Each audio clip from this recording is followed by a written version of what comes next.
Today is the day of the class awakening ceremony at the High School of the Dragon Kingdom. This is an incredibly important event for the students, but it's even more crucial for Lu Fan. It's been 3 years since he was isekai'd from Blue Star to this world, and Lu Fan was determined to awaken a combat class. However, the result was that Lu Fan ended up with the hidden class, Dragon Tamer. Although it's said to be one of the rarest and most powerful classes, that's only in theory. In reality, throughout the 800-year history of the Dragon Kingdom, it's not that dragons have never appeared, but a dragon tamer who could actually tame a dragon has never existed. No matter how strong a human is, they are nothing more than insects before a dragon. Taming a great dragon is truly harder than ascending to the heavens. Not to mention, a dragon tamer without a dragon can't develop at all. As soon as they learned of Lu Fan's class, the students were shocked, and then most of them showed pity. It's all right. At least it's still a hidden class with limitless potential. If you try hard, you might be able to tame some lesser dragons and become a powerful expert. The principal patted Lu Fan's shoulder to console him, but that sounded like a total joke. That night, as Lu Fan was tossing and turning over his awakening, the system panel suddenly appeared again. Congratulations, you have received the first day's treasure map. The first day's treasure map? The first day's? Oh, that's right. When I activated it, I remember it was called the Super Treasure Map system. Actually, just before the class awakening ceremony, Lu Fan had unexpectedly activated the Super Treasure Map system and at the same time received the skill Appraisal Eye. It's a skill that allows him to see basic information like the class, level, and skills of a target just by looking at them.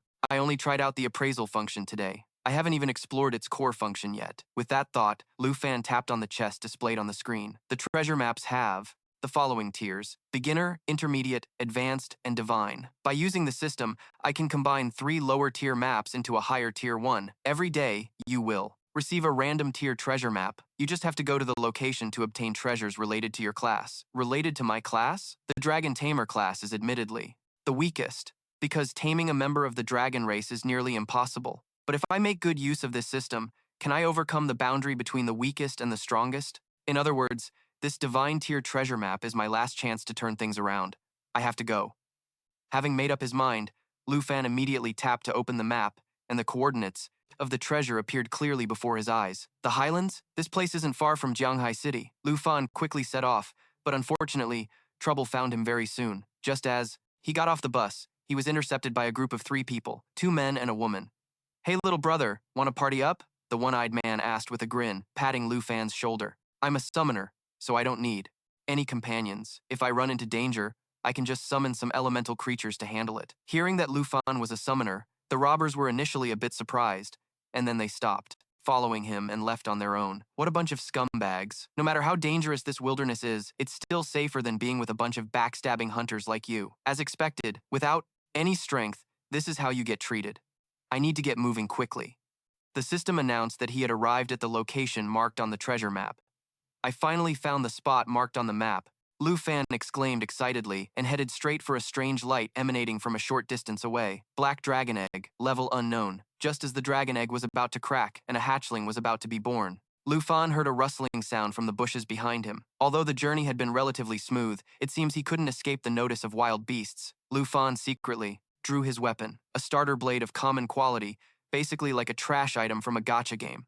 Sure enough, less than a second later, a monster leaped out from the bushes and attacked Lu Fan. Having been prepared, Lu Fan managed to block the monster's bite with his blade, but it still took a lot of effort to shove the ravenous beast aside. The Appraisal Eye activated automatically. Bloodthirsty Grey Tiger, level 10, skill, triple slash, a rapid 3-hit combo. Skill, brother, the one-eyed man knocking him to the ground. Pink Hair took the opportunity to hold him at knife point. Heh, little brother, it seems you've underestimated the noses of treasure hunters like us, the one-eyed man said smugly.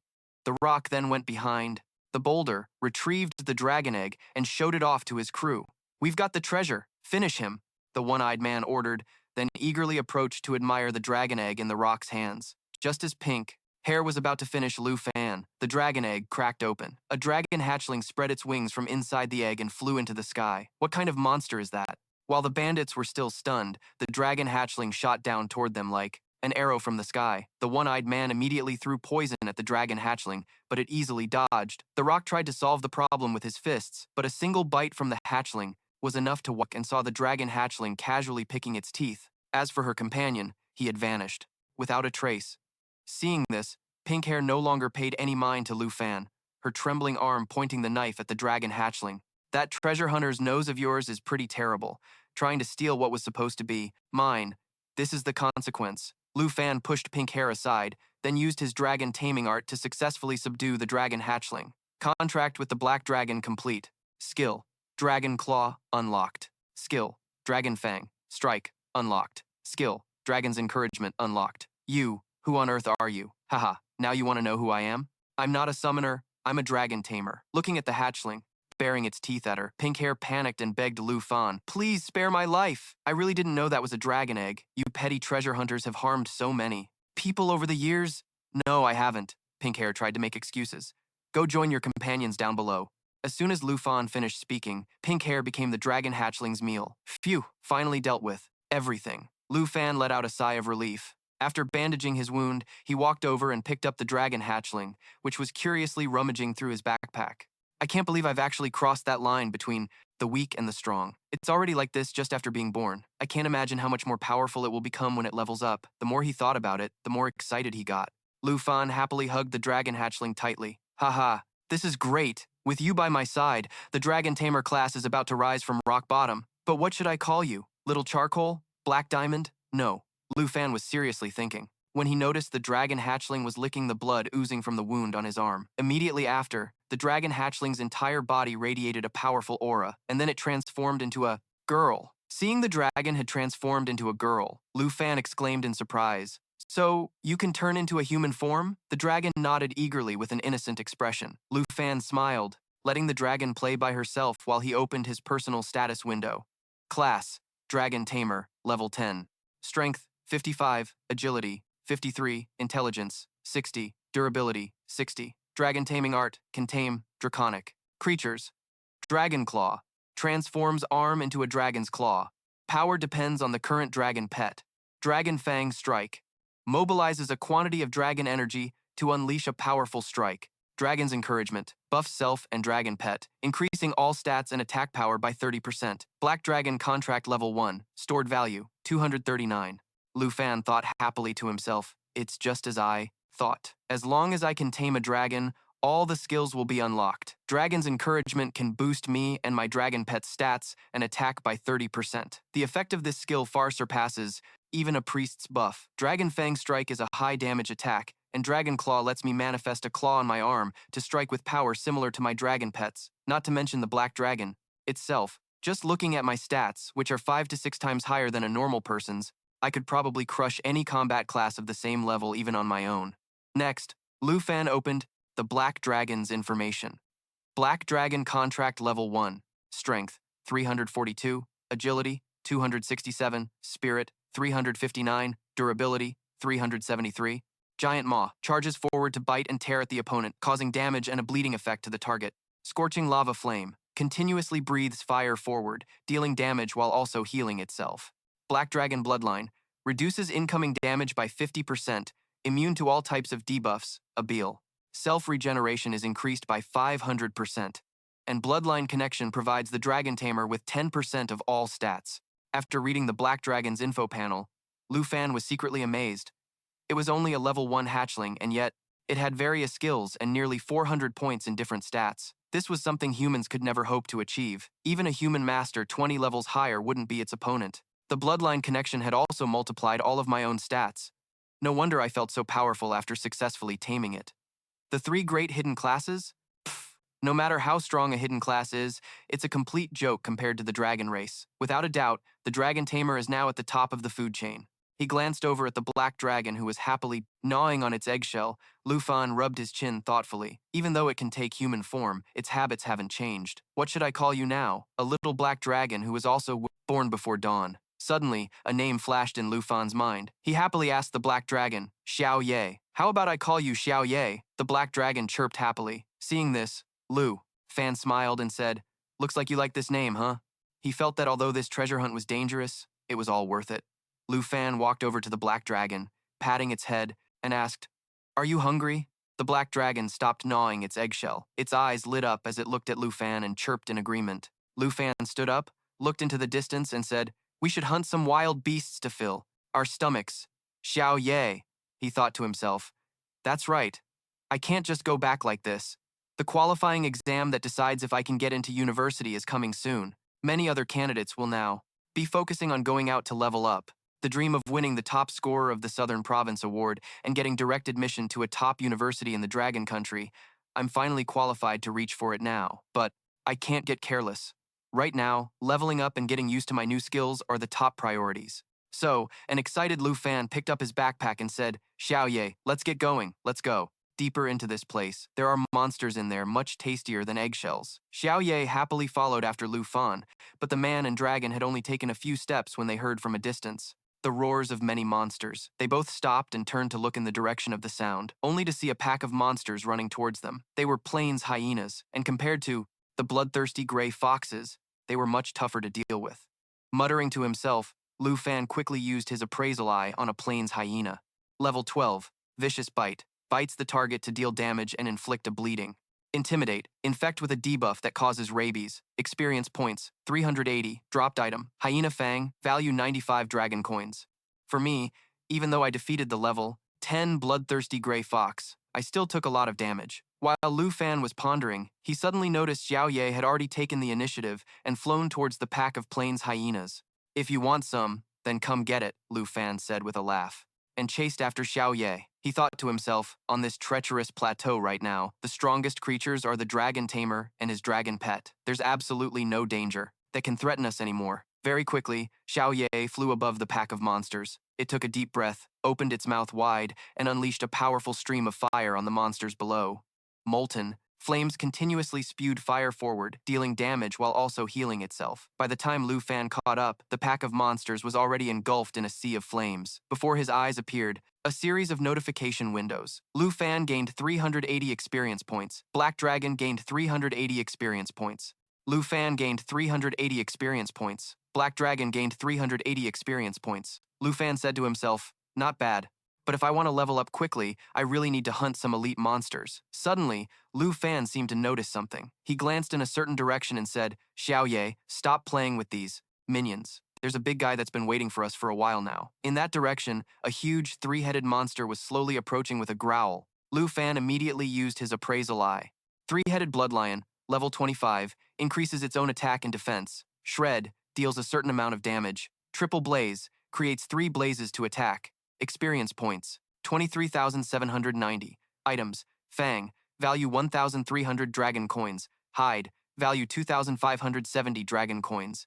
Normally, a level 25 elite monster would require an entire squad of monster hunters to even dare to approach. But Lu Fan was a dragon tamer with a black dragon. Therefore, he wasn't worried at all and gave the command, "Xiao Ye, let's go." Xiao Ye let out a cry and immediately charged towards the three-headed bloodlion. Seeing its opponent charge, the three-headed bloodlion's 3 heads simultaneously tilted back and let out a roar, using Mighty Roar to increase its own defense and damage. It didn't stop there.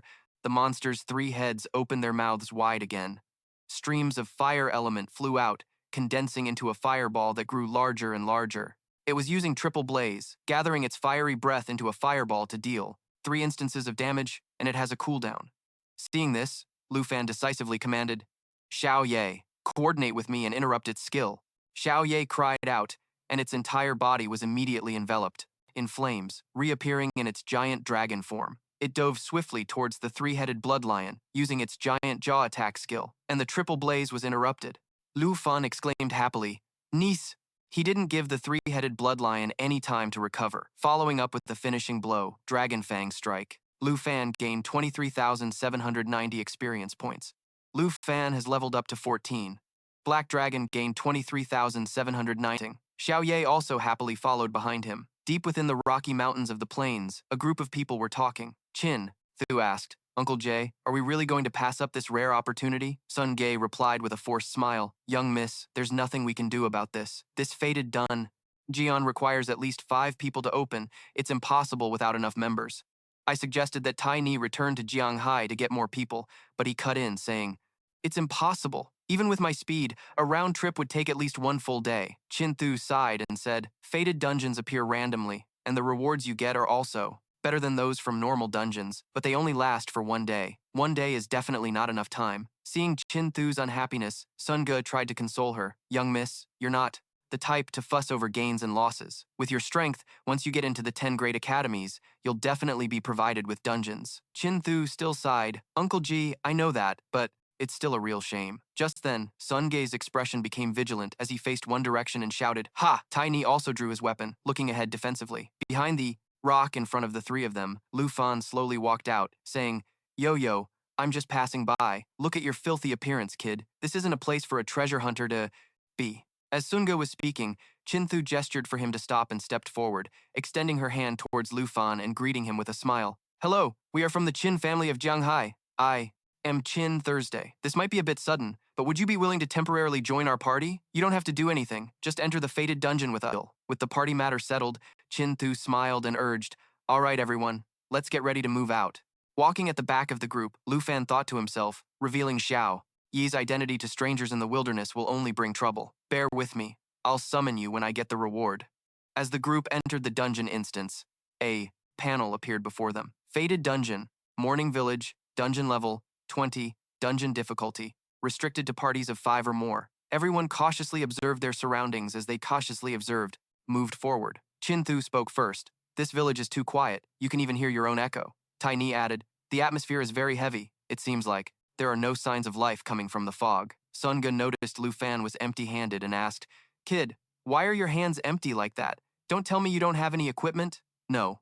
"Equipment, huh?" he thought to himself. Lu Fan smiled and held out his hand. A burst of fire immediately appeared, swirling around it. When the flames disappeared, a blade had appeared in his hand. Black Dragon. Scale Blade, Epic, Level Requirement, 10 Class Requirement, Dragon Master, Dragon Blood Warrior.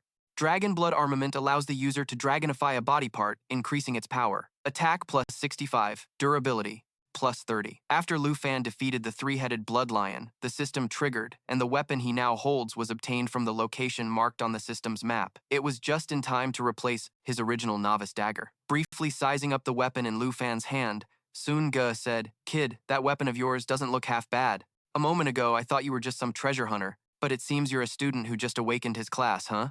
Tai Ni spoke up. "Why bother with him, uncle? We're cooperating for now. But if he tries anything funny, I'll immediately subdue him." Suddenly, the ground right under Sunji's feet shattered, and a pale white hand emerged from the soil. Walking Corpse, Level 15, Experience, 620 Decayed Materials. Poison Wolf, worth 256 Dragon Coins. It entangles, bites, and tears its target. Corpse Poison. Any attack will infect the target with poison. Life Drain. Those hit by corpse poison will be turned into zombies. More and more zombies began to crawl out from the ground. "Sun Ge, watch out!" Xiao Jia shouted a warning. He quickly used his charge skill, rushing forward from the group and using his shield to knock away several zombies near Sun Jie. "Xiao Jia, good job!" Sun Jie praised him before joining the fight with Tai Ni, continuously slashing at a few monsters. Lu Fan still hadn't joined the battle. He was observing the group, silently assessing the warrior, the rogue, and the knight. The team composition was very logical, and that uncle named Sun Ge was already level 28, about to reach his second awakening. At this moment, Chinchu had also finished casting her spell. She raised her staff high and shouted, "Holy Light Starfall!" gathering energy and unleashing a rain of starlight, dealing a certain amount of damage to enemies within a specific range and healing her allies. A shower of starlight rained down on Sunji's group as they fought, helping to restore their health while also eliminating a large swath of monsters. Chin Chiu turned to Lu Fan and explained, "This is my class's special trait. The hidden class, Holy Light Mage, can combine both offense and healing. However, its attack power is currently weaker than a mage's, and its healing is weaker than a priest's," Lu Fan said softly. "Is that so?" mentally re-evaluating another hidden class. But the damage from her class was very effective against those zombies. Just then, the ground suddenly shook violently, causing everyone to lose their balance slightly. Then another wave of monsters emerged from the ground. Seeing these monsters, Lu Fan thought to himself, "It seems we've alerted the elite monsters. This sound, this number, there must be quite a few."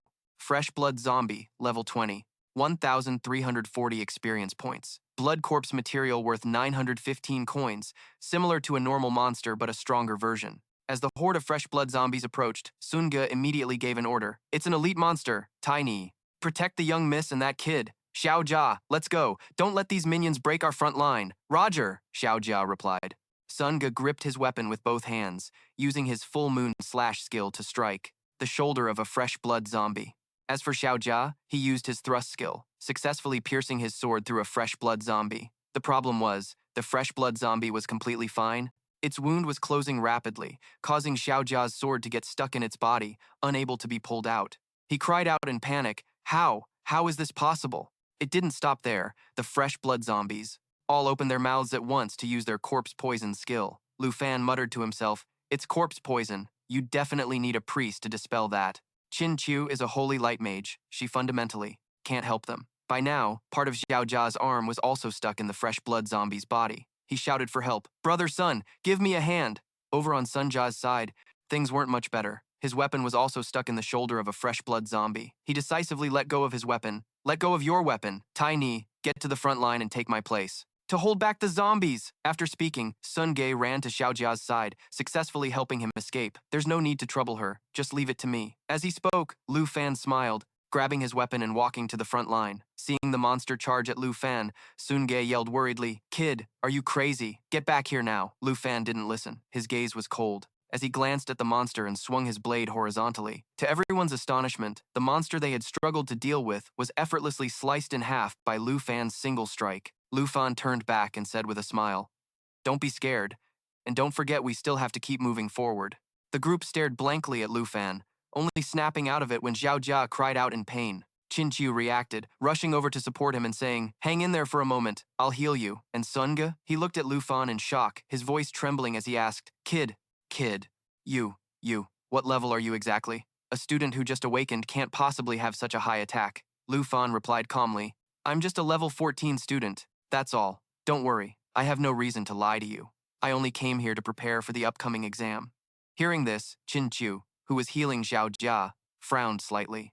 In thought, the exam. So his purpose here is the same as mine? But how can a level 14 have higher attack power than Uncle Sun, who's level 28? Suddenly, a monster unexpectedly burst out from the ground. It roared, lunging straight at the nearest person, Qin Qiu. "Young miss, be careful!" Tai Ni shouted, quickly stepping in front of Qin Qiu.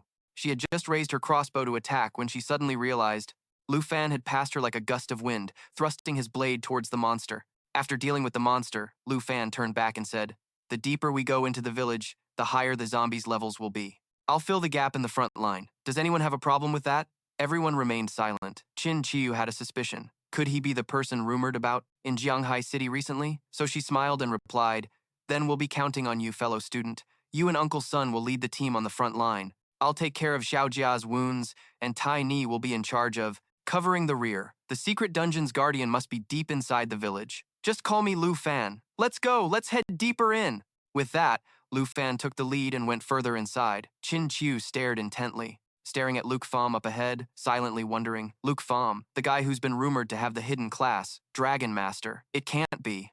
If it's really him, isn't the Dragon Master supposed to be the weakest class? As time passed, Luke Pham's group ventured deeper into the village. Tan Thu was responsible for taking care of Tiojia, while the other three cleared out monsters ahead. After finishing off another group of monsters, Luke Pham glanced at Tiojia, worrying inwardly. Tan Thu's class couldn't cure the corpse poison, and to teleport out of here, the only way was to defeat the instance boss, and they had to hurry. If they delayed any longer, the corpse poison would spread throughout his body, possibly even killing him and turning him into a zombie. Tai Ni spoke up. "There's no sign of the instance boss in the village. Something's not right."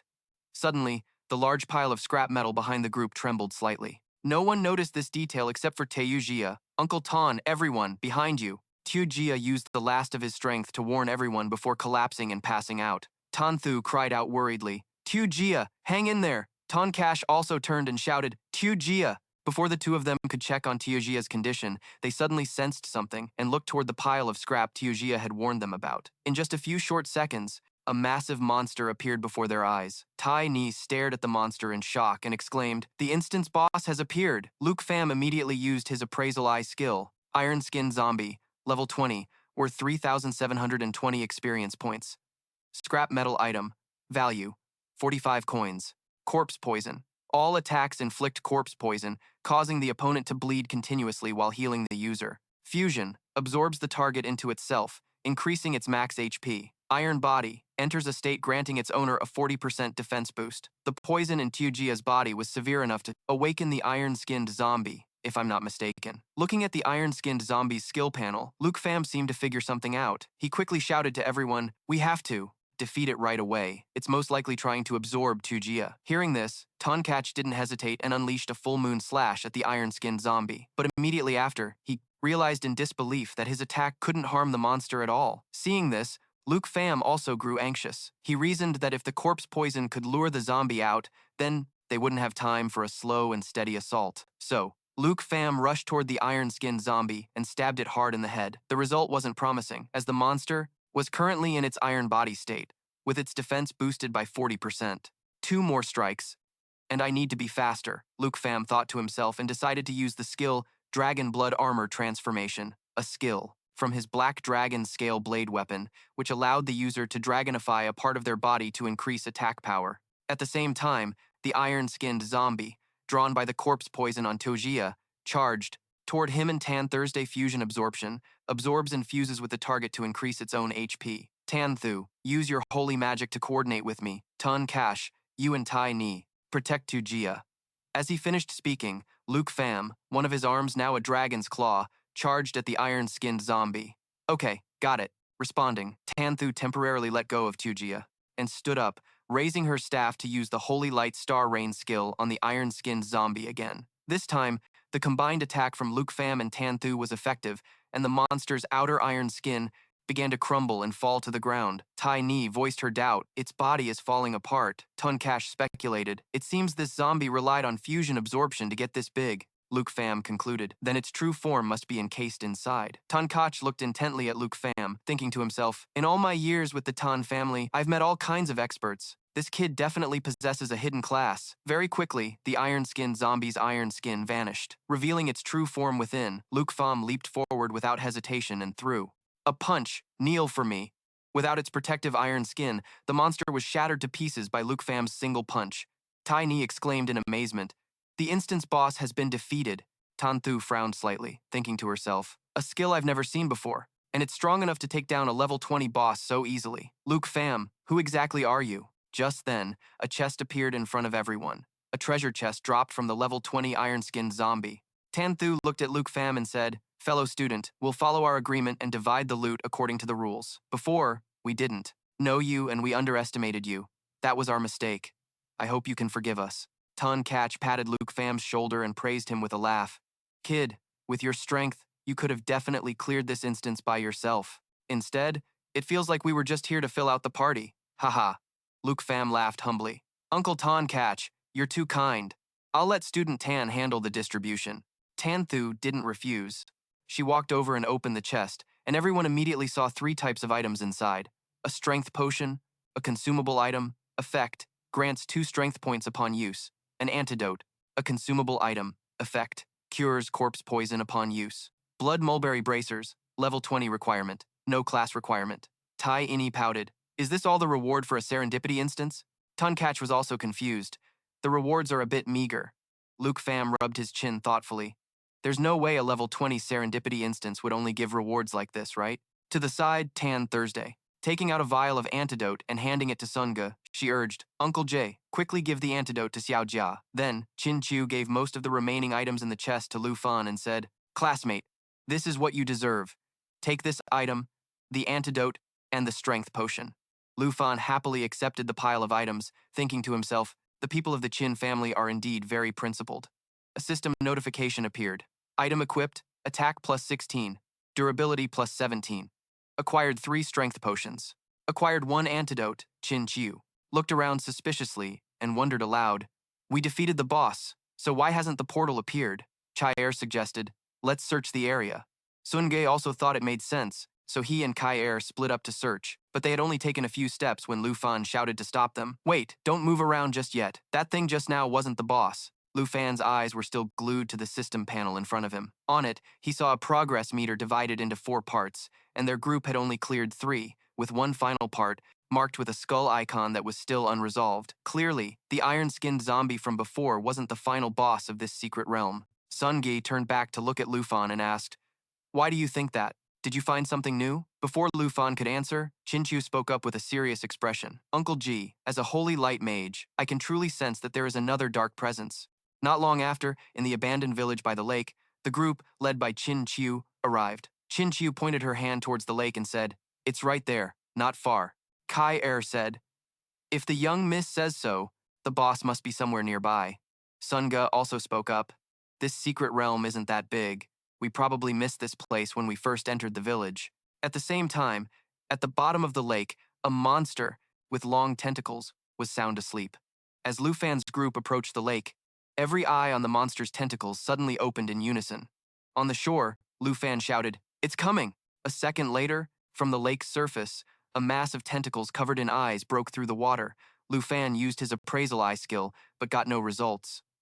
Lu Fan said, "I knew it. This must be the final boss. Everyone be careful. Find cover behind me." As he finished speaking, Sun Ge took the initiative to step forward, blocking several tentacles that were striking at the group. But because the force of the tentacles was too great, he couldn't hold on and was knocked back. Qin Qiu cried out worriedly, "Uncle Jie!" Suddenly, Qin Qiu felt something staring at her, and when she turned around, she discovered several tentacles were aiming straight for her, causing her to shut her eyes in fear. "Young miss!" Sun Ge's group cried out helplessly, able to do nothing but watch. Fortunately, Lu Fan rushed over in time, scooping up Qin Qiu and leaping aside, saving her life. Qin Qiu opened her eyes, surprised to see that Lu Fan was the one who saved her, her face blushing slightly. Kai Er's group ran over to check on her. "Young miss, are you all right?" Suddenly, the group seemed to sense something terrifying emerging from the water. They quickly turned back and saw a monster much larger than the iron-skinned zombie appear. The tentacles from before were merely a part of its body.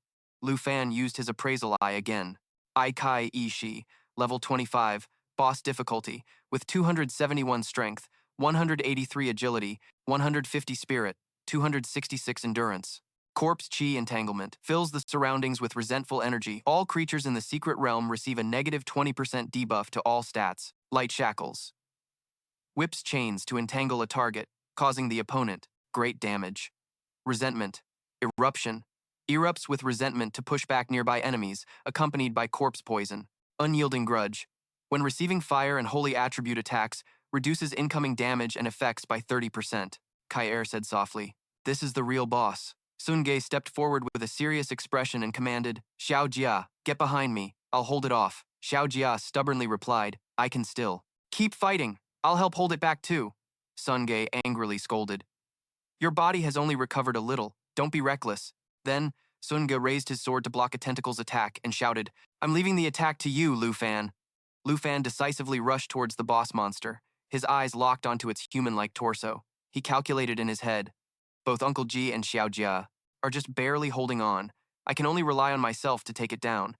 But as long as this boss is still a zombie, there's a way to deal with its main body." Just then, the boss suddenly opened its mouth and roared, casting the Corpse Chi Entanglement skill. A debuff that reduced all stats by 20% immediately appeared above everyone's heads, making their situation even more critical.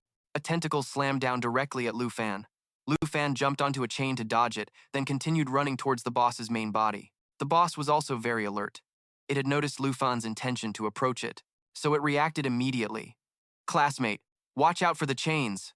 Just as Qin Qiu's warning ended, the boss used its light shackles skill, and Lu Fan, who was moving on the chain, was thrown off, and he thought to himself, "This is bad." The boss roared, once again controlling the iron chains to attack Sun Ge's group. Sun Ge stood in front of Qin Qiu, blocking with his sword and shouting, "Young miss, be careful." The injured Xiao Jia also had to raise his shield, joining everyone in blocking this wave of attacks. Chai noticed that Lu Fan, in midair, was about to be hit by a tentacle, and raised her crossbow to fire an arrow, aiming straight for an eye on that tentacle. The arrow hit its mark, causing the tentacle to falter and neutralizing the danger to Lu Fan. Lu Fan turned his head and looked down. Seeing Sun Ge's group in a difficult situation, Lu Fan knew they would be in danger if they kept fighting like this. With that thought, he temporarily abandoned his plan to attack the boss's main body. He stepped on a chain and leaped down towards Sun Ge's group, shouting, "Everyone, get back!" As soon as he landed, Lu Fan immediately used his Dragon Fang strike skill to knock away the iron chains. Dragon Fang strike channels Dragon Chi into his current weapon, unleashing a powerful blow. Above them, the enraged boss once again used its chain-throwing skill. Seeing this, Lu Fan immediately used two consecutive skills, Dragon Blood Armor and Dragon Claw. Dragon Blood Armor is a special effect of the Black Dragon Scale Blade that can dragonize a part of his body to increase its power. Dragon Claw transforms his arm into a dragon's claw, with its current power depending on the black dragon. This time, Lu Fan confronted the iron chains head-on. He leaped up, swinging his dragon claw and slicing the iron chains to pieces. However, this only neutralized the boss's attack and didn't inflict any actual damage on it. Realizing this, a disheartened Sun Gae suggested, "Little brother, this boss is beyond our capabilities right now. We should retreat for the time being." Chin Chu also said, "Classmate, we're no match for it. If we stay, we'll just hold you back and endanger everyone." Lu Fan calmly replied, "All of you, retreat deeper into the village, to the area where the zombies have been cleared out." Chin Chu asked worriedly, "But what about you?" Lu Fan replied, "I'll provide cover from the rear. Now everyone retreat." Kai Er urged, "Miss, let's go, in the end. We have to rely on him anyway. We're fundamentally no help at all." After a moment of thought, Chin Chu gave Lu Fan a hard look, then turned back towards the village with Kai Er and the others. Freed from that concern, Lu Fan began to step forward. He extended an arm to his side, creating a large vortex and thinking to himself, even without that negative 20% debuff, they still couldn't have helped. Since they've realized that, I'll let my partner come and handle you. It's time to come out and have some fun, Xiaoye. The moment Lu Fan finished speaking, Xiaoye shot out of the vortex and chomped down on one of the boss's tentacles. In the distance, Sun Gae's group heard the commotion and looked back curiously. "Boss, what's going on?" Upon seeing Xiaoye, they shouted in utter astonishment, That's a dragon. That kid just summoned a dragon." At that moment, Xiaoye used its skill, Giant Maw Assault, continuing to target the boss's tentacles. Giant Maw Assault is a high-speed lunge that tears into the target, inflicting a large amount of damage and a bleeding effect. The boss, in agony from having several tentacles severed, threw its head back and roared loudly. Seeing its chance, Xiaoye raised its claws and aimed directly for the boss's main body to attack. The boss let out one last agonized cry, its enormous body going limp as it crashed into the lake. In the distance, Sun Gae's group stared, completely dumbfounded. Kai Er asked in an uncertain voice, Did we win?" Sun Gae marveled. "The boss was torn to pieces in just a few attacks. That power is terrifying." The young subordinate also spoke up, "I can't believe I got to see a giant dragon with my own eyes."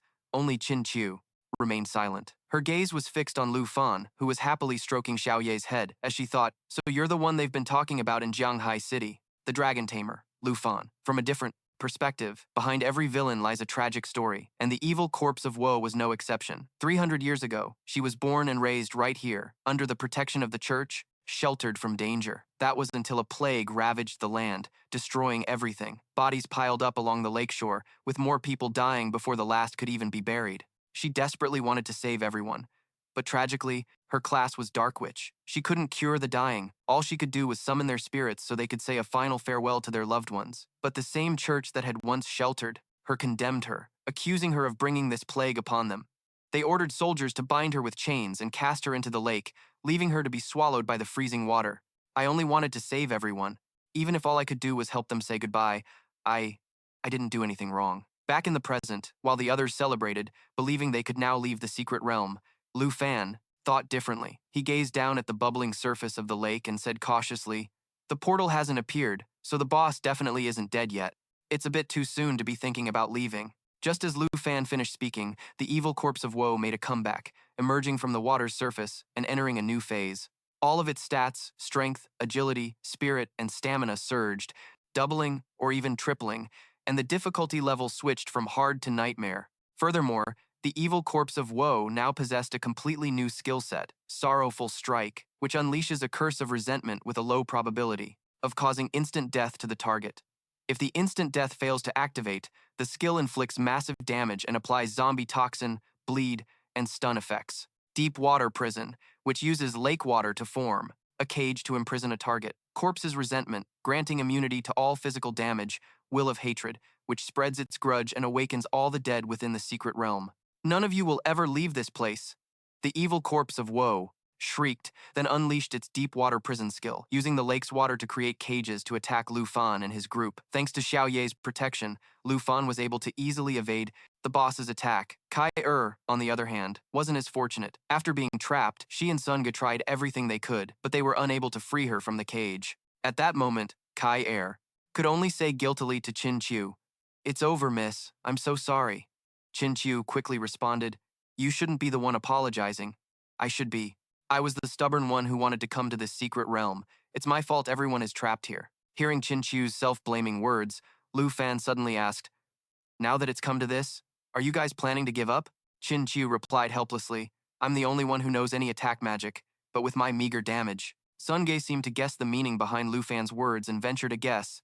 The boss is immune to all physical attacks, and given the current situation, we can barely even protect ourselves. Lu Fan, don't tell me you know attack magic? Before they had time to think, the vengeful evil corpse continued to use its resentful whale attack skill, unleashing a curse of hatred with a low probability of causing instant death to the target. If the instant death effect doesn't trigger, it will inflict massive damage and apply zombie toxin, bleeding, and stun effects. Following that, a gigantic ethereal hand appeared, reaching for Lu Fan. "I don't, but my pet dragon does."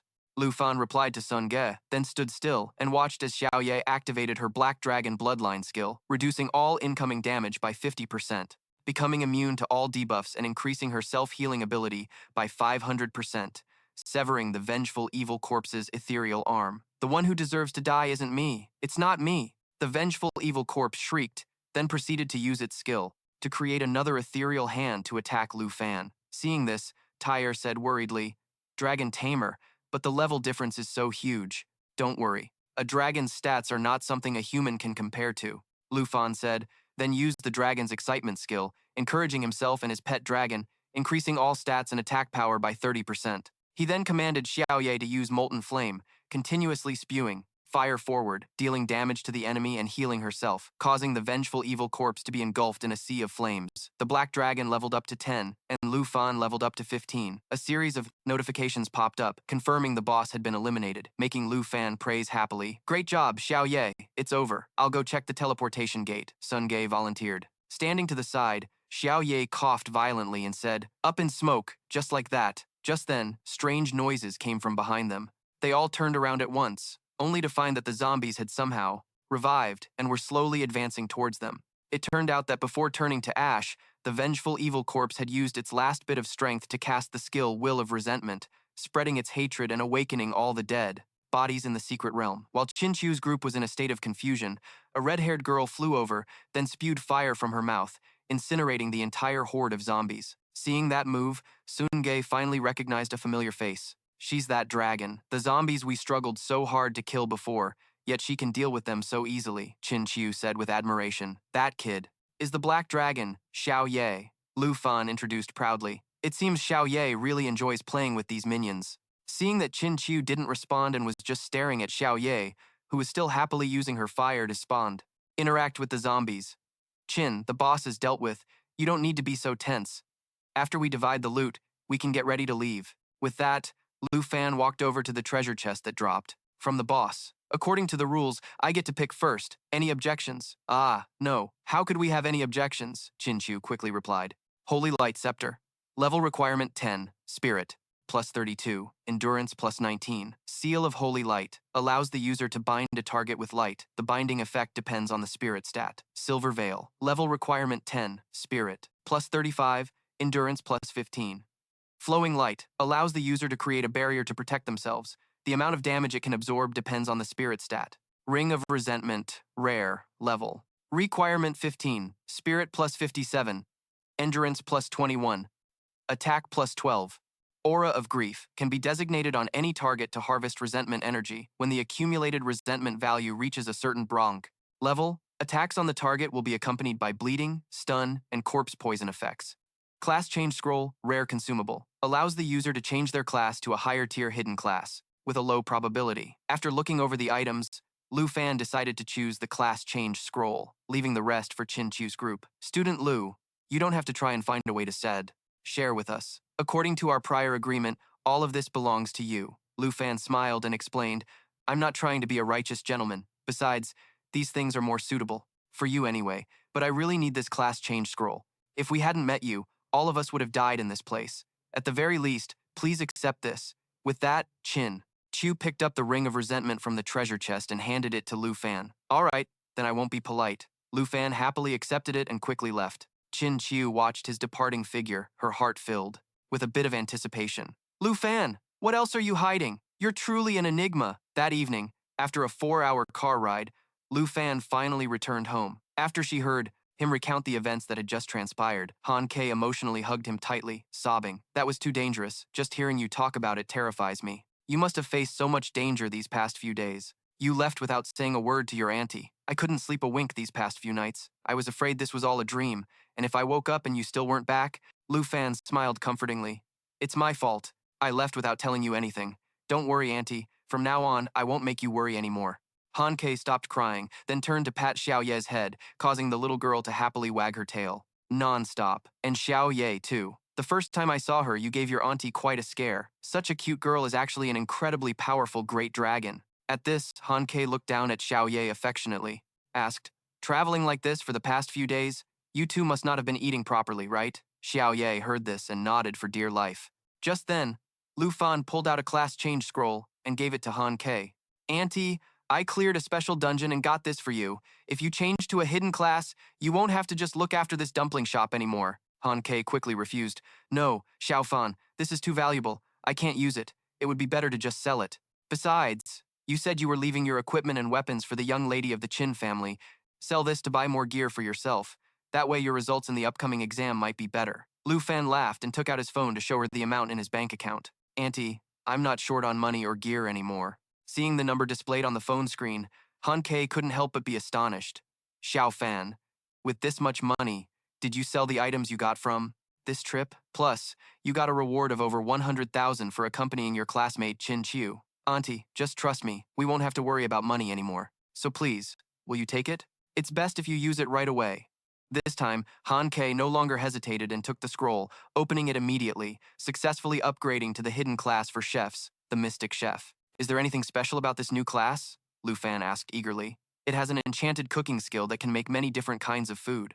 My skills were already very good, and now I have an additional skill, to supplement them. Anyway, where did Xiao Ye go? Wasn't he just here a moment ago? Actually, at that moment, after devouring almost all the dumplings Han Kei had left in the kitchen, Xiao Ye was passed out, sound asleep on the floor. Elsewhere, after returning home, Qin Qiu recounted everything that happened in the dungeon, including Lu Fan's part in it, to her father, Qin Shanhai. That Lu Fan summoned a great black dragon and saved everyone? Qin Shanhai asked calmly. Yes, it was all because of my stubbornness. Lu Fan, he's just too strong. Even though we are both hidden class users, comparing me to him is like a firefly to the moon. The gap is too wide. Qin Shanhai swirled the wine in his glass, then asked a question with a hidden meaning. This matter, you haven't told anyone else? Have you? No. We made an agreement before coming back that the Qin family wouldn't reveal this. Qin Qiu replied, startled. Well done. If this gets out, other powerful figures from other cities regarding the power of a dragon will not sit idly by, Qin Qiu said with some unease. Father, he saved everyone's lives. You don't have any designs on his dragon, do you? His precious daughter's agitated reaction made Qin Shanhai laugh. Do you think I'm that kind of person? On the contrary, what have you prepared to repay him for saving your life? When I invited him to the party, I promised him 100,000. As a reward, Qin Qiu replied hesitantly, Sigh, fine. Tomorrow I'll personally bring a redbud card to his door and express my gratitude. That will do. Father, you're also very curious about him, so why? Don't you come with me? Qin Shanhai sighed. If I could, I would really love to meet this dragon master, but I already have plans for tomorrow morning. The next morning, a certain special guest arrived early. Guest came to the shop to see Lu Fan, none other than the young princess of the Taiki Kingdom, currently studying abroad in Jianghai of the Dragon Country. As soon as she heard the bell, Han Kei left the freshly steamed dumplings, went to crack open the door, and said with a smile, Are you two here for dumplings? Sorry, our shop is closed today. The young princess scrutinized Han Kei, then doubtfully asked the young man in black armor standing behind her, Is this really the place? You didn't bring me to this dump on purpose, did you? This subordinate wouldn't dare. According to the investigation, this is definitely the place. The two didn't wait for Han Kei to finish speaking. The man in black armor shoved the door open, causing her to stumble backward and spill the tray of fresh dumplings. The little princess saw this but couldn't care less, instead, asking in a haughty tone, Humph, this princess is here to find someone. Do you know a dragon master named Lu Fan? Hearing that someone was looking for him, Lu Fan curiously came downstairs. As soon as he reached the stairs, he saw dumplings scattered on the floor, and Han Kei had an expression of pain on her face as she rubbed her arm. Not only that, he saw an unfamiliar brat pinching her nose, saying with a disgusted expression, This place is filled with a nauseating smell. Auntie, are you okay? What in the world happened?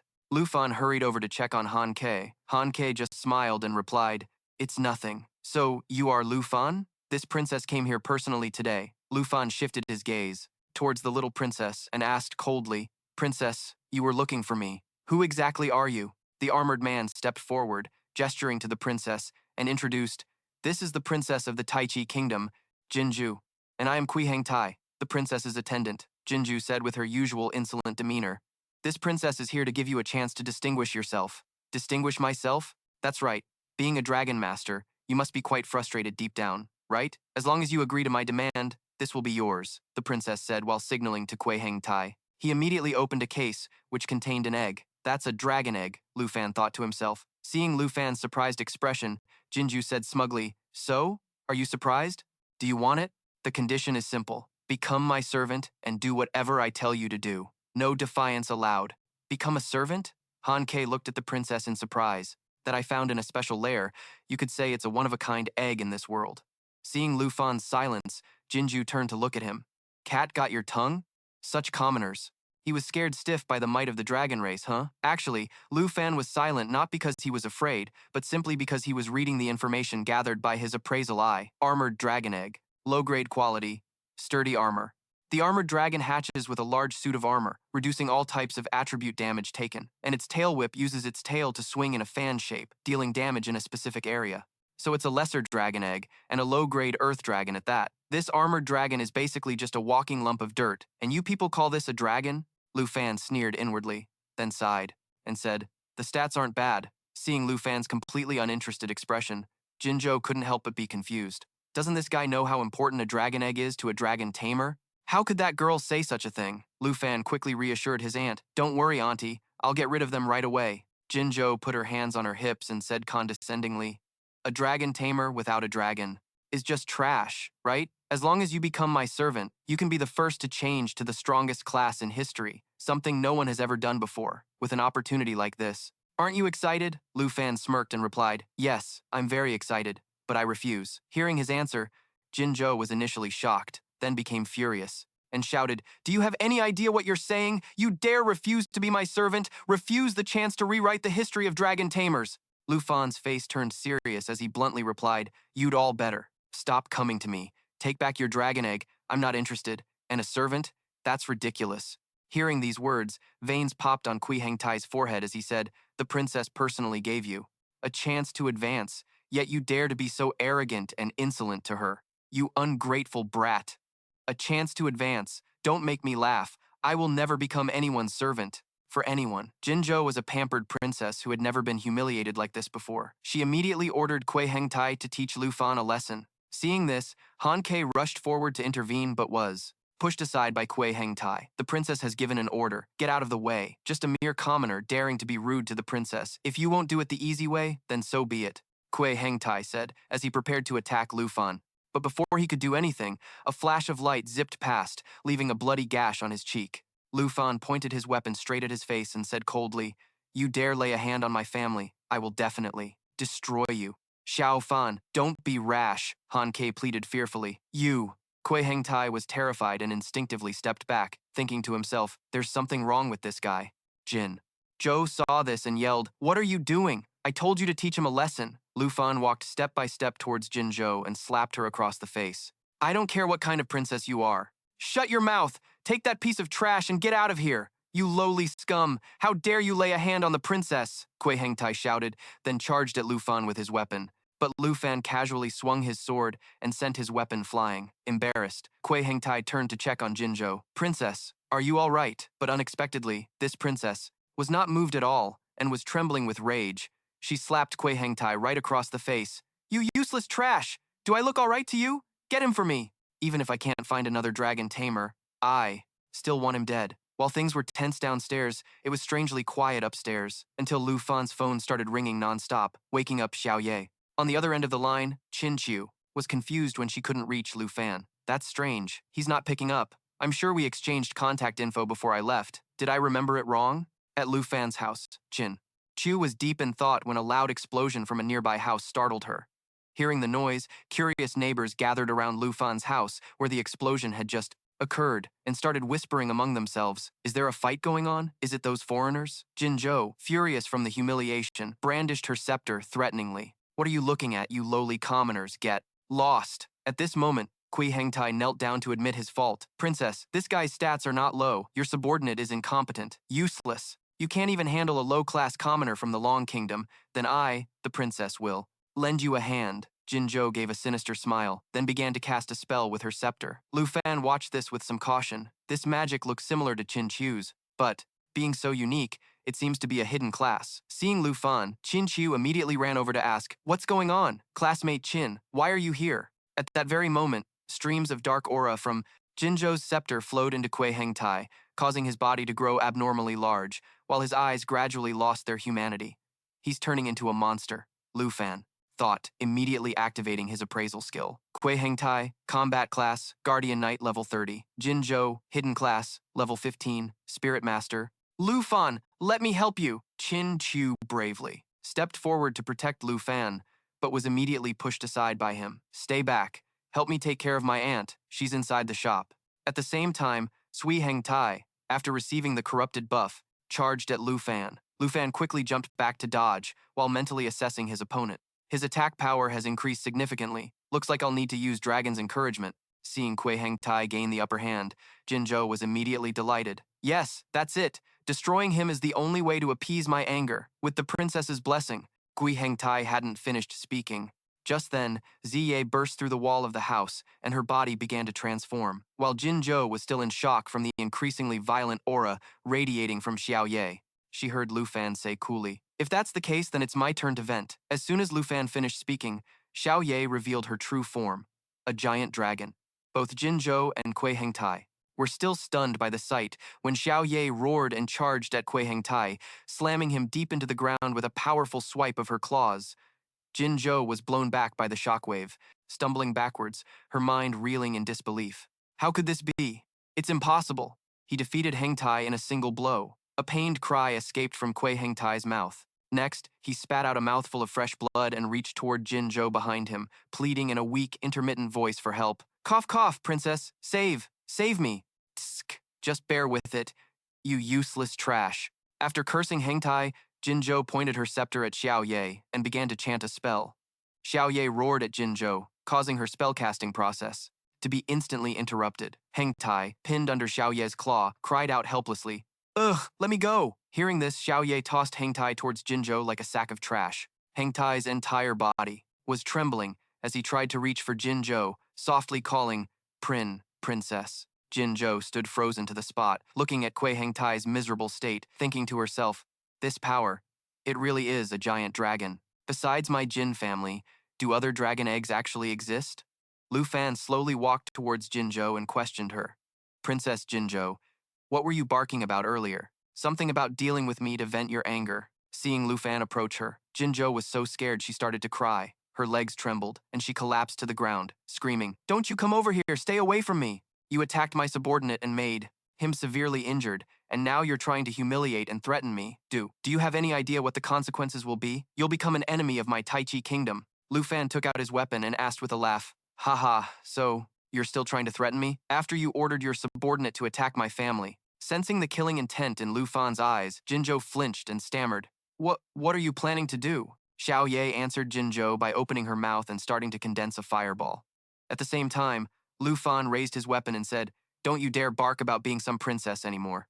Even if you were a god, I would still pay you back 100-fold. Just then, Qin Shanhai flew in from a distance on his mount, shouting urgently, "Lu Fan, stop!" Qin Qiu cried out in alarm, "Dad, be careful!" Before she could finish her warning, Xiaoye turned towards Qin Shanhai, preparing to shoot the fireball at him. "Xiaoye, stop!" As he spoke, Lu Fan swung his weapon, cutting the scepter in Jinzhou's hand in two, then sheathed his weapon. Seeing Xiaoye retract her attack, Qin Shanhai steered his mount past her. As soon as he landed, Qin Shanhai reminded Lu Fan, "There are quite a few civilians around. This giant dragon, Lu Fan, you should have her revert." Then he looked at Xiaoye and thought to himself, a real giant dragon is truly on another level. Just getting close is enough to feel its terrifying pressure. Qin Qiu also tried to persuade him. "Lu Fan, please listen to my father. Please, trust me this once." Lu Fan glanced at Qin Qiu, thought for a moment, then softly called out, "Xiaoye." Xiaoye understood. She threw her head back, let out a roar, and transformed back into a girl. Qin Qiu sighed in relief. She went to Lu Fan and pulled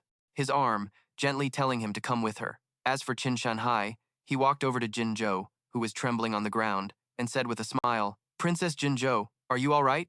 I just went to the airport to pick you up. I didn't think that you would come here. The Qin family's driver is on his way. Let's get you to the hospital first. Meanwhile, as Qin Chu pulled Lu Fan inside the house, Han Kei came over and hugged his arm, saying with a worried expression. Qin Chu explained that her father might know this princess and could probably resolve the conflict peacefully, which is why she called him. Lu Fan frowned and said, but I have a feeling that brat won't let this go so easily. A moment later, Qin Shanhai walked over with a smile. I've taken care of things. To think our first meeting would be in such a messy situation, it's a good thing you were here, Lu Fan. Lu Fan apologized. I'm sorry for causing you trouble, Mr. Qin, but I had no other choice in this matter. Han Kei, who was standing beside him, couldn't help but interject. Mr. Qin, about today, Lu Fan won't be. Qin Shanhai lit a cigarette for himself and said, I've sent Princess Jinzhou and her subordinate to the hospital, but ultimately, we still need to give the Jin family an explanation. The Jin family isn't just involved in business, they also have considerable influence among the upper echelons of the Taichi kingdom. Han Ki said worriedly, the other party has such a powerful background, and Lu Fan defeated them. I'm afraid they'll retaliate against him, Lu Fan said angrily. So what if she has a powerful family? I won't sell my dignity for a single egg. Or anything else. Qin Shanhai smiled, patted Lu Fan's shoulder, and praised him. Very spirited. Good. I appreciate that about you. Then, his smile faded as he continued. Everyone, there's no need to worry. I have a way to help Lu Fan get out of this unscathed, but I can't do it alone, so there's a condition. Lu Fan pressed. What condition? Qin Shanhai pointed his cigarette towards Lu Fan and said seriously, in the upcoming great examination, you must win the title of provincial champion. I will do everything in my power to hold off Princess Jinzhou until you complete the trial. Qin Chu spoke up, reminding him, Lu Fan, this won't be easy. The entire southern province is filled with countless outstanding individuals. Qin Shanhai continued. Only if you can surpass them all and take first place will I be able to help you. Seeing Lu Fan close his eyes without a worried Han Kei called out softly, Xiao Fan. A moment later, Lu Fan opened his eyes, his gaze filled with determination as he spoke. Understood. I accept this condition. A few hours later, at the hospital, Jinzhou had recovered from her state of fear. When she found out Lu Fan was still unharmed, she became furious and took out her phone to call Qin Shanhai. As soon as the call connected, Jinzhou immediately screamed, why hasn't that Lu Fan been arrested yet? Qin Shanhai, you're clearly showing favoritism to that guy. Qin Shanhai explained, please calm down, princess. We've already reported this to the higher-ups. We need them to resolve this matter. Jinzhou snorted angrily and said, you'd better hope so. Put pressure on him. I don't care about that, Lu Fan. He must disappear. The next day, at the high school, a large crowd of students had gathered since it was the day of the grand examination. You're level 11 too? Awesome. You've mastered 7 mage skills. Want to party up later? The students were excitedly chatting among themselves when their attention was drawn by the appearance of Lu Fan. Hey look, isn't that Lu Fan? I thought he'd gone home to sell steamed buns. Once a top student, but he got stuck with a trash class. Did he have nothing better to do than come here and be a free laughingstock? Hearing the students around him, Lu Fan felt a bit angry and cursed inwardly. Ah, I'm already being looked down on. Just then, the principal walked up to the podium and announced, everyone settle down. The Southern Province's grand examination is about to begin. Ever since I reached level 15, I still have some daily maps I haven't used. It's a shame they're all just intermediate grade, but if I combine 3 of them, they can become a high-grade map that should be useful for the grand examination. As Lu Fan was pondering, a voice called from behind, Lu Fan, you came to participate. In the grand examination too? Lu Fan turned to see it was his homeroom teacher and said with a smile, yes, sir, of course I had to participate. I've improved my strength quite a bit these past few days. Teacher Li also smiled and handed something to Lu Fan. That's good. You must do your best. This is your teleportation stone. Lu Fan happily accepted the teleportation stone from Teacher Li's hand. A system notification announced that he had received a teleportation stone. The teleportation stone can be used in a trial setting to teleport to a specific floor of the secret realm and can be used to return. Teacher Li didn't stay long, but before leaving, he didn't forget to advise Lu Fan. Lu Fan, I believe that with your willpower, you're not necessarily weaker than other classes. But you can't deny the importance of one's class. Even though this is an exam, any mistake can still lead to injury or even death. Try to form a party with your classmates. If anything goes wrong, use it to escape immediately. Yes, sir, Lu Fan replied cheerfully, but he thought to himself, but if I form a party, the points will be split evenly among the members. My goal isn't just to pass the exam, it's to take first place. Just then, Qin Chu ran over, pulling a girl along with her, and called out happily to Lu Fan. Lu Fan looked at the two of them and asked with a smile, "What a coincidence is this? Your teammate?" Chin Chu enthusiastically introduced her. "That's right, let me introduce you. This is my best friend. You can call her Xiao Tao. Her skills are also very good." Tao Xiao Man spoke flatly. "Hello," Chin Chu blushed slightly and suggested, Lu Fan, do you want to form a party with us?" Tao Xiao Man's jaw dropped as she let out a soft, "Huh?" Lu Fan smiled and waved his hand, turning away as he spoke. "Sorry, I plan on going solo.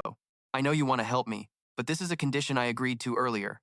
I'll head to the assembly point first. Later, you two do your best." Chin Chu replied, "Okay, you too." She felt a little sad, thinking to herself, with Lu Fan's strength, anyone here who partied with him would just be a hindrance. After Lu Fan was completely gone, Tao Xiao Man looked at Chin Chu suspiciously and asked, "Xiao Chu, why did you invite the weakest guy to our party?" Chin Chu smiled and replied, "No, he's very strong. Do you? Believe it or not, this year's top scorer for the Southern Province will definitely be him." Tao Xiao Man didn't believe Chin Chu at all. She looked at Chin Chu with a scrutinizing gaze and asked in a probing tone, "Xiao Chu, what are you talking about? Don't tell me you've fallen for that Dragon Master, have you?" Chin Chu's face immediately flushed red as she denied it. "Don't jump to crazy conclusions." Tao Xiaoman laughed and said, "Heh, your face is all red."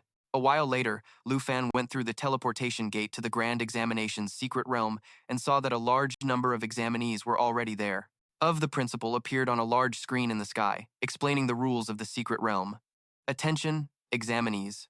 The teleportation gate in the sky is divided into 4 difficulty levels: normal, hard, extreme, and nightmare. The difficulty level opened each time is determined by the candidate's choice. On normal difficulty, most enemies will just be projections, and you won't receive fatal wounds. The point multiplier for normal difficulty is 0.9, and from hard difficulty onwards, the monsters will be real. If you use the teleportation stone to escape, you can keep your points, and the point multiplier for hard difficulty is 1.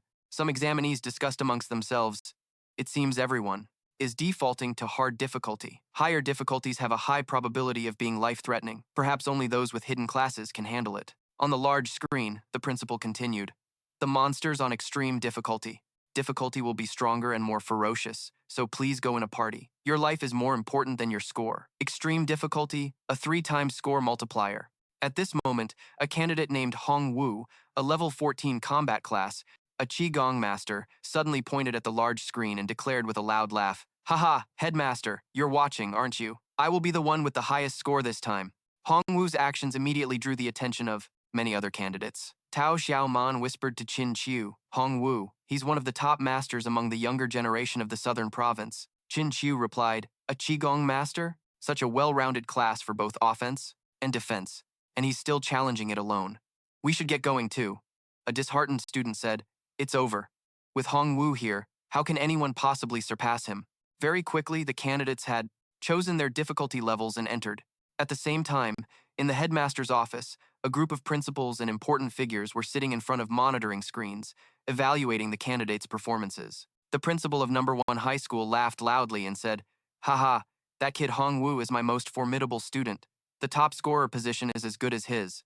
I see Mr. Chin's daughter isn't bad either. It's not impossible for her to make it into the top 3. In contrast to the smug expression of number 1 high school's principal, the principal of Lu Fan's school sighed regretfully to himself. What a pity. If only Lu Fan had awakened a different hidden class, perhaps. Qin Shanhai suddenly spoke up with a mysterious smile. "Gentlemen, I'm actually quite confident." "About who will be the top scorer?" someone asked curiously. "Oh, Mr. Qin, are you alluding to someone?" Qin Shanhai replied, "Lu Fan from number 3 high school." The principal of number 3 high school was astonished and exclaimed, "Lu Fan?" At Qin Shanhai's words, everyone simultaneously turned their gaze to Lu Fan's monitoring screen. Then, the principal of number 1 high school laughed and said, "Everyone has already teleported in. Only he is left. Is he planning to forfeit?" "Haha, Mr. Qin, please don't joke around. What can you possibly expect from a Dragon Master? Our Hong Wu has already climbed to the 4th floor, securing first place." Suddenly, the expression on the face of number 3 high school's principal changed, and he exclaimed, "He's not planning to forfeit. That kid is waiting for the final difficulties teleportation gate." The others were also startled. That kid wants to choose nightmare difficulty, a level that's a one-way trip. Is this overconfidence? Is this guy insane? That Dragon Master will get himself killed. Someone stop him now. So, someone spoke through the large screen in the secret realm to advise Lu Fan, young man, no one who has chosen nightmare difficulty has ever returned intact. Before the person could even finish speaking, Lu Fan just smiled and teleported into the nightmare difficulty. Seeing this, the principal of number 3 high school stood there stunned and said, the last person to choose nightmare difficulty was 8 months ago, and that person was devoured by monsters and died a gruesome death. The principal of number 1 high school's smile vanished as well. He glanced at the principal of number 3 high school and started to criticize. What? Nonsense! Didn't your school go over the rules of the grand examination? This Dragon Master kid. He then turned to Qin Shanhai and said, Mr. Qin, you should really reevaluate your judgment. This foolish choice makes him completely incomparable to our Hongwu. Someone else chimed in. That's right, we should just look forward to the performance of that genius Qigong master instead. Qin Shanhai laughed nonchalantly and said, aren't you two jumping to conclusions a bit too early? Why don't we watch a little longer before deciding? The principal of number 3 high school asked suspiciously, Mr. Qin, why do you have so much faith in him? Right after, his expression changed as he thought of a possibility. Could it be that Lu Fan, inside the secret realm of the nightmare difficulty trial, a red vortex appeared, teleporting Lu Fan to this location? The moment his feet touched the ground, Lu Fan discovered he was surrounded by a horde of monsters hidden within a black mist. Lu Fan immediately drew his weapon, thinking to himself, the first floor of the nightmare tower should have at least 10 of them. As the monsters emerged from the black mist, Lu Fan saw what they were. 10 black dire wolves, whose bites and tear at their targets, inflicting a bleed effect. Their night howl boosts all stats for allied units and also resets cooldowns. At that moment, the pack of black dire wolves opened their sharp-fanged maws and lunged at Lu Fan. Well then, shall we begin? Lu Fan thought with a smirk, dashing towards the wolves and unleashing his Dragon Fang strike skill. A few seconds later, the system announced, Nightmare Trial. Realm's first floor cleared, score plus 990. In the observation room, the principal of number 1 high school leaped to his feet, shouting in disbelief, in a single blow, how can that Lu Fan kid be so abnormally powerful? The man sitting beside him judged, his attributes are clearly far higher than his level. The principal of number 3 high school, utterly astonished, voiced his earlier suspicion with a trembling voice. Lu Fan, could he have found the legendary Great Dragon? The scoreboard updated. Number 1, Hongwu, extreme difficulty, 3,000 points. Number 2, Lu Fan, nightmare, difficulty, 990 points. Number 3, Qin Chu, extreme difficulty, 900 points. Also number 3, Tao Xiaoman, extreme difficulty, 900 points. While the group in the monitoring room was still stunned by Lu Fan's performance, the door behind them was pushed open by a man, who announced, pardon the intrusion. I am a special envoy from the Dragon Capital. I regret to interrupt, but we need to escort an individual back to the Dragon Capital for an investigation. Where is the Dragon Master named Lu Fan? Qin Shanhai looked at the door and immediately recognized the man as Qian Xiong, a combat professional, a level 57 swordsman, from, in the Nightmare Difficulty dungeon. After dealing with the monsters, Lu Fan didn't rush to the second floor but stayed behind to search for the location provided by the advanced map he had assembled before entering the dungeon. It didn't take long before Lu Fan smiled and said softly, finally found it. The system announced that he had reached the location on the treasure map. He had assembled an advanced map right before entering, not expecting it to be. Right on the first floor of the dungeon. Muttering to himself, Lu Fan reached out and took a book. The system announced that he had obtained a Growth Acceleration Skill Book. The Growth Acceleration Skill Book increases the amount of XP that both he and his pet receive from killing monsters. Lu Fan used it immediately without hesitation. The system announced that he had acquired the Growth Acceleration skill. Lu Fan was happy and thought to himself, an experience boost? This is perfect for Xiao Ye. After leaving Tang Village, Xiao Ye's leveling speed had slowed down quite a bit. This is truly a godsend. In the monitoring room, Qian Xiong watched Lu Fan on the monitor and made a demand to the principal of number 3 high school, Principal Bai. Lu Fan is your student. You must stop his assessment and bring him here. Principal Bai refused. Special envoy, no matter what the situation is, we should wait for his assessment to be completed. As the principal, I can take responsibility for him. Qian Xiong pushed up his glasses and said, on his behalf, yes, but you cannot accept his punishment for him. Principal Bai asked doubtfully, punishment? The others were also confused, not knowing what trouble Lu Fan had caused.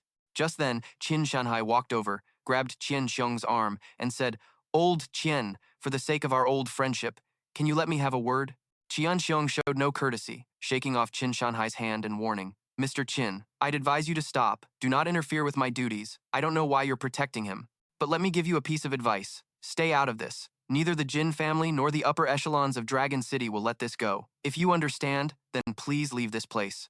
Then, Qian Xiong once again demanded of the principal. Principal Bai, hand the boy over now. Before Principal Bai could react, Qin Shanhai lit a cigarette and spoke again. Old Qian, the upper echelons of Dragon City, the Jin family, and even the Taichi Kingdom, this matter is indeed complicated. But once Lu Fan's secret is revealed, neither the upper echelons nor the Jin family will pursue this any further. Today, no one, no matter who they are, is taking Lu Fan away. Qianxiong frowned, pointing at Qin Shanhai and demanding, "What secret?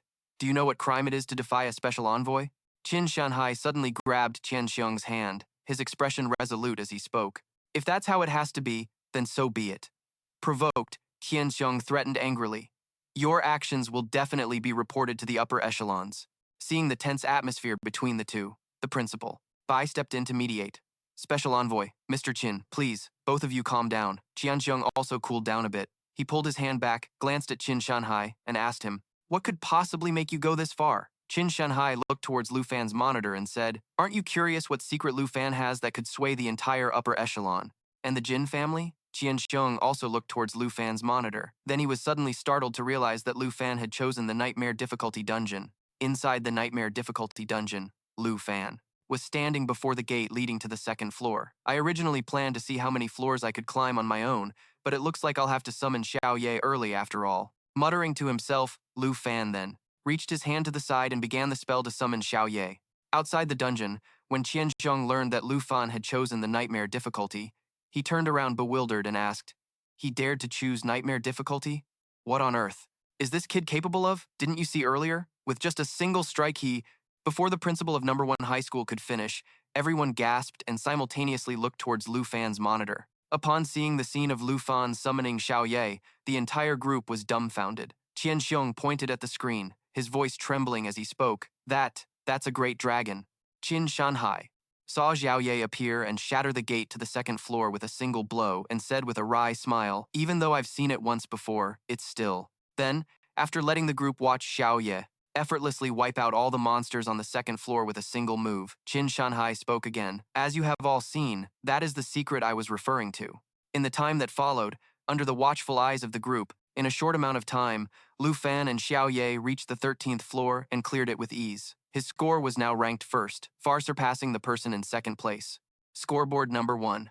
Lu Fan, Nightmare Difficulty, 58,500 points. Number 2, Hong Yu, Extreme Difficulty, 27,550 points. Number 3, Qin Qiu, Extreme Difficulty, 12,570 points. Number 3, Xiao Tao, Extreme Difficulty, 12,570 points. After observing for a while, Principal Bai seriously judged, "It's not just the Great Dragon. Lu Fan, this kid's own strength, all of his stats must be over 100 by now. Even without the Great Dragon summon, he could still surely secure the top spot in Jianghai." Qin Shanhai smiled at Qianxiong and asked, "Old Qian, do you still want to escort him to the upper echelons now?" Qianxiong replied, "Today, I finally understand why you would confront the Jin family for his sake." Qin Shanhai then said, "In that case, I will send a video clip of Lu Fan from this assessment to my master. From now on, the matter between Lu Fan and the Jin family will no longer need to trouble you, Special Envoy." Qianxiong exclaimed in shock.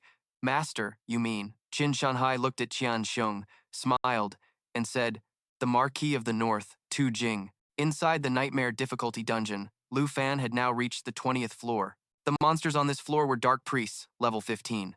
Their Dark Encirclement skill reduced a target's stats by 50%, while increasing their own by 25%. Shadow Fusion pulled both themselves and their opponent into the shadows. During this time, they were immune to all attacks and could control dark minions, commanding Dark Knights and Cavaliers. With the effect of the recent equipment, Xiao Ye's level would also level up soon. Thinking this, Lu Fan ordered Xiao Ye to use the Scorching Lava Flame skill. At Lu Fan's command, Xiao Ye immediately opened its mouth and spewed flames, engulfing the entire area in front of them, wiping out the horde of monsters in a sea of fire. The system announced that floor 20 was complete. Xiao Ye had gained 1 level, and Lu Fan had reached level 16. Lu Fan spoke cheerfully. "Let's go, Xiao Ye. Let's flatten this tower together." On the scoreboard, number 1, Lu Fan, Nightmare Difficulty, 90,000 points. Number 2, Hong Yu, Extremely Hard Difficulty, 31,500 points. Number 3, Qin Qiu, Extremely Hard Difficulty, 16,900 points. Tied for third, Xiao Tao, extremely hard difficulty, 16,900 points. An hour later, after much effort, Hong Yu finally cleared the 50th floor on extremely hard difficulty. He never expected this exam would be so brutal. Shouldn't this type of monster be for level 70? Well, since everyone is struggling, the only person who can compete with me for number 1 is Qin Qiu, and she's still in a party. Her score will be split in half. The title of top scorer for the Southern Province this year is definitely mine. At this thought, Hong Yu couldn't help but laugh loudly, looking up and shouting, "Principal, are you watching my performance? Hey, you recruiters from the 10 great universities, hurry up and send me my acceptance letter." The proctors glanced at Hong Yu, then immediately went back to intently watching Lu Fan's progress. Floor 50. Previous top scorers all maxed out at this level. This floor is the real turning point. Lu Fan, you can't afford to be careless. His pace of climbing the tower is bound to slow down. Inside the trial tower, Lu Fan eagerly opened the system window to check the new skills Xiao Ye gained after leveling up. He had acquired the Form Shift skill, with various forms available. Wormling form. All stats and mana consumption are reduced by 50%. Dragon Maiden form. Unlocked via blood contract. Giant Dragon form. Strength is reduced by 50%, Spirit is increased by 100%, and it gains the skills Myriad Scorch and Lava. Burst. World Ender form. Spirit is reduced by 50% while Strength is increased tenfold, and it gains the new skills Earth Annihilation and Dragon Roar. There were 4 transformation forms, including Giant Dragon and World Ender. While Lu Fan was deep in thought, rocks suddenly began to fall from a nearby mountain as a monster revealed itself, an Amethyst Mountain Giant, level 20. Its skill, Mountain Sweep, used a stone arm to swipe at all targets in front of it, dealing massive damage. With Mountain Collapse, it leaps high and smashes into the ground, causing 5 aftershocks that deal 10 to 35% damage. Its Amethyst Rock passive reduces magic damage by 50% and resists all armor-piercing attacks. Principal Bai couldn't help but worry when he saw this. A Tier 3 boss on Nightmare difficulty, how could he possibly defeat it? I said it before, this is the turning point. For the next few floors, his tower climbing speed will certainly slow down for Lu Fan. The principal of number 1 high school sighed and said this, looking at the scoreboard with a hint of envy. With this performance, Lu Fan's top spot in Jianghai is secured, and his position as the top scorer in the Southern Province is practically guaranteed. Why couldn't a student with such potential have come from my number 1 high school? Back inside the trial tower, the mountain giant made its move, with its mountain sweep attack. Accordingly, its colossal fist shot straight toward Lu Fan. Unfazed, Lu Fan stood his ground, casually studying the information. On the boss, a 50% damage reduction? Well, I'm already halfway up the tower, so it's only natural for the difficulty to spike. Thinking this, Lu Fan grinned in excitement. If that's the case, Xiao Ye, let's try out that World Ender form, shall we? Xiao Ye blocked the mountain giant's attack meant for Lu Fan with a single hand, then let out a roar as it soared into the sky and began transforming into its World Ender form. Although its spirit stat decreased by 50%, its strength stat increased exponentially, and it also gained 2 new skills, Earth Annihilation and Dragon Roar. The proctors watching on the monitor were shocked by this sight, exclaiming in shock, "What the heck? It has a combat form too? These forms are truly terrifying." As Lu Fan was watching Xiao Ye transform, he suddenly sensed danger from behind, causing him to immediately leap aside, successfully dodging a punch from the mountain giant. Lu Fan decided to return the favor, using the dragon's war cry skill to buff himself and his dragon pet, increasing all their stats and attack power by 30%. He then ordered Xiao Ye to use Giant Maw, lunging forward to viciously bite the opponent, inflicting damage and a bleed effect as it started chewing on the mountain giant's head. Literally. Just like that, the level 20 boss crumbled. The principal of number 1 high school exclaimed in shock, while Principal Bai broke out in a cold sweat, silently speculating. To shatter this boss's defenses in a single blow, the attack power of that last hit must have exceeded 2,000. Back inside the tower, just when Lu Fan thought the mountain giant was finished, it reached out its hand toward him again. Lu Fan dodged to the side once more, then activated his Dragon Blood armor skill, forming a dragon claw around his fist. He then threw a powerful punch straight into the mountain giant's face, creating a heaven and earth-shaking explosion.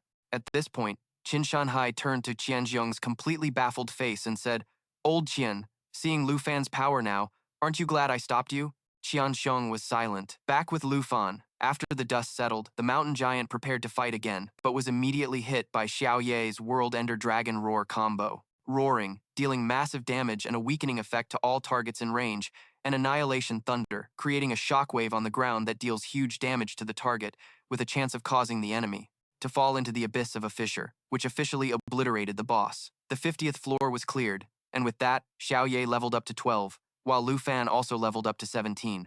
It was definitely the right choice to pick Nightmare difficulty. Now the challenge was no longer an obstacle. As long as they swept through each floor, their experience would increase significantly. Lu Fan thought to himself and continued his journey to conquer the tower. In the observation room, Qin Shanhai stubbed out the cigarette in his hand, a smug look on his face as he said to the principal of the #1 high school, "It seems that 50 floors of Nightmare difficulty still haven't given Lu Fan any trouble.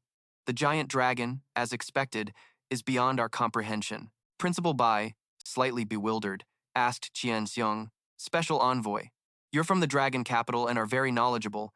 Can you tell how much the giant dragon's power increased when it changed forms?" Qian Xiong replied with a contemplative expression, "I've seen some major figures from the dragon capital in action before, and if I use that as a benchmark, after changing forms, its stats must be at least over 2,500, right?" The principal of the #1 high school exclaimed, just as he had predicted, afraid that the number was likely even higher, not lower. Principal Bai thought to himself. After composing himself, the principal of the #1 high school said, "Since he's already past the 50th floor, why don't we use the X+1 mode? We'll know for sure then." X? Qin Shanhai asked with a confused look. Principal Bai explained, "That's right, the XID+1 mode was created by the very first scholar who designed the trial tower. After clearing the 50th floor, through the X variable, which determines the number of monsters, all challengers are guaranteed to encounter the tower's boss. This makes the trial almost identical to real secret realms, where one's life can be lost at any moment. It's just that on Nightmare difficulty, even with an X of 21, all monsters are replaced by Nightmare-level bosses. In the X+1 mode on Nightmare difficulty, there won't be just one boss, and its stats will also be increased." Qin Shanhai lit a cigarette, took a drag, and then gestured with his chin towards the screen with a smug look. "That may be so, but look at Lu Fan.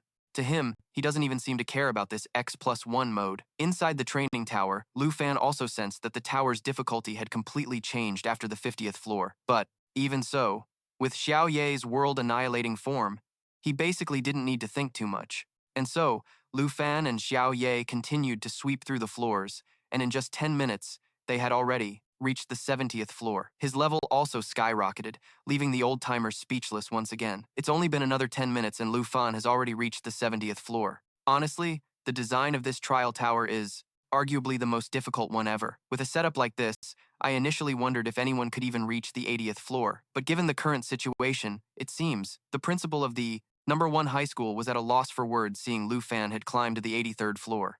Over the years, countless geniuses have pushed themselves to the absolute limit to level up, only to end up exhausted and losing their lives inside.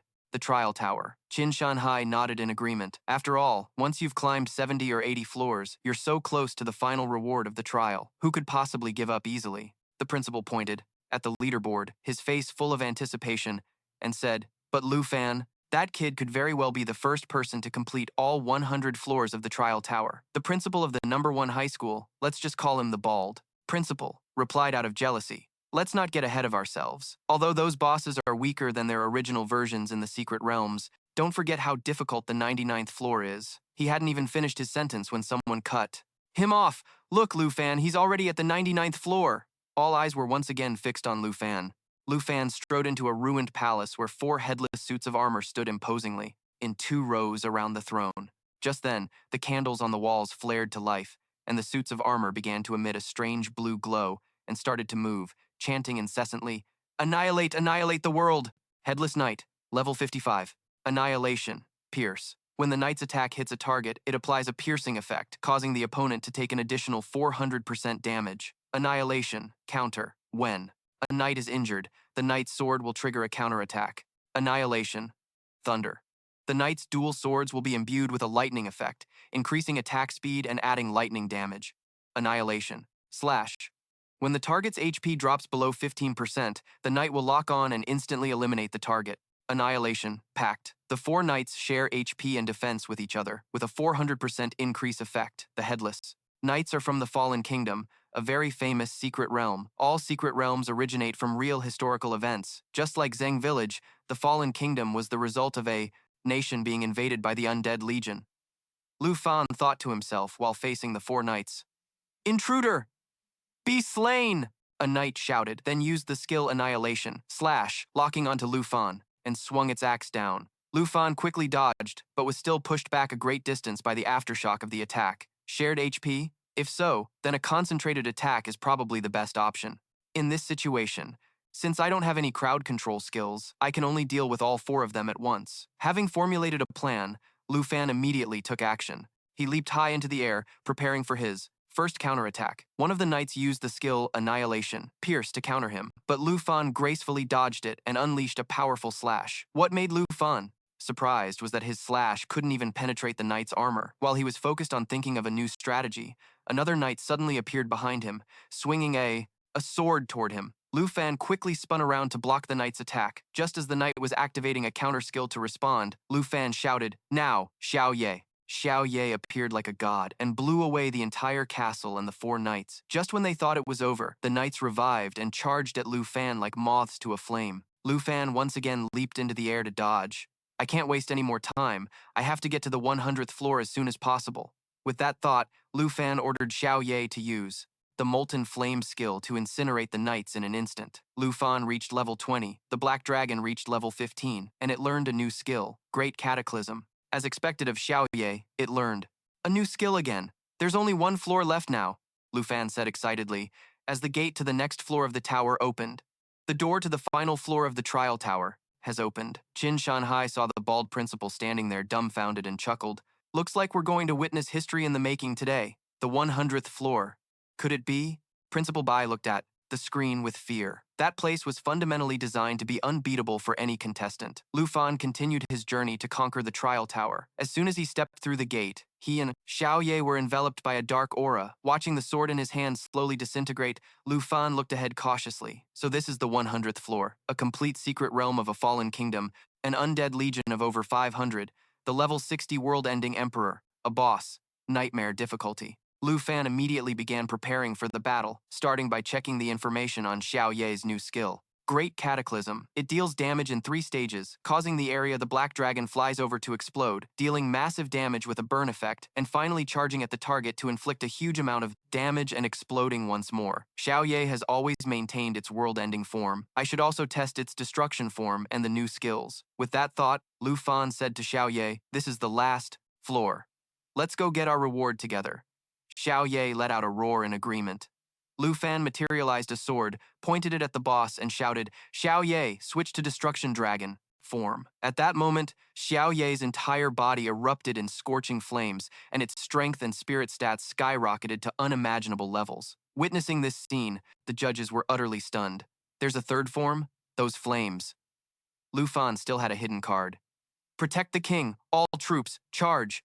At the Headless Knight's command, the Undead Legion let out a battle cry and charged forward in unison. Lu Fan and Xiao Ye didn't hesitate to meet them head-on. As the two sides clashed directly, Lu Fan signaled for Xiao Ye to use the Great Cataclysm skill, continuously breathing fire upon the Undead Legion, causing their numbers to plummet. The terrifying sight left the judges horrified. Is this really something a student can master? The Undead Legion was nearly wiped out. While Xiao Ye was giving the Undead Legion a beatdown, Lu Fan charged towards the boss. "You arrogant fool! In the presence of the king, you should be kneeling!" With those words, the Headless Knights leaped forward to ambush Lu Fan. Lu Fan dashed to the side to dodge and shouted, "Xiao Ye, get over here!" Xiao Ye used the 3rd stage of Great Cataclysm, causing an explosion with a burn effect at its destination. It successfully wiped out the 4 Headless Knights, leaving those watching on the screen in awe. The 4 horsemen were instantly one-shot. This showed that even the hardest floor of the trial was not enough to gauge Lu Fan's true strength. 9,800,000 points. For the past 30 years,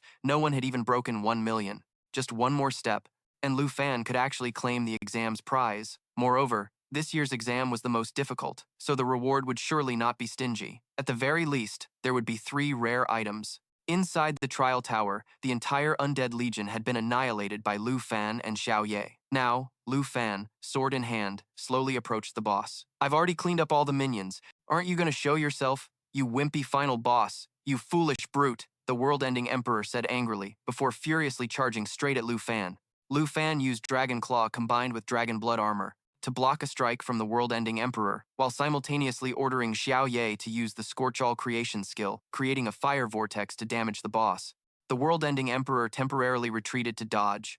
At that moment, he realized his hand was bleeding uncontrollably and he couldn't use his power. It turned out that besides the physical attack, Lu Fan had also used the skill of the Ring of Grievance. It can be used on any target to harvest grievance energy. When the accumulated grievance value reaches a certain level, attacks on the target will also apply bleeding, stun, and poison effects to deal with the boss. Despicable.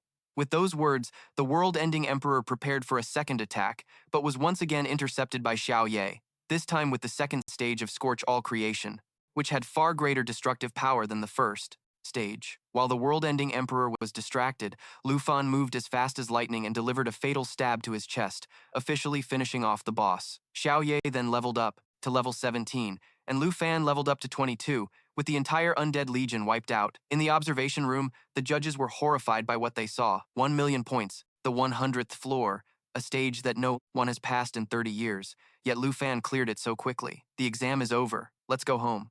Are you already thinking about what I'm going to cook? Lu Fan said cheerfully. He said to Xiao Ye. The system then began to announce continuously that he had passed the 100th floor. Congratulations to contestant Lu Fan for successfully clearing the Southern Province's Nightmare Level Trial. Reward. Skill Book. Rage of the Ice Dragon King. Of the Ice Dragon King, Rare Grade. Class Requirement, Dragon Tamer, Dragon Language Mage. Level Requirement, 20. Upon use, you will learn the magic skill, Rage of the Ice Dragon King. The Rage of the Ice. Dragon King unleashes a blast of cold air within a target area, dealing damage accompanied by slow and freeze effects. The duration, damage amount, and range of the effect vary depending on the continuous casting time. Spirit Wind Ring, Rare Grade. Level Requirement, 20. Agility plus 77, Stamina plus 35, Spirit plus 32. The wearer receives the blessing of the Spirit Wind, increasing agility by 35%. Flame Bone Cloak, Grade. Legendary.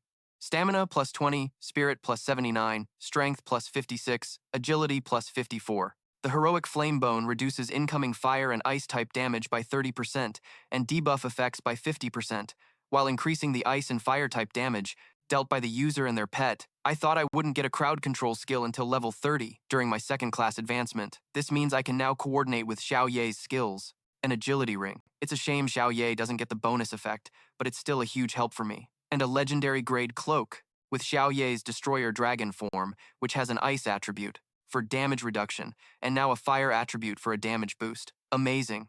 After collecting his rewards, Lu Fan recalled Xiao Ye and then confidently strode out of the secret realm. The moment he stepped outside, Lu Fan was greeted by a warm welcome from the examiners, especially Principal Bai. He rushed over with an excited expression and exclaimed, "How is this kid so damn good? Top scorer, you are the pride of our school. From now on, your picture will be hung forever on our school's wall of fame." Hearing this, the principal of number 1 high school retorted sarcastically, "Oh, really? The wall of fame is filled with heroes who sacrificed their lives while fighting against invading beasts. Are you trying to jinx the kid? Get out of here. If you're going to curse someone, curse yourself."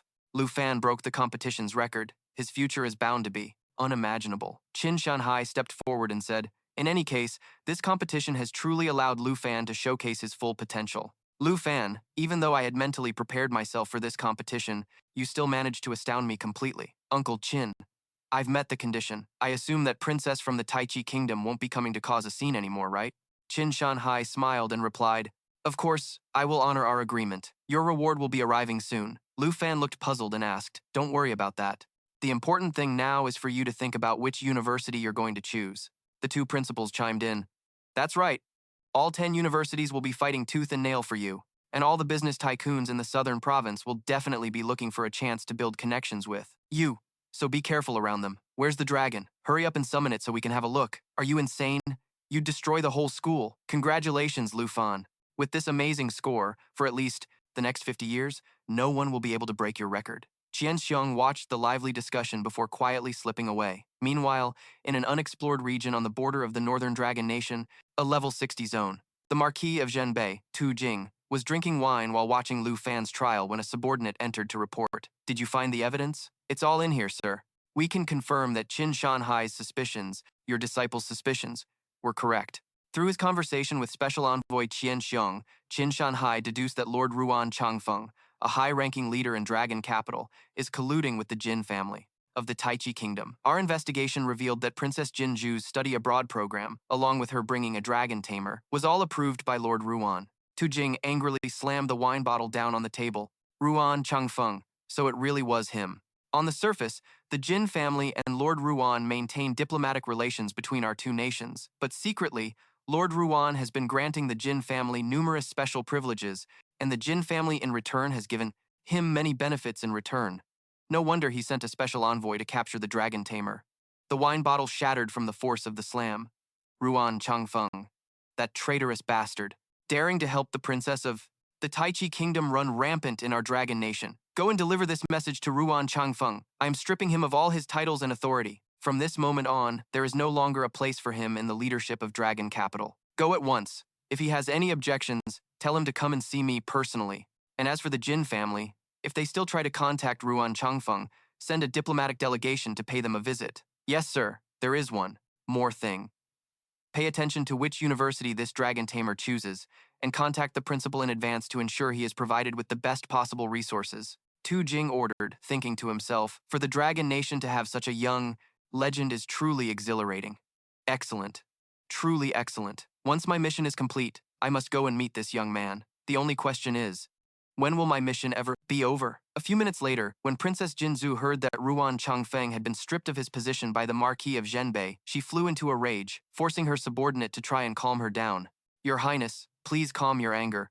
We also have some good news. What good news could you possibly have? Without him, how are we supposed to capture that dragon tamer? Your Highness, there's no need to waste your precious time on him any longer. The day the trial results are announced is approaching. We discovered that among the participants, besides Lu Fan from Jianghai City, there is another dragon tamer from Qingzhou City. Jinzhu was surprised at first, but then a sinister smile spread across her face. Now that is good news. Let's hope this one is a bit more cooperative. Congratulations to contestant Hong Yu. Completed the Nam Tin Province's Nightmare Level Trial, Floor 72, with 89,250 points. Hong Vu excitedly stepped out of the secret realm, imagining he would become this year's top scorer and be welcomed by the examiners, including his own principal, with a warm reception. As soon as he saw the principal, Hong Vu proactively went over to greet him. Oh, Hong Vu, you've finished the exam? Hong Vu replied humbly, yes, but I only managed to get 89,000 points.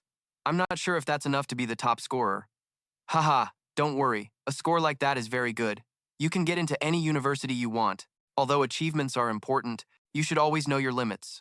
You're quite injured, go get treated.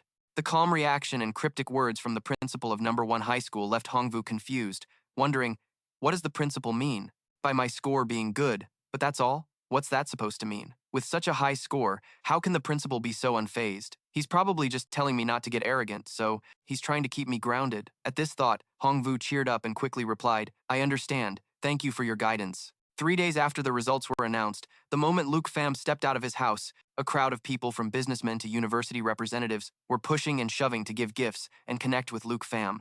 While Luke Pham was still overwhelmed, Tan Sun Hai approached him with a smile and said, Today is the day. The results are announced, so everyone knows you're number 1. Huh.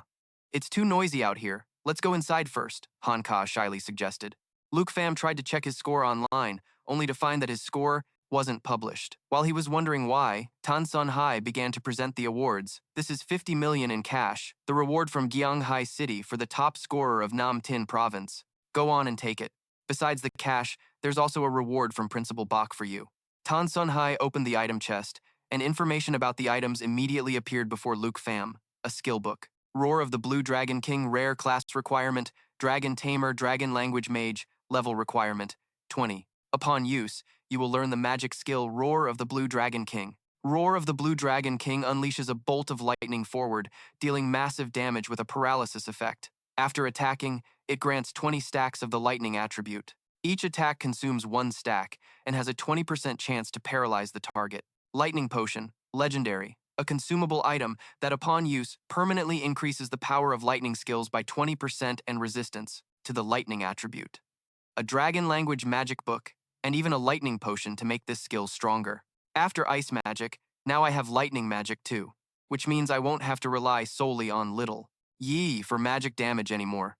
Qingfeng Armor, rare, level requirement 20, strength plus 70, stamina plus 46. Qingfeng's Touch, reduces damage the wearer receives from debuff effects by 30%. Shanling Boots, legendary, level requirement 20, strength plus 68, stamina plus 54. Shanling Leap, Upon activation, teleport to any location within 50 meters. Cooldown, 30 seconds. A mobility and damage reduction ability.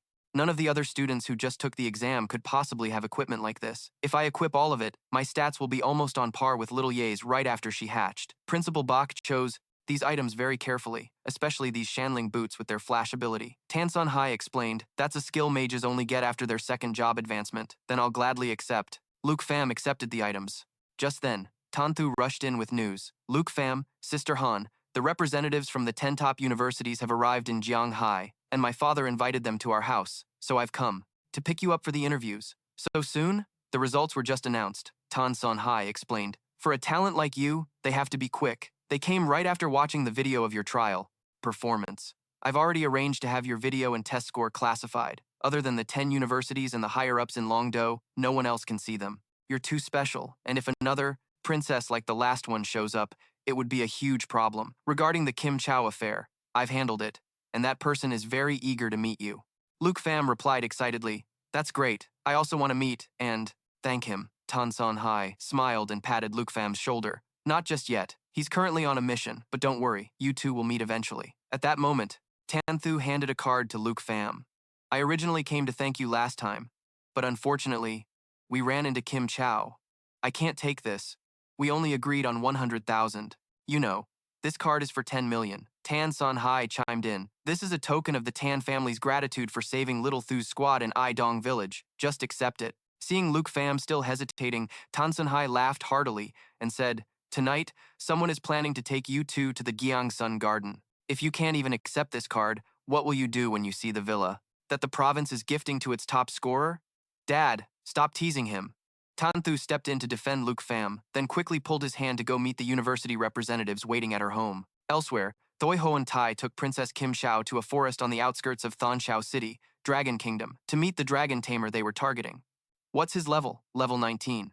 And his armored dragon is level 14. Kim Chow watched Tran Thien Chi and his armored dragon up ahead with keen interest. Dragon tamers really are on another level. He's already fighting a level 30 boss. The boss, which was absolutely enormous, charged furiously at Tran Thien Chi. Tran Thien Chi commanded his young armored dragon to swing its tail powerfully, dealing damage to all targets in its path. As for him, using the Dragon Spear Strike skill, he channeled his dragon energy into an extremely powerful attack, delivering a fatal blow that sent the boss straight to the underworld. Thanks to that, Tran Thien Chi reached level 20, and Tu Chu leveled up to 15. Excellent, excellent. You didn't waste the dragon egg I gave you. Kim Chow applauded in praise. Tran Thien Chi bowed his head and replied, I'm glad I did not disappoint you, princess. If you were like this useless bum, then I would be disappointed. With that, Kim Chow turned to Thoi Hoan Tai with a displeased expression. From now on, this spear of yours will be his. Any problem with that, Thoi Hoan Tai? Although Thoi Hoan Tai was reluctant, he had no choice but to answer. This subordinate obeys the princess's command. Tran Thien Chi said gratefully, Thank you, princess. With the dragon armor and the dragon spear, plus the princess's enhancement magic, I will surely defeat the top scorer of Nam Province. Kim Chow was secretly pleased. Tran Thien Chi was ranked second with 210,000 points, while Luke Pham's score wasn't announced, but it was estimated to be around 300,000 points, so Tran Thien Chi still had a chance to win. Luke Pham, you must remember this name until you eliminate him and seize his black dragon. I will help you become the strongest dragon master in history. In the Tai Te Kingdom, you will become my servant, second to only one but above all others. So, when it comes to Luke Pham, do not disappoint me. With a determined gaze, Tran Thien Chi replied, Rest assured, princess. It is my honor. I vow to be your knight forever. Kim Chow replied with satisfaction. You are very perceptive, much more so than that, Luke Pham. I gave him a golden opportunity, yet he was ungrateful. Then, she ordered Thoi Hoan Tai, go to Jianghai, and investigate which academy Luke Pham enrolls in for me. If you can't even do that, then get lost. Yes, ma'am. Thinking of Luke Pham, Kim Chow was filled with hatred and thought to herself, soon enough, he will forever regret what he did to me. In the living room of the Tan family's villa, before meeting the academy representatives, Tan Thu asked Luke Pham, Have you decided which academy you're going to apply to? Because I want to know. Ah, no, it's because my father wanted me to ask. He said I should apply to the same academy as you, so we can help each other out later. That's great. I heard that teams are very important, and we've already worked together before. If we're going into a secret dungeon, you'd definitely be my first choice. But I still don't know which academy to choose yet. I'll let you know later. Ah, okay. Tanthu replied shyly, wondering to herself just how many points Luke Pham had actually scored. If she couldn't catch up to him again, the gap between them would only grow wider. Thinking this, Tanthu said to Luke Pham, "I'll do my best to get into the same academy as you." "Yeah, okay." Luke Pham smiled and replied, then pushed the door open to meet the academy representatives. "Greetings, teachers. My name is Luke Pham." Before he could even finish his introduction, a man cut him off. "Luke Pham, right? We've all seen the video of your trial. It was incredible. The first dragon master in history to have a dragon. I wonder if the top scorer of Nam province has an academy in mind yet?" a female teacher asked. The man from before said with a displeased look, "There's no need to ask what he likes. Jiangnam Academy will give you all sorts of benefits. A scholarship worth 10 million dragon coins a year, and all potions, secret dungeons, and other resources will be provided for free." The female teacher then taunted, "Hey, everyone sitting here represents the top academies in the Dragon Kingdom. You dare come here to compete for the top scorer with just that? In addition to what Gyeongnam Academy can offer, Bakkan Academy will give you an extra 20 million a year and access to 20 secret dungeons that aren't open to the public." The other man, not to be outdone, said, "What Bakkan can offer, you think we can't? We can provide all that, and we'll even throw in access to a dungeon of opportunity." The female teacher was no pushover either, and immediately raised the stakes. "The terms are negotiable. If he's not satisfied, we will offer more." Luke Pham watched this bickering scene, a bit bewildered, not expecting the interview to be like this. Good grief, now I really don't know which academy to choose. Just then, Kohan, the representative from Longdo Academy, spoke up. "This year's participant for the national trial will be selected by Longdo. Luke Pham, we can give you this spot." The man was stunned when he heard this. "Really? Look, he's strong, but he just had his class change. How could he possibly be qualified enough for the national trial? The previous participants all went through rigorous selections. The other nations are already fully prepared, and he's just now finding out about it, making an internal decision to hand something so important to a freshman. Are you treating the national trial like a joke?" Kohan ignored these comments and continued to negotiate with Luke Pham. The national trial is a super-secret dungeon jointly established by 23 nations around the world. Once every 3 years, each nation sends one contestant under the age of 25 to represent their country in the national trial. To ensure the stability of the secret dungeon, the contestants must be newcomers. National-level experts are not allowed to participate. This is a competition that the whole world watches, and the prizes are some of the rarest treasures in existence. The female teacher and the man who had been squabbling earlier now joined forces to criticize Kohan. "Even if you were to give him a spot, it should be for the next one. This year's competition starts in just 6 months. Don't you think what you're doing is incredibly reckless?" Kohan stated firmly. "The one who passes the national trial will earn the right to become a national-level master, an opportunity to go from being number 1 in Nam province to number 1 in the Dragon Kingdom. Dragon Capital can give you this opportunity. The national trial not only offers rich rewards, but also a chance to join the ranks of the powerful." While Lu Fan was pondering this, the system suddenly announced, "Lu Fan, congratulations! Today's treasure map has been sent to you."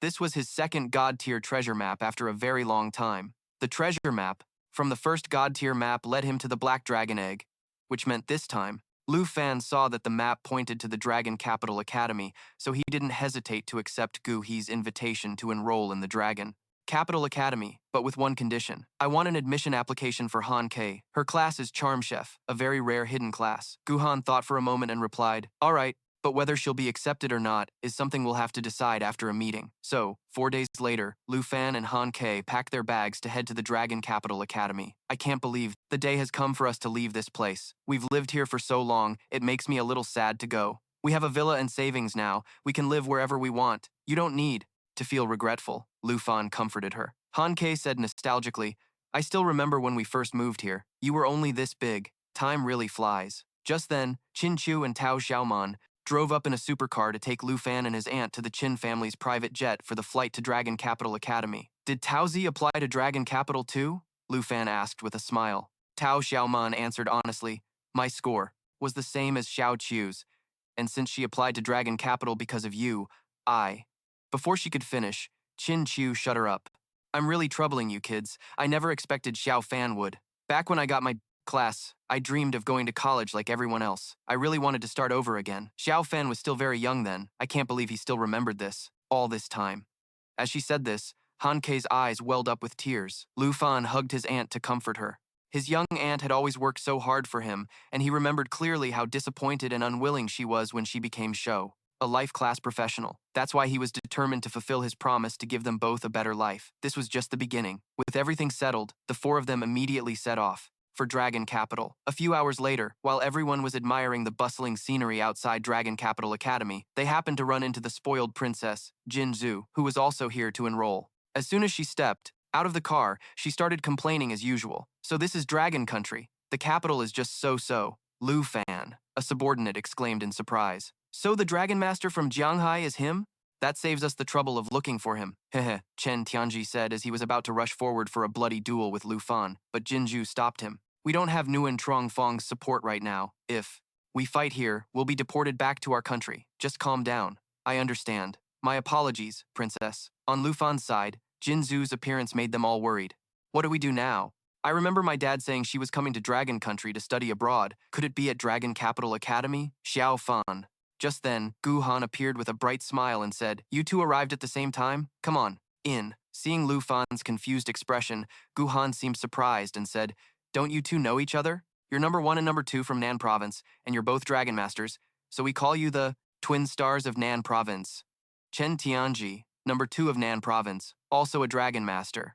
Lu Fan stared at Chen Tianji assessingly, while Chen Tianji looked back at Lu Fan with hostility and said, "I've heard so much about you, and now I finally get to meet you, Lu Fan. Miss Gu, I guess I'm acquainted with these two now, but we're all tired from the long journey. Could you show us to our rooms to rest first?" Hearing Lu Fan say this, Gu Han replied, "Then let me show everyone to their accommodations.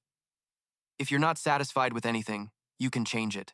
I'll also take this chance to tell you about the freshman orientation tomorrow that you'll have to attend."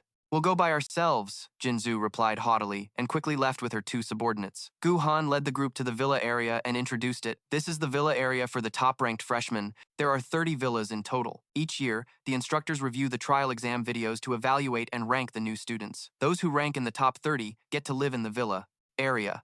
Among the top-ranked students, Lu Fan is number 1, so villa number 1 will be his. As for Chen Tianji, the number 2 from Nan Province, he's ranked 18th overall, so his place is villa number 18.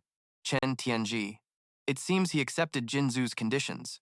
To think that someone who sold his pride is being called one of the twin stars with me, how ridiculous, Qin Chu then asked curiously. "Miss Gu, Taozi's and my results probably aren't in the top 30, right? Does that mean we have to go register at the student dorms?" "That's right, Qin Chu, Tao Xiao. Man, Han K, I'll take the 3 of you to the dormitory area later, but in every aspect, the villa area is obviously much better. Then can we live with Lu Fan?" The suggestion from Han K made the 2 girls' jaws drop in surprise. Gu Han thought for a moment and replied, "There are no rules against it, as long as the person living there has no objections." "Xiao Fan definitely has no objections, right? Don't you want to eat your little aunt's cooking?" Lu Fan, of course, had no objections and agreed instantly. Han K then happily linked arms with Qin Chu and Xiao Tao. "The boy has no objections, so we'll all live together. It's a good chance to bond and strengthen our ties, which will make it more convenient when we team up for dungeons later." A lot. While Xiao Tao was feeling awkward about this, Lu Fan said, "You guys should stay here with my little aunt.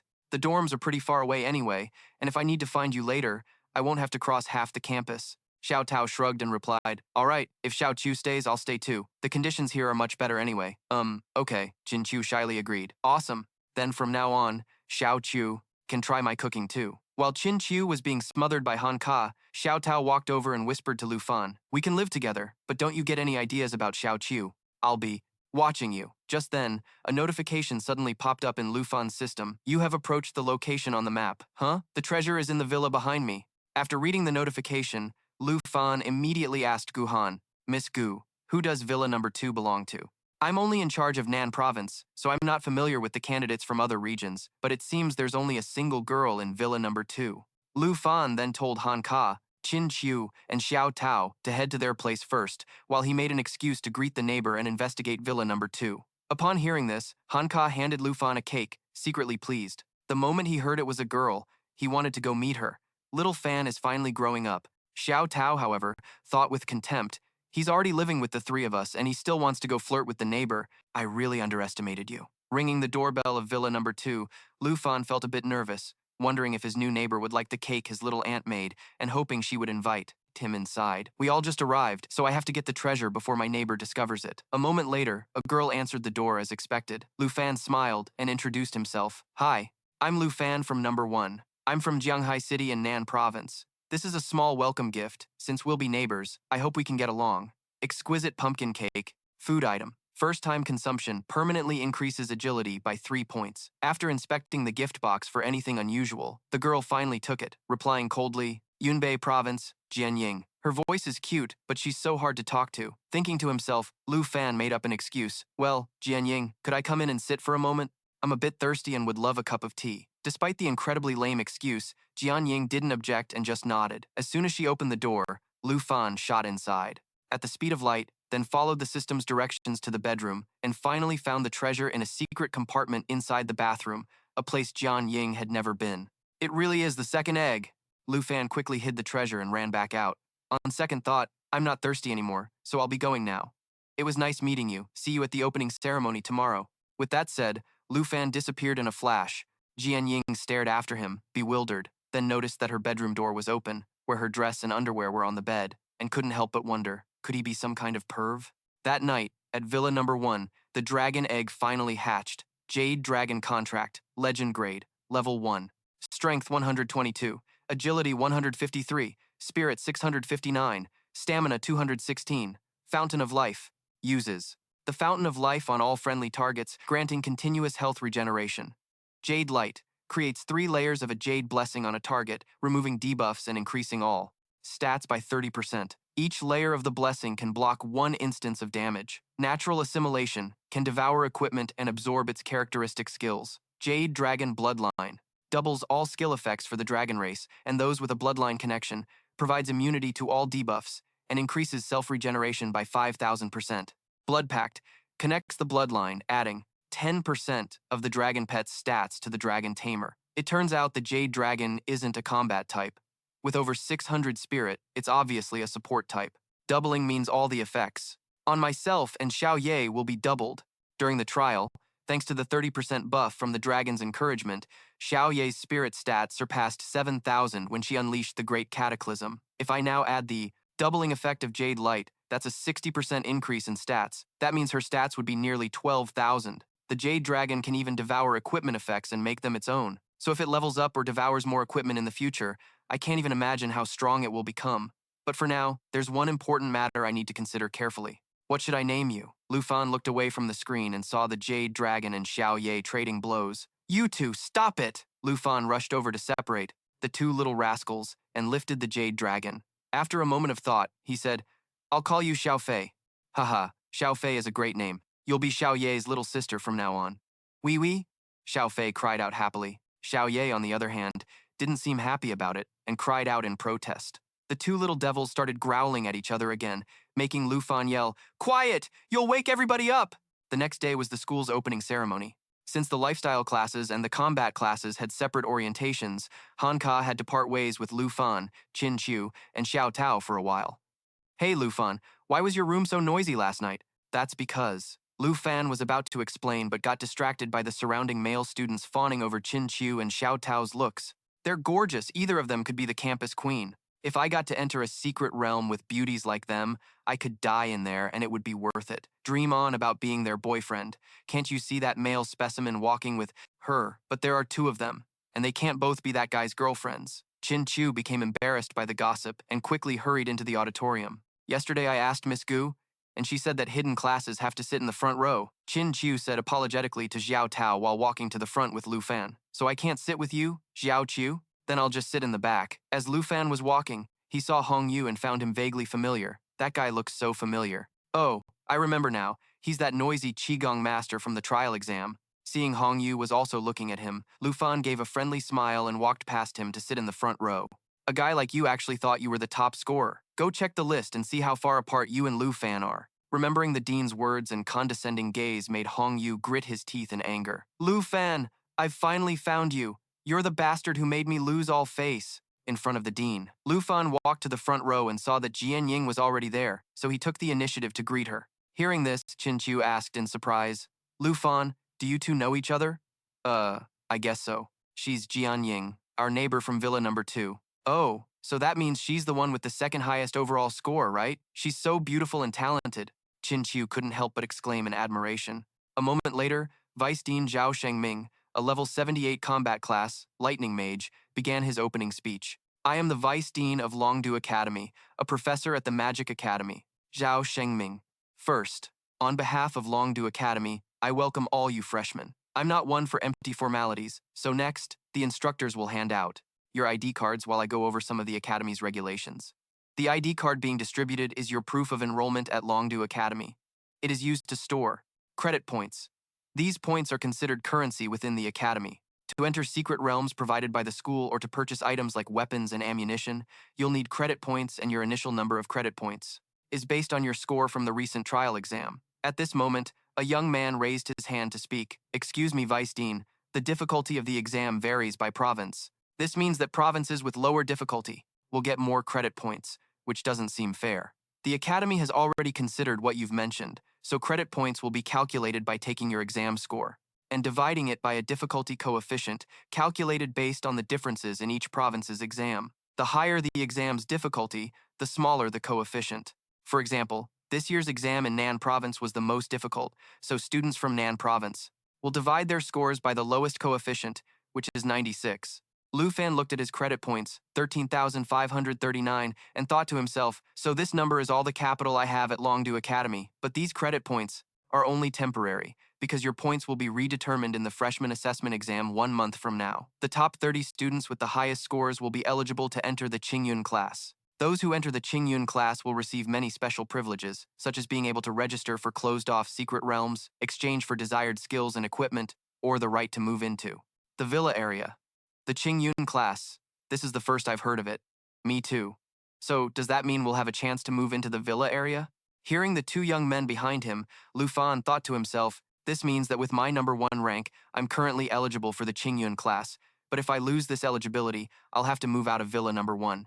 I understand that all of you want to get into the Qingyun class, but I must warn you first. Just because you get into the Qingyun class doesn't mean you're safe, because any student can challenge a class member for their spot in the Qingyun class through a challenge. Only if that member wins can they keep their spot. If the member loses, the challenger will enter the Qingyun class, and members of the class cannot refuse a challenge. At this point, Zhao Shengming displayed the list of Qingyun class members. Currently, the Qingyun class has 30 members, who are the 30 people with the highest exam scores. The number 1 spot belongs to the top scorer of Nan Province, Dragon Master Lu Fan. Hearing this, Lu Fan immediately stood up and waved to everyone. What? He's number 1. That loser from before. His class is Dragon Master and he's number 1, so he must have a dragon. Keep your voice down, he can hear you. What if he really does have a dragon? We'd be toast. Even just an earth dragon would be terrifying enough. No wonder he became the top scorer of Nan Province. I just searched online, and I can't find any videos or scores for Lu Fan's exam. Could he be some rich kid with connections who got in through his family without any real skill? That's right. I can only find Chen Tianji, the number 2 from Nan Province. Look at this. His dragon is awesome. Chen Tianji, at this moment, quietly asked Jinzhou, Princess, when do you plan to deal with him? We still don't know his true strength. Let's take our time and probe him first. Qin Qiu heard the Vice Dean speak and became a little worried. Lu Fan, with the Vice Dean introducing you like that, isn't he just encouraging everyone to challenge you?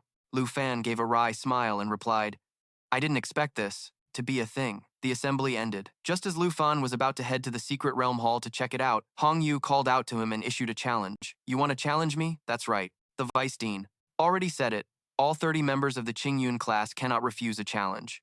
Lu Fan, if you really have the strength to be the top scorer, why wouldn't you dare to face me? Hong Yu scoffed in response, thinking to himself that he couldn't see the video or Lu Fan's exam score. If he was really that capable, it must have been because he summoned a ton of wyverns to pass the exam. In that case, I just need to target him directly to win. Hearing Hong Yu's words, Lu Fan laughed. You're on. I accept your challenge. All right then, I'll bet 200 points. Just 200 points? Oh well, 200 must be a big number for him. Thinking this, Lu Fan smiled slyly and replied, Okay, 200 it is. The friendly match between Lu Fan and Hong Yu immediately became the center of everyone's attention. Jin Zhou then reminded Chen Tianji, this is a good opportunity to gauge his strength. You need to pay close attention to Lu Fan's every move. Meanwhile, in another location not too far away, will Lu Fan be able to win? Faced with Xiao Tao's doubt, Qin Qiu just smiled and said, You've never seen Lu Fan fight before, have you? You'll find out soon enough. On the makeshift arena, which was the schoolyard, Hong Yu took an offensive stance and said with a confident smile, I'll count down from 3, and then we'll start. 3, 2, 1, begin.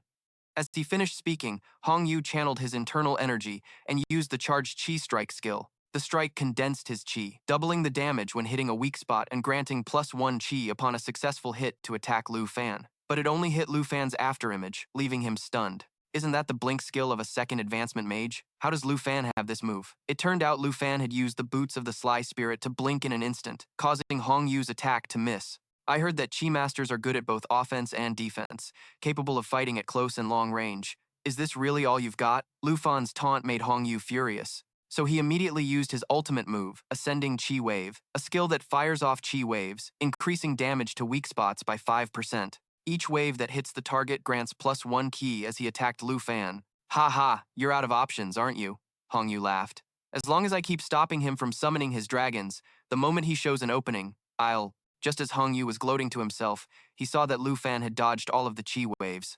He was even preparing to counterattack. So, Hong Yu immediately used his rock-solid skill, consuming all his chi to create a sturdy defensive barrier. For every point of chi consumed, the barrier's defense increases by 5% to block attacks. You can't break my rock-solid unless your strength reaches 280 points, Hong Yu thought with certainty, only to meet a bitter end as Lu Fan shattered the barrier and kicked him straight in the stomach, knocking him down. The onlookers were shocked by this scene. He sent him flying with a single kick, without even using a skill. Is the Azure Cloud class that strong? Lu Fan is a dragon tamer, yet he defeated a Chi Master without even summoning his dragons. Is that it? And here I thought we'd get to see some dragons. A young man looked at Hong Yu with concern. He's bleeding. Is he going to be all right? Lu Fan then looked disappointed and said to his opponent, "This is just not good enough. I wasn't even using my full strength, and you're already down." In a corner, Jin Zhou asked anxiously, "Did you see that clearly? What are your chances of defeating him?" After hearing Jin Zhou's question, Chen Tianji thought for a moment before answering. Lu Fan still hasn't summoned his dragons. If we're just judging his personal abilities, I'd say I have about a 30% chance, but with the princess's buff, it goes up to 70%. Hearing this, Jin Zhou felt somewhat relieved. That's pretty high. The match ended, and Lu Fan directly took out his ID card to collect the bet. A bet's a bet. Not to mention you were the one who started this, so I'll be taking those 200 points. Longdu Academy ID card. Lu Fan. Balance change. Plus 200. Current balance. 13,739. Hong Yu stared at the displayed number in horror. 13,739. 1,739 times the Nan province difficulty multiplier of 96. That means his exam score is 1.3 million. Almost 1.3 million points. Even Chen Tianji, who's in second place, only has 21,000 points. Only then did he realize how naive he had been to think he could beat Lu Fan. The fight was over. Qin Chu and Xiao Tao returned to the villa to get Han Ke, while Lu Fan stayed in the Longdu Academy's dungeon lobby to research the secret realms. A short while later, as soon as she arrived, Han Ke rushed over to ask, "Someone already challenged you? Little Fan, are you all right?" Lu Fan smiled and replied, "I'm fine. I'm fine. Don't worry, Auntie." Recalling the earlier scene, Xiao Tao couldn't help but exclaim, "Lu Fan sent Hong Yu flying so effortlessly just now. Haha, I told you he was very strong. The first time I met Lu Fan, he was even stronger than Uncle GG. If he's already this strong on his own, wouldn't his dragons be even more powerful? I can't even imagine it. Well, dragons were already beyond our imagination to begin with. Everyone's here now. Come take a look at this. I just looked through the dungeons the Academy offers, and this one gives the most experience points, which is perfect for us to level up," Lu Fan said, as he held up a tablet, feeling a bit annoyed. If it weren't for Hong Yu's challenge, Xiao Fei would have already leveled up by now. Poisonous Spider Forest, a dread-level secret realm. Party limit, 5 or more people, entry fee, 45 accumulated points. Hanke read the dungeon information and couldn't help but feel worried. Even though you kids called me over to make up the numbers, this is a level 45 dungeon, not child's play. If anything goes wrong, we could die. Lu Fan smiled and replied, "Don't worry, Auntie. I'm confident I can get everyone through it safely. Even so, including Hanke, we only have 4 people.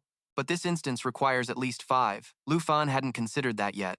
Just when he was wondering who to invite, Qin Chu gestured with her chin towards Sword Shadow, who was sitting not far away. "Look, Lu Fan, the girl from Villa number 2 is here too. Her total score is ranked 2nd, so this level 45 dungeon should be no problem for her at all. You should go and try inviting her." Although Lu Fan was a bit hesitant, he still followed Qin Chu's advice and approached Sword Shadow, but before he could even say a word, and merely greeted her, he was met with a disdainful look from Sword Shadow. "Crap, this expression clearly shows she's misunderstood me, but I have to admit my actions back when I was looking for the dragon egg were pretty strange. Besides, talking to Sword Shadow is really tough. She'll probably just say yes or get lost. Thinking this, Lu Fan forced his friendliest possible smile and said, I see you're also looking up dungeons. Just like me. So I was wondering if you'd like to join our party? After a moment of silence, Sword Shadow made a disgusted face and said, pervert. Upon hearing that, everyone immediately turned to stare at Lu Fan with judging eyes. Xiao Fan, my dear Lu Fan, what on earth did you do to her? A misunderstanding. It's all a misunderstanding, just from when I greeted her last time. Lu Fan hastily explained, holding up his tablet to show Sword Shadow the dungeon information. I admit, the first time we met was a little weird, but I'm really just a normal guy. I swear, I promise. I saw you were looking for a dungeon too, and I don't really know anyone else. We're just one person short for the poisonous spider forest, so it would be great if we could team up, right? As soon as she heard the name Poisonous Spider Forest, Sword Shadow immediately accepted Lu Fan's offer. Lu Fan's party couldn't help but rejoice. Lu Fan himself let out a sigh of relief and then offered to pay her entrance fee for the dungeon, but Sword Shadow bluntly refused. She then took out her ID card, paid the fee herself, and entered the dungeon. Sword Shadow, Secret Realm, Poisonous Spider Forest, points consumed, 45, remaining balance, 874. Reading Sword Shadow's information, Lu Fan became thoughtful. She has over 8,000 points. I don't know the difficulty coefficient for Yun Bei, but even with the coefficient of 96 from Nan Province, the highest difficulty, Sword Shadow's score would still be over 800,000. She's incredibly strong. One by one, the party members entered the dungeon. The moment they were inside, Han-Kei couldn't help but cover her nose. Goodness, the air in here smells awful. Lu Fan looked at the path ahead and said, looks like this is the place. The group followed the path deeper into the forest. Along the way, a curious Xiao Tao asked, Lu Fan, why did you pick this dungeon? It's level 45 and on dreadful difficulty. I looked through all the options in the dungeon lobby, and none of them had a higher level or offered more experience points than this one. Hearing his answer, Xiao Tao seemed a little flustered. Ah, well, that's not what I meant. Hold on. If we're here to level up, then I definitely have to share these with everyone. Han-Kei smiled cheerfully and pulled out a huge bag of cookies. Traveler's cookies, perfect quality food. Effect, for 3 hours after eating, increases. Experience points gained by 20%. This is great. With these cookies to help, we'll reach the next level in no time.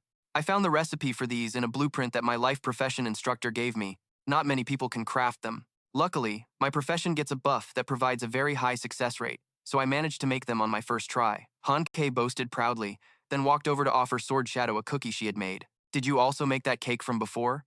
You mean the pumpkin pie? Yes, I did.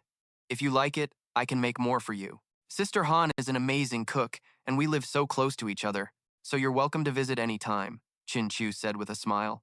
Sword Shadow was a little surprised at first, but then a smile unconsciously graced her usually ice-cold face. At that very moment, Lu Fan heard a sound from the nearby bushes and immediately warned his teammates, everyone, be careful, a monster has noticed us. Realizing it had been discovered, the monster stopped hiding and revealed itself. Level 40 Black-Scaled Python, experience, 9,120. Materials, Python's Poison Fang worth 1,745. Poison Fang, a bitten target is afflicted with a stack of poison, and each stack reduces the target's maximum health by 10%. Death Coil, continuously constricts the target, incapacitating them and draining 10% of their health every 5 seconds. The moment she saw the monster, Xiao Tao immediately dashed forward. A panicked Chin Chu saw this and tried to stop her. Taozi, wait! But Xiao Tao didn't listen and continued her charge, attacking the monster. As a result, her sword strike was like a mosquito trying to bite steel, only serving to enrage the python. The monsters here are all level 40 or higher. They're not something we can defeat easily. I can make some food to boost our resistance, but I'll need to gather the ingredients. No need to go through all that trouble. Lu Fan interjected. You all just focus on the fight. Leave these problems to me. As he spoke, power began to gather in Lu Fan's hand, and Xiao Fei was summoned forth. Xiao Fei's tiny appearance left his teammates bewildered. This was especially true for Xiao Tao, who had never seen Lu Fan's dragon before. This is a great dragon? Stop climbing on my head, you're too playful, Xiao Fei, Lu Fan said dotingly to his pet dragon. That's not Xiao Ye. Does Lu Fan have 2 dragons? Xiao Fan. Where did this dragon come from? How come I've never seen it before? The python wasn't about to give them time to chat, and seeing Xiao Tao's guard was down, it lunged to attack. Seeing this, Lu Fan immediately commanded Xiao Fei to unleash Jade Light, placing 3 stacks of Jade Blessing on the target, removing all debuffs, and increasing all of their stats by 30%. Each stack of the blessing can block 1 instance of damage. Thanks to the spear, Xiao Tao managed to escape death, but the force of the bite still sent her tumbling backward. Tao Zi, let me heal you. Qin Chu rushed over to Xiao Tao. At that moment, Xiao Tao was startled to realize that the damage had just been nullified. That's right, Lu Fan explained. With Xiao Fei here, everyone can fight without worry. There's absolutely no need to be concerned about debuffs or injuries whatsoever. Xiao Fei removes debuffs, negates damage, and boosts stats, all in one skill. That's even more amazing than a second advancement priest, Xiao Dao chimed in with agreement. The Dragon Clan is truly powerful. A dragon that's small can already negate damage and even boost all of my stats. Suddenly, the python lunged towards Qin Chu and Xiao Tao. Lu Fan was about to charge in to rescue them when a flash of light from behind him shot straight through the monster's head, instantly obliterating it. While everyone was still stunned, the sword shadow behind them recalled his blade and issued a warning. Don't waste any more time. We're being targeted. This was Sword Shadow, a level 21 hidden combat class. A sword master, wielding the blood-breaking sword, an epic grade level 21 weapon, a class. Exclusive to the Swordmaster class. It grants plus 3,947 strength, plus 126 agility, has an armor break effect that ignores 30% of the target's defense, and a swiftness effect that increases sword control speed by 40%. So this is how a Swordmaster attacks. As expected, number 2 is incredibly strong. As Lu Fan was silently admiring Sword Shadow, he noticed his expression suddenly turn grave as he sent his sword flying in another direction. Lu Fan followed the sword's path and spotted a silver-armored spider preparing to attack Han Ke, so he immediately dove and tackled Han Ke out of the way. Unlike the last time, this strike from Sword Shadow only managed to deflect the monster's attack, failing to cause any damage. The system then displayed its information. Silver-armored spider, level 45, experience, 15,750, materials. Silver armor shell, worth 415 gold. Poison fangs, a target hit by the bite contracts 1 stack of poison. Each stack of poison reduces the target's max HP by 10%. Pincer leg pierce, swings its forelimbs to simultaneously pierce through 2 targets. If it fails to hit, the skill reactivates 1 more time. Silver armor, immune to armor-breaking effects. The silver-armored spider let out a shriek, then changed its target to Sword Shadow, attacking with its pincer leg pierce skill, but it kept missing because Sword Shadow was moving too fast. Sword Shadow, watch out! Lu Fan yelled, then charged in and took down the monster with 1 strike. Focus, it's not the only one. What's more, it's not just these spiders. There are black web hunters here too. Sword Shadow simultaneously wielded 2 weapons, the Army Breaker Greatsword and the Frostwater Sword, to deal with the horde of monsters. Army Breaker Greatsword, epic grade, a level 21 weapon exclusive to the Swordmaster class. Its skill, Mountain Shaker, deals 210% physical damage and splashes 21% of that damage to surrounding enemies. Frostwater Sword, exquisite grade, a level 14 weapon exclusive to the Swordmaster class. Its skill, Bone-Chilling Frost, deals ice elemental damage and reduces the target's movement speed by 30%. Black Web Hunter, level 45, experience, points, 39,110. Material, Spider Eye, worth 7,519 dragon coins. Poison Fangs, a target hit by the bite contracts 1 stack of poison. Each stack reduces the target's max HP by 10%. Binding Web, tightly wraps a captured target in a web, and the target will die after 60 seconds. While fighting alongside Sword Shadow, Lu Fan asked curiously, all of your weapons are class-bound. They look really unique. Sword masters can craft their own weapons, and they level up with me right from level 1. But this isn't the time for a sales pitch, Sword Shadow said while dodging an attack from a silver-armored spider, simultaneously using Bone-Chilling Frost to deal ice damage and slow the target's movement speed by 30%. This class is similar to a Dragon Master. One levels up dragons, while the other levels up weapons. As Lu Fan was mulling this over, he spotted a silver-armored spider about to launch a sneak attack on Sword Shadow. So he immediately ordered Xiao Fei to activate Jade Light, while he himself charged forward with his weapon to block the monster's blow. Having been saved, Sword Shadow immediately used Mountain Shaker, sending the monster straight to Spider Heaven and getting a 30% stat buff. Thanks, Lu Fan replied with a smile, thinking to himself. The Blood-Breaking Sword is for agile armor piercing, the Frostwater Sword is for crowd control, and this last one is for defense and damage buffs. With 3 swords working in harmony, the Swordmaster is truly an all-around class. Just then, Han Kei's scream grabbed the attention of Lu Fan and Sword Shadow. Taozi, protect Sister Han, Qin Chu shouted to Zhao Tao as the three of them were being surrounded by the spiders. There are still so many. Silver-armored spiders. I'll take care of them. You go find the Black Web Hunter. Lu Fan delegated to Sword Shadow, then ran with Xiao Fei to help Qin Chu's group. Everyone watch out for the binding web. Skill, if you get caught in it, you could die. Sword Shadow was distracted watching Lu Fan and got hit by a sneak attack, which shattered the 3 layers of armor from Xiao Fei and left her injured. Seeing that Sword Shadow still decided to run off and find the Black Web Hunter, Lu Fan quickly stopped her. Wait, Sword Shadow, you're hurt. Don't charge in there by yourself. Xiao Fei, quick, heal her! Before Lu Fan could even finish, Qin Chu urged him, Lu Fan, go with Sword Shadow. With the Jade Light, we'll be fine here. All right, I'm counting on you two then. With that, Lu Fan and Xiao Fei took off after Sword Shadow. There you are, let me help. As he spoke, he ordered Xiao Fei to release the Jade Light, creating a phantom shield and buffing Sword Shadow. I can handle this on my own.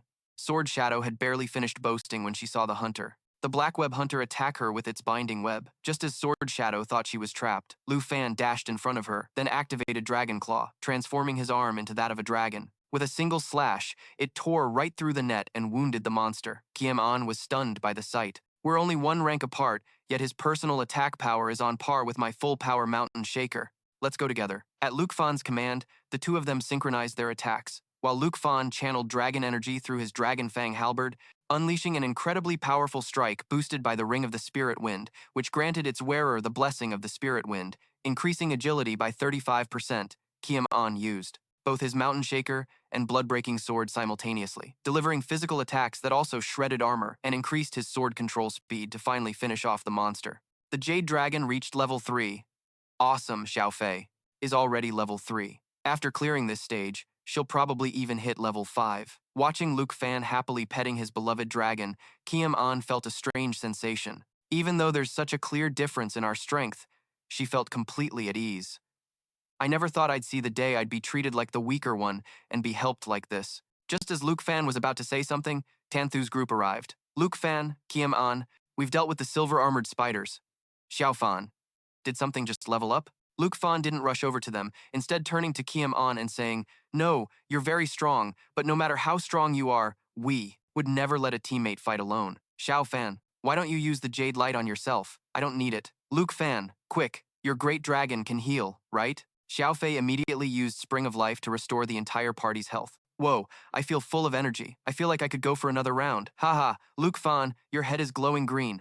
Xiao Fei, maybe you should stop healing this guy next time? Watching Luke Fan's group laughing and joking, Kiem An found herself smiling. It turns out having teammates isn't so bad after all. A few hours later, Xiao Tao stared at the map on her tablet, completely bewildered. The map ends here. Does that mean we've reached the end? But there's still a huge area ahead of us, right, Luke Fan? Luke Fan silently gazed down into the chasm. Tanthu followed Luke Fan's gaze and exclaimed in shock, It looks like this is the boss's lair. At that moment, the system began to display the monster's information. Screaming Spider Matriarch, level 45. 1 net annihilation, spews an extremely sticky spider web, binding all targets within range. Targets die after 60 seconds of continuous binding. Poison Spit, spits a pool of poison. Targets within the area will continuously accumulate poison stacks. Each stack reduces health by 5%. Absorb and regenerate, devours its spider followers. Each one eaten restores 5% of its health. Group Frenzy, causes all of its followers to focus their attacks on a single target, increasing all their stats by 15% for 60 seconds. The Weaver increases its own speed within its web's range. Seeing this, Luke Fan silently assessed the situation. Absorb and Regenerate and Group Frenzy are both skills that affect the other spiders. It seems we'll have to clear out the surrounding mobs first. Meanwhile, seeing Han Ki about to look down into the monster's lair, Tanthu kindly advised her, Sister Han, I don't think you should look down there. Xiao Tao agreed. If you're not a combat class, you probably won't be able to handle it. You can't take it. Then I'll have to learn to take it. You guys are always protecting me. If I can't even stand to look, I'll only be more of a burden during the fight. Han Kei replied resolutely. But as soon As she glanced down at the swarming legion of spiders below, she couldn't hold it in and immediately ran to a nearby tree to be sick. Luke Fan chuckled at the scene. This is what you call a harsh dose of reality, huh? Whether we're approaching or trying to kill the boss, we have to clear out all the surrounding mobs first, Kiem An offered. Xiao Tao tapped on her tablet for a moment, then announced, a previous team left a record of their strategy. Ranged classes pull the small mobs, and once they're all cleared, they approach the boss. It would take at least 4 days to clear them all. Hearing this, Han Ke grew worried. That long? The food I brought is only enough for 1 day. If we cook now, would you guys be willing to eat roasted spider? Tanthu's face turned pale as she replied, no, I don't want to eat spiders. We don't have to.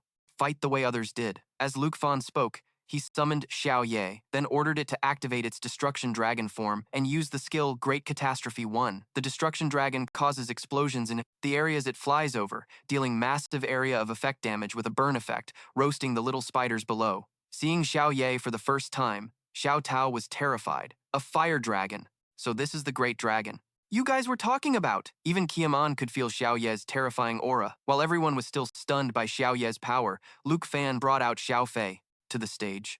Xiao Fei, let's give Xiao Ye some support, shall we? Xiao Fei let out a cry and simultaneously used 3 skills, Jade Dragon Bloodline, Jade Light, and Dragon's Encouragement to support Xiao Ye, making the dragon even more powerful as it went on a rampage. Luke Fan tasked Tanthu and Xiao Tao with protecting his aunt, then went down with Kiem An to deal with the female spider. Xiao Ye, to my side. Xiao Ye immediately obeyed, using Great Catastrophe 2, diving into the target area to deal massive damage, followed by Great Catastrophe 3, crashing down to cause an explosion that incinerated the area. Around it once more, Kiem An witnessed this and couldn't help but marvel internally. 3 levels of devastating damage. Being this close to the Great Dragon makes me feel like I'm about to be incinerated by the heat wave. The smaller spiders started trying to climb up to escape Xiao Ye's flames. Seeing this, Luke Fan shouted worriedly, Tanthu, are you guys okay? Tanthu and Xiao Tao were already busy dealing with the spiders trying to crawl up. Just replied, you two go fight the boss. Taozi and I will be fine. Only then could Lu Fan approach the boss with Jian Ying, feeling relieved. The boss wasn't about to lie down and wait to die, immediately spitting a toxic fluid toward Lu Fan and Jian Ying. Xiao Fei activated its Jade Light, and while Lu Fan was preoccupied with protecting Jian Ying, the boss shot another spiderweb at him. Fortunately, Lu Fan reacted in time, slashing through the web, but he couldn't avoid getting injured. Taking advantage of this, Lu Fan ordered Xiao Fei to swallow his blood, then had Xiao Ye activate the skill Universal Incineration 1. The destructive dragon flapped its wings, unleashing 4 fiery vortexes that dealt massive damage to the affected targets. He still has other skills. This destructive capability could definitely destroy an entire city, perhaps even a nation. He alone had nearly wiped out the entire spider swarm. Thanks to helping eliminate a massive number of spiderlings, Xiao Fei successfully leveled up, reaching level 5 with its Jade power and acquiring the skill Jade Blessing. Jade Blessing adds 3 layers of Jade Dragon Aura to a target, boosting the damage of the next 3 attacks. Just as Lu Fan wanted Xiao Fei to test its new skill, he noticed its body suddenly started to glow, and then the little dragon shifted into a new form. Just like Xiao Ye, Xiao Fei had now obtained a new form and even greater power. The boss lunged forward, attacking with its 2 front legs at Lu Fan and Jian Ying. The moment she received the buff from Xiao Fei's Jade Blessing skill, Jian Ying immediately counterattacked with 3 swords simultaneously. The result was that all 3 swords pierced straight through the boss, much to Jian Ying's surprise. Initially, her blood-breaking sword couldn't even pierce the silver-armored spider's carapace, yet now it went through effortlessly.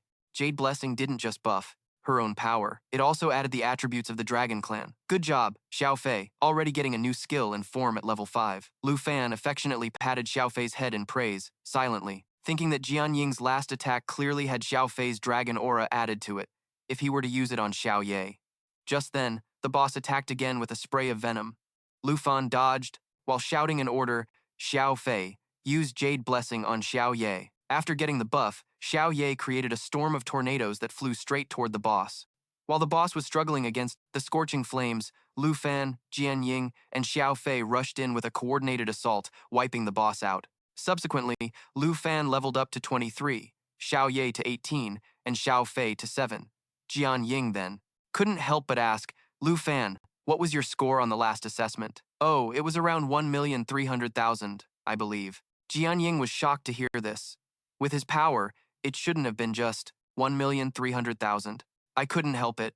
1,300,000 is the score limit for nightmare difficulty anyway, Lu Fan replied with a smile, then called out loudly, Qin Chu, Tao Zi, bring Auntie down here. At this moment, Jian Ying was a bit pensive, thinking that in terms of score, she was only at half of Lu Fan's, but in terms of strength, the gap between them was enormous and seemed impossible to overcome. In the end, combined with the food buffs from Han Ke, the team was able to clear the dungeon in one run. Not only did everyone level up, but they also obtained materials and rewards. As for Jian Ying, maybe she truly needed a party, or perhaps everyone gave her a feeling she had never experienced before. So, for the first time, the second-ranked Jian Ying agreed to join their party. To celebrate their success, everyone decided to throw a small party at Lu Fan's villa. Hanke cooked many delicious dishes to treat the kids, and the air was filled with joy and laughter. In the days that followed, Lu Fan also gradually settled into Longdu Academy. His days consisted of studying combat theory, and in his free time, he would enter the previous dungeon to level up. In just over half a month, 2 days before the freshman assessment, Lu Fan's party had become much stronger than before. To be specific, Xiaoye reached level 19, Xiaofei level 14, Lu Fan level 25, Taozi level 22, Qin Chu level 22, Hanqi level 18, and Jian Ying and her sword reached level 24. That's a wrap.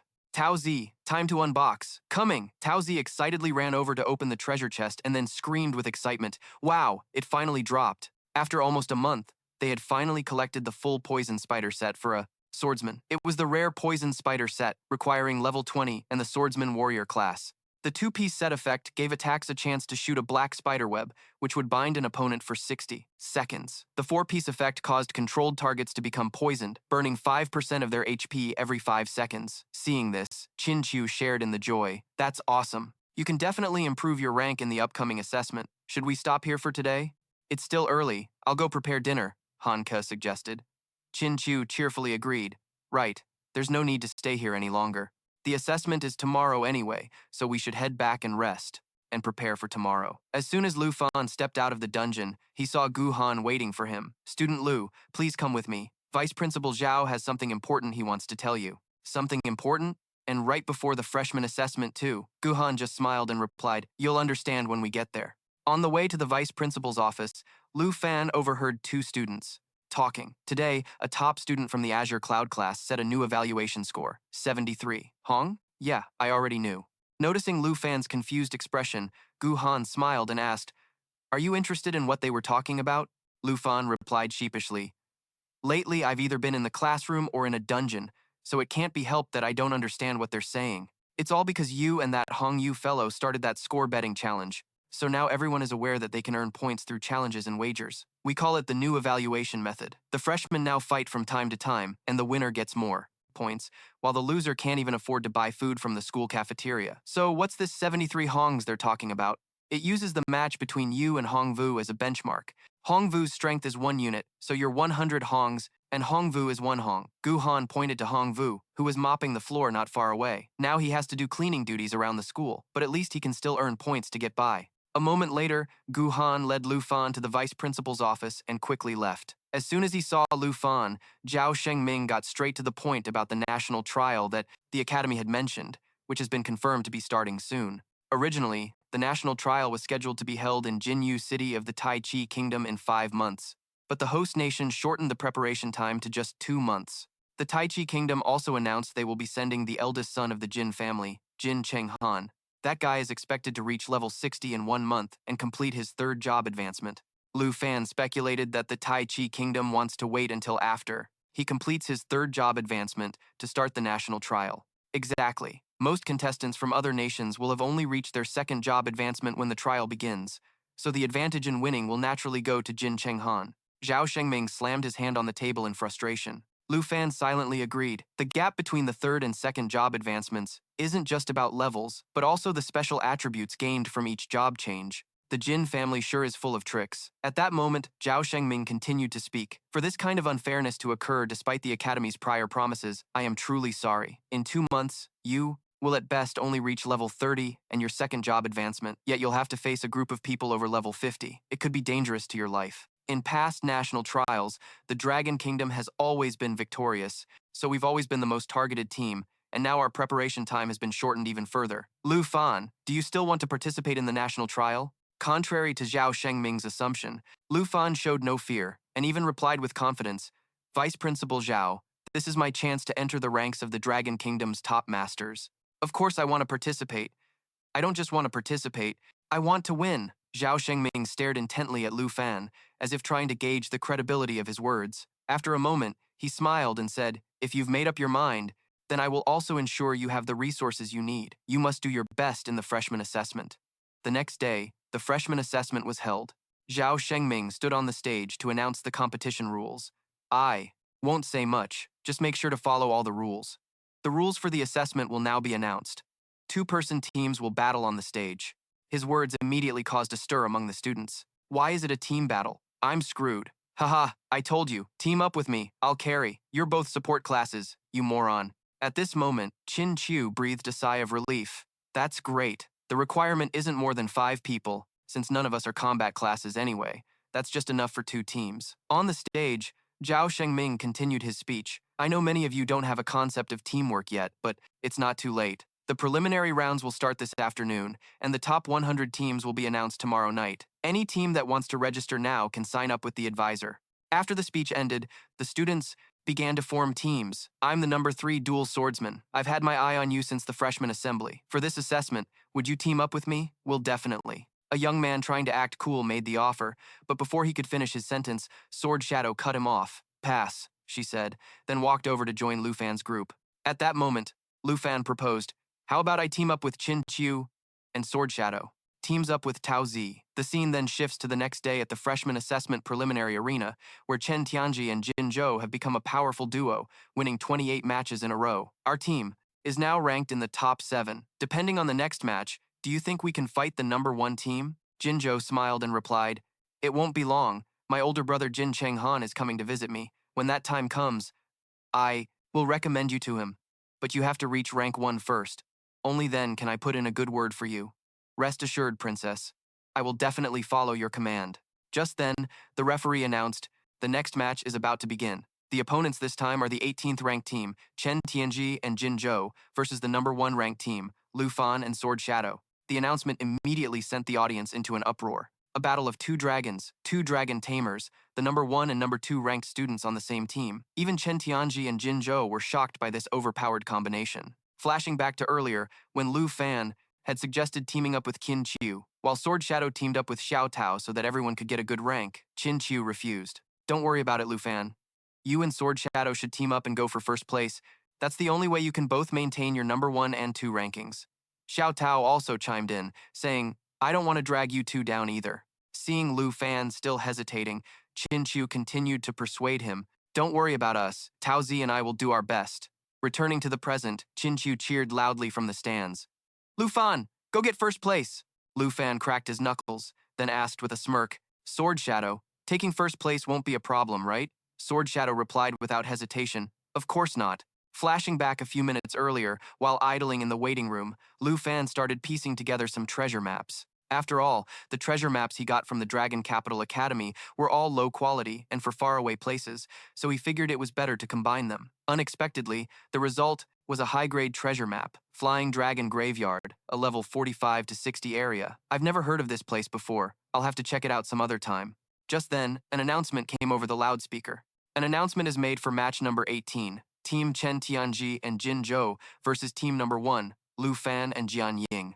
Hearing this, Lu Fan smiled and said to Jian Ying, it's our turn to enter the arena, but since this is just an evaluation test, we can't be careless. Back in the present, the crowd in the stands was buzzing with excitement about the upcoming match. Look, number 1 Lu Fan is teamed up with the number 2 Beauty. They might as well just hand them the trophy now.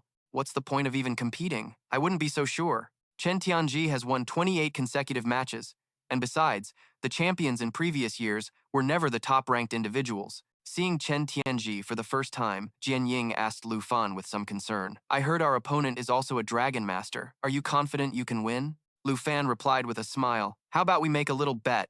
Let's bet on whether or not I can defeat them all by myself. Jian Ying was taken aback. Without me helping, and without you even summoning your dragon? That's quite the proposition. right? Back in the venomous spider forest, I realized our classes are actually very similar. If I win, you have to tell me all the secrets of the Swordmaster class, deal? The match began. The moment the referee gave the signal, Chen Tianji and his dragon charged forward to attack. I've finally been waiting for this day, Lu Fan. You won't be able to walk all over me anymore. From this day forward, there can only be one Dragon Master, and that will be me. Chen Tianji thrust his spear with lightning speed, but it only passed through Lu Fan's afterimage. While Chen Tianji was still reeling in confusion, he heard Lu Fan say to his teammate, "It's too late to back out of our bet now, Jian Ying." With that, Lu Fan threw a kick, then used Dragon Claw combined with his Dragon Blood armor transformation, morphing his arm into a draconic talon. He delivered a powerful uppercut to Chen Tianji's dragon, sending it stumbling backward in a daze. Chen Tianji looked over at Jian Ying, who was standing nonchalantly with her arms crossed, and frowned in anger, shouting, "Your teammate isn't fighting, and you haven't even summoned your dragon. What is the meaning of this?" Lu Fan smirked and replied, "It's just a small bet, that's all. Why would I need to use my full power against two pieces of trash?" Just then, Jinzhou burst out laughing. "Lu Fan, I finally have my chance today.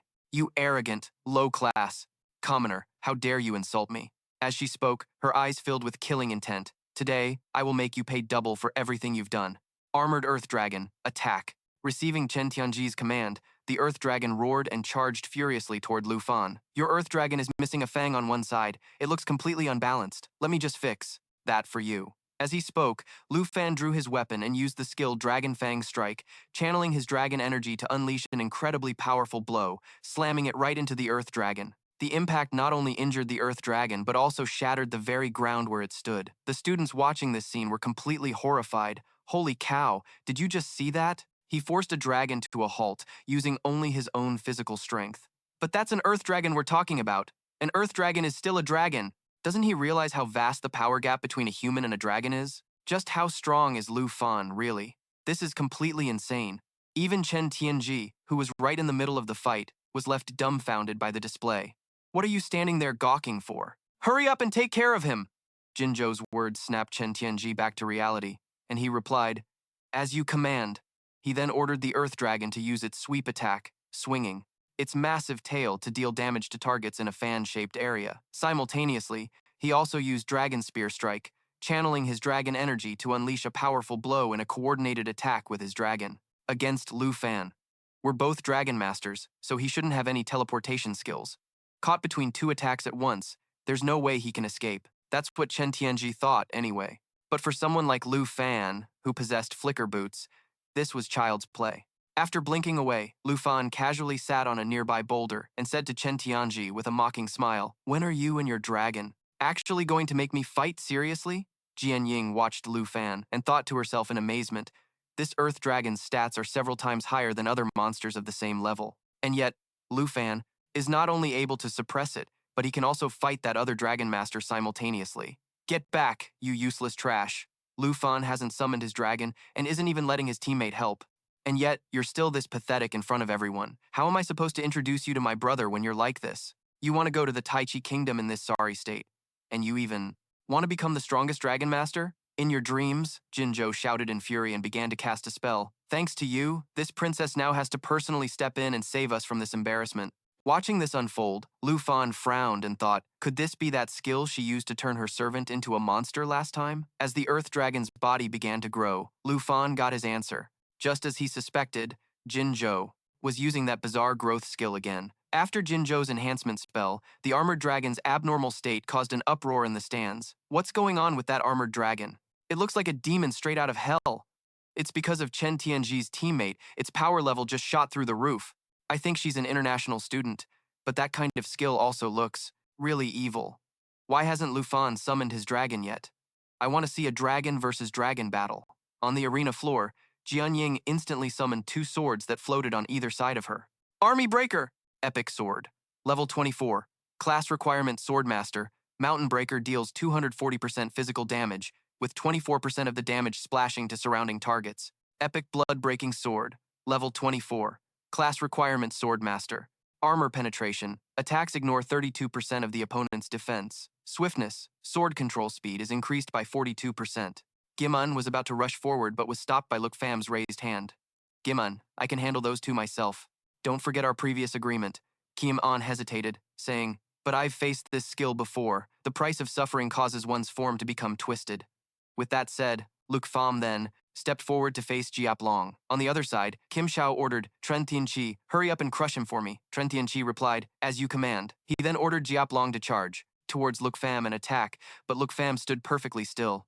Behind Jiap Long, Kim Cho gritted her teeth, glaring hatefully at Luke Pham as she spoke. "I will take back your hak, Long, and turn you into a good-for-nothing once again. If you don't want to be crushed, summon your hak Long. Aren't your stats high enough to handle Jiap Long, the you of today?" Kim Cho's voice suddenly trailed off as she saw Luke Pham make a move. She only saw Luke Pham raise an arm towards Jiap Long and softly chant, "Draconic magic, rage of the Ice Dragon King." The Rage of the Ice Dragon King unleashes an icy chill on targets within a certain range, dealing damage along with slowing and freezing effects. The duration and effectiveness can vary depending on the casting time. In the next second, a massive phantom of the Ice Dragon King appeared behind Luke Pham. It opened its mouth and roared, creating waves of icy chill that spread outwards. Jiap Long, being closest to Luke Pham, was immediately frozen in place by the icy chill. Kim Shao and Tren Tianqi were further away, and although they weren't frozen, with every breath they took, you could see white vapor escaping their mouths from the cold. Even the audience in the stands was affected by the icy chill and exclaimed, I suddenly feel so cold. The temperature has dropped so low. Is this Luke Pham's dragon pet? It looks way cooler than Tren Tianqi's." "No, that's just a phantom. It's not real. It seems to be a magic skill." "Holy crap, he knows how to use both physical and magical attacks." The commotion in the stands didn't distract Luke Pham at all. After the magic attack, Luke Pham raised his sword, his sharp gaze fixed on Kim Shao. "That dark magic of yours really did make Jiap Long's stats much higher than mine. But who told you that having higher stats means you can crush me? And you still want to take my hak Long? You're not worthy." With that, Luke Pham shot forward extremely fast, in front of Kim Shao, and slashed with his sword, giving her no time to react. "Princess, be careful!" Tren Tianqi shouted, rushing forward to help Kim Shao block Luke Pham's slash, and then loudly commanded, "Jiap Long, attack!" Hearing the command, Jiap Long opened its maw and breathed fire towards Luke Pham. Luke Pham vanished on the spot, dodging Jiap Long's fire breath. An instant later, he suddenly appeared behind it. "What a good little slave.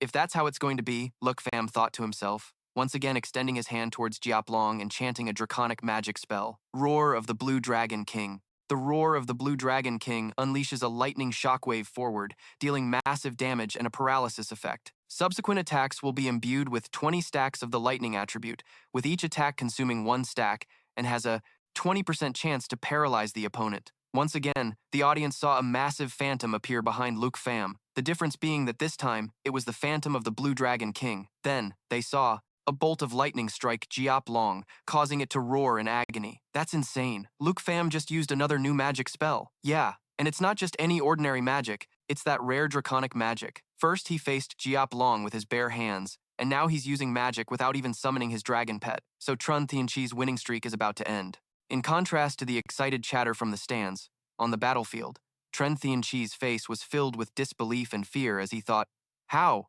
How is this possible? We're both dragon masters, so why is there such a huge difference?" At this moment, Luke Pham returned to his original position, facing Tren Tianqi and Kim Shao, and slowly asked, "Since the beginning of this fight, I've been wondering something. Why is it that from start to finish, you've never used any skill other than Dragon Spear Strike?" A frightened Kim Shao, hiding behind Tren Tianqi, yelled, "Tren Tianqi, what are you doing? Hurry up and make Jiap Long keep fighting." Luke Pham paid no attention to Kim Shao. He ran his hand along the blade of his sword, coating it in a layer of lightning, while staring intently at Tren Tianqi and continuing his question. "Dragon Spear Strike and Dragon Fang Strike, although they're a bit different. That's only because our weapons are different. In essence, they're the same skill. But why do you never use Dragon Claw or Dragon Bone Dance?" Tren Tianqi was startled, thinking to himself, Dragon, Claw, Dragon Bone Dance. Could those be his original skills? Seeing Tren Tianqi still standing there dumbfounded and not doing anything, Kim Shao angrily cursed, "This useless trash is just like, Toi Huan Tai, you swore you'd get revenge for me. Get a move on." As for Luke Pham, seeing the expression on Tren Tianqi's face, he said with a smile, "It seems the contract with Jiap Long couldn't unlock all the skills for you. It's not that you don't use them, it's that you don't have them. Give up. You have no chance of winning. We are different kinds of dragon masters." Tren Tianqi lowered his head and said softly, "That's enough." Luke Pham frowned and opened his mouth to advise him, "You and I have no deep-seated grudge. You don't need to sell your dignity and be her slave, much less be my enemy." Hearing this, Chen Tianqi suddenly raised his head, his bloodshot eyes glaring at Lu Fan as he screamed, "Enough! Not only are you blocking my path to becoming the strongest Dragon Master, but you're also arrogant enough to lecture me as if I have no pride." Then, he looked towards Jin Zhou and said, "Your Highness, your knight will surely keep his promise. Please grant it to me. I will risk my life to show this peasant the consequences of offending a princess." Hearing this, Jin Zhou was momentarily surprised before a sinister smile appeared as she spoke. You said it yourself. This is your last chance." After speaking, Jinzhou raised her magic staff and directly cast her magic on Chen Tianji. Chen Tianji screamed in pain. "As you command," Lu Fan asked in confusion. "Why are you so loyal to someone like Jinzhou? You clearly know her true nature." "What do you know? Without the princess, I'd be nothing but a worthless bum my entire life. To become a master, to repay the princess, I'll do anything." As he spoke, the body of Chen Tianji began to transform, growing larger and more muscular, with 2 extra arms sprouting from his back. When the transformation was complete, Jinzhou joyfully commanded, "Now, go deal with Lu Fan." Upon hearing the command, Chen Tianzi charged towards Lu Fan, his 2 left arms gripping his weapon tightly, raising it and shouting, "Die! Dragon Spear Strike!" Seeing this, Lu Fan stopped trying to reason with him. His gaze sharpened. He raised his weapon, now crackling with electricity, to head level, the tip of his blade aimed straight at Chen Tianji. "More than hateful, I find you pitiful." Thunderclap. As he finished speaking, Lu Fan, aided by the whisper of the spirit wind, dashed towards Chen Tianji at incredible speed. Whisper of the spirit wind. The wearer receives the blessing of the spirit wind, increasing their agility attribute by 35%. "Dragon Fang Strike!" Lu Fan shouted, unleashing a flurry of thrusts at Chen Tianji. When Lu Fan stopped, behind him, Chen Tianji's body was covered in crackling electricity, his eyes rolled back into his head. "I'm sorry, Your Highness," he thought. Chen Tianjia lost consciousness and collapsed before Jinzhou's terrified eyes. When Jinzhou saw Lu Fan walking towards her and raising his hand, she collapsed to the ground in terror and shrieked, "You! What do you think you're doing? Don't you get too arrogant? My brother is the new leader of the Taiki nation. If you dare to touch me, my brother will make you pay 100-fold." Lu Fan ignored Jinzhou's threat and slapped her hard across the face. "Fine then, consider it a debt I owe your brother. We'll see if he even has what it takes to collect." After saying that, Lu Fan turned and walked away. Lu Fan's slap also stunned the audience. What's with that Lu Fan guy? He already won, and now he's going to humiliate his opponent? Yeah, how could he bring himself to hit a cute girl like that? But what right did that girl have to be so cocky with Chen Tianji? Exactly. She's an international student, acting so brazenly like she owns the place. Just then, the voice of Zhao Shengming boomed over the speakers. "Order everyone! I declare the match over. The winners are Lu Fan and Sword Shadow." After that, he looked seriously at Gu Han and said, "Tell Lu Fan to come to my office immediately. You can continue preparing for the next match between the other teams." Watching Zhao Shengming leave, Gu Han replied, "All right." A while later, Lu Fan arrived at Zhao Shengming's office. Zhao Shengming spoke first. "I had thought it was because of the last national trial with the Jin family that you were so angry. But through Mr. Qin, I've come to understand the situation between you and Jinzhou. However, settling personal grudges in the arena will inevitably lead to complaints from their backers." Lu Fan spoke up, "I've also experienced loss just like Chen Tianji, so I understand perfectly well that Jinzhou is using him." Zhao Shengming handed Lu Fan a tablet. "Let's not talk about that anymore. Take a look at this. This is the real reason I called you here. Your performance earlier was witnessed in its entirety by the principal and me. You can drop out of this freshman assessment." Lu Fan asked in surprise. "Drop out? Is it because you two weren't satisfied with my performance just now?" Zhao Shengming chuckled and explained, "Quite the opposite, actually. When you unleashed those 2 dragon tongue magic spells, the principal and I were very confident about sending you to the national trial competition. These are high-level secret realms that Longdu Academy has found for you through the Secret Realm Hunters Guild. Go ahead and pick one." Hearing this, Lu Fan took the tablet and began to look through it. He thought to himself, Secret Realm Hunters must be like material hunters. They're both guilds that control resources. These Secret Realm Hunters rely on finding and discovering entrances to various secret realms in exchange for high rewards. Zhao Shengming continued with a smile. "The Secret Realm Hunters all use a system of high-stakes auctions, so no matter which one you choose, the Academy will go to their guilds to bid on it for you," Lu Fan said hesitantly. "But the starting prices listed on here are also really high." Zhao Shengming adjusted his glasses and said, "Longdu Academy has never been careless when it comes to the national trials. The resources we promised to provide you We will absolutely secure at auction. Hearing that, Lu Fan didn't hesitate any longer and began to choose seriously. A moment later, Lu Fan's eyes lit up and he exclaimed, "This is..." Zhao Shengming saw this and asked curiously, "Oh, have you found something you like?" Lu Fan smiled and turned the screen towards Zhao Shengming, saying, "Vice Principal Zhao, I'm definitely choosing this one." Zhao Shengming looked at the screen and saw the Flying Dragon Mausoleum, Dungeon Level S+, Dungeon Difficulty Nightmare, Party Limit 2 or more people, starting price 1,375,000,000 Dragon Coins. The next day, at the Freshman Assessment Semifinals, the first match of today's semifinals was Team Number 1, Lu Fan and Sword Shadow, versus Team Number 3, Jiang Feng and Yun Shuting. As Gu Han was making the announcement, Zhao Shengming suddenly raised a hand to stop him. Then he cleared his throat and spoke into the microphone. "I have an announcement to make. Team Lu Fan and Sword Shadow has withdrawn from the competition, and everything will be rescheduled." As soon as the announcement was made, the entire stadium erupted in an uproar. "Huh? What? Lu Fan withdrew? I came here specifically to see him today. Could something have happened yesterday? Who knows? This can't be happening," Tao Xiaoma said softly from the crowd, her expression annoyed. Listening to them is so irritating. Qin Qiu, sitting beside her, advised, "Just ignore them. Lu Fan and Sword Shadow must have already entered the dungeon." At the same time, Lu Fan and Sword Shadow arrived at the forest outside the Flying Dragon Mausoleum dungeon. Walking through the woods, Lu Fan smiled wryly and started to apologize. "I'm really sorry, Sword Shadow. Because you were on a team with me, you couldn't continue the competition either." Sword Shadow replied nonchalantly, "Didn't the school say we could both keep our spots in the Azure Cloud class? Besides, we also got an extra 10,000 academic credits, so there's no need for you to apologize." After walking a little further, Sword Shadow added, "However, we get to come to such a rare dungeon. Thank you for that. So, all the rewards inside are yours. For me, the experience is enough." Lu Fan smiled and said, "I understand. You've never liked being indebted to others." Just as he finished speaking, Lu Fan suddenly looked up into a tree and yelled, "Who's there?" Startled by his shout, Sword Shadow also looked up. "Hey, up here." A laugh came from a tree branch. A second later, a red-haired person jumped down, smiling at the two of them and introducing himself. Don't worry. I'm a member of the Dungeon Hunters Guild. Just call me Black Rat." Hearing this, Lu Fan pointed to the insignia on his chest and asked, "We are from Dragon Capital Academy. The entrance to the Flying Dragon Mausoleum is... Are you the one guiding us?"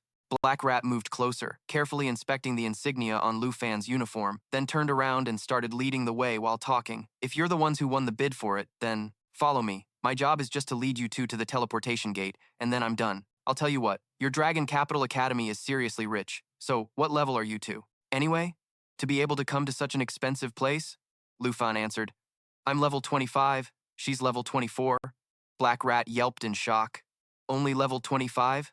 Are you too crazy? This is a nightmare dungeon, meant for level 55 and up." After that, Black Rat stopped, pulled out his phone, and added, "Let me contact Dragon Capital Academy and see if there's been a mistake. Sending two people who haven't even had their second-class advancement into this place is just sending you to your deaths." Seeing this, Lu Fan said, "Black Rat, you don't need to waste your time on that." Before Lu Fan could explain, a sudden attack slammed into the large tree beside the three of them, causing the trunk to topple in their direction. Lu Fan reacted immediately, quickly grabbing Sword Shadow's hand to run. Black Rat also scrambled to follow them. After escaping the range of the falling tree, Lu Fan instantly turned around, condensed magic in his hand, and roared at the sky. "Roar of the Blue Dragon King!" Immediately after, a piercing shriek was heard, as a monster fell straight from the sky and slammed into the ground. The heavy impact made Black Rat, who was still running, turn back to look, and then his jaw dropped in utter disbelief as he yelled, What kind of skill is that? Are you really only level 25? Isn't that a level 55 Azure Winged Dragon Eagle?"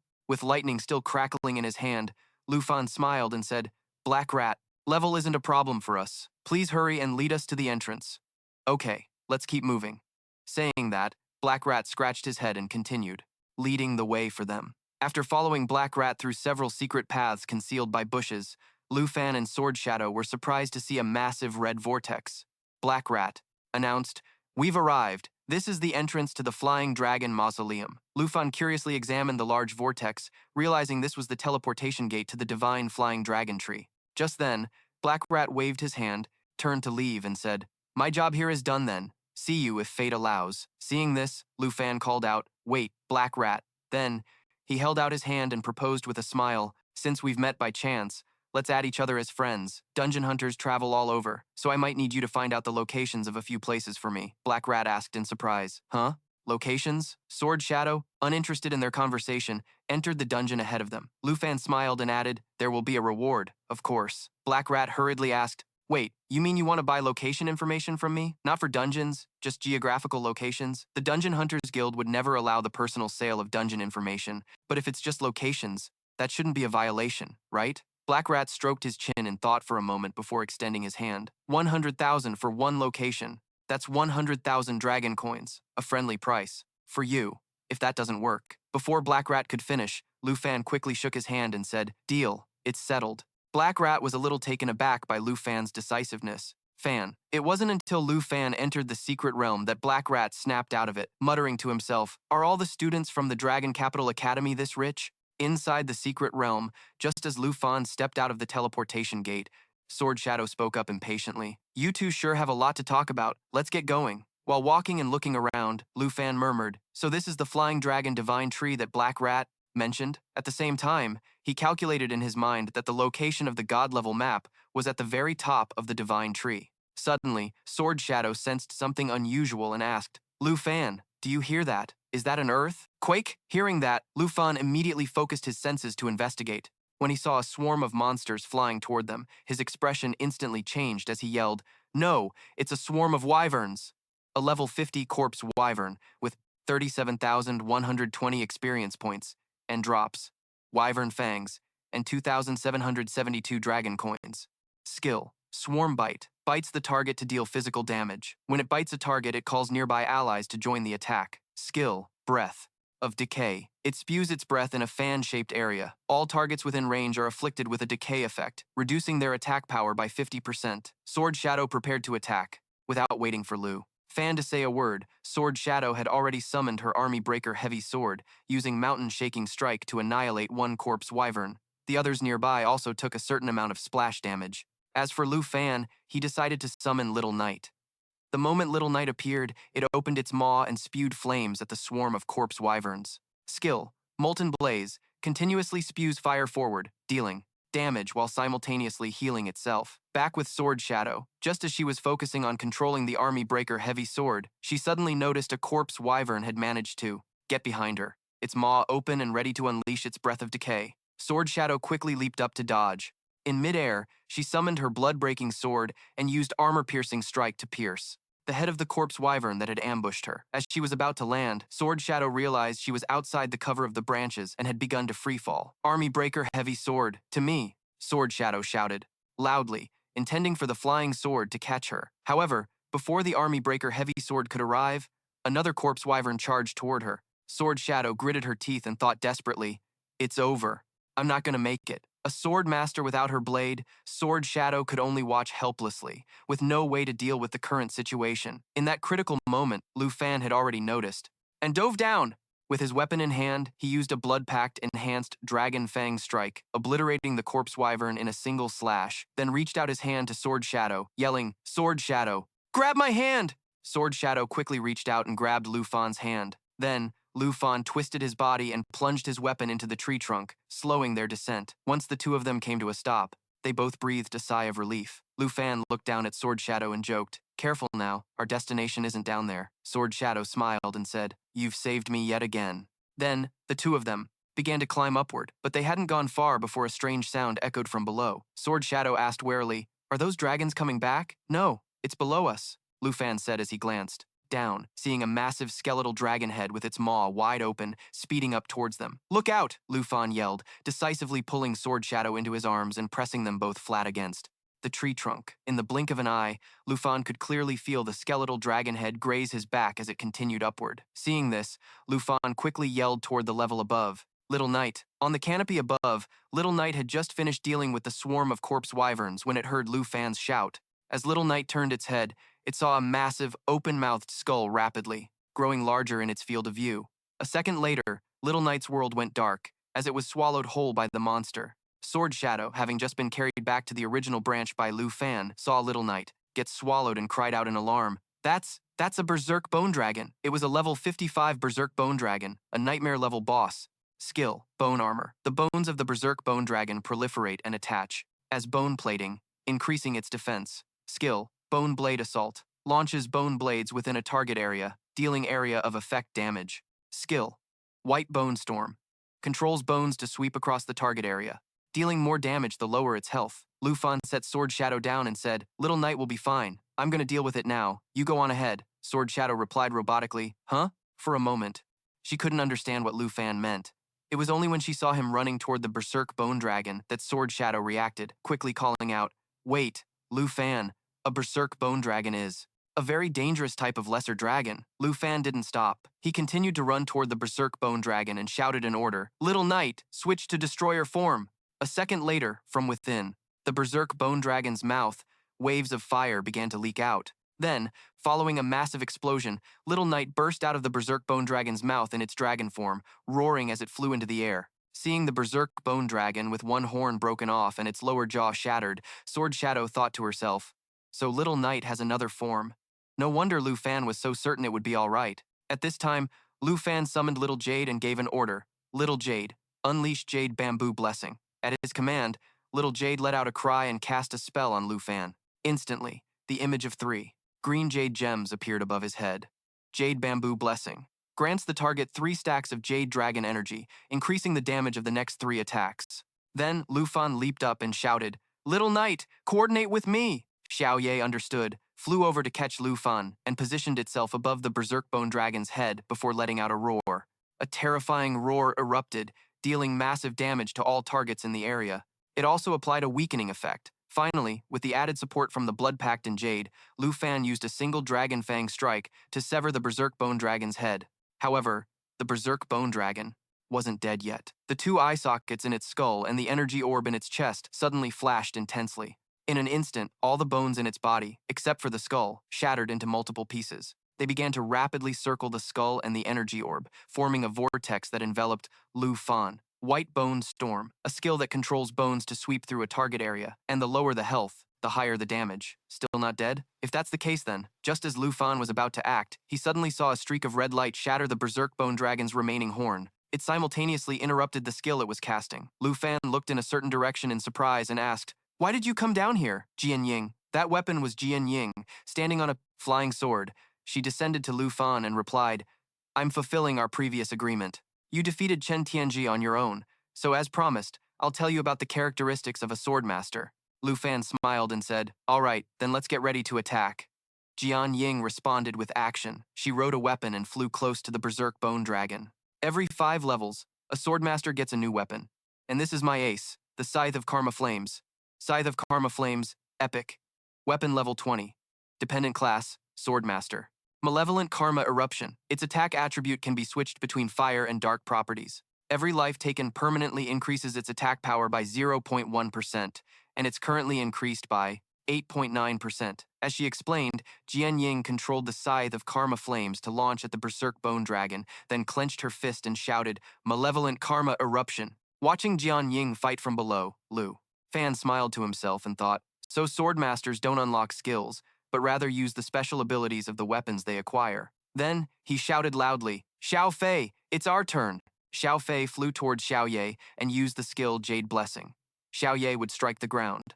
Hearing Lu Fan's command, the newly buffed Xiao Ye immediately roared and attacked straight, down at the Berserk Bone Dragon, turning it into a wave of experience points. The system announced, "Jade Dragon has reached level 15. New skill acquired, Form Transformation.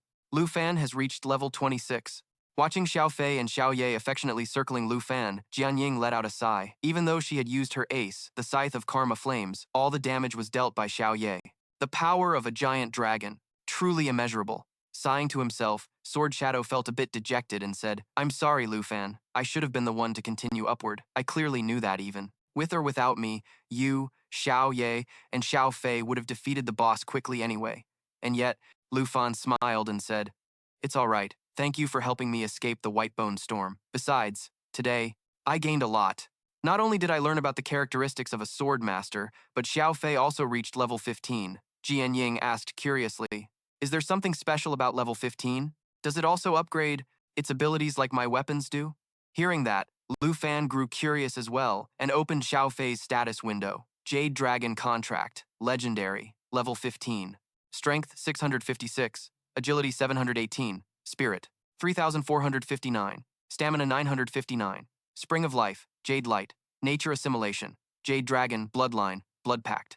The Blood Connection grants the Dragon Master an additional 10% of the Dragon Pet's stats. Form Transformation, the Jade Dragon has entered its adult stage and can freely switch between 4 forms. Hatchling Form reduces all stats and energy consumption by 50%. Dragon Maiden Form, a form born from the Blood Pact. Eternal Guardian Form transforms into the eternal protective form of the Tree of Life. New skills acquired: Life Pulse, Eternal Protection. Soul Light Form discards the physical body to become a soul light that attaches to an allied target. New skills acquired: Soul Protection, Soul Strike. You could say that.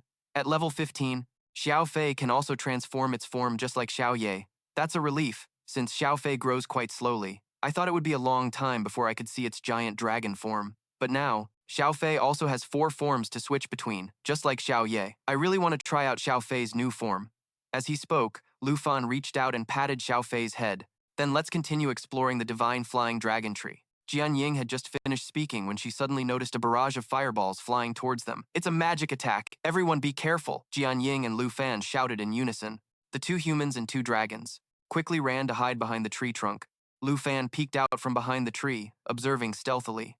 When he saw a flock of flying dragons in the sky, he frowned and speculated, it seems the battle with the Berserk Bone Dragon made too much noise, attracting other monsters here. Xiao Fei switched to Soul Light form and attached to Xiao Ye. Xiao Ye, cover us. Jian Ying, let's head up the divine flying dragon tree. After settling on a strategy, the 2 humans and 2 dragons ran out from behind the tree and began to act. Xiao Ye immediately switched to its World Ender form. Following that, Xiao Fei switched to its Soul Light form and attached to Xiao Ye. The Soul Light form transformation unlocked new skills, including Soul Protection, Soul Impact. Jade Dragon Bloodline doubles all skill effects on the dragon race and those with a blood connection. Soul Protection increases all stats of the target enveloped by the Soul Light by 100% to 200%. Each time damage is taken, it absorbs all incoming damage, generating 1 to 2 layers of Aegis charge, and unleashes an Aegis burst upon accumulating 10 layers. The damage dealt is equal to the total damage absorbed over 10 instances. The total damage absorbed was 12. Xiao Ye raised its head and let out a long roar, its aura now many times stronger than before. All of its stats increased sharply. Strength went from 4,374 to 26,244. Agility rose from 3,567 to 10,700. Spirit increased from 3,991 to 5,986. Stamina went from 4,094 to 12,288. Kiamon exclaimed, Xiao Fei's buff on Xiao Ye is incredibly powerful. Lu Fan explained, yeah, Xiao Fei's traits are more effective on the dragon race. Glancing at the 2 dragon pets, he mentally calculated World Ender plus Soul Protection and Xiao Fei's bloodline trait brought Xiao Ye's strength to 26,000. I need to get to the divine tree quickly and use Dragon's Rally on Xiao Ye to push it over 30,000. At that moment, the first wave of magic attacks from the monster horde arrived, aimed directly at Xiao Ye's position.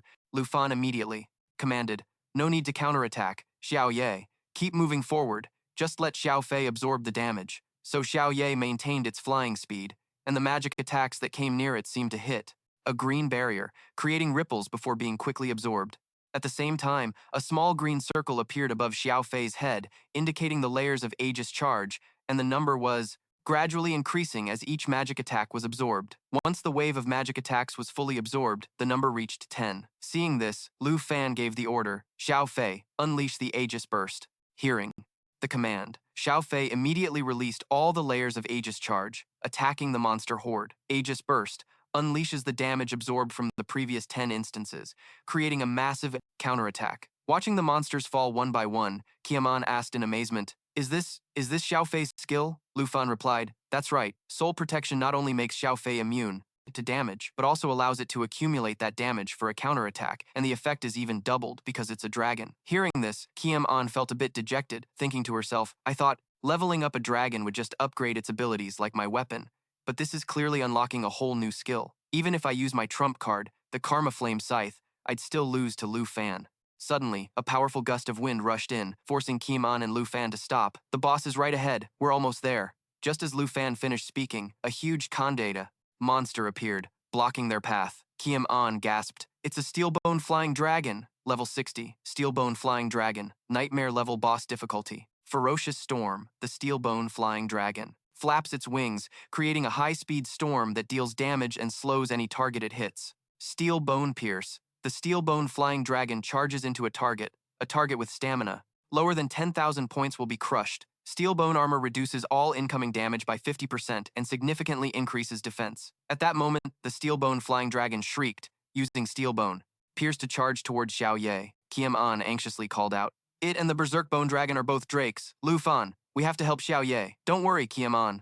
After reassuring Kiem An, Lu Fan calmly commanded, Xiao Fei, prepare to activate Soul Impact. Soul Impact, while in the Soul Light state, continuously channels Dragon Chi to charge energy, gaining 1 to 2 layers of Dragon Chi per second of charging. Unleashes all charged layers of Dragon Chi when attacking a target, with a maximum charge limit of 30 to 60 layers. As Xiao Fei was charging its Dragon Chi, Lu Fan used the skill Dragon's Rally on Xiao Ye, increasing all of its stats by 30%, then continued to command, Xiao Ye, it's all up to you now. And so, Xiao Ye took the initiative and charged towards the Steelbone Flying Dragon. The three dragons quickly collided. On our side, since Xiao Ye's current stamina was 13,911, far exceeding 10,000, the Steelbone Flying Dragon's Steelbone Pierce skill had absolutely no effect.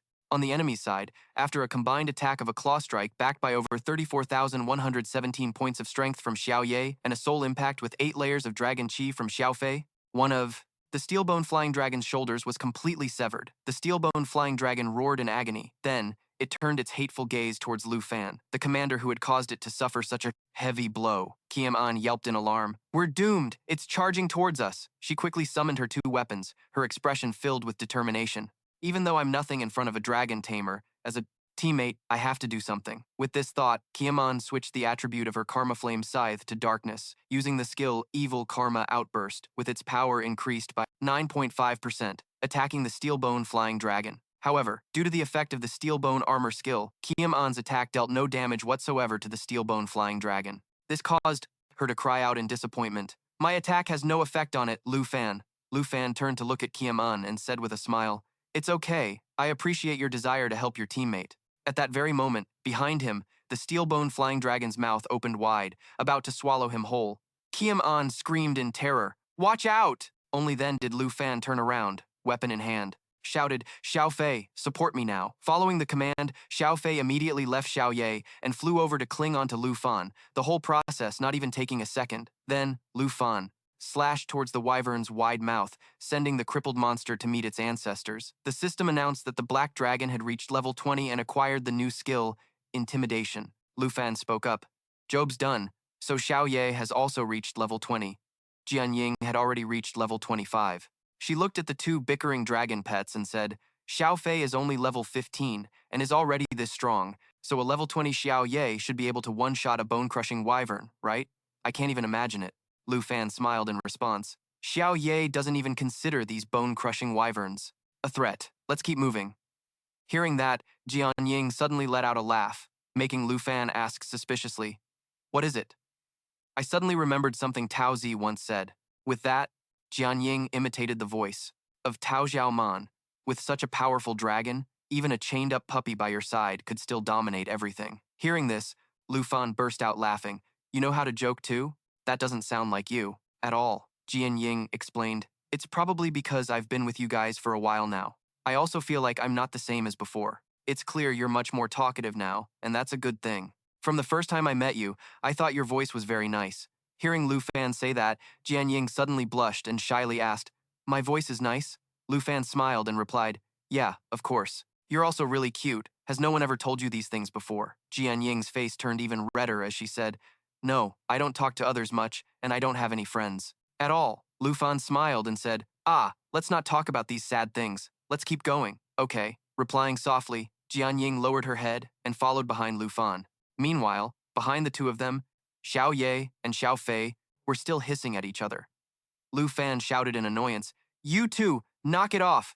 At the same time, inside the nest at the top of the divine tree, large cocoons lay motionless, and in the center, a blue egg suddenly trembled slightly at this moment. Back to Lu Fan's group, they were now walking and chatting. Jian Ying happily boasted, After defeating the bone-crushing wyvern, I also reached level 25.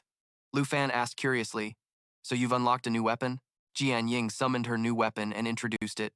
"Yeah, Manhwa, a weapon with the agility attribute, and its skill is pretty good too. Unfortunately, it's still only level 1, so it's not very powerful. Manhwa, quality, perfect. Weapon level 1. Class dependency. Swordmaster Heavenly Sword Dance Fall splits into 1,000 Wanhua blades, each with attack power equal to 10% of the original. After dealing damage, the area will revert to its original state," Lufan said with a smile.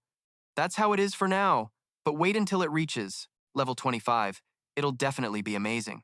Hearing this, Jianying thought to herself, even if all my swords reach level 25, would their total damage even equal a single blow? From Xiaoye, the pressure of partying with Lu Fan is the fear of being compared to him. Letting out a sigh, Jianying spoke up. "If anyone else said that, I would definitely believe them." Lu Fan laughed and asked, "Why don't you believe me when I say it? Once Wanhua levels up, with this sword alone, there won't be many people at the Longdu Academy who can fight you." Jianying didn't dwell on this issue any longer. She pointed towards the two little dragons ahead and said with a smile, "All right, let's hurry. Look, Xiaoye is already far ahead." So, the group continued on their way, but after walking just a short distance, they discovered a spot with several corpses. Lu Fan said suspiciously, "The camp of the explorers who came here before." Jian Ying glanced at the condition of the bodies and speculated, "It looks like they've been dead for quite a while." Lu Fan and Jian Ying went over to examine the corpses. They were all combat classes and had died at different times. Could there be a monster ambushing people here? Thinking of this, Lu Fan put on a serious expression, drew his weapon, and cautiously scanned the surroundings. Warning, Jian Ying, there's a high chance this place is occupied by a monster. Stay alert. At that very moment, in the bushes above their heads, a monster was slowly crawling out along a tree trunk. "You mean, this is a trap?" Jian Ying asked as she moved towards Lu Fan. It was this very action that inadvertently caused the monster's pounce aimed at her to miss. Hearing the noise, both Jian Ying and Lu Fan quickly turned around and saw the monster's form, a bronze wyvern. Level 60. Nightmare level boss. Bronze-plated armor. Greatly increases the defense of an allied target. Defensive barrier. Reduces attack power by 100%. Increases defense power by 100%. That's not all. Another monster flew out from the sky, a level 65, three-headed elemental wyvern, a nightmare level boss. Triple cast magic. All three heads simultaneously release damaging elemental attacks of fire, ice, and lightning, dealing 300% area of effect damage. Elemental companion. As long as one head remains alive, the other heads can be restored even if they are destroyed. The revival time increases with each revival. Lu Fan frowned and muttered, "Two bosses at once?" Jian Ying also said worriedly, "They're a group that ambushes people in this area." At that moment, the three-headed elemental wyvern opened its mouths in unison, beginning to use its triple cast magic. Seeing this, Xiaoye immediately flew up and attacked the middle head. It successfully interrupted that head from gathering an elemental orb of lightning, but failed to deal any damage to it. Seeing this, Jian Ying quickly said, "After being buffed with bronze-plated armor by the bronze wyvern, its defense has increased dramatically. Xiaoye's damage is nothing to it. I have to deal with this bronze-flying dragon first." Lu Fan took out his weapon and said with a smile, "Just stay calm. I have a plan. You just need to take out your myriad flower sword and wait for it to level up." Huh? Before Jian Ying could understand, Lu Fan had already charged towards the bronze-flying dragon and issued a command. "Xiao Fei, switch to soul light form and attach to me, and at the same time, prepare to release a soul shock. Xiao Ye, get ready to shift into World Ender form. I'm counting on you over there." Xiao Fei immediately attached itself to Lu Fan, who had just arrived in front of the bronze-flying dragon, swinging his sword for a strike, but it couldn't break through its defense. On the other side, the other two heads of the three-headed elemental flying dragon had finished channeling their magic, and they immediately aimed their attacks at Xiao Ye. But Xiao Ye managed to dodge them. Lu Fan glanced at the icon above Xiao Fei's head, saw that it had only charged 4 stacks of dragon chi, and immediately shouted towards Xiao Ye, "Xiao Ye, use your new skill, Overwhelming Aura." Yip, the black dragon continuously released its overwhelming aura, inflicting fear, immobilization, and stun effects on all enemy targets in a large area. One could see Xiao Ye flying into the air, opening its mouth to roar. Below, the three-headed elemental flying dragon was hit with the negative effects, unable to act for a moment. Jian Ying covered her ears in pain, exclaiming, "Xiao Ye's aura, I can't believe a control skill could cause such powerful vibrations. My head, hang in there, Jian Ying, it's almost over." After a word of encouragement, Lu Fan noticed that Xiao Fei had charged 12 stacks of Dragon Chi, so he ordered it to use Soul Shock on the bronze flying dragon, while he himself charged up and landed a Dragon Fang strike, successfully killing the boss. Next, Lu Fan quickly shouted towards Xiao Ye, "The bronze armor is gone. Xiao Ye, attack!" Xiao Ye immediately flew down, pinning the three-headed elemental flying dragon and smashed the middle head with its paw. The powerful slam made the ground shake. Lu Fan quickly reached out to support the stumbling Jianying. "Be careful, Xiao Ye is getting too carried away again." Then he saw Xiao Fei fly over to join Xiao Ye in the fun, and quickly instructed it. "That was great teamwork just now, but you have to be obedient. Don't imitate Sister Xiao Ye and play so recklessly like this, okay?" Xiao Fei stood on one of the flying dragon's heads, happily waving at Lu Fan, its small head nodding continuously. Only now did Lu Fan have a moment to check his and his two dragon pets' levels. After the battle, he had reached level 28, Xiao Ye reached level 22, and Xiao Fei reached level 17.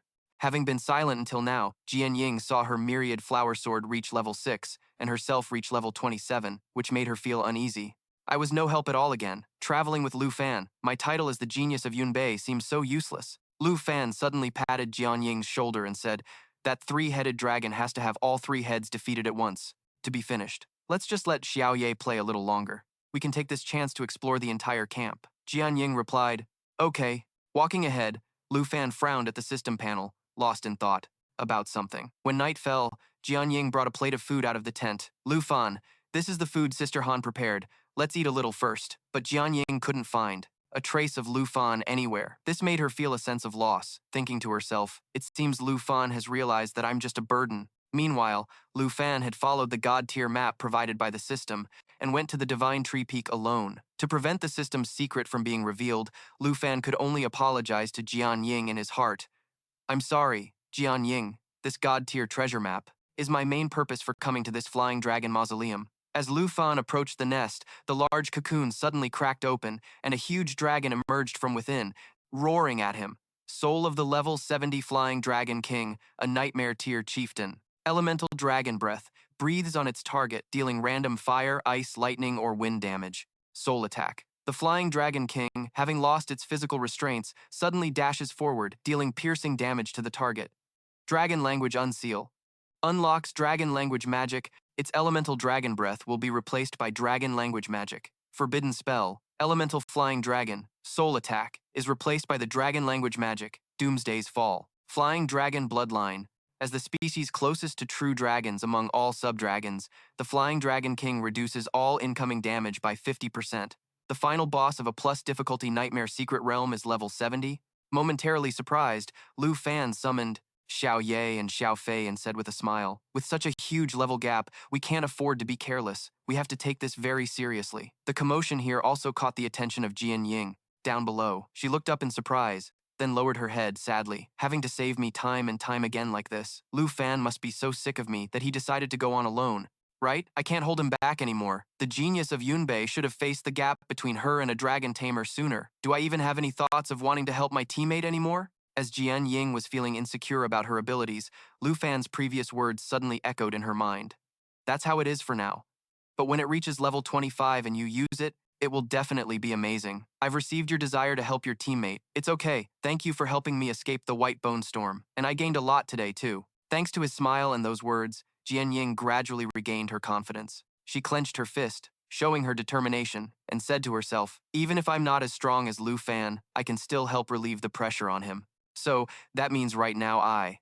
At the same time, Lu Fan blocked a blow from the boss and was pushed back a distance. A level 70 was indeed tough, much more dangerous than the world-ending emperor from the exam I took before. Xiao Ye, prepare Molten Blaze. With that, Lu Fan used the skill Dragon's Rally on Xiao Ye. Receiving the command, Xiao Ye opened its mouth, began to gather fire elements, and flew close to the boss. It began to spew flames. Burned by the fire, the boss roared in pain, tilting its head back. But after the Molten Blaze skill ended, the boss didn't seek revenge on Xiao Ye but instead used a Soul Assault skill to dash behind Lu Fan, intending to sneak attack him. Lu Fan quickly increased the distance, shouting, "Xiao Fei, switch to eternal form!" Xiao Fei swiftly changed forms, flying to block in front of, Lu Fan. The moment the Jade Dragon switched forms, the Eternal One unlocked a new skill, Pulse of Life, and unlocked another new skill, Eternal Protection. Lu Fan was about to command the next step, when a rain of swords suddenly fell from above, aimed straight at the boss, interrupting its skill and pinning it to the ground. Finding the swords familiar, Lu Fan exclaimed in surprise, "This is the Myriad Flower?" As if to confirm Lu Fan's suspicion, Jian Ying appeared not far from him, controlling the Myriad Flower Sword to use the skill Heavenly Sword Rain while saying, "I'll support you from the rear. Don't worry.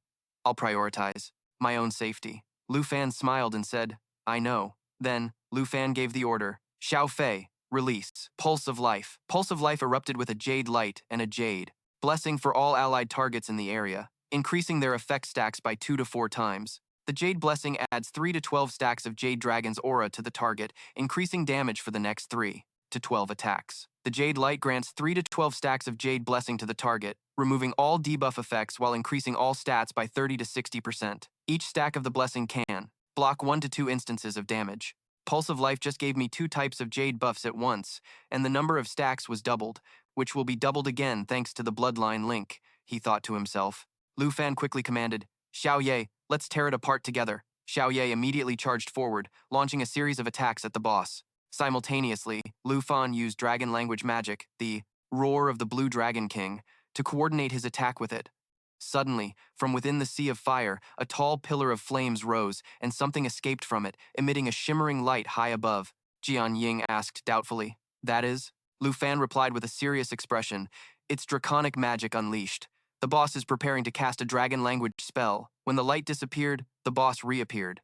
It used the draconic spell Doomsday Fall, descending like a meteor, rocketing down towards Lu Fan and the others. After unlocking the magic, Doomsday Fall requires the dragon to sacrifice its own blood at its highest point of flight to cause extreme damage upon landing, with the damage equal to 120% of the sacrificed health. The amount of dragon's blood sacrificed for the current Doomsday Fall is 100%. Lu Fan realized the boss intended to take them all down with it, so he quickly shouted, "Xiao Fei." A second later, a massive explosion erupted, with smoke and fire engulfing the entire peak of the divine tree. After everything quieted down, a faint, green light could be vaguely seen through the ash. As the dust gradually settled, a green protective dome appeared, and inside it were Lu Fan and his group. Eternal Protection creates a protective shield, sheltering all targets beneath the shield.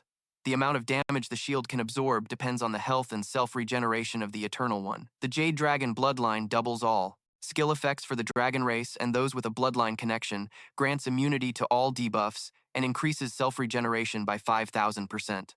As for the boss, after that suicide attack, it had become experience points for Lu Fan's party. Jian Ying leveled up to level 28, the Myriad Flower Sword leveled up to level 10, Xiao Ye leveled up to level 23, Lu Fan leveled up to level 29, and Xiao Fei leveled up to level 18. At this moment, Lu Fan asked with concern, "Jian Ying, are you okay?" Jian Ying smiled and replied, "Luckily, Xiao Fei saved us. I really thought I was a goner for a second there." Lu Fan agreed, patting Xiao Fei's head in praise. "Yeah, Xiao Fei's eternal protection saved us all, thanks to her super high self-regeneration." Seeing Lu Fan only praise Xiao Fei and not her, Xiao Ye was unhappy and let out a huff. Lu Fan quickly added, "Of course, we also won thanks to Xiao Ye's super high damage." A moment later, Jian Ying remarked with a sigh, "I always felt that battles for those in their 20s and 30s were just child's play, but just now, I experienced what it feels like to face death." Lu Fan nodded and said, "That's right, this is also the first time I fought a level 70 boss. I didn't expect we'd almost be taken down with it. It was truly an eye-opening experience." Then, Lu Fan scratched his head and stammered an explanation. "Jian Ying, I didn't mean to abandon you. Actually, I was looking for something, but I didn't expect to run into a boss." Jian Ying smiled back, "It's okay. You're not the type of person to abandon a teammate, because I remember what you once told me. Now, I'll return those words to you. You're very strong, but I'll never let you fight alone." After successfully clearing the SSS Plus rank Secret Realm, Lu Fan's party's reward was a treasure chest. Lu Fan opened the chest and saw 3 items inside: Soul Wing of the Flying Dragon, Legendary, Level Requirement, Level 60, Agility plus 356, Strength plus 291, Spirit plus 246, Stamina plus 234. Soar High grants the user the ability to fly and increases flight speed. If the user has dragon language magic, they will receive Draconic Magic Unleashed, and after using it, they will receive a one-time substitute for high-level dragon language magic. Lu Fan thought to himself, a legendary grade item that grants flight and also unlocks dragon language magic. This means I can also cast Falling Doomsday. However, upon reflection, Lu Fan felt a bit of regret. This was true flight, not just gliding. No one could do that except for a few special classes. It's a shame I'm not a high enough level to use it. Epic Dragon Saddle. Pet equipment. Level requirement, level 30. Race requirement, Dragon Race, High-Flying Sub-Dragon Race. After equipping it, this pet can be used as a mount. In this state, all attributes of the rider and the pet will resonate with each other. Normal attacks will be imbued with draconic energy, dealing ranged damage. Lu Fan mused, a dragon pet that becomes a mount. As soon as Xiao Ye reaches level 30, I can become a dragon rider in the national trial. Dragon Calling Bone Flute, Epic. A consumable item. Effect, upon use, it can summon the soul of the Twin Wyvern King. The Wyvern King's level will be equal to the user's, with a total of 3 uses. Lu Fan thought to himself, this is amazing, but it's a shame that it has a limited number of uses. Just as Lu Fan stored the 3 items, he heard Sword Shadow call out, Lu Fan, are you done with the rewards? Quick, look at Xiao Fei. What's wrong with her? Lu Fan ran over and saw Xiao Fei casting the Spring of Life skill on her own. Spring of Life channels the essence of life to all friendly targets, helping to restore health continuously. Watching streams of green light flow into the divine tree, Sword Shadow asked in amazement, is she trying to heal this giant tree? Lu Fan speculated that Spring of Life could only be used on friendly targets. Could this Wyvern God Tree be a living ally? At that moment, several vines sprouted from the God Tree, rapidly extending towards Lu Fan. They intertwined with each other, growing up to his knees before forming a bud. When the bud opened, Lu Fan saw a seed inside, and it seemed to want him to take it. Lu Fan reached out to accept it, and inspected it. Seed of the Wyvern, a quest item. Ever since it was seized by the claws of the deep abyss devouring demon dragon, the Wyvern God Tree has been slowly losing its divine power. Now, a hero has appeared, who can save the withering divine tree. If this person can defeat the deep abyss devouring demon dragon and dip this seed in its blood as proof, they will surely be acknowledged by the Dragon of Life, the source of all creation and the master of the Wyvern God Tree. Sword Shadow asked curiously, did a hidden quest get triggered? Lu Fan replied, it seems Xiao Fei can communicate with the divine tree. This is the quest item. He pondered internally. According to the quest item's description, I have to defeat a dragon king called the Deep Abyss Devouring Demon Dragon. The Dragon King tier is far more terrifying than Nightmare difficulty, and will likely have a level in the triple digits. This is a quest without a time limit, so I can wait until I'm level 60 for my 3rd job advancement, or even level 90 for my 4th, before tackling it. Putting that aside for the moment, Lu Fan turned to praise Xiao Fei. Great job. If it wasn't for you, we never would have known about this hidden quest to heal the divine tree. Xiao Fei chirped happily. Oh, wait a minute. As he spoke, Lu Fan took out the dragon calling bone flute and asked, hey Xiao Fei, can you eat this? In response, 3 pairs of confused eyes stared at him. Lu Fan knew.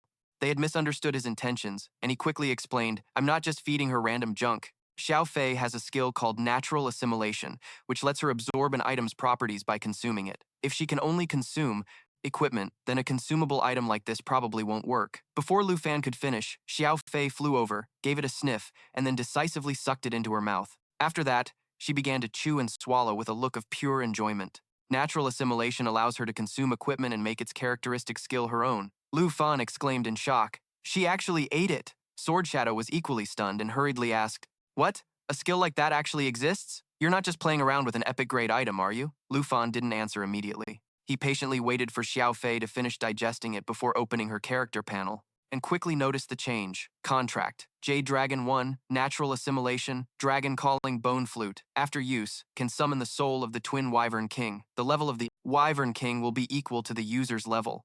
Lu Fan cheered. Excellent. Now Xiao Fei can summon 2 Wyvern Kings. The effect has turned into a permanent skill, so it's no longer limited by the number of uses. Xiao Fei tested her new skill. A few seconds later, 2 Wyvern Kings indeed appeared behind her, their levels matching Xiao Fei's, and they possessed all the skills of the original boss. Seeing this, Sword Shadow exclaimed, that boss from earlier has become a summon. Lu Fan laughed and said, yep, they've been scaled down a lot. It looks like Xiao Fei has her very own pet now. Sword Shadow thought in admiration, a dragon pet for a dragon pet? Lu Fan is getting more unbelievable by the day. Afterwards, Sword Shadow suggested, clearing a high-level dungeon like this is really exhausting. Let's head back. Sister Han is probably worried. You go back first. I'll be right behind you, Lu Fan said, opening the system map, and thought, I still have one very important thing to do. That night, at Villa Number 1 of the Dragon City Academy, Xiao Ye and Xiao Fei were curiously staring at a blue egg. Lu Fan then spoke seriously. We've been living together for so long. It's time we talked about this. Xiao Ye bullies Xiao Fei every day. Don't you want to have younger brothers or sisters? Are you just going to laze around? Xiao Fei lets Xiao Ye bully her every day. Don't you ever think about having a change of heart and beating someone else up to vent your frustration? See, now's your chance. Are you two even listening? I know you're anxious, but don't be. This is the new member of our family who's about to be born. In short, you all must get along peacefully. Starlight Dragon Egg, level unknown. Then, Lu Fan excitedly sat down, placed both hands on the Starlight Dragon Egg, and used his dragon taming art skill. The dragon taming art can tame draconic creatures. Time passed, but the Starlight Dragon Egg showed no reaction at all. That's strange. The dragon taming art has always worked before. A confused Lu Fan scratched his head and quickly pulled up the system panel to check. Black Dragon Contract 1, Legend Grade Level 23. Jade Dragon Contract 1, Legend Grade Level 18. Contract slot locked. Unlock condition, Dragon Tamer 2. I only have 2 dragon pet slots right now. I need to reach level 30 for the second job advancement. To unlock the third slot, he thought to himself. Lu Fan looked at his level of 29 and said with a bit of disappointment, looks like I'll have to go to the Electric Poison Forest to gain one more level. Well, time for bed. You won't get to meet the new member today. Xiao Ye and Xiao Fei didn't react, continuing to observe the Starlight Dragon Egg and chirping to each other. Xiao Fei asked, "What's this?" Xiao Ye replied, "Beats me." Lu Fan angrily shouted, "Go to bed." Early the next morning, Qin Qiu and Tao Xiaoman arrived at Villa Number 1 together. As soon as they reached the door, Qin Qiu knocked and called out, "Lu Fan, are you back? Wake up!" A moment later, the door opened. Lu Fan, with a sleepy expression, asked, "What's wrong?" Qin Qiu handed his tablet to Lu Fan and told him to check out this post. It's spreading all over the school. Taking the tablet, Lu Fan looked at Qin Qiu and asked, "Huh? You guys woke me up this early just for some gossip?" "This is a post related to your withdrawal from the freshman assessment match. Someone posted this on the school's forum yesterday, and it became the hottest topic overnight." Hearing Qin Qiu say that, Lu Fan finally shifted his gaze to the tablet. Top 1. Fengyun Pavilion responds to the number 1 issue. Withdrawing was just because he was afraid of losing. Fengyun Pavilion advances to the 2 versus 2 finals. The freshman assessment is undisputed, Xing once posted. During the match between Lu Fan and Chen Tianji, Lu Fan's withdrawal from the assessment was because he was afraid of facing Jiang Fengyun and Xing. Account A commented, the post was initially anonymous, but later, it was dug up that he was the one who posted it. Account B commented, last time I heard that Lu Fan withdrew because he was injured by Chen Tianji. After all, Chen Tianji has won so many matches in a row, so he can't be weak. Account C commented, according to the original arrangement, it was Lu Fan and Sword Shadow versus Jiang Fengyun and Xing. Lu Fan probably got scared and just withdrew. Account D commented, unless those two fight it out, there's no way I'll accept the school's decision. Even though Lu Fan is number 1 in the school's eyes, Jiang Fengyun is the real number 1 from actual combat, proven by the assessment. Account E commented, so he was just scared? If they let Lu Fan keep the number 1 spot, that's just a joke. Anyone who saw Jiang Fengyun's match yesterday would definitely agree that Lu Fan doesn't deserve to be number 1. After reading through it all, Lu Fan voiced his suspicion. Fengyun Pavilion. Qin Qiu explained. Initially, Fengyun Pavilion was a team formed by the 4 people ranked 3rd to 6th, but now it has attracted nearly 30 people and has grown into a new group with many powerful classes. The leaders are Jiang Fengyun and Xing. Lu Fan covered his mouth, yawned, and asked with a nonchalant expression, so I'm the number 1 appointed internally by the school, while this Jiang Fengyun guy is the publicly recognized number 1. Tao Xiaoman replied, this morning, Jiang Fengyun responded to prove to the supporters of Fengyun Pavilion that he is the true number 1. Tomorrow morning, after the final match, he's going to come and clean out Villa number 1. Qin Qiu added, getting the number 1 spot allows you to participate in the selection for the national trials. He's definitely aiming for this. Hearing that, Lu Fan thought to himself, so that's it. He wants both the fame and a spot in the national trials? Too bad he doesn't know I already secured all of that a long time ago. Seeing Lu Fan still slowly processing without any reaction, Qin Qiu said urgently, this Jiang Fengyun guy really has no respect for anyone, taking advantage of you not being at school to spread lies and badmouth you. Tao Xiaoman, annoyed, glanced at Lu Fan and said, I can't even be bothered to talk about it. We don't even know who he is, right? If he wants to come tomorrow, then let him come. I have to go tell Sword Shadow. At this point, Lu Fan smiled and said, if Fengyun Pavilion wants to target me, then I'll give them the chance to do what they want. Tao Xiaoman asked, confused, what do you mean? Lu Fan held up the tablet and said, Let me borrow this for a bit. I'm going to reply to Fengyun Pavilion. I accept the challenge at Longdu Academy, in the arena area, VIP room. Xu Xing, who possessed the hidden combat class Forbidden Mage, was scrolling through information when he suddenly shot up and shouted, "Brother Jiang!"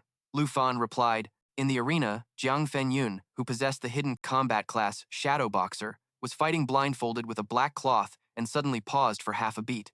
Then, facing two people charging at him, Jiang Fengyun decisively used a skill to create multiple clones that rushed forward, causing the other two to cry out in alarm. Wait, hold on, Brother Jiang. This skill, why are you suddenly fighting so seriously?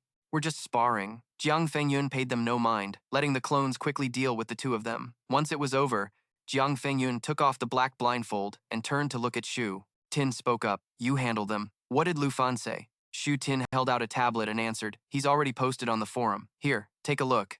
Jiang Fengvan took it, looked, and laughed. He said, this Lu Fan guy is pretty arrogant, daring to challenge the entire Fengvan pavilion by himself.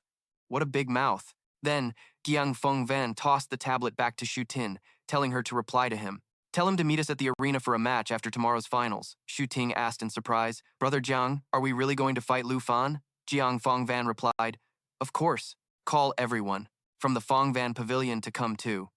He wanted to challenge the entire Fengvan pavilion, right? If that's what he wants, that's what he'll get. I'm going to show him who the real number one is, the one who fought his way to the top, not the one appointed by the school. The next day, Qin Qiu checked Lu Fan's post. Lu Fan had replied to the Fengvan pavilion, accepting the challenge. If you want to prove you're number one, then you should face me head-on instead of using public opinion to slander me. Yeah, I'm talking to you. You trash from the Fengvan pavilion. However many of you there are. Just bring it on. Let's have a real showdown after the freshman assessment. In the comments section, the keyboard warriors were going wild again. Whoa, Lu Fan fired back. Let them fight. The Fengvan pavilion has replied. This is some juicy drama. Did they get under Lu Fan's skin? What was the reply? A duel tomorrow at the arena after the finals to see who's number one? Haha, the entire Fengvan pavilion is showing up. This is going to be good. Seeing the comments, Qin Qiu exclaimed in surprise. Oh, Jiang Fengvan accepted the challenge. Tao Xiaoman asked, I heard Jiang Fengvan has a match today, in the semifinals. Do you want to go watch? Lu Fan replied. Honestly, I have no interest in Jiang Fengvan's abilities. We'd be better off going to the secret realm hall to level up. Han Ke brought food to the table, and upon hearing him, advised, Lu Fan, you shouldn't say that. Pride comes before a fall. There's nothing wrong with knowing your enemy. Tao Xiaoman chimed in, agreeing. She's right. You should make an appearance. You probably have more supporters than the Fengvan pavilion anyway, Qin Qiu said worriedly. But Lu Fan is super famous on the school forums right now, if he's spotted. Scouting Jiang Fengvan, it'll cause a stir, Han Ke said cheerfully. Then we'll just go in disguise. Lu Fan's face went blank. He had nothing to say. A while later, somewhere in the stands, Tao Xiaoman turned to Qin Qiu and asked, the next match is Jiang Fengvan's, right? Qin Qiu replied, yeah, I think so. A lot of people came to see the Fengvan pavilion. Sitting in the row ahead, Han Ke turned to Lu Fan, who was decked out in a hoodie, baseball cap, oversized sunglasses, and a face mask, and asked with a grin, so? What do you think of your auntie's disguise? Guaranteed you won't be spotted, huh? Lu Fan didn't say a word. The semi-final match of this year's freshman assessment is about to begin. Will the two teams please enter the arena? As the announcement rang out, Lu Fan suddenly got up from his seat. Han Ke asked in confusion, Lu Fan, where are you going? The match hasn't even started yet. This match isn't interesting at all. I'm going to take a walk. Just call me when you're done. After saying that, Lu Fan left. Meanwhile, in the seats ahead, Zhao Shengming glanced back, watching Lu Fan's retreating figure with a pensive look. He recalled his earlier conversation with the headmaster. Back then, Zhao Shengming had walked up to the door of a room, knocked, and called out, Headmaster, I was wondering if you're aware of the recent posts on the school forum about the conflict between Lu Fan and Jiang Fengvan. The door remained closed as the headmaster's voice echoed from inside. Ah, Zhao Shengming, just let Gu Han handle these petty freshman fights. You don't need to bring them to my attention. Zhao Shengming frowned and said, given Lu Fan's power, I recommend the school intervene and put a stop to this fight. I'm concerned that if things proceed, he won't know how to hold back. After all, Chen Tianji is still in the infirmary recovering from his fight with Lu Fan. The headmaster replied, Vice Headmaster, your concern is misplaced. Instead of worrying about this, you should be more concerned that in 1 month, a special envoy from Longdu will arrive to determine if Lu Fan is eligible for the national trials. Zhao Shengming asked in shock. In 1 month? That's so soon, the headmaster said. The national trials were moved up, so the envoy's arrival was moved up too. How is Lu Fan's progress? Zhao Shengming reported, currently. Lu Fan is on the verge of his second job advancement. You can rest easy, headmaster. I've heard about the Longdu envoy. Even though Qian Xiong is an arrogant man, he won't cause any trouble when it comes to official business. Your intelligence is rather outdated, Vice Headmaster.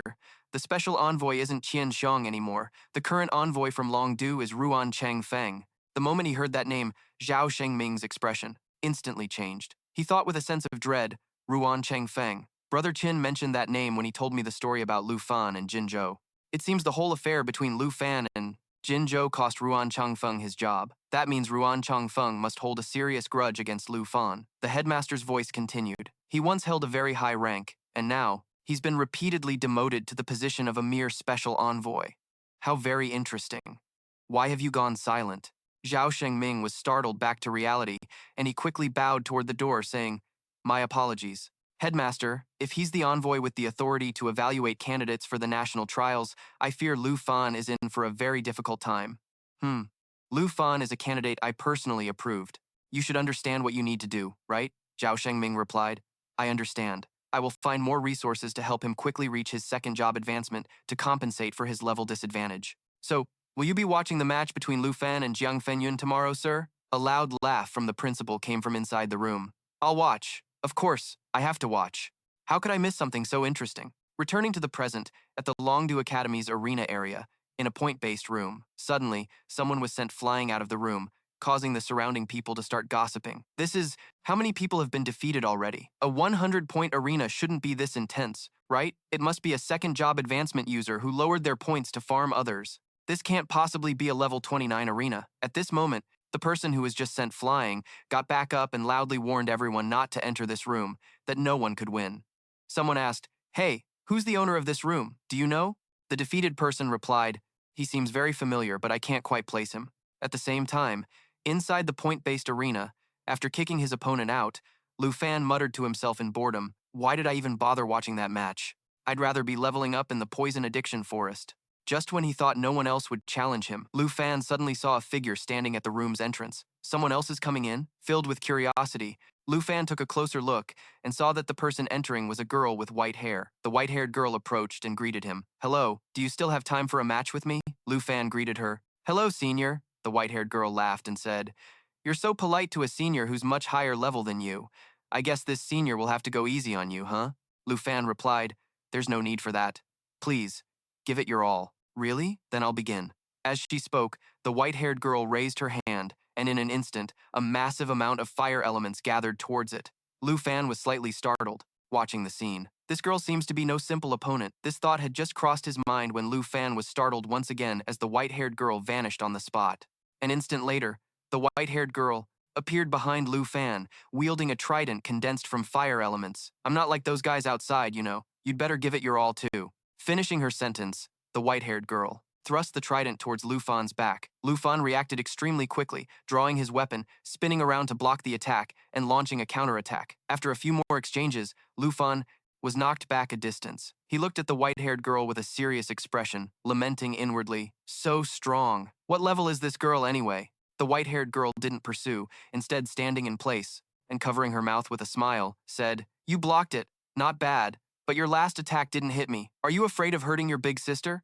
If you keep holding back like that, I'll have to teach you a lesson. He replied seriously, I understand. And so, the two clashed once again. While the two were fighting fiercely inside the room, outside, many students were still gathered at the door, curious, and waiting for the result. That pretty girl from before is really brave, daring to enter such a strange room. Shh, be quiet. It sounds like they're still fighting. I only lasted 2 minutes, so that girl must be struggling to hold on. At that moment, an announcement rang out that the assessment match had ended. Someone immediately pointed out, Jiang Fenyun's match is over. At the same time, at the arena for the new student assessment competition, Team Jiang Fenyun and Shuxing wins. Following the announcement, thunderous applause erupted from the stands. Jiang Fenyun, Jiang Fenyun, Jiang Fenyun. On the stage, Jiang Fenyun accepted the cheers with a bright smile. Shuxing, standing close by, whispered, Brother Jiang, someone from the Fenyun pavilion said Lu Fan snuck into the stands today. To watch you fight. Jiang Fenyun snorted softly. Trying to study me? Looks like he's scared, but I didn't even use half of my strength in this match. With that, Jiang Fengyun raised a finger high in the air and shouted with a loud laugh. Lu Fan, your arrogance won't last much longer. Don't you dare be too scared to show up for our match tomorrow. Hearing this, the audience grew even more excited, once again chanting Jiang Fengyun's name. In the stands, Tao Xiaoman said, "Honestly, let's get going." As soon as she said that, Tao Xiaoman realized Lu Fan wasn't there, so she looked around and asked, "Huh? Where's Lu Fan?" Qin Qiu said worriedly. Did Jiang Fengyun find out Lu Fan was here watching? Han Ke, while dialing Lu Fan's number, said, "He said he got bored and left a while ago. Let me give him a call." Back in the point-based arena, Lu Fan was knocked back once again, his glasses and hat falling off in the process. Stabilizing himself, Lu Fan panted heavily, thinking to himself, "She's just too strong. Where on earth did this woman come from? Besides, she could have defeated me in just a few moves, but it feels like she's intentionally guiding me to discover the flaws in my movements. Why would she do that? Who is she, really?" Meanwhile, opposite him, the white-haired girl hooked Lu Fan's hat with the tip of her trident, smiling as she assessed him. "Your defense is quite good. In the past 15 minutes, you've gone from being unfamiliar with my moves to being able to predict them. You learn really fast, but your stamina is a bit lacking." Then, she slowly stepped towards him. "Also, why would you hide such a handsome face?" As she spoke, the white-haired girl leaned in close, causing a flustered Lu Fan to stumble and fall backward. Suddenly, the sound of a phone ringing was heard. "I'm sorry, I have to take this call." Saying that, Lu Fan, as if granted a pardon, quickly ran to answer his phone. "Hello? Yes. I'm on my way back now." He hung up the phone. Lu Fan turned to the white-haired girl, smiled shyly, and scratched his head as he spoke. "Thank you. You taught me a lot of close combat skills today. Before I leave, could I get your contact information?" The white-haired girl smiled teasingly. "You've just barely set foot in the academy, and you're already asking for a girl's contact info. You're not as innocent as you look, are you?" Lu Fan quickly waved his hands and explained, "No, I just wanted to get it so I could schedule another session with you next time I come to the training room. I'd like you to teach me more. There's no need for that. If you want to see me again, just open a point-based room like you did today, and if fate allows it, I'll show up again." With that, the white-haired girl waved and left the room, leaving Lu Fan standing there, lost in thought. This senior, who is she really? No, she only looks like a senior because she seems quite young. In that last match, I was almost completely defeated. Her strength can't possibly be that of a student. Could she be a teacher? Does Longdu Academy have a teacher like that? Suddenly, a notification panel appeared in front of Lu Fan. Longdu Academy ID card. Lu Fan's balance change, plus 100. I received the accumulated points, but she didn't.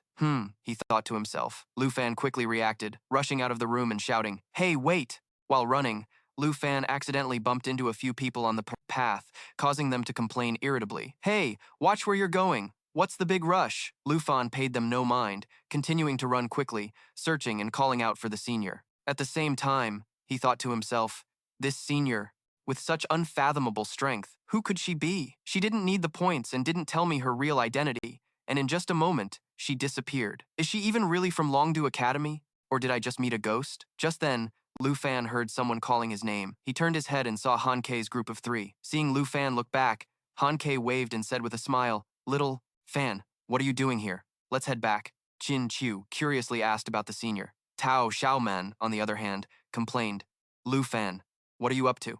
It's only been a little while and you've already managed to hit on some girl?" Lu Fan gave up his search, walking towards the 3 with a disappointed look, sighing to himself, "I couldn't find her. What a mysterious senior."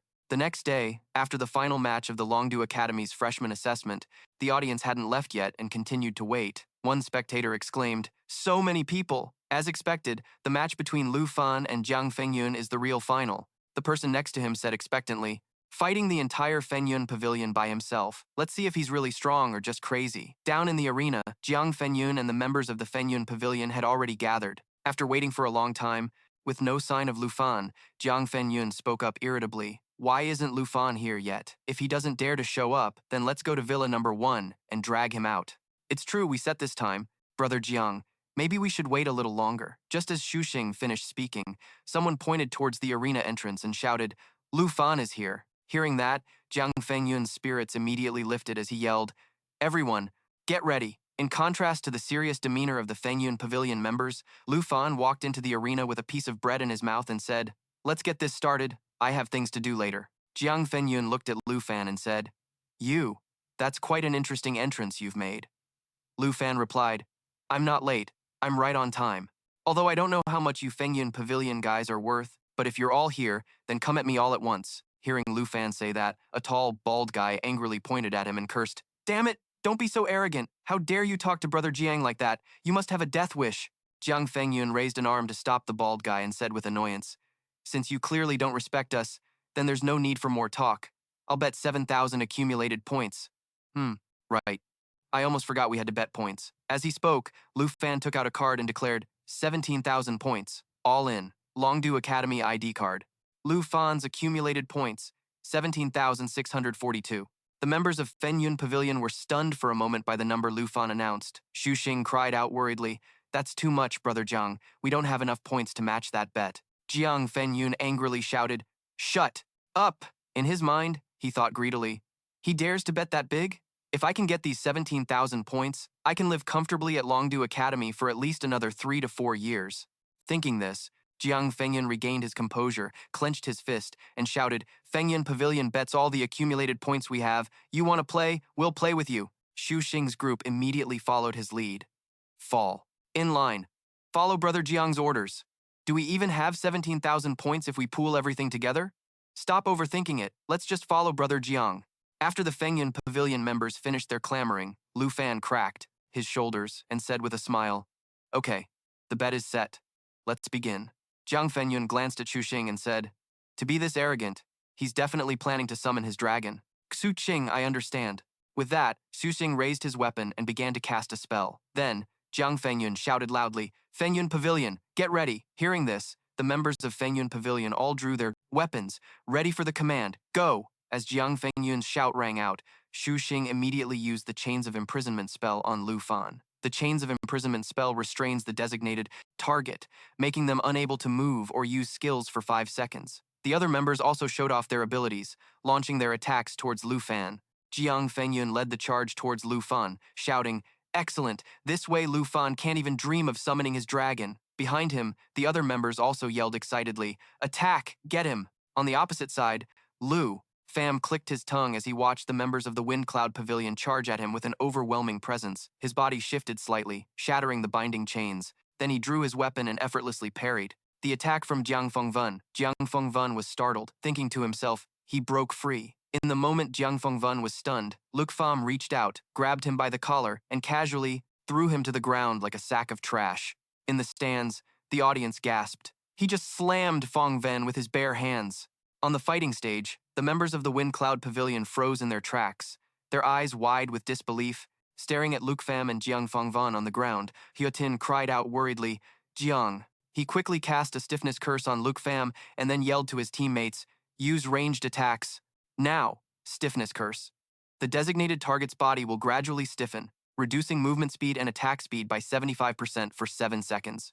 Hearing the shout, the members of the Wind Cloud Pavilion finally snapped back to reality and unleashed a barrage of magic skills. Soon, a rain of spells poured down on Luke Pham's position, creating massive explosions that kicked up a cloud of dust. When the dust settled, Luke Pham stood there completely unscathed, one foot on Jiang Fengwen's head, and said with a smile, "Is this all the #1 freshman recruit has got? The quality this year is a bit lacking." Jiang Fengwen lay on the ground, grabbing Luke Pham's leg with one hand, and struggled to turn his head towards Hua Tin, demanding loudly, "Hua Tin, what happened to your curse?"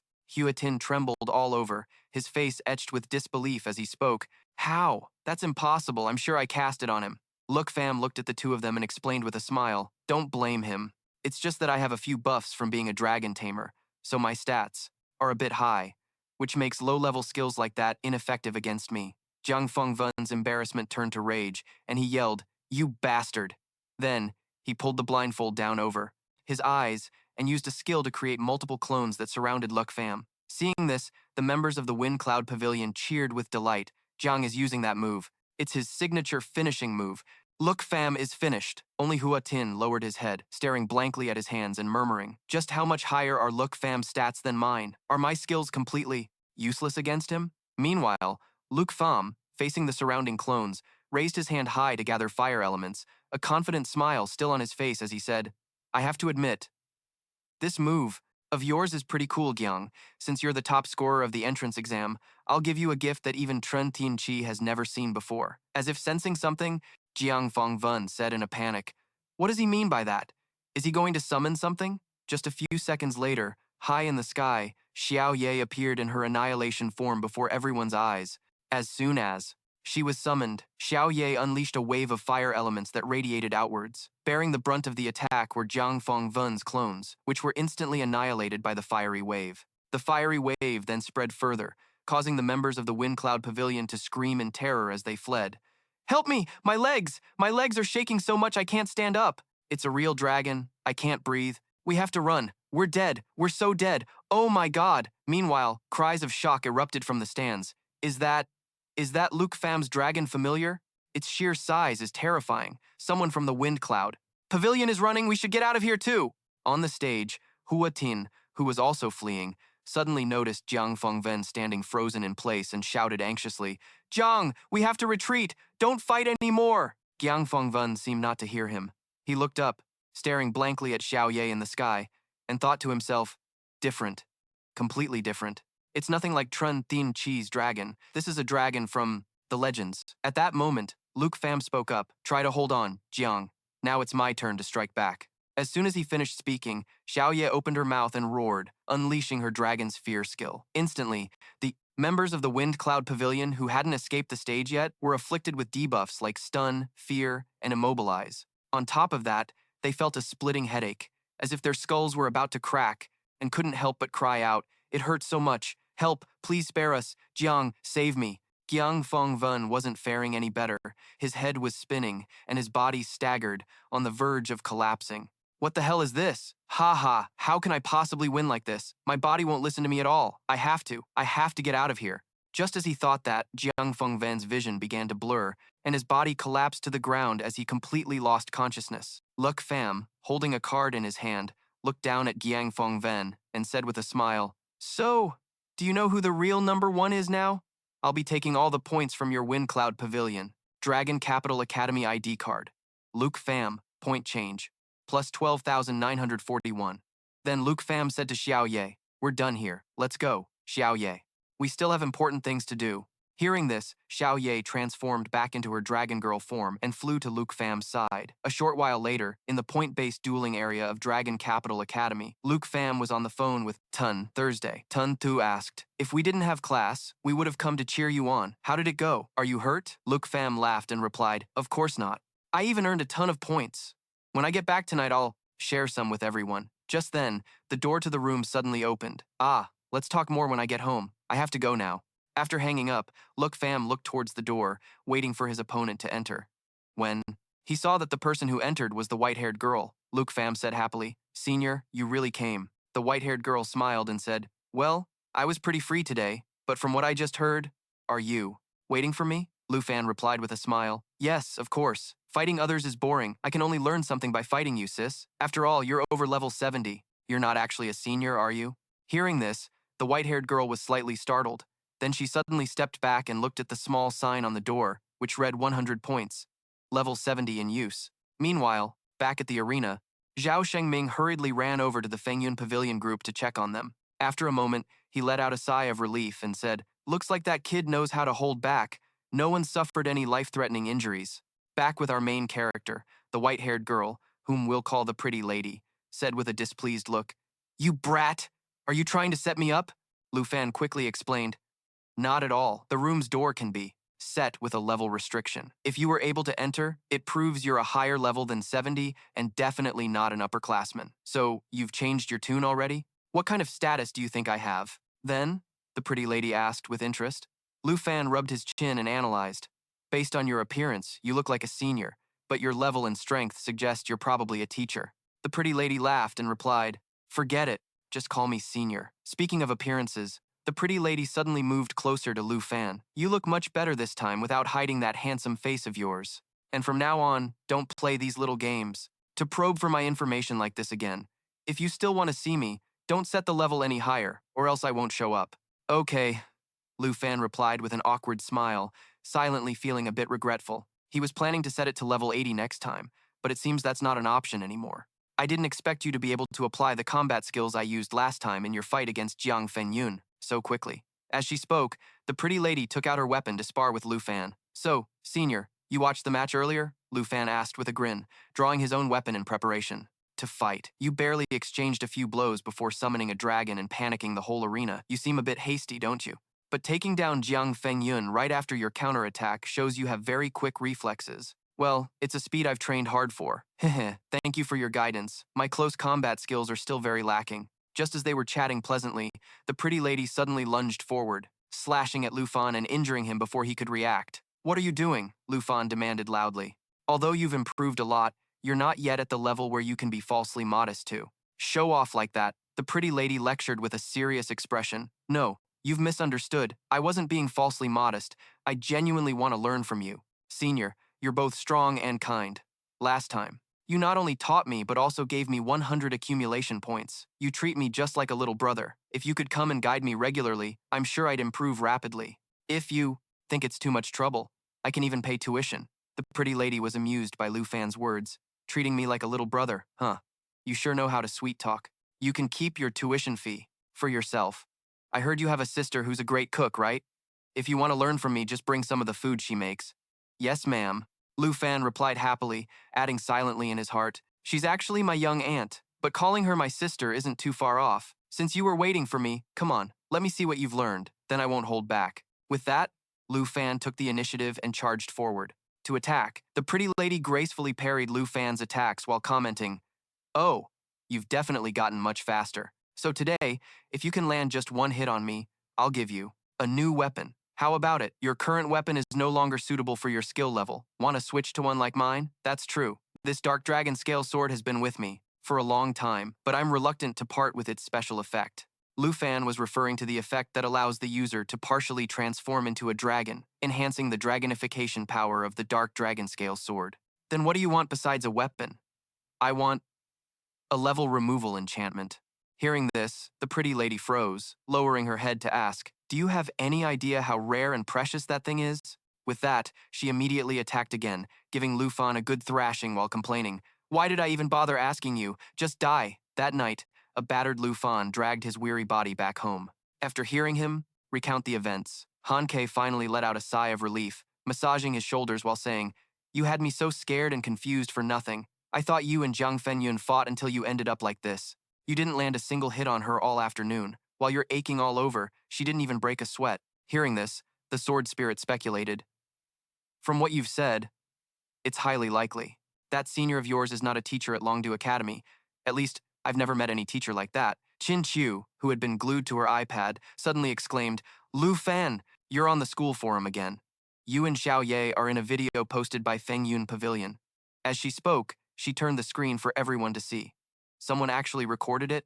At that time, I was there too. I almost got taken out. What is this? A dragon? Lu Fan's dragon sent Chen Tianji flying 1,000,000 miles. There were too many people, so I couldn't get a good view. Then I suddenly heard a terrifying roar and saw a lot of people running out. I heard some of them say Lu Fan took down Jiang Fenyun, and now seeing this video, it's really true. I told you all before that Lu Fan was #1, for a reason, but nobody believed me. Now that you've seen the dragon, you believe me, right? What a shame. I regret not being able to see it live. Anyone want to form a party to go camp out in front of Lu Fan's villa? If I can't see the dragon, an autograph will do. Reading the comments under the post, Han Ka smiled and said, oh, so the whole school knows you won. Has the previous controversy been resolved as well? The way I see it, things won't go back to being peaceful. Instead, you'll become the new target of this crowd, replacing the Feng Yun Guild, Sword Shadow warned. Lu Fan sighed and replied, I already got a taste of this when the university entrance exam results were posted. But never mind that, we just need to focus on our goals. So what is your current goal? Lu Fan answered not with words, but with action. A moment later, inside the level 45 Venomous Spider Forest secret realm, a dungeon of terrifying difficulty, it turned out his goal was to level up. I thought you wanted to focus on learning from that senior of yours, Sword Shadow said while continuously fighting off the monsters. Of course I have to level up. If I get stronger, I can definitely gain the upper hand against her. After defeating the boss, Lu Fan successfully reached level 30, which meant he was now eligible for his second class advancement. So, the group immediately left the secret realm to go to the class advancement hall. Unexpectedly, the moment they saw Lu Fan, the other students, especially the girls, went crazy and swarmed him to show their admiration, leaving Lu Fan with no other choice but to use his old trick and make a run for it to get disguised. 10 minutes later, completely covered up with a mask, glasses, and a hooded jacket, Lu Fan finally dared to return to the class advancement hall. Where did he go? I just saw him a moment ago. He really is number one, disappearing in an instant. Chin Chu breathed a sigh of relief as the budding fan club walked right past them. We're in the clear. Lu Fan said apologetically, "Sorry, everyone, but does this mean I have to go out in this disguise all the time now?" Xiao Tao said enviously. "You really don't appreciate what you have. I wish I had a bunch of handsome guys fawning over me like that." Speaking of which, so far, there are no records of a Dragon Tamer's second-class advancement, so there's absolutely no information for you to reference. In contrast to Sword Shadow's concern, Chin Chu said excitedly, "So that means Lu Fan is about to make history." "That's right. No one can give me any advice for this class advancement. No matter the result, I'll have to rely on my own strength." Just as Lu Fan was lost in thought, Xiao Tao tapped his shoulder to hurry him along. "Lu Fan, we've arrived at the class advancement hall." Lu Fan took off his disguise, and before entering the hall, he didn't forget to reassure everyone. "Don't worry, I already have a way to research the second stage advancement paths for a dragon tamer. The advancement ceremony has to be done in private. We'll wait here for the good news." Inside the advancement chamber in Longdu Academy's class advancement hall, after the system verified Lu Fan's eligibility through his academy-issued ID card, it made an announcement. "Student Lu Fan, the second stage class advancement is now ready. Please step onto the advancement platform." As Lu Fan followed the system's instructions, he thought to himself, a second stage class advancement is different from when you first awaken your class, as there will be many class branches for me to actively choose from. For well-known classes, any path that has been chosen before is recorded as a reference. For future adventurers, the advancement platform has activated. Searching. No information related to the Dragon Tamer class found. Please do not leave the platform while the ritual is in progress. Current class, Dragon Tamer 1. Second stage advancement branches, no records found. Just as I thought, there are no records for any of the Dragon Tamer's advancement branches, but fortunately I can search through the system. The advancement ritual is starting. Longdu Academy wishes you a successful advancement. Only a few seconds later, 3 advancement branches for the Dragon Tamer second stage appeared, corresponding to 3 different colored panels. Class name, Dragon Priest 2. Key attributes, Spirit, Stamina, and Recovery. You also become stronger after your dragon pet receives the Dragon Priest's buffs. This class leans more towards a priest role, allowing me to learn skills like Dragon's Encouragement. With this class, I'll become more powerful by using various buffs on my dragon pet, and when my dragon isn't summoned, I'll become an omnipotent support with powerful skills. Lu Fan continued by looking at the purple panel. Class name, Dragon Sorcerer 2. Key attributes, Spirit, Agility, Description. Learn many more. Draconic language, magic, and crowd control skills, and can absorb the dragon pet's skills to use them yourself. This class seems to be mage-oriented. My skills will be various types of draconic magic, and on top of that, I can use the dragon's skills. Class name, Raging Dragon Warrior. Key attributes, Strength, Stamina.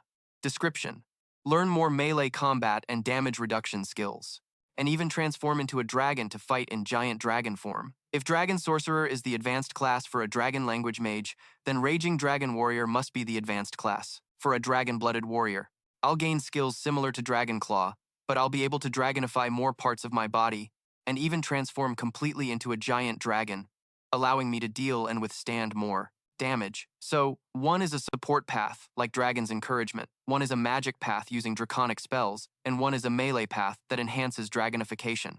Man, the effects of every branch are incredible, but the dragon transformation effect of the Raging Dragon Warrior is seriously cool. So these are all the second stage advancement branches for a dragon tamer. Just then, another new panel popped up on the screen. Advancement branch.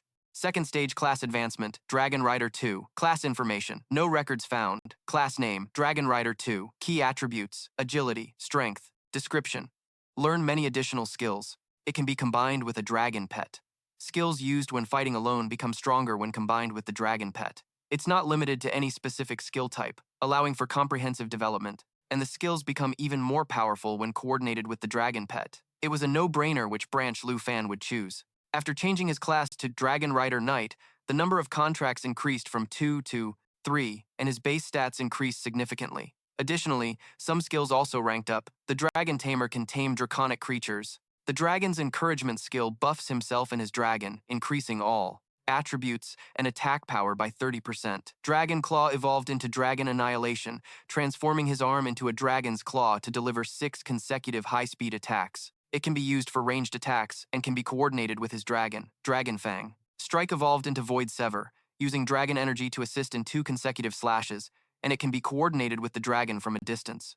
Meanwhile, the people who entered the class change hall after Lu Fan had already left one by one, but Lu Fan was still nowhere to be seen, making everyone worried. Hey, does the class change ceremony usually take this long? The more I wait, the more anxious I get.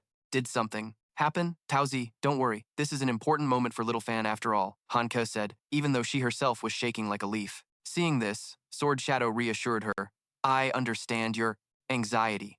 Right now, Lu Fan is discovering his new abilities, and it's very likely that his choice will change the rules of this entire era. That's right. At this crucial moment, we must trust in Lu Fan even more. The dark 800-year history of the Dragon Tamer is about to end. Just as Chinchu finished speaking, Lu Fan walked out of the class change hall. Lu Fan, is the ceremony over? How did it go? What's your class now? Little Fan, are you okay? Lu Fan smiled and replied, sorry to keep you all waiting. Everything went smoothly. Let's talk as we walk. After hearing Lu Fan talk about his new class, Little Tao couldn't help but admire him. Dragon Rider Knight sounds so badass. Han Kei asked curiously, Little Fan, does this class require you to learn how to ride a dragon? Of course. It does. I chose this class partly because I already got a dragon saddle from the Flying Dragon Graveyard. As soon as Little Ye and Little Fei reach level 30, I can use it. Lu Fan replied, inwardly rejoicing. Not only do I have Little Yi and Little Fei, but I've also unlocked the 3rd contract slot, Cosmic Dragon. I'm coming to tame you. Arriving back at Villa number 1, Lu Fan saw a familiar figure waiting at the door, which surprised him. Senior, why are you here? I should have given you my contact information, making you wait. Like this must have wasted so much of my time. As soon as Little Tao saw the beautiful lady, she nudged Lu Fan's shoulder teasingly. So this is the senior who beat you to a pulp, huh? Why didn't you tell us? She was this beautiful? Tao Zi, calm down a bit, Lu Fan said shyly. It seems everyone knows me. The beautiful lady laughed, then turned to look at Han Kei. If I'm not mistaken, you're the enchanting chef, Han Kei, right? Ah, yes. Little Fan Senior, you know me too? Of course. I came here this time to discuss something with you. Could I borrow your Little Fan for a moment? The beautiful lady's words immediately made Lu Fan and his friends freeze for 5 seconds. Haha, it's just a small matter in the city. Don't get the wrong idea. Hearing that, Han Ke happily replied, oh my, if you two have plans, just go. No need to ask for permission. After all, you've been guiding Little Fan so much these past few days. Then thank you, Sister Han. Let's go, Little Fan, the beautiful lady said as she pulled Lu Fan away. Sword Shadow, who had been silent, watched the beautiful lady with a scrutinizing gaze until the two of them were out of sight. On the way, while the beautiful lady was driving, Lu Fan received a message from Qin Chu. Sword Shadow just said that after meeting this senior, she's even more certain that she is not a teacher from the Dragon Capital Academy. Lu Fan, you have to be careful. Reading the message, Lu Fan instinctively turned to look at the beautiful lady, who seemed to sense the unusual look in his eyes. The beautiful lady smiled and asked, what's wrong? Why are you so quiet all of a sudden? Senior, where are we going? Why do we have to leave the school? What else could it be? Of course, we're going to buy you a gift. That extremely rare consumable item you mentioned last time. The level removal enchantment? Wait, for real? The beautiful lady didn't answer and continued driving straight to the Tianhe auction house. Senior, we're here. Could it be? The beautiful lady then explained, it just so happens there's an enchantment scroll you want at this auction, so we have to seize the opportunity. Last time, the vice principal had to pay an extremely high price to get the Flying Dragon Graveyard, so I'm afraid the same will happen with this rare scroll. Thinking about this, Lu Fan hesitated and said, Senior, maybe we should just forget it. The beautiful lady looked at Lu Fan's worried expression and laughed. Where did that demanding attitude you had when asking for a gift go? Don't worry, I've got way more money than you think. Until I know Senior's true identity, I should be a bit more careful. I can't keep being in her debt. Thinking to himself, Lu Fan then assured her, Senior, I'll find a way to pay you back for this. A few minutes later, the auction officially began. The first item was the very scroll Lu Fan needed. This is an extremely rare enchantment scroll. It can remove the level restrictions of an item or piece of equipment. Not only are its constituent materials expensive, but it also has a mere crafting success rate of 0.35%. The starting price is 95 million dragon coins. The moment the auctioneer finished speaking, customers continuously bid 125 million dragon coins, 140 million, 185 million, 100 million, 200 million. Lu Fan sat there, completely stunned. He had intended to pay his senior back no matter the cost, but why was the price increasing so fast? Currently, one of our guests has offered 230 million dragon coins. Is there any higher bid? Let me teach you something. In an auction, you must never play the game of a frog in slowly boiling water. You have to strike decisively, the beautiful lady said, quietly to Lu Fan, then raised her hand to bid. I'll pay. But before the beautiful lady could finish her sentence, someone else cut her off. 300 million. I'll pay 300 million dragon coins. Everyone's gaze immediately shifted to the person who had just bid. Lu Fan was no exception, and when he saw who it was, he couldn't hide his shock. Jinju, she wants this enchantment scroll too? The beautiful lady frowned and said, the little princess of the Taizai kingdom, huh? She's quite loaded. If we're going to compete with her, it looks like this is going to cost us a pretty penny. This statement from the beautiful lady surprised Lu Fan even more. Senior, how do you even know her? My information network is vast, so I know all about what happened between you and Jinju. Today, I'll help you get some payback. Even if it costs a fortune, she won't be able to buy it. This scroll is definitely going to be your gift, the beautiful lady replied with a smile, then raised her paddle and called out an astronomical price. 400 million? Oh, 400 million?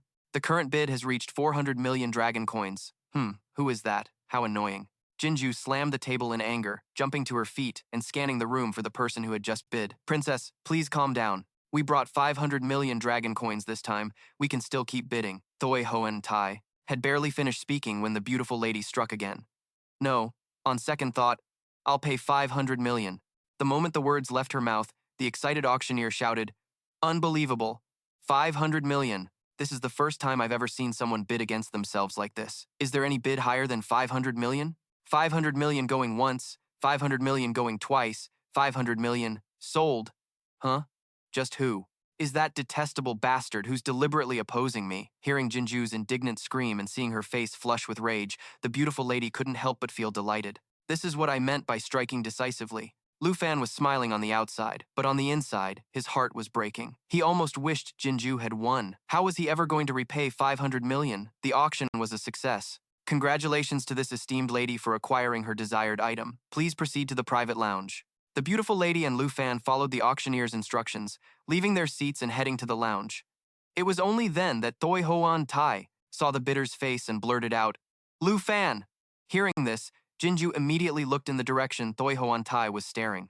After confirming it was Lu Fan, she ground her teeth in fury and said, it's him again, that despicable lowlife, daring to ruin my plans. Princess, please calm down. I will go find another similar scroll. Jinju didn't even glance at Thoi Hoan Tai and turned away sharply, walking, while giving an order. Let's go. I really can't count on you for anything.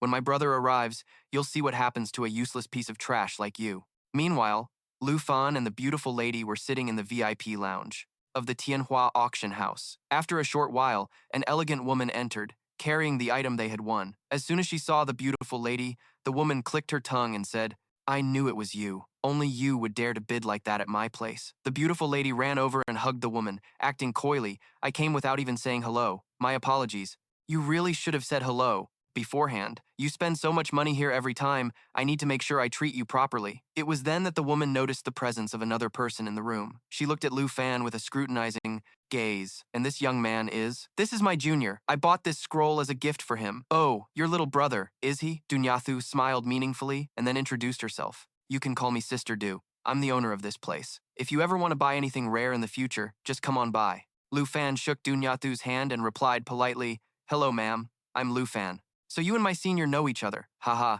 your senior and I are more than just acquaintances. I'm her sister-in-law. This auction house is co-owned by me and her older brother. I see, Lu Fan replied, while thinking to himself, no wonder she could bid so freely. It turns out this auction house belongs to her brother. In that case, my insistence on paying her back seems kind of ridiculous now. 500 million. I still need to earn another 480 million to pay her back. But as he was thinking this, the beautiful lady called him over to open his gift, and all his worries vanished. With this enchantment scroll, he could finally bypass the level 60 requirement for the Soul Wing Flying Dragon King. Oh, right. Have you found anything to add to the illustrated guide recently? Dunyathu asked with a smile. The beautiful lady, while taking out a black card to pay for the scroll, sighed deeply and replied, I've got nothing. You've already recorded all of my miscellaneous junk. Oh, you've been cleaned out. Seeing the money transferred to her account, Dunyathu beamed and said, come back and support your big sister again soon. Noticing Lu Fan's contemplative expression, the beautiful lady teased him. Oh, little Fan, you'd better figure out how to pay me back that 500 million. Sister Han is waiting for me to return you in one piece, you know. You look like you're plotting something to get out of it. Lu Fan paid no mind to her teasing and instead inquired, "Excuse me, that illustrated guide that you two were just talking about, what is it?" "Ah, I almost forgot to mention this to you. This is another reason I brought you here today." The beautiful lady tapped on her iPad and then turned the screen for Lu Fan to see.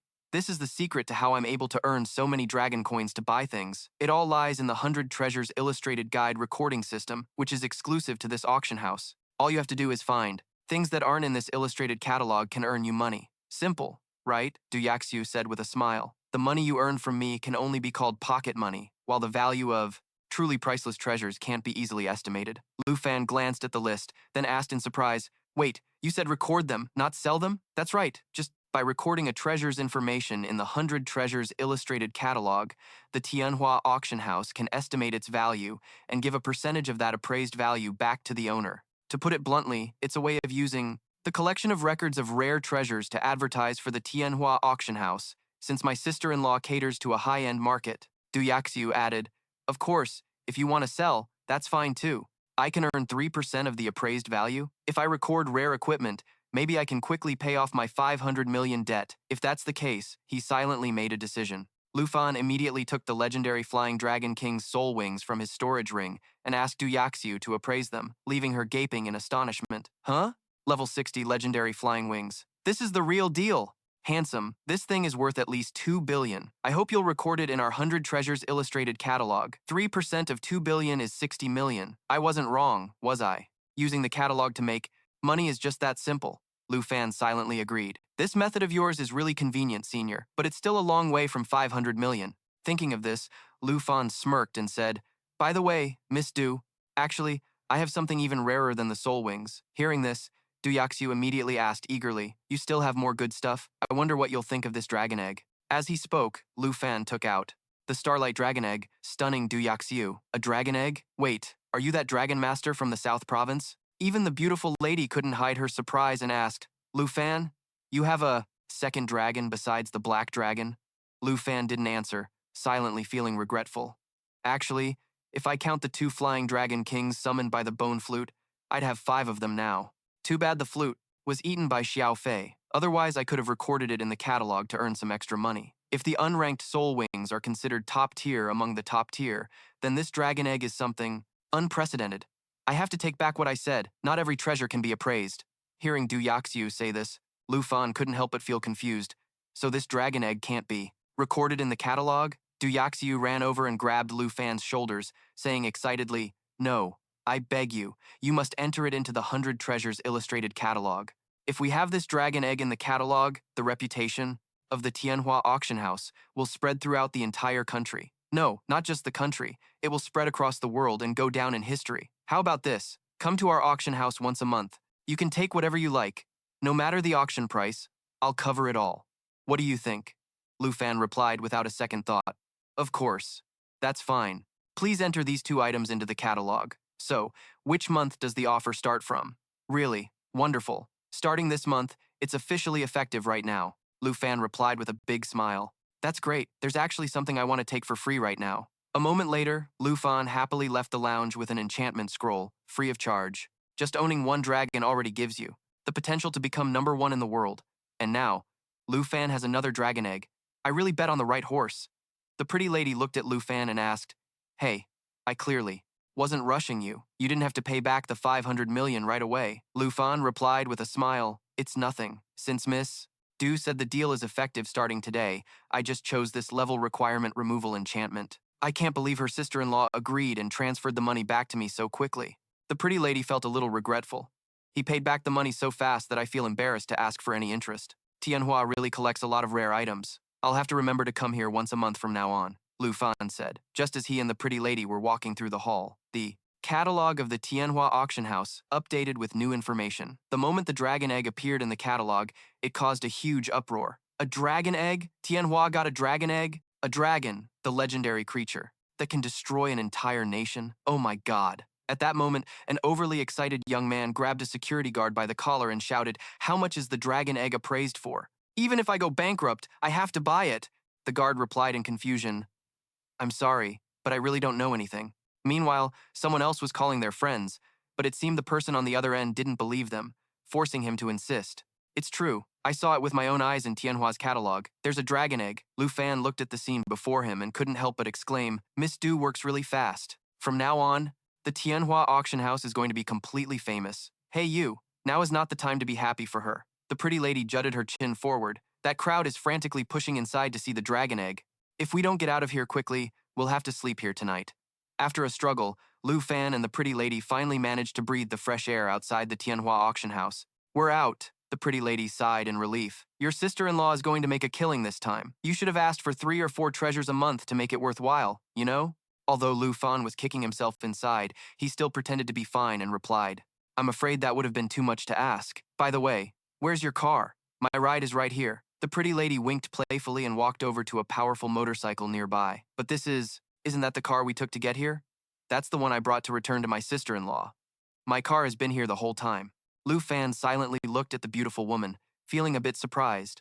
I really thought she would summon a mount like Uncle Chin or have a driver like Jin Zhou. I never expected she'd be the type who enjoys driving herself for the breeze. What are you standing there for? Make sure you hold on tight to me. Your senior drives very fast, and if you happen to fall off, I won't turn back to get you. Lu Fan then scrambled onto the bike, and before he could even get a firm grip, it shot forward, nearly making him lose his composure. Senior, I haven't even gotten a good grip yet, Lu Fan shouted in fear. Hearing this, the beautiful woman laughed teasingly. After your second-class advancement, your agility and stamina stats aren't low at all, and you're still scared of this speed? You really know a lot about me. I just had my second-class advancement and you already know everything? The beautiful woman continued to chat while driving. After the second-class advancement, you get 3 pet slots. Wait a minute, if you had 2 slots before, one was for the black dragon, so why isn't that unhatched dragon egg in the other slot?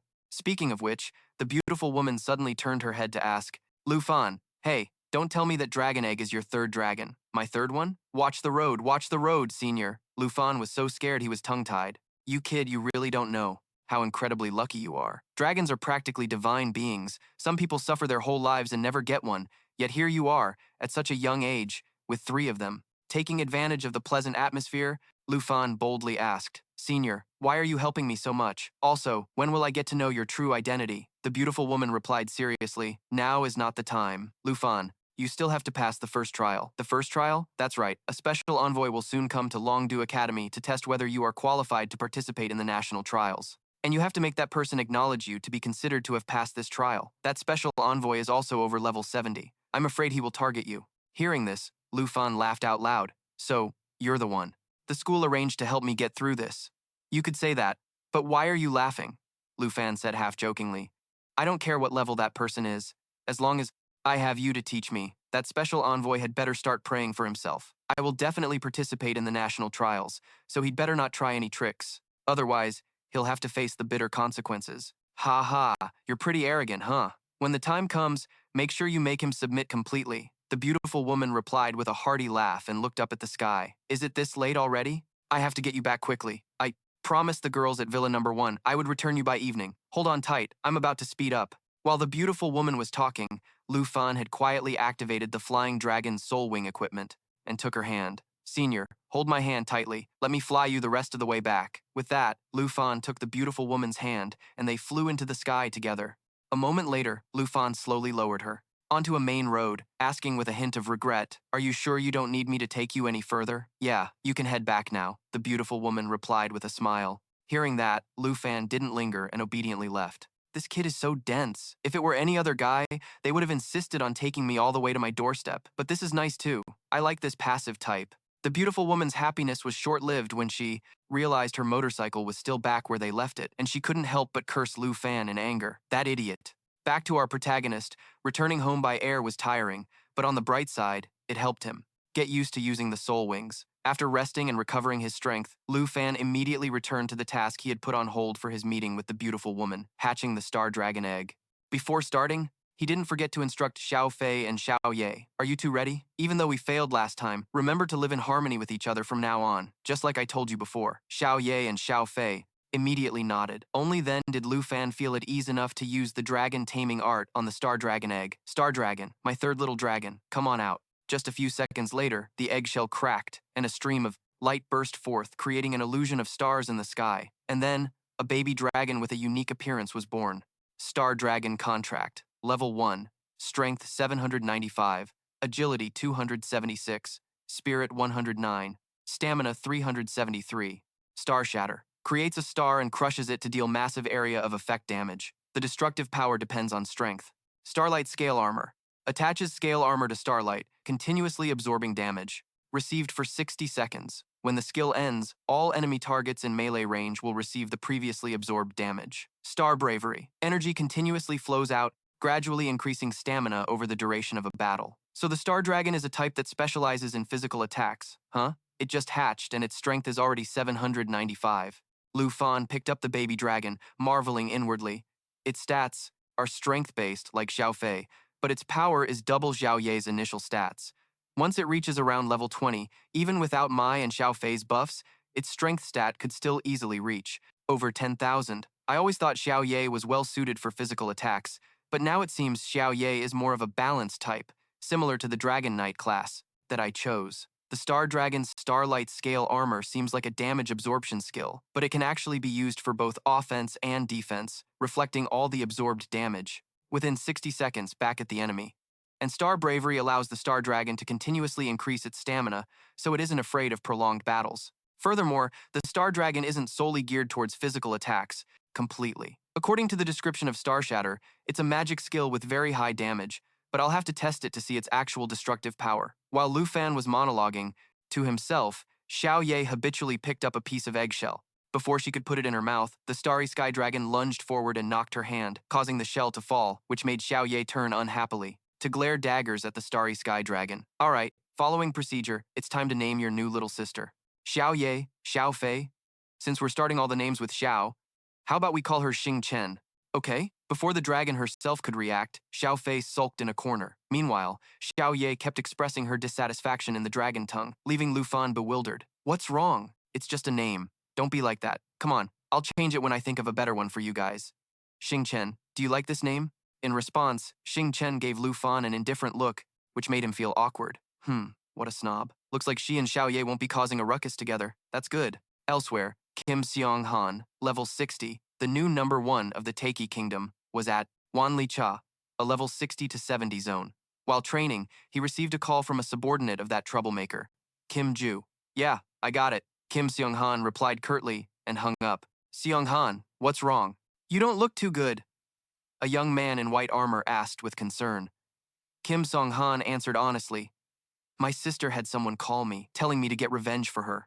The two girls in their party, who were listening intently, curiously asked, Kim Ju, she's studying abroad in the Dragon Kingdom, right? Did she get bullied there? Yeah, she's been bugging me for days, saying some guy beat her up, and it wasn't just once either. She's all grown up but still acts like a child. It's my fault for spoiling her since she was little, Kim Seong Han said with a sigh, ignoring a monster of enormous size slowly rising from the mud pit behind him. The young man with glasses saw this but remained unfazed and continued to ask, So, are you going to the Dragon Kingdom? Of course I am, Kim Seong Han said, while using a skill to create a dark illusion, instantly sending the monster that was about to attack him to meet its maker. As the big brother who loves her the most, of course I have to help her get rid of all her troubles. But right now, preparing for the national trial is the top priority. Let's just go conquer the dungeon one more time. As soon as I get the last piece of the Wraith set, I'll head to the Dragon Kingdom. Besides dealing with my sister's problem, I also need to scout out who the Dragon Kingdom's representatives for the national trial are. At this point, his expression turned arrogant. This year's championship must belong to our Taiki Kingdom. Hearing this, his teammates laughed as if they'd heard a joke. That's for sure. When Seong Han makes a move, it's always a complete victory. Haha, you scouting them out like this is really giving those folks from the Dragon Kingdom too much credit. Back to Lu Fan. In the week after getting Xing Chen, there was no public outcry from the Fengyun Pavilion, and no provocations from Kim Ju, so his life returned to normal. Lu Fan often went to practice and spar with his seniors. Every day, his squad continued to enter the poison spider forest, allowing the 3 little dragons to level up quite a bit, and on top of that, Jian Ying also completed his 2nd class advancement, becoming a sword dancer too. Qin Qiu and Xiao Tao were a bit slower, but eventually, they all met the requirements for the 2nd stage of class advancement. In front of the class advancement hall, Jian Ying was a little surprised to learn about Qin Qiu's new class. I chose Sword Dancer because it inherits skills from Swordmaster, but I thought you'd lean more towards a support class. Qin Qiu explained, Actually, I did consider choosing a support class, but with Xiao Fei in the team, My healing spells are basically useless, so I chose a branch specializing in offense. Compared to before, my light attribute attack spells have gotten much stronger, Lu Fan then said with a smile. Now our squad has all the physical, magical, buffing, and debuffing classes covered. We just need Tao Zi to successfully complete her class advancement, and we'll be all set. Speak of the devil. Xiao Tao walked out from inside the class advancement hall, her face beaming as she said, "It's perfect!" Qin Chu eagerly asked, "How did it go?" Tao Zi said mysteriously, "Guess what class I advanced to." Jianying guessed, could it be that a hidden class appeared among the second class advancement branches? Exactly, Xiao Tao replied with a wide grin. Then, she performed a few basic moves for everyone to see. A Water Lotus swordswoman, too, can use water element spells. It's a type of magic swordsman. Seeing the astonished looks on Jianying's and Qin Chu's faces, Lu Fan asked curiously, "You can get a hidden class during the second class advancement too?" "Yes, but the probability is extremely low, even lower than getting a hidden class during the first advancement." Hearing this, Xiao Tao became even more proud and said, "Is that so? I knew I had a natural gift. I finally feel like I'm on equal footing with you guys." Lu Fan teased, "So, is it because Tao Zi hasn't been making any waves in the team that she advanced to some kind of water swordswoman? You little brat, Lu Fan, get over here." Just as Xiao Tao was getting all worked up and wanted to teach Lu Fan a lesson, he received a call from the vice principal, informing him that the special envoy was about to arrive and telling him to go to the assembly hall immediately. Lu Fan and his teammates didn't dare to delay and immediately headed to the combat class hall of Longtu Academy. While waiting for the special envoy to arrive, Gu Han was kind enough to share some information with Lu Fan. The special envoy's name is Nguyen Trung Fong, and he is a Holy Shield Knight, a third advancement at level 76, saw the vice principal and said the man didn't seem to like him very much. "He doesn't like me.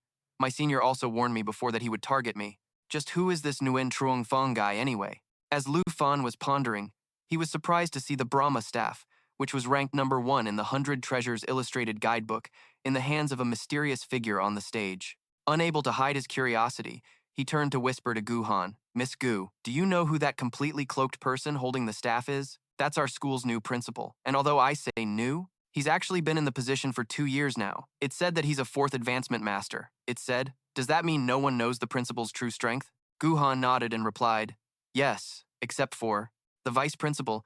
No one knows anything about the principal. He doesn't participate in any activities, his voice is magically altered, and no one even knows if he's male or female, or what his level is. For him to have to come out and receive someone personally, this special envoy Nguyen Trung Fong must be someone extraordinary." Just as Gu Han finished speaking, Nguyen Trung Fong appeared. The moment he entered the auditorium, he asked in a sharp tone, "Who is the principal?" Zhao Shengming immediately rushed over with a smile and said, "Greetings, special envoy. I am the vice principal of Longdo Academy. I'm looking for the principal. If you don't have the authority to decide on the candidate for the trial, then don't waste my time," Nguyen Trung Fong said disdainfully, then walked right past Zhao Shengming. He looked up at the stage and asked, "Are all the seated candidates here?" The principal didn't speak, only nodding. Annoyed by Nguyen Trung Fong's attitude, Zhao Shengming dropped the pleasantries and said in a low voice, "There are no other seated candidates. Longdo Academy recommends only Lu Fan." The air was thick with tension, causing the students in the auditorium to start whispering. The vice principal said the special envoy wants to decide on the candidate himself. The school is only supposed to recommend capable students, so the special envoy must be very displeased right now. Lu Fan watched Nguyen Trung Fong for a moment, then said to Gu Han, "I can feel that this special envoy is no simple man. I fear he has a lot of blood on his hands." Gu Han agreed, saying, "Yes, it seems the principal and vice principal hold you in very high regard, so they're willing to displease the special envoy to recommend you. It's clear the envoy came here prepared, but now we don't have any other candidates. The vice principal refuses to back down. This is a tough gamble." Nguyen Trung Fong then turned his head to look at Zhao Shengming, his gaze sharp as he said, "Lu Fan, so your esteemed school has already chosen for me? It seems the opinion of this newly appointed special envoy doesn't matter anymore, does it?" Zhao Shengming gave a polite laugh and replied, "Special envoy, you exaggerate. Longdo Academy has the utmost faith in Lu Fan. We believe the boy will surely satisfy you." "Satisfy me? I've seen the file on this Lu Fan you speak of. He does indeed have a lot of potential." As he spoke, Nguyen Trung Fong strode towards where Lu Fan was sitting. Level 32, a Dragon Knight, the top freshman from Nan Province. From Jianghai to Longdo, from the Qin family to the Marquis of Zhenbei. Someone who's always had it easy, like you. Could you possibly understand the struggles of other candidates? Can your level 32 possibly stand against the third advancement masters at level 50 or 60 from other nations? Lu Fan remained silent, watching Duen Truong Fong, thinking to himself, there's something very strange about this old man. He's showing such hostility towards me. If Longdo Academy has so much faith in you, then right now, let me test whether you're truly qualified, Nguyen Truong Fong said with a smirk, then suddenly drew the sword at his hip and attacked Lu Fan. Fortunately, Lu Fan was on his guard and managed to block Nguyen Truong Fong's strike. Nguyen Truong Fong's action immediately drew criticism from the school's faculty. What kind of test is this? This is completely unfair, Special Envoy. Special Envoy, for a level 76 like yourself to duel a level 32, you're just bullying him. Nguyen Truong Fong, however, continued to frantically attack Lu Fan and retorted unreasonably, I don't need him to participate in the national trial. What does his level have to do with me?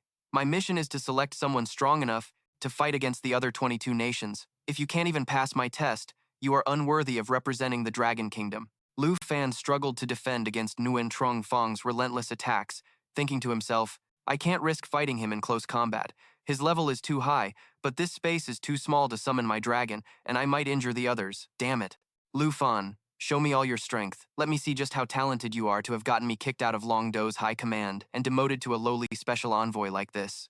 Nguyen Truong Fong fought, more and more fiercely, his attack power increasing with each blow. For a student who had just reached level 32 like Lu Fan, fighting him up close was like an egg hitting a rock, so it wasn't long before he was disarmed. Just as Nguyen Truong Fong was about to land a killing blow on Lu Fan, he was suddenly stopped by a surge of power. Special Envoy, you seem a bit too enthusiastic, don't you?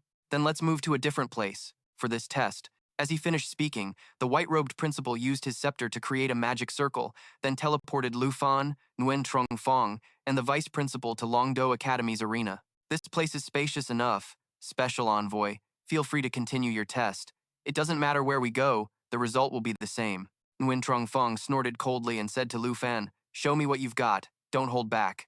There's no point in holding back. Otherwise, it would be embarrassing for the two principals who recommended you. No wonder this test felt off from the very beginning. Since we've arrived at a place with enough space, I'll also show you my full power as you wished. Lu Fan used a blink elixir, which allowed him to jump to any position within 50 meters and had a 30-second cooldown to get behind Nguyen Truong Fong and then summoned Xiao Ye to give him a beatdown. This was the black dragon that the little princess of the Kim family resented so much, looking exactly as it did in the video. But unfortunately, no matter how strong that dragon was, it was completely useless. Before me, a level 76 Holy Shield Knight, you're just a snot-nosed brat. As he thought this, Nguyen Truong Fong unleashed his power, and a giant shield materialized on his left arm. You'd better watch closely now, Mr. Special Envoy. As Lu Fan finished speaking, Xiao Ye opened its mouth and used its dragon fear to inflict various debuffs on Nguyen Truong Fong. Nguyen Truong Fong blocked this attack from Xiao Ye with his shield, and although he was afflicted with immobilize and stun effects, he could still function normally. So he laughed smugly and said, truly a great dragon. Its pressure is terrifying, but its level is still too low. Watching this, Zhao Shengming couldn't help but worry. Last time, Lu Fan's Black Dragon also used this move to defeat the entire Fenyun guild. The principal standing nearby chuckled and replied, you think that's all there is to it? Just keep watching. This trick might work on your classmates, but using it on me. Nguyen Truong Fong was mid-sentence when his body suddenly collapsed to the ground, overcome by the fear effect from the dragon fear. How can this be? A Holy Shield Knight like me, feeling fear? Just as Nguyen Truong Fong was stunned, Lu Fan clicked his tongue and taunted, how are you supposed to test me if you keep kneeling like that, Mr. Special Envoy? You dare mock me? Trembling with rage, Nguyen Truong Fong used the skill Steadfast Stance, one of a knight's stances that removes stun, fear, and charm effects, and then grants immunity to them for the next 12 minutes. The moment his body could move normally again, he immediately charged at Lu Fan. You little brat, you dare give me trouble. How is this giving you trouble? Lu Fan retorted with a smirk, then used both hands to create two portals, putting Nguyen Truong Fong immediately on guard. Two portals? What's he summoning? Could it be? As it turned out, the suspicion in Nguyen Truong Fong's mind was correct. Xiao Fei and Xing Chen officially made their entrance. If you want me to go all out, you have to at least make me get serious, Mr. Special Envoy. The moment Lu Fan spoke, Xing Chen shot forward, launching an attack at Nguyen Truong Fong. Nguyen Truong Fong barely managed to parry the attack with his sword, but was still shocked enough to exclaim, 3 dragons? 3 of them? Too bad, you're wrong.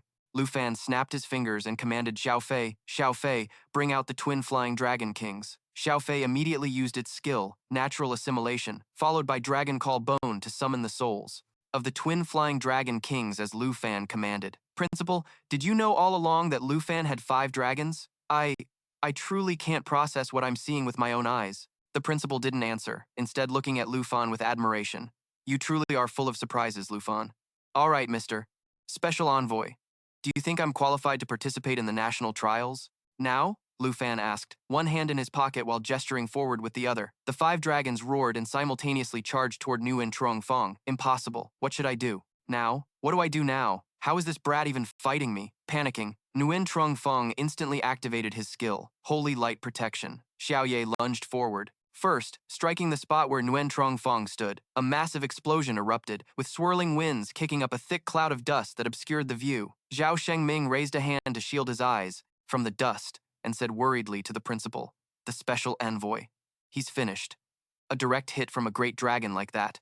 He must be dead. Just then, a loud laugh rang out, capturing everyone's attention. It turned out that thanks to his Holy Light Protection skill, he had instantly created a shield that made him immune to all damage for 10 seconds. While the shield was active, it also increased his movement speed by 100%, his casting speed, but it had a 16-hour cooldown. Nguyen Truong Fong had managed to escape Xiao Ye's dangerous attack just in time. Now, riding away on a bloodthirsty bat, he gloated, "Dream on about killing me for another 8 years." Zhao Shengming watched in surprise. He's actually fleeing, but I guess that's better than being killed by a great dragon's claws. The principal remarked sarcastically, I can't believe Nguyen Truong Fong, who used to be so high and mighty, is now running away so pathetically. Seeing Nguyen Truong Fong escape, Lu Fan intentionally provoked him. As expected of the esteemed special envoy, you sure are fast at hopping on your mount. You really are. Sure enough, the taunt worked. Nguyen Truong Fong immediately turned back. This damn brat thinks he can mock me however he pleases just because he was lucky enough to get a few dragons. Without those great dragons, you're nothing but trash. I just need to take you out, and this is over. My Holy Light Protection still has 4 seconds left.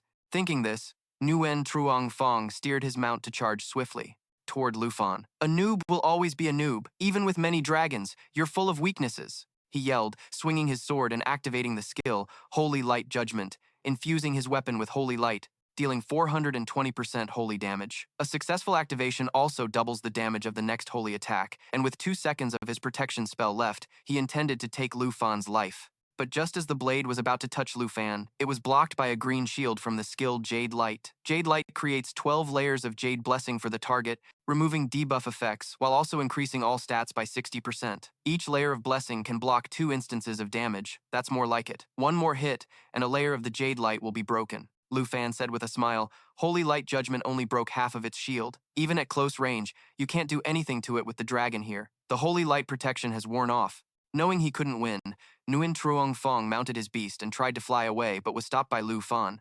Mr. Special Envoy, trying to run away again? Then don't blame this kid for not letting you go. As he spoke, he began charging the skill Blue Dragon King's Roar. Blue Dragon King's Roar unleashes a bolt of lightning forward, dealing massive damage with a paralysis effect. After attacking, it gains 20 stacks of the lightning attribute. Each attack consumes 1 stack and has a 20% chance to paralyze the target.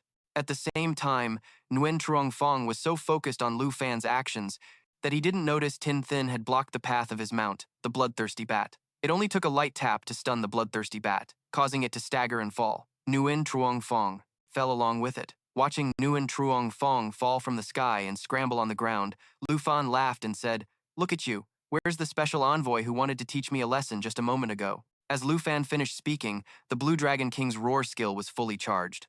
Wait. Hold on. Ignoring Nguyen Truong Fong's plea, Lu Fan didn't stop, directly firing the lightning bolt straight at his face. The bloodthirsty bat died on the spot. Nguyen Truong Fong was lucky to survive, but he was severely injured. Lu Fan slowly strolled over to Nguyen Truong Fong, looking down on him and said scornfully, Mr. Special Envoy, my apologies for your mount, but in the fierce battles of the national trials, taking down an opponent's mount is perfectly normal. You've gone to great lengths, Mr. Special Envoy, just to assess how I would handle this situation. At this moment, Zhao Shengming, fearing Lu Fan might commit murder, quickly stepped in to persuade Nguyen Truong Fong. Mr. Special Envoy, the assessment is sufficient. Just grant Lu Fan the qualification. Shut up. When this ends is my decision. Nguyen Truong Fong roared in anger, but Zhao Shengming was about to say more, but the principal stopped him. Just let him be. Nguyen Trong Fong can't last much longer. He has flash, damage immunity, knows dragon language magic, and even has 5 dragons. If it were anyone else, they would undoubtedly be an outstanding contestant for the national trials. But you alone, Nguyen Trong Fong, blinded by hatred and unrepentant, suddenly picked up his weapon and charged at Lu Fan. Only you, Lu Fan, are not allowed. A poor nobody who lives in a dumpling shop has brought me to this point. Seeing this, Xiao Fei let out a soft growl and was about to use a skill, but was stopped by Lu Fan. He chose to face Nguyen Trong Fong directly. You caused me to be abandoned by the Kim family and the higher-ups of Longdu. You ruined my career, and now you even mock me and kill my mount. I will definitely destroy you today, Nguyen Trong Fong shouted as he frantically swung his sword. But every single strike was dodged by Lu Fan, who ultimately kicked him, sending him flying back several dozen feet. There's no point in fighting someone who's lost their mind. I won't take advantage of the situation. If you feel that I still haven't passed the assessment, then get up and we'll continue fighting. And if you feel that the grudge between me and Kim Xiao has destroyed your career, then I will wait for you to seek revenge at any time. Just remember this clearly. Next time, I won't hold back. Nguyen Trong Fong looked weakly at Lu Fan. Then his eyes slowly closed, and he fell unconscious. Mr. Special Envoy, hang in there. I'll take you. To a priest right away. Zhao Shengming rushed over and carried Nguyen Trong Fong away. The vast arena was now left with only Lu Fan and the white-robed principal. At this moment, the principal spoke in praise. You're quite good at hiding your strength. Even I didn't expect you to have 5 dragons. You said you'd fight with all you had, but how much of your power did you actually use just now? Lu Fan answered honestly. Actually, not even 1/10. My dragons were just warming up. They haven't used any skills yet. Excellent. Choosing you was indeed the right decision. With that, the principal tapped his scepter on the ground, and his entire body gradually vanished before Lu Fan's eyes. Lu Fan kept staring at the empty space where the principal disappeared, unconsciously feeling that this principal was very familiar. That night, at the northernmost border, in the level 60 unexplored region of the Dragon Kingdom, Du Jing received the assessment result from Nguyen Trong Fong, stating that Lu Fan was qualified for the national trials, and burst out laughing. This kid's got it. As expected, the representative of the Dragon Kingdom is Lu Fan. I bet Nguyen Trong Fong signed this with tears in his eyes, didn't he? Ha ha! Adjutant, come in.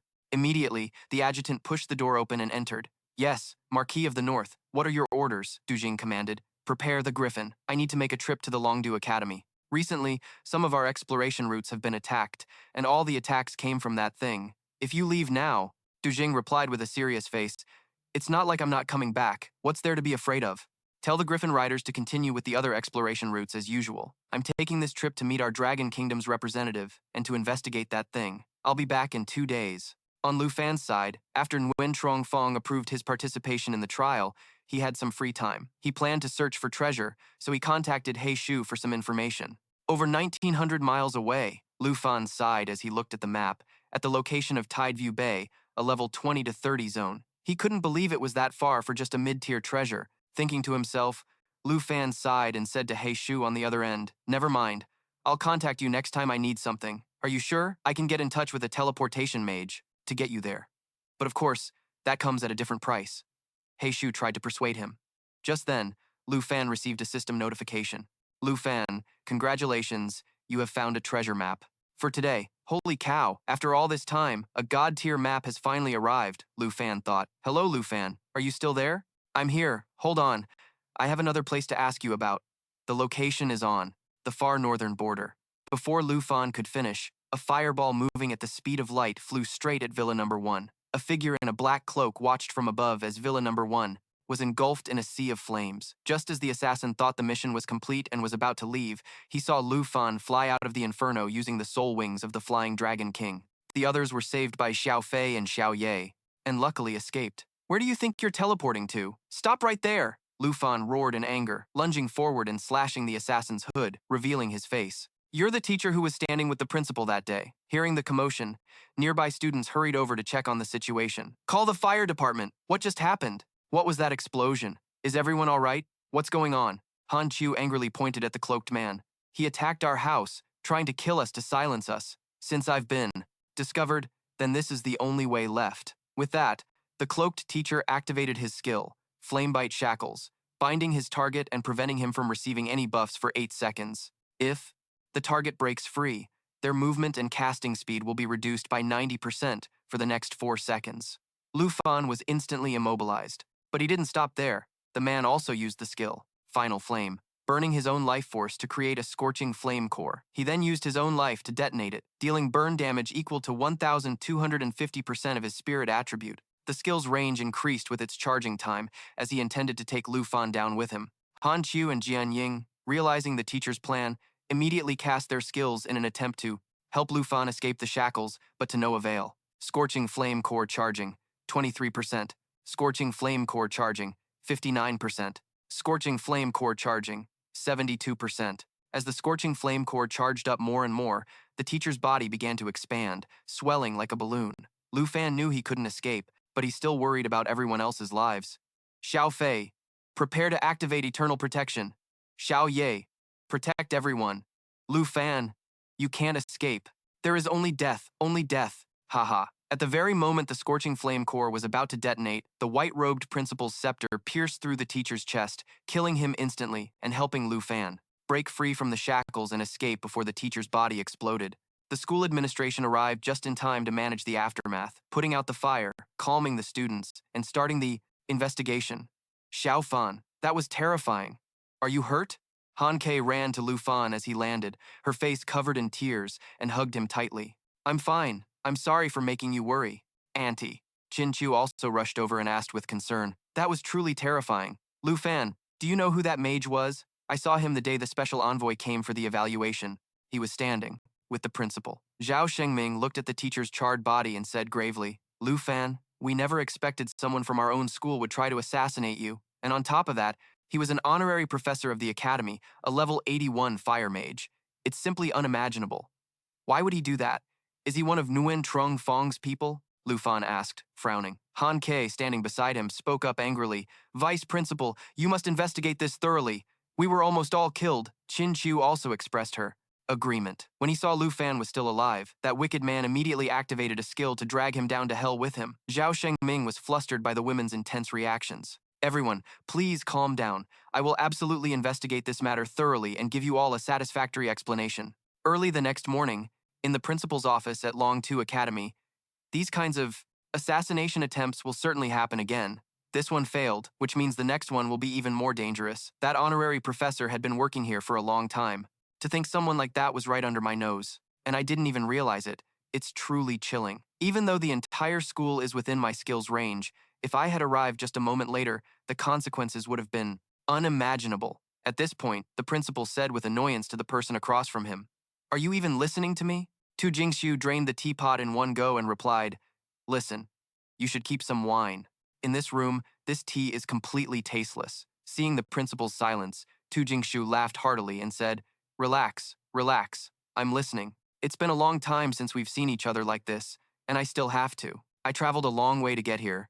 Can't you even ask what I came for? The principal finally calmed down and said apologetically, I'm sorry. I just kept rambling on about Lu Fan this whole time. So, is your mission in the extreme north finished? Of course not. But from what you've said, it's not safe for Lu Fan to stay at the academy now.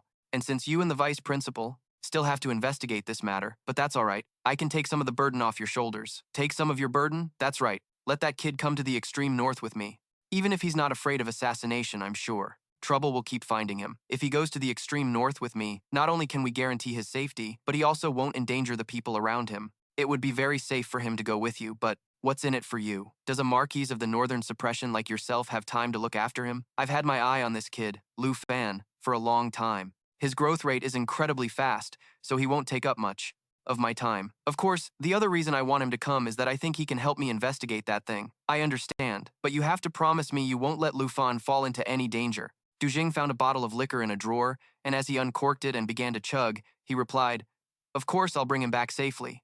Ugh, this tastes awful. What is this? What do you think you're doing? That was a gift someone gave me! Early the next morning, at the main gate of Longdu Academy, the moment she saw Jin Chenghan get out of the car, the troublemaker Jin Zhou rushed over to hug him, saying joyfully, You're finally here. Tell me, who's more important, me or your equipment? Of course my little sister is more important, but this year's national trials are being held in the Taiki Kingdom, so I had to prepare thoroughly. Besides, I came to find you the moment I was ready. So, you'll get revenge for me, right? Jin Chenghan smiled and replied, Yes, whoever dares to upset my precious little sister, I will definitely teach them a lesson. Since Villa Number 1 was still under repair, Lufan and Han Ki were temporarily staying at Sword Shadow's Villa Number 2. That night, Lufan contacted Black Rat to buy a map leading to the god-tier treasure his system had mentioned. Sword Shadow, who happened to overhear, asked curiously, "Where are you planning to go?" Without looking up from the map, Lufan replied, "Yeah, I'm quite interested in this place, but I'm not planning to go until the investigation into the attack is complete." Sword Shadow didn't press further, simply reminding him gently, "Everyone is sleeping upstairs, since they didn't get a proper night's rest. If you decide to go, at least wait until they wake up to tell them. Yeah, I won't just leave without saying anything. Thanks for looking after them for me." Just then, the doorbell rang. "I'll get it. It's probably the vice principal." Saying that, Lu Fan quickly went to open the door. "What are the results of the investigation?" Lu Fan trailed off as he realized the visitor wasn't Zhao Shengming, but a middle-aged man with a long scar over his left eye. "You are? I'm not sure about the investigation results either, but don't worry, I'm not a bad guy." Speaking of which, Du Jing gestured behind himself and continued with an awkward laugh. "The thing with these guards being knocked out is just a misunderstanding. Do you kids know any way to wake them up? I came here to find you, but they just kept trying to fight me, so I guess you could say this was just self-defense, right? All the guards the vice principal arranged were defeated. Could he be another attacker?" At that thought, Lu Fan drew his weapon and asked cautiously, "Who are you?" Just then, Qin Qiu came downstairs, and upon seeing Du Jing, she asked in surprise, "Huh, Uncle Du, what are you doing here?" It was only then that she noticed the unconscious guards and asked in alarm, "What happened here?" A short while later, once everything was explained, Lu Fan said sheepishly, "So you're the master that Uncle Qin mentioned." Qin Qiu nodded, saying, "That's right, I've always called him Uncle Du since I was a kid. But Uncle Du, you went a little too hard on them this time." Du Jing let out a hearty laugh and replied, "It's a good thing, little Qiu showed up. Otherwise, this young man and I would have ended up in a fight. Please forgive me, senior. I mistakenly thought you were here to attack us. I've actually wanted to meet you for a long time, too. Thank you for dealing with the person who was backing Jin Zhou." Although Ruan Changfeng had already been dismissed, he used his status as a special envoy to seek revenge on you. So the one who really took care of him was you. "You don't need to thank me," Qin Qiu then added with a smile. "But it's surprising the guards didn't recognize you. You are, after all, the great hero who once rode a griffin alone to fight off an entire beast tide. You fought a whole beast tide all by yourself? When I was studying in Shanghai, there was a memorial wall for the heroes who fell fighting the beast tide. So you're the hero. Who pushed back the beast tide back then?" Lu Fan exclaimed, jumping to his feet with admiration in his voice. "Haha, that was ages ago. Every era has its own heroes. For instance, in this era, I've got my eyes on you." Lu Fan. Du Jing sat up, walked over to clap Lu Fan on the shoulder, and said with a serious expression, "I came here looking for you for one reason, and that is to take you to the extreme north border to train. I've already spoken with the principal. If you go to the extreme north with me, you can train and level up for the national trials, and at the same time, you can avoid any future attacks. But Uncle Du, the border of the extreme north is an unexplored territory. Lu Fan is a national representative right now. We can't let anything happen to him before the national trials." The worries of Qin Qiu and Sword Shadow were not unfounded, so Du Jing reassured Lu Fan, "I know the conditions at the extreme north border are harsh, but it's an excellent place to improve your strength. Besides, by leaving here, those who are targeting you, you won't be a danger to those around you anymore." Lu Fan remained silent, thinking to himself that the location on his god-level map was at the far northern border, so naturally he wanted to go there. But he wondered if everyone would truly be safe from attacks after he left. As if reading his mind, Sword Shadow said, "Lu Fan, if you want to go, then just go. We've all completed our second job advancement, so we don't have to worry about being attacked again. I'll take over looking after everyone for you." Qin Qiu chimed in, "Yeah, we'll protect little Aunt and keep her safe. You don't have to worry about a thing." Hearing this, Lu Fan's worries vanished, and he agreed to Tu Jing's proposal. "Haha, excellent. I knew I picked the right guy. Qiu, go buy some good wine for your uncle here. We need to throw this kid a grand farewell party." Qin Qiu replied cheerfully, "Uncle Tu, we can't handle that strong liquor you like to drink. I'm always over at you guys' Villa Number 1 for meals, so I doubt we have any ingredients at home." Lu Fan offered, "I'll go buy the groceries. When little Aunt and Taozi wake up, we can all eat together, and I can also use the opportunity to say goodbye to my senior." Just then, Tu Jing remembered something. "Little Qiu, hurry and heal those bodyguards outside. It'll be a problem if someone sees them like that." Qin Qiu replied awkwardly, "Yes, sir, but I've changed my class to Holy Light Adjudicator, so I no longer have any healing abilities." Tu Jing turned to Sword Shadow, pleading for help. "Don't look at me. I've never had a single healing skill. In the end, it was up to Lu Fan, who summoned Xiao Fei to handle it. After leaving the house, Lu Fan swung by the arena, deliberately setting up a ranked match to meet the pretty senior one last time and say goodbye to her. I'm about to leave for the extreme north, so I won't see you again until the national trials. I'm going to miss sparring with you. Things might get boring. The pretty senior stepped forward, pinched Lu Fan's cheek, and said with a smile, "You silly boy, you'll learn far more in the extreme north than you ever would sparring with me. It's also incredibly dangerous, so you definitely won't be bored." "Yes, I understand. I should get going then. I still have to say my goodbyes to everyone tonight." As Lu Fan turned to leave, the pretty senior suddenly hugged him from behind. "You're leaving so suddenly. I don't have a proper gift for you." As she spoke, she fastened a string of red beads around Lu Fan's wrist. "This is for your safety, so keep it on." The pretty senior released him and, before leaving, added playfully, "You'd better give it your all in the extreme north, and during the national trials. Okay, take care, and when you get back, remember to bring me a piece of unmeltable ice." Lu Fan was silent for the entire walk home, but just as he was about to reach his front door, he could no longer hold it in. "How much longer do you plan on following me?" "Oh, you found me out?" Kim Seong-han emerged from behind a tree with a smile. "You're surprisingly hard to find. Who are you?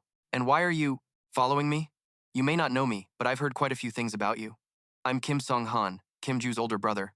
My sister was well taken care of by you, so I came here to thank you." Lu Fan dropped the grocery bag he was holding, quickly drew his weapon, and scanned his surroundings. "Oh, so you're the newly ranked #1 expert from the Taizhe Kingdom. Kim Ju is here too, isn't she? Tell her to come out." The moment Lu Fan spoke, a haughty female voice echoed from the shadows. "Still so arrogant, huh? I had to come see my brother teach you a lesson." She walked over to stand beside Kim Song-han, who spoke with a confident smirk. "Whether or not you get taught a lesson is entirely up to you. Lu Fan, I'll give you one chance. Let my sister return those slaps from last time, and we can consider this matter settled." Hearing Kim Song-han's threat, Lu Fan snorted disdainfully and laughed. "The Kim family sure has a short memory, don't they? Kim Ju, it seems you forgot to tell your brother what happened the last time you said those exact words to me." Hearing this, Kim Ju grew angry and urged, "Brother, he's still being stubborn. Don't waste time negotiating with him. Just take him down." Kim Song-han shook his head with a sigh and slowly raised one arm. Lu Fan, you really are stubborn to the end. To still be so disrespectful to the Kim family, I guess I have no choice but." As he spoke, a small magic circle formed in his palm, radiating waves of sinister energy that made Lu Fan frown as he silently analyzed. The summoning magic. It was just as grotesque as Kim Ju's, Kim Song-han continued, "to send you to the underworld." The moment he finished speaking, a grotesquely shaped monster was summoned, and it immediately spat a stream of green liquid toward Lu Fan. Lu Fan leaped back to dodge, his gaze falling on the grocery bag on the ground, which was hit. He thought to himself, "That was just a basic attack, but its corrosive power is incredibly strong. It looks like I'll have to focus on evasion to fight this thing." Looking up again, Lu Fan was surprised to see Kim Song-han's summoned beast undergoing a new transformation. First, its body grew rounder. Then, numerous tentacles sprouted from it, writhing in the air, while a few others propped it up from the ground like legs, hoisting its body up. Finally, a head abruptly sprouted from the very center of its body. Lu Fan glanced from the monster's head to Kim Song-han, a flicker of uncertainty in his mind as he wondered, did it just grow? Kim Song-han's face? Soon, the monster's transformation was complete, and Kim Song-han issued a command. "Abyss Walker, capture that brat." Obeying the order, the Abyss Walker let out a massive roar and charged toward Lu Fan. Lu Fan tightened his grip on his weapon, ready to respond at a moment's notice. But just then, he saw a monstrous beast flying rapidly in their direction from the sky. Is that? But before he could make sense of the situation, the beast arrived in an instant, pinning the three Abyss Walkers to the ground with its talons and creating a powerful gust of wind that swept through the area. The Arctic Griffin King, a legendary mount. Kim Ju cried out, covering her face in discomfort. "What is that?" Kim Song-han also shielded his face, but he tried to look ahead and saw a figure pass over Lu Fan. "You think this is the Kim family's territory? Huh." As the words faded, the figure landed, standing protectively in front of Lu Fan. Kim Song-han trembled and thought to himself, the Griffin King, and that voice. Could it be him? He broke out in a cold sweat as a dreadful name flashed through his mind. Just then, a loud shout rang out. "Insolent fools!" Kim Song-han snapped out of it, looked again, and clearly saw the newcomer's face. Just as he suspected, it was the Marquis of Northern Pacification, Du Tin. And now, the Marquis appeared before the two siblings at incredible speed, thrusting his spear. "Sister, get back! This man is dangerous!" The moment Kim Song-han spoke, the tip of Du Tin's spear pierced through his body, causing him to cough up a large amount of blood. Kim Ju cried out in fear, "Brother!" Ignoring Kim Ju, Du Tin lifted Kim Sung-han's body high into the air and asked, "So you recognize me now?" Kim Sung-han struggled to answer, "Du Tin." At the same time, a small magic circle began to activate in his hand. Noticing this subtle movement, Du Tin was completely unfazed, saying, "Give it up. Your summoned beast can't save you. Nothing escapes my griffin's claws." The movement in his hand paused momentarily. Kim Sung-han glanced at the three abyss walkers, utterly powerless under the griffin's claws, and finally chose to give up his resistance. Nearby, it was the first time Kim Ju had ever seen her brother in such a state. Terrified and helpless, she collapsed to the ground, sobbing softly, "Brother, brother." Kim Sung-han continued to cough up blood, one hand gripping the spear shaft as he stared intently at Du Tin. It really is the Marquis of Northern Pacification.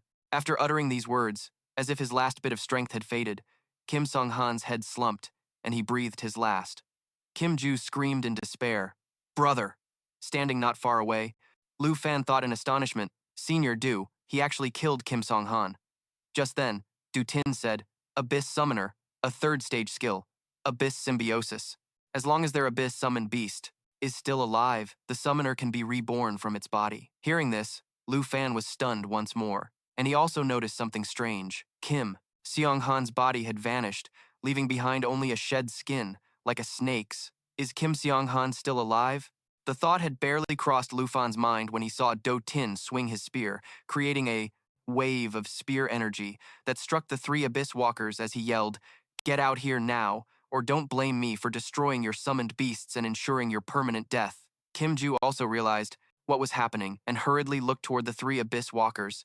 Her voice filled with hope as she whispered, "Brother." A second later, Kim Sung-han's head emerged from one of the abyss walkers' bodies, his mouth letting out a series of groans. Clearly, the process was anything but pleasant. Abyss Symbiosis. As long as an abyss-summoned beast survives, the summoner will forever be symbiotic with the abyss. The cooldown for the first use is 12 hours. Starting from the second revival, the cooldown time doubles with each subsequent use. The current cooldown for Abyss Symbiosis is 12 hours. Kim Seong-han, level 60. Hidden Combat Class, Tier 3 Abyss Summoner. After crawling out of the Abyss Walker's body, a weakened Kim Sung-han said, You can't kill me. I am the representative of the Tai Chi Nation." Attacking. A representative before the national trials begin is a crime punishable by all 23 nations. Lu Fan was surprised yet again, thinking he really did revive using his summoned beast. At this moment, Du Tin approached. Kim Sung-han pointed his spear at him and said, "Of course I'm aware of that, but I also know that if a nation's representative is attacked, then eliminating the attacker brings no repercussions." Hearing this, a startled Kim Sung-han yelled, "What did you say?" "Lu Fan is the representative of the Dragon Kingdom," Du Tin declared. "I'm not someone who enjoys killing, and since the national trials are being held in the Tai Chi Nation this year, I will let you go this time. Pull no more stunts." Kim Sung-han replied, "Understood." Du Tin continued, "Remember, I find your Kim family extremely disagreeable, so stay out of my sight." With that, Du Tin hurled his spear at the three abyss walkers, dispatching them on the spot as a clear warning to Kim Seong-han. Kim Seong-han didn't dare say another word. He took Kim Ju's hand and said, "Kim Ju, let's go." "Okay," she replied. The two siblings then supported each other as they left. Before departing, Kim Seong-han made sure to turn towards Lu Fan and said through gritted teeth, "You'd better pray.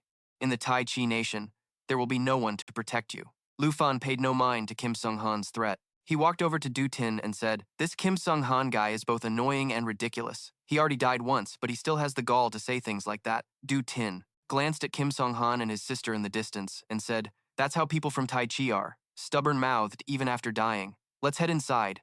I told them not to come out, so they're probably worried by now." Then, Du Tin asked, "By the way, where are the things you bought? Your aunt has been waiting." Lu Fan was startled, thinking, "Oh crap, they were all corroded by that summoned beast." That evening, during the farewell party, everyone had forgotten the tension from the attack. A drunk Dao Xiao man threw an arm around Do Tin's shoulders, laughing as she said, "Hey old man, can you still handle your liquor? Let's have another round." Someone said, "A lot," while some cried silently. After getting drunk, Hang Ka hugged Lu Fan and cried, "Little Fan, you have to be careful. Don't push yourself too hard."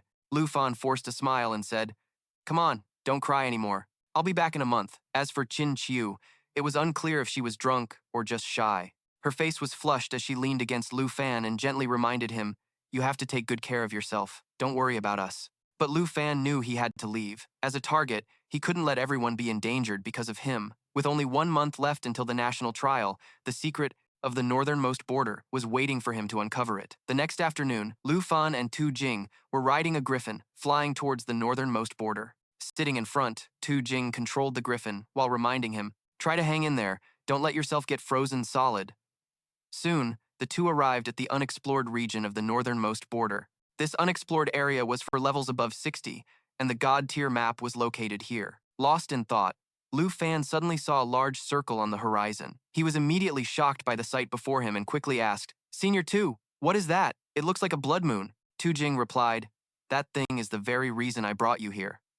A while later, at the northernmost border encampment, Tu Jing led Lu Fan while explaining, "Stationed here is the elite Griffin Corps under my command. Everyone here must have mounted combat skills. Regarding the northern exploration mission, we have currently scouted 114 routes."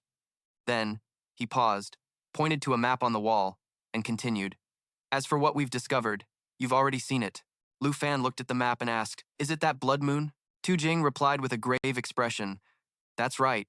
So far, we haven't been able to get close to it and don't know what it is exactly, so we've always just called it that thing."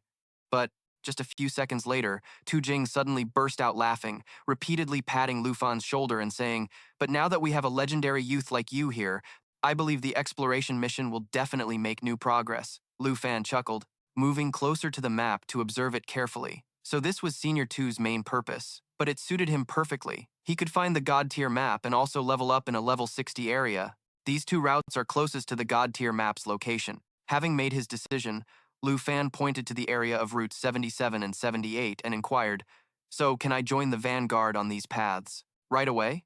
Tu Jing looked at the route Lu Fan pointed to and immediately advised, "Such youthful spirit, you're being too hasty. Although Route 78 has quite a few outposts, it's still crawling with ferocious beasts. If a level 32 like you goes in there and something happens, your principal will have my old head for it." Lu Fan replied seriously, "Senior, besides coming here to take refuge, I also came to increase my strength. If I take the safe path, there's no point." Seeing Lu Fan's determination, Tu Jing stopped trying to persuade him. He raised his hand and snorted, "This kid is just like me when I was a new recruit, always wanting to charge headfirst into dangerous places." As he finished speaking, a weapon appeared in his hand. He offered it to Lu Fan and said, "Take it." Lu Fan instinctively reached out for it, asking doubtfully, "Yes, this is?" As soon as he touched the weapon, a system window appeared. Nether Serpent's Guide. Legendary. Level 70 requirement. Enchantment. Level requirement removed. Strength, plus 591. Magic, plus 315. Agility, plus 756. Magic, plus 213. Support weapon. When equipped, increases all stats by 10%. Nether Serpent's Arrow. The Nether Serpent's Guide does not consume arrows. All are magic arrows. When not drawn, it can fire 12 magic arrows, each dealing 20% damage. If the bow is drawn and charged for 3 seconds, it will fire a serpent shadow arrow, increasing damage by 500%. Lu Fan was startled and thought to himself, "A legendary grade support bow, which means I can equip both the Black Dragon Scale Sword and the Nether Serpent's Guide at the same time, the stat buffs, and even the level requirement removal." Senior 2 must have spent at least 800 million on these enchantments. Realizing the value of the item in his hands, Lu Fan quickly tried to return it to Tu Jing. "Senior 2, this bow." Tu Jing held up a hand to stop him, smiling as he said, "Don't play coy. If I'm giving it to you, just take it. If you want to take Route 78, you'll need things like this." Hearing that, Lu Fan no longer refused. He immediately equipped it and cheerfully exclaimed, "Thank you, Senior. With this bow in hand, you can rest assured." About the exploration and the national trial, Tu Jing laughed and chided, "You little brat, cut it out with the empty words." Inwardly, he was bleeding, thinking, "It's only because I can't use a bow. Otherwise, you would have never gotten a chance." Just then, a person carrying a cloak came to report, "Commander, here is the cloak." So Tu Jing took the cloak and handed it to Lu Fan. "Lu Fan, put on the cloak. I'll take you to see that thing. If you still insist on taking Route 78 after we get back, I'll let you join the team tomorrow." Lu Fan didn't dawdle. He took the cloak, quickly put it on, and said, "Let's go, Senior 2. I can't wait any longer." A while later, Tu Jing was riding his griffin in the sky, curiously watching Lu Fan use a pair of wings to fly beside him and asked, "Lu Fan, you're a dragon rider. Why aren't you riding a dragon?" Lu Fan explained. Because my dragon's level isn't high enough yet, but Xiao Ye is already level 29, so I should be able to unlock that skill soon. Tu Jing laughed loudly and said, so when will you be able to ride a dragon? I could make a special exception and recruit you into the Griffin Corps. Lu Fan was about to reply when he suddenly heard the cry of a monster. Turning his head, Lu Fan saw 3 monsters flying towards them. Level 60 Owl Fiend, Poison Feathers. Shoots 3 extremely poisonous feathers at the target. Each feather has a 30% chance. Poisons the target for 30 seconds. While poisoned, the target loses 2% of its health per second. Multiple hits will stack the poison duration. Magic Song. A target that hears the continuous cry for 30 seconds will lose consciousness, falling into a mesmerized state for 5 minutes, and can cry while performing other skills. Seeing the flock of screeching owl demons rush to attack Du Jing, Lu Fan quickly shouted, Senior Du, watch out. Du Jing, however, looked unfazed, taking a swig from his wine gourd with one hand and summoning his spear with the other, piercing the nearest owl demon. At the same time, the griffin also grabbed another owl demon with its talons. He's the one who should be careful. If this were Route 78, you'd have been dead long ago with that reaction speed. As he finished speaking, Du Jing swung his spear hard, sending the owl demon's corpse on his spear flying towards the remaining one. The two crashed into each other and fell to the ground. The battle was over just like that. Lu Fan was stunned, thinking to himself that everyone in the Griffin Corps is over level 70. Even though he was just joking about fast-tracking me into the team, with my current performance, the senior must be very disappointed. This isn't school. I have to get serious. While Lu Fan was criticizing himself, Du Jing looked down below and spoke, We're here. Lu Fan snapped out of it and also looked down. When he saw a round, red object against the snow, he said with some uncertainty. That thing, it's an eye. Du Jing smiled and explained, That's right, this is an incredibly massive creature. To this day, we still haven't been able to figure out what it is. Hearing this, Lu Fan frowned and thought. The eye and the surrounding mountains looked like half of a dragon's head. But is it really a dragon? Its body is so enormous that even the Griffin Corps can't identify it. Noticing Lu Fan's expression, Du Jing asked, Shocking, isn't it? The first time he got close to this thing, the Griffin King was too scared to even approach it. As for its discovery, that was purely by chance. Lu Fan didn't answer. He opened his system to try and appraise the eye. Appraise eye. Appraisal result. Unknown. Seeing the result, Lu Fan's frown deepened as he thought. To himself, even the system can't find any information on it. Du Jing sighed and continued with a lament. The truth is, we humans have explored very little of this world. Most of it consists of unexplored regions, which require core like ours to investigate. When I discovered this thing, its condition wasn't like this. That was the first time I got close to it. At that time, we were clearing out the owl demons above a resource point, and while we were trying to rescue the mining team, it opened its eye. It's been a year since then. Even though many experts have come to study it, we still know nothing.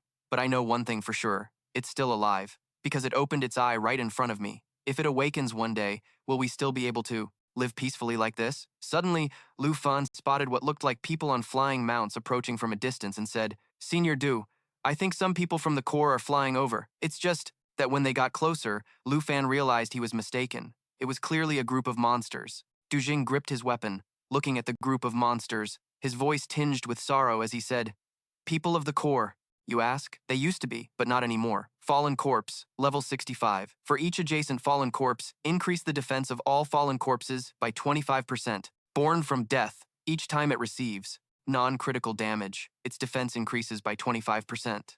Hopelessness. Each attack from a fallen corpse will deal an additional 1 to 2 instances of damage. The additional damage depends on its current defense. A fallen corpse shrieked and charged at Lu Fan. Lu Fan struggled to block the opponent's attack with his sword. Fallen corpses. Could they be the members of the Griffin team who died here? A sense of suspicion arose in his heart, and Lu Fan turned to Du Jing to inquire, Senior, what exactly are these monsters? Du Jing remained silent, his head lowered. Lu Fan could tell from his expression that his mood was currently very gloomy. After a few seconds, Du Jing decided to act. These things are very troublesome. I don't want to destroy them. After speaking, Du Jing directed the Griffin King to fly higher and use the skill net of extreme cold, creating a large net that enveloped the fallen corpses, causing them to fall onto the snow below, unable to move. Net of extreme cold. The mount releases a magic net with the ice attribute that lasts for 15 seconds. All targets caught in the net will continuously receive minor ice attribute damage, but will be gradually frozen within 5 seconds. Du Jing's series of actions only confirmed Lu Fan's suspicions. So he asked again, Senior, were they once your subordinates? Du Jing chose to avoid Lu Fan's question.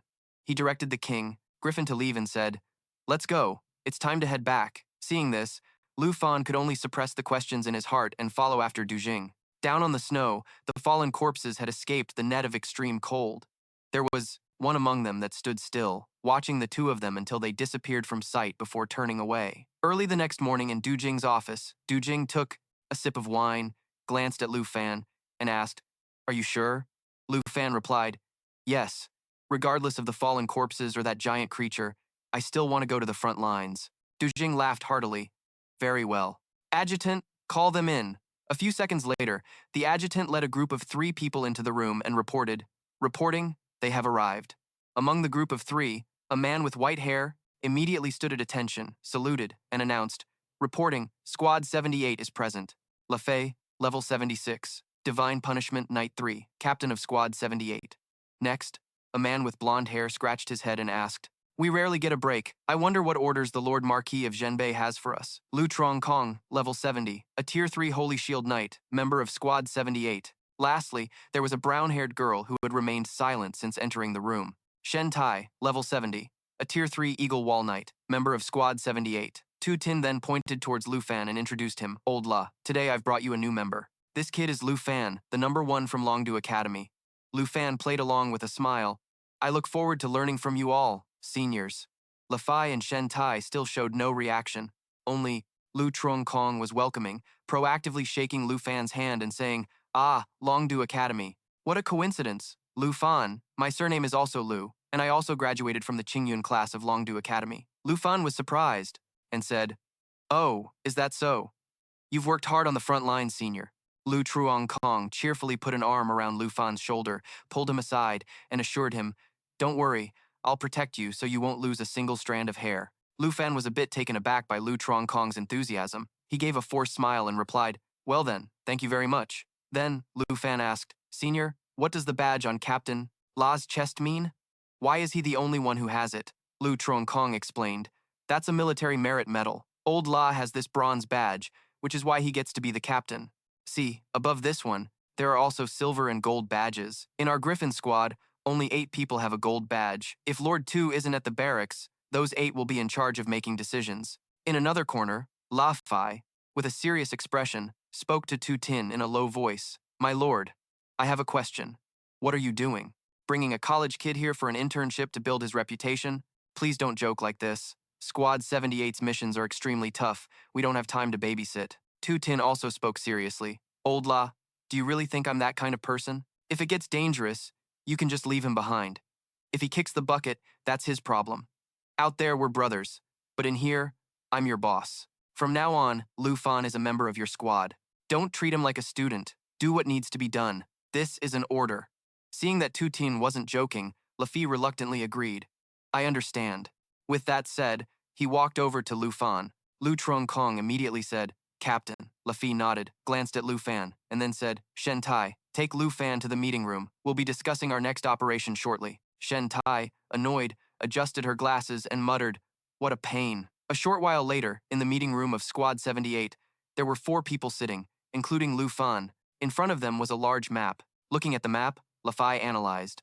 "According to information from the outpost, there will be a blizzard in 4 days, which means we must complete this operation within 4 days, including the round trip to the outpost, which takes 2 days. After reaching the outpost, we'll have 2 days to continue scouting along Route 78. Lu Trong Kong frowned and said, "2 days? It feels like we won't be able to scout much, will we?" Lafi said. "Since we have a new member this time, we only need to expand the area by 100 miles to consider the mission complete." Shen Tai asked, "Isn't that still too much? After all, we have a student here to experience life. Shouldn't we take it easy on him?"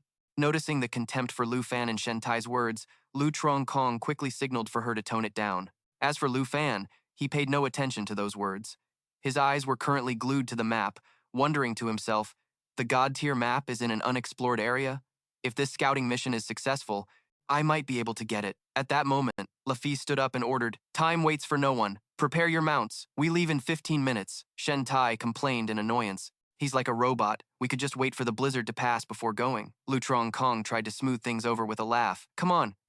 What can you do? We're the Vanguard squad." Lafai looked at Lu Fan and reminded him, "That's right, Lu Fan. You can keep your mount in the squad stable. It's full of the best feed. Lu Fan hesitated and said, My mount isn't a high enough level to be ridden yet, Shen Tai exclaimed in surprise. Huh? I'm not giving you a ride. Tell the captain to deal with it, Lu Trong Kong asked doubtfully. Then how are you planning to fly with us? Lu Fan smiled and replied, You all don't need to wait for me. In fact, 15 minutes later, while riding a griffin in the sky, Lu Trong Kong saw Lu Fan soaring with wings on his back and exclaimed, Damn, this junior is so cool. He's got rare equipment, and he was personally assigned by Lord Tu. Don't tell me Lu Fan is the descendant of some high-ranking official in Longdu. Le Fai said nothing, but his gaze was also on Lu Fan, as if he were deep in thought. After flying for a while, Lu Fan proactively flew closer to Shen Tai and asked, Miss Shen, the two small eagles escorting your giant eagle, are they scouting the surroundings? Shen Tai glared at Lu Fan and said, This is no time for chit-chat. We're about to enter the clouds.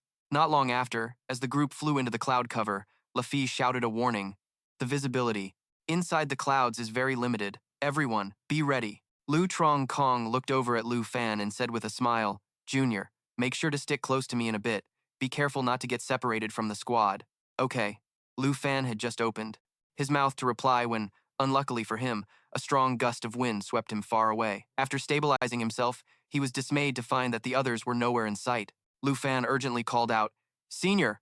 Captain! However, after just a few calls, Lu Fan quickly fell silent because he was startled to realize that a pair of bloodthirsty eyes from behind were locked onto him. When Lu Fan turned around, he saw the monster roaring as it charged closer, opening its mouth to swallow him whole. A level 75, Fallen Void Lion. Misty Cloud Trail allows it to become one with the clouds, enabling it to move quickly and hide within them. Phantom Void Strike attacks extremely fast from within the clouds, and if it hits a target, it creates a phantom at its current location.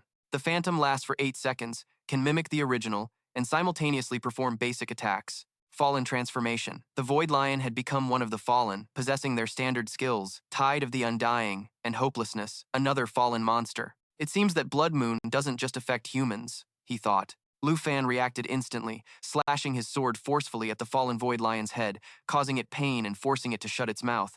But it didn't give up. The fallen Void Lion grew enraged, raising a paw to use Phantom Void Strike on Lu Fan.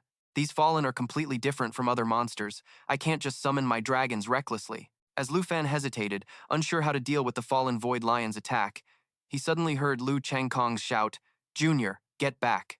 Following the shout, Lu Fan saw two creatures flying in at high speed. They smashed hard into the fallen Void Lion. Observing the two creatures closely, Lu Fan was shocked and thought to himself, those are Shen's escort eagles. Lu Fan wasn't mistaken. They were indeed Shen Tai's escort eagles. It was Shen Tai. She had used the Twin Eagle Diversion skill to save him. Twin Eagle Diversion commands the eagles to charge, collide with, and draw the target's attention. Currently, Shen Tai was riding a griffin. She sped over and shouted, Don't let the fallen Void Lion create a phantom. But when she saw only one escort eagle return to her side, she cursed in anger. Damn it! I lost an escort bird! Lu Changkong had already flown to Lu Fan's side, casting a buff on him and saying, Don't stray from us. This cloud bank is full of elite monsters.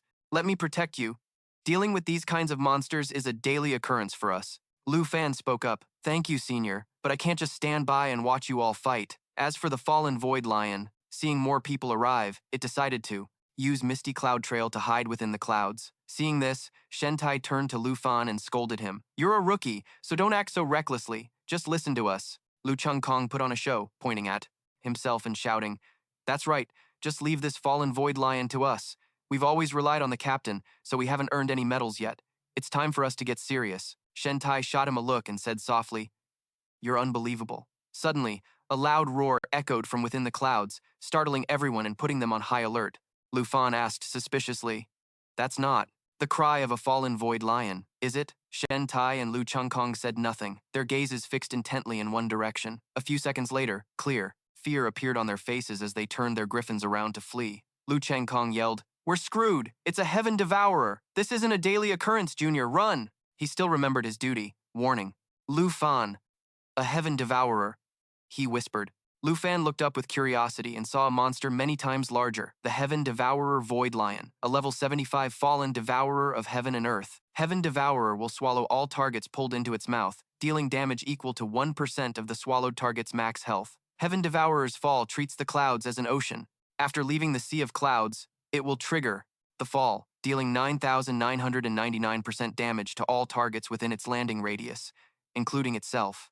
Fallen transformation. The Heaven Devourer has become one of the fallen, possessing their standard skills, tide of the undying and hopelessness. Lu Fan thought in terror. This is even more terrifying than Xiao Ye's world ender form. Just then, Le Fei flew over and urged, "Don't just stand there gawking. Fly faster." Lu Fan snapped back to his senses. He hurriedly flew after Le Fei's group. Seeing Le Fei appear, Lu Changkong called out happily, "Captain, you're here. What do we do now?" "A Heaven Devourer has appeared." Le Fei shouted, "Shut up and fly faster. There's a whole flock of fallen monster birds in the clouds too." Flying behind the others, Lu Fan pondered, "Everything around the blood moon is fallen. Although that giant thing has no breath of life, it has truly changed everything here." He glanced back at the Heaven Devourer and was startled to see it opening its mouth, using its devour heaven and earth skill. "There's no other way. Even though I'm not sure if the dragons will be affected by the fallen and the blood moon, if I don't summon them, we'll all be swallowed whole." Thinking this, Lu Fan stopped. He reached out to summon his dragons and shouted, "Captain, let me handle it!" Le Fei yelled back angrily, "Nonsense! Just focus on following us out of here." Shen Tai saw a point of light ahead. She exclaimed with joy, "There it is! We can escape if we reach that spot ahead. We'll be safe once we're out of here." And so, everyone pushed to their maximum speed, flying towards the point of light. A moment later, 4 figures shot out of the clouds. Right behind them, the Heaven Devourer had just emerged when the mechanism of its Heaven Devourer's fall skill automatically activated. Its Devour Heaven and Earth skill was immediately interrupted, and its massive body began to fall. Only now did Lu Fan have the breath to ask, "We're safe? Why isn't it chasing us?" Le Fei explained, "Yeah, because if it leaves the clouds, the Heaven Devourer will fall." Hearing this, Lu Fan reflected for a moment. Each type of fallen has a different counter. This is all precious experience that the seniors of the Griffin Legion had to trade their lives to obtain. Very quickly, the Heaven Devourer crashed to the ground, creating a loud thud. La Fei immediately gave orders. Changkong, Shen Tai, prepare to land, rest, and regroup. Lu Changkong replied, "Yes, sir." Shen Tai thought in fear, letting out a sigh of relief. That was a close call. I almost met my maker. A moment later, the group landed beside the massive crater created by the Devourer's fall.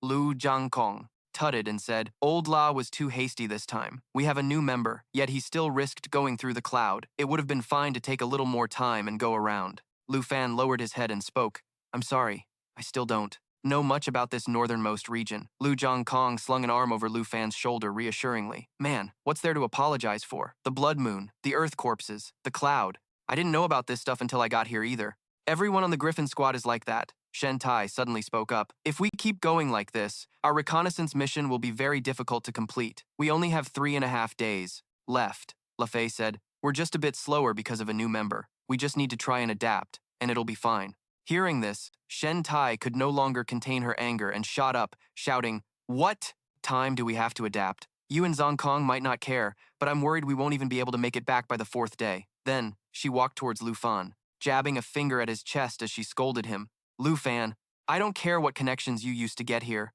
but I have to make this clear to you. This isn't a place where you can just skate by. You'd better think carefully about the rest of this journey. If that thing down there really wakes up, it's not just the Dragon Nation, but the entire world that will be in danger. You should just go back to camp and obediently stick to logistics duty. If you're on the front lines and run into danger, we don't have the energy to babysit you." Lu Fan looked at Shen Tai with a serious expression and said, "Miss Shen, along the way. The captain and Brother Lu have taught me many things. I've come to understand a little about this place. For the rest of the journey, please believe that I can be of help to everyone." Seeing that the atmosphere was very tense, Lu Jiangkong quickly tried to mediate. Come on. Why are we raising our voices now?" Le Fei also spoke up. "All right, stop making a scene. If this was that lord's arrangement, then he certainly has his reasons. Let's take this chance to rest. We need to set out again soon." Lu Jiangkong replied cheerfully, "Yes, sir." Then, Le Fei looked at Shen Tai and advised, "Don't overthink it. Just let him protect himself. As long as he doesn't cause any more trouble, it's fine.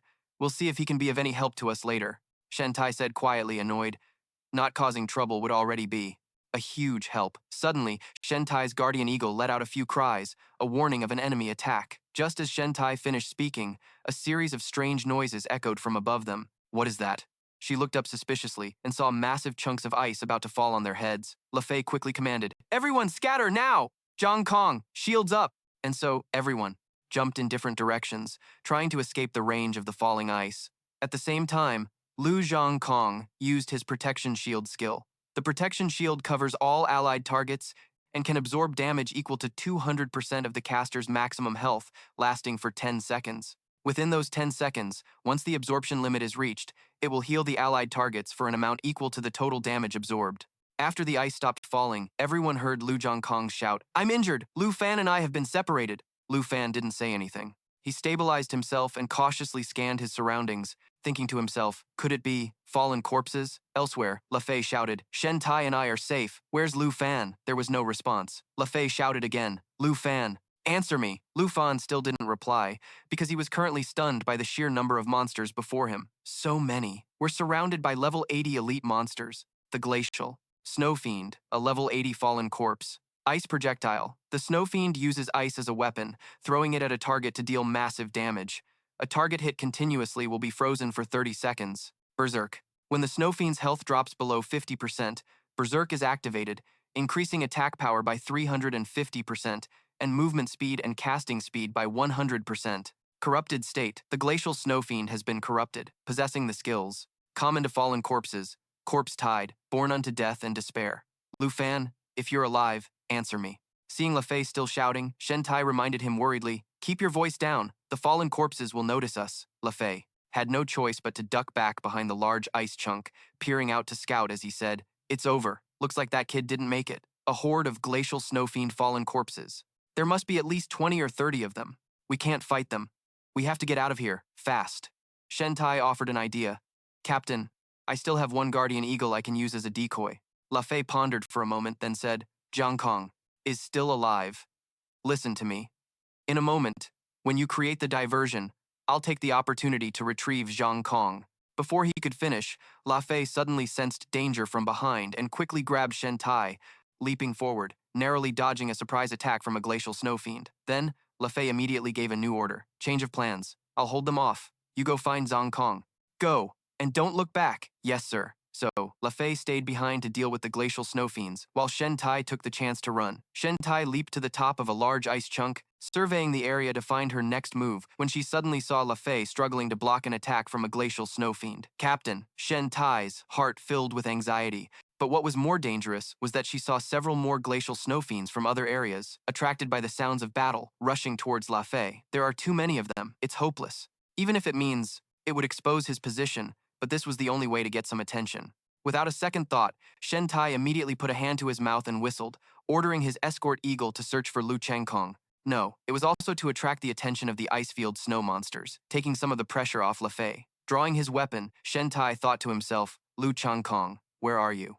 On the other side, Lu Changkong was severely injured, his abdomen pierced by a large block of ice. He was now sitting slumped on the ground, watching Lu Fan face 3 ice-field snow monsters head-on, and asked uneasily, Lu Fan, are you okay? Don't talk, just hang in there a little longer. I'm coming to save you. Wait until I deal with these 3, and I'll heal you right away." As he spoke, Lu Fan took out his weapon and began to gather his power. Dragon Fang Halberd, Void Break. The skill is charging and you can still heal? Don't push yourself too hard. You can't fight a level 80 icefield snow monster. Just as Lu Changkong finished speaking, 2 of the icefield snow monsters lost their patience and charged at Lu Fan, attacking with their frozen headbutt skill. Lu Fan immediately activated his Dragon Fang Halberd skill, taking one down cleanly before dodging, passed it to slash at the shoulder of another, causing it to roar in pain and fall backward. Dragon Fang Halberd, Void Break carries Dragon Chi, striking twice in succession, and can be combined with his current Dragon Chi, Black Dragon 1. Seeing this, Lu Changkong was stunned and whispered,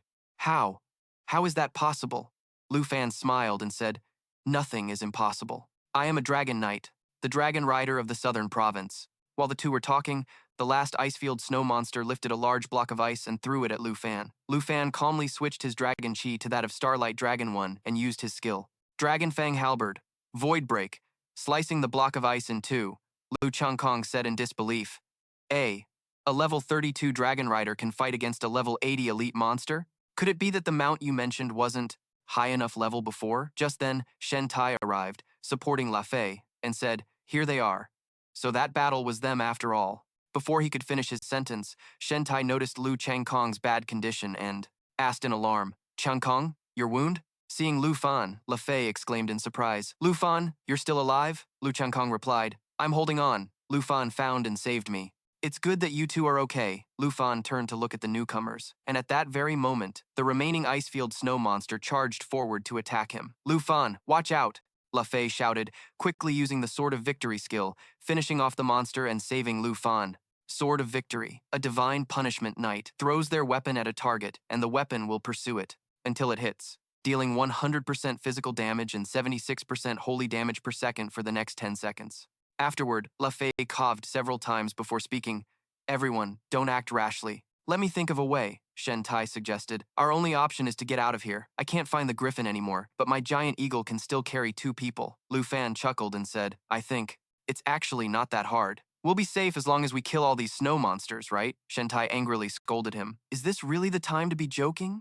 We should retreat to the nearest outpost. Lu Fan said seriously, I'm not joking. I can also heal everyone, but there are too many of these fallen creatures for me to handle. Shen Tai shouted, Are you looking down on us? No, just stop making a fuss. Lu Fan didn't want to argue with Shen Tai any longer. Just then, he noticed a group of ice-field snow monsters running towards them, so he summoned a bow and said, There's no more time to talk. Sister Shen, take the injured and leave first. Seeing the bow in Lu Fan's hand, La Fei exclaimed in shock. That's the serpent's guidance. Master Tu used that to aim at the head of the Southern Kingdom's king, forcing thousands of the Southern Kingdom's imperial guard to retreat. I can't believe he gave this bow to you. Hearing this, Shen Tai cried out, What? She thought to herself. The bow Master Tu uses to suppress invading nations. He gave something so precious to Lu Fan. Could it be that what Lu Fan just said was serious? Lu Fan smiled again and said, Captain La, don't worry. Once you all escape the snow monster's encirclement, I'll be free to kill all these fallen creatures. This time, no one objected to Lu Fan's idea. Shen Tai decisively called down her escort eagle to take everyone away. Before leaving, La Fei turned back and said, Then we won't hold you back anymore. Lu Fan, you have to be careful. Watching the escort eagle fly away, Lu Fan thought to himself, I hope everyone makes it to the outpost safely. Then, Lu Fan smiled and activated his serpent shadow arrow skill. Looking at the horde of snow monsters, he said, Okay, now let's test out Senior Two's bow. On the other side, Shen Tai was still a bit worried and asked, I'm still thinking about what Lu Fan said. Just now, will he really be okay covering our retreat? Lu Changkong replied with a weak smile. He'll be fine. I've already seen him fight. We're the ones who are useless. After all, he is a dragon knight, the dragon rider of the southern province. The snow monsters used their frozen headbutt skill, throwing huge blocks of ice at Lu Fan, but they were all completely nullified by his serpent shadow arrow. Seeing this, the snow monsters switched to a direct assault, charging towards Lu Fan in unison. Still not stopping? You stubborn pests. In that case, try this on for size. With that, Lu Fan used Arrow of the Underworld Serpent. Without drawing the bow, Serpent's Guidance can fire 12 magical arrows, each dealing 20% damage. Then he summoned Xiao Ye and Xingchen Li San. Hit by the Arrow of the Underworld Serpent, the snow monsters, it started to enter a berserk state, while also receiving buffs from some skills.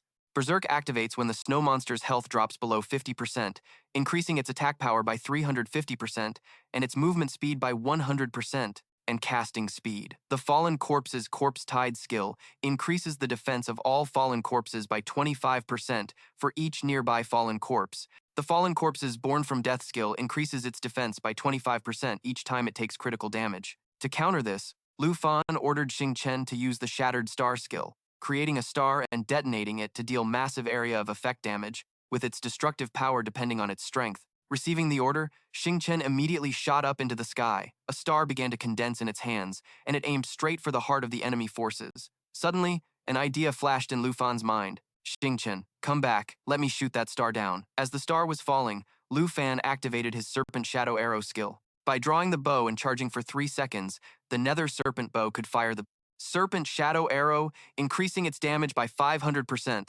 And so, the Shattered Star skill was transformed into the Shattered Star Serpent Shadow Arrow, creating a star and then shattering it with the Serpent Shadow Arrow to deal massive area of effect damage. The destructive power was increased by 500% of the Cosmic Dragon's strength attribute. The monsters couldn't handle the heat and were instantly wiped out. The destructive power of the Shattered Star Serpent Shadow Arrow caused an explosion, so massive it shook the entire region, causing the griffin carrying Lu Fei's group to lurch and drop them.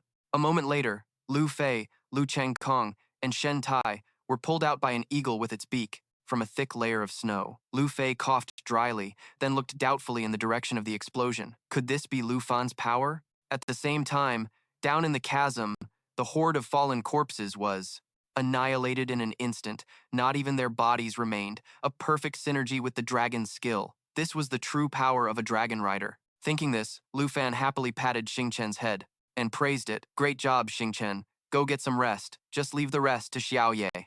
Then he turned to Xiao Ye and said, Xiao Ye, check if there are any more fallen corpses around. If not, then we'll go regroup with everyone. Just then, a familiar voice called out. Lu Fan was surprised to see Lu Fei's group step out of a portal. Captain, why are you all back? Lu Fan, was that explosion your attack? Lu Fei asked, glancing over at Xiao Ye. The little girl next to him was meeting Lu Fei for the first time, so Xiao Ye was on guard. Lu Fan saw this and said with a smile, It's okay, Xiao Ye, they're with us. Go ahead and transform. Xiao Ye let out a cry and flew into the sky, transforming into her great destroyer dragon form.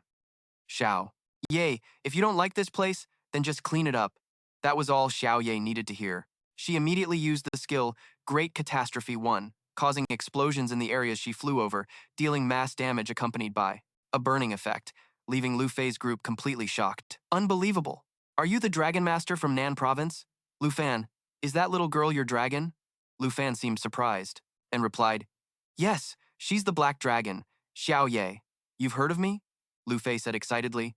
Heard of you? For months, Lord Tu has been constantly talking about a young dragon master who not only has a legendary dragon, but is also the talent Lord Tu has his eye on the most. Shen Tai also spoke up. Even someone like me who doesn't care about other people's business has heard a lot of rumors about you. So Lord Tu sent us someone this powerful, Lu Changkong said with a laugh. Lu Fan, you're really good at hiding your strength. Lu Fan replied humbly. You all flatter me. I just got here and don't know my way around. I've caused a lot of trouble for everyone and made things difficult for you. Lu Fei walked over and patted Lu Fan's shoulder, saying gratefully, I've led many young men like you, but you're the most mature and responsible one. Thank you for saving us in our most desperate moment, Shen Tai said with some embarrassment. And to think I kept targeting you and looking down on you, I should have guessed that the person Lord Tu arranged for couldn't possibly be ordinary. Humph, since we first met, I felt we had a connection. I'll be counting on you from now on, Lu Fan. Thank you all for your understanding, Lu Fan replied happily. Just then, Xiao Ye suddenly let out a cry and unleashed a burst of power, startling the other three. Lu Fan, what's wrong with your dragon? Xiao Ye just leveled up to level 30. By leveling up, not only did Xiao Ye's base stats increase, but she also gained a new skill. Black Dragon Contract 1 leveled up to Black Dragon Contract 2. New skill acquired, Perception. Black Dragon 2 grants sharper senses, allowing the detection of enemies in stealth and camouflage. Actively using this skill can remove the stealth and camouflage states of all surrounding enemy targets. As expected, a dragon's level 30 is a significant change, just like my second-class advancement. Almost all of its stats have surpassed 10,000, and especially, it has a new skill that helps counter sneak attacks. Now I don't have to worry even if I encounter a high-level assassin class. At this moment, Lu Changkong suddenly remembered something. Lu Fan, you once said your mount wasn't a high enough level to be ridden. Now that your dragon has leveled up, does that mean? Yes, I've finally become a true dragon rider. As he spoke, Lu Fan took out the dragon riding saddle from his storage ring. Dragon riding saddle, an epic piece of pet equipment, requires level 30 and is restricted to the dragon and dragonkin races. After use, it can turn a pet into a mount for transportation. In the mounted state, all stats of the rider and the pet will be shared. Normal attacks will be imbued with dragon energy, dealing range damage. Lu Fan, look at your dragon. That fire is terrifying. It's lighting up the whole sky. This was also the first time Lu Fan had seen Xiao Ye like this, and he couldn't help but worry. But very quickly, his worry vanished, replaced by a sense of joy. It turned out Xiao Ye's unusual behavior was just it changing forms. Xiao Ye had leveled up to its second stage, so its form was also Chos, stronger than before. It was now clearly a fully grown dragon. Lu Changkong's jaw dropped in awe, realizing Lu Fan's mount was a dragon like this. So badass. Even someone as experienced as La Fei had to exclaim, that fiery form just now was truly enough to give you goosebumps. I never expected a dragon's growth process to be so stunning. Riding a legendary beast like that requires a special saddle. Lu Fan, wait a moment. I'll get one for you. Lu Fan quickly waved his hand. There's no need. I'm fine with the one I have. That's because you don't know. The custom-made saddles of our Griffin Legion are military-grade equipment. They can help you receive 10% of all stats from your mount. It's very rare. Shen Tai also advised, that's right, Lu Fan, if you get an extra 10% of the dragon stats, you'll be able to soar through the clouds with ease. Lu Fan just smiled and showed off his epic saddle. This Dragon Rider saddle of mine is equipment, made specifically for dragons. I will receive all of Xiao Ye's stats, and my attacks will be imbued with Dragon Chi. Receive 100% of all stats, and it even buffs his normal attacks too? What kind of divine item is this? Lu Fan, you really keep surprising us one after another. Compared to this saddle, the Legion's saddle is truly just trash. And here I was, boasting about it to Lu Fan. How embarrassing. Thinking this, LaFei coughed awkwardly and said, Ahem, Lu Fan, since you already have a saddle, then hurry and let us see what it can do. This morning I thought Lu Fan was just dead weight, but now I feel like everything he pulls out is a masterpiece. I want a saddle like that so bad, Shen Tai said with an admiring gaze. Stop dreaming. That's exclusively for the dragon race. Does your bird have any dragon blood in it? Yeah, I know my bird can't use it. Well, just getting to bask in the dragon's aura is awesome enough. Seeing LaFei and Shen Tai bickering, Lu Changkong kept his eyes fixed on Lu Fan and said with a smile, All right, you two, look at Lu Fan. We are witnessing the birth of the world's first true dragon knight. Xiao Ye, thank you for always being by my side, for helping me escape the weakest class. From now on, whenever we face danger, we can fight together. Lu Fan emotionally patted Xiao Ye's head, then equipped the Dragon Rider saddle on him. The moment he sat on the saddle, Lu Fan immediately felt a change in his body. This feeling, my whole body is overflowing with incredible power, as if I could destroy heaven and earth with a single swing of my arm. The Dragon Rider saddle directly grants me the power of the dragon race. Dragon Knight class, level 32. Strength from 1,412 to 10,477. Agility from 985 to 9,431. Spirit from 1,293 to 10,107. Stamina from 1,304 to 10,473. Dragon Fang Lance changes to a form without Dragon Chi assistance, delivering 2 claw attacks infused with Dragon Chi. Dragon Claw changes to Dragon Annihilation, transforming my arm into a dragon's claw, attacking at high speed 6 consecutive times, and can attack from a distance. When coordinated, the dragon will simultaneously unleash 6 magic damage attacks. The Dragon Rider saddle buffs normal attacks with Dragon Chi, dealing ranged damage. Dragon Knight Lu Fan, this is the real Dragon Knight, the first and only one. When Lu Fan saved me, I already knew he was stronger than me. Now, seeing this disparity, even though we're both knights, compared to Lu Fan, I'm just a worthless piece of trash, Lu Changkong said, feeling bitter inside. Getting into the Azure Cloud class of Longdu Academy and joining the Griffin Legion after 10 years of hard work. Lu Fan, these things were supposed to be enough to make me proud for a lifetime, but they're nothing compared to you. Just then, as if sensing something, Xiao Ye suddenly let out a cry, turned its head in one direction, and shot up into the sky. Lu Fan seemed to guess what was happening and asked, Xiao Ye, are there more enemies? Use your perception to check. Sure enough, just as Lu Fan predicted, as soon as Xiao Ye used its perception, from behind the layer of ice and snow, everyone could vaguely see a swarm of human-shaped monsters with butterfly wings. LaFei's group also quickly mounted their beasts and flew up, and when they saw the scene, they couldn't help but be stunned. It detected hidden enemies? Look, their stealth has been broken. Are those humans? No, not humans. They're floating in the air? At that moment, LaFei spoke with a serious expression. Those are frost nymphs. They're extremely dangerous. Everyone stay back. Frost nymph, level 85. Snow shroud. The frost nymph camouflages itself within the snowstorm, becoming undetectable. The camouflage is broken upon actively attacking or receiving damage. Blood drain. The frost nymph drains the target's blood, causing the target to lose 10% of their health per second. If it is currently in its snow shroud state, the 4 seconds before it begins to drain blood will not alert the target. Frost nymphs are nocturnal monsters that specialize in hiding in snowstorms. By the time you realize you're being attacked, you've already been drained of all your blood, LaFei explained. Extremely dangerous? That's exactly what I need. Lu Fan smiled with delight, drew his weapon, and charged forward with Xiao Ye to give the frost nymphs a beatdown.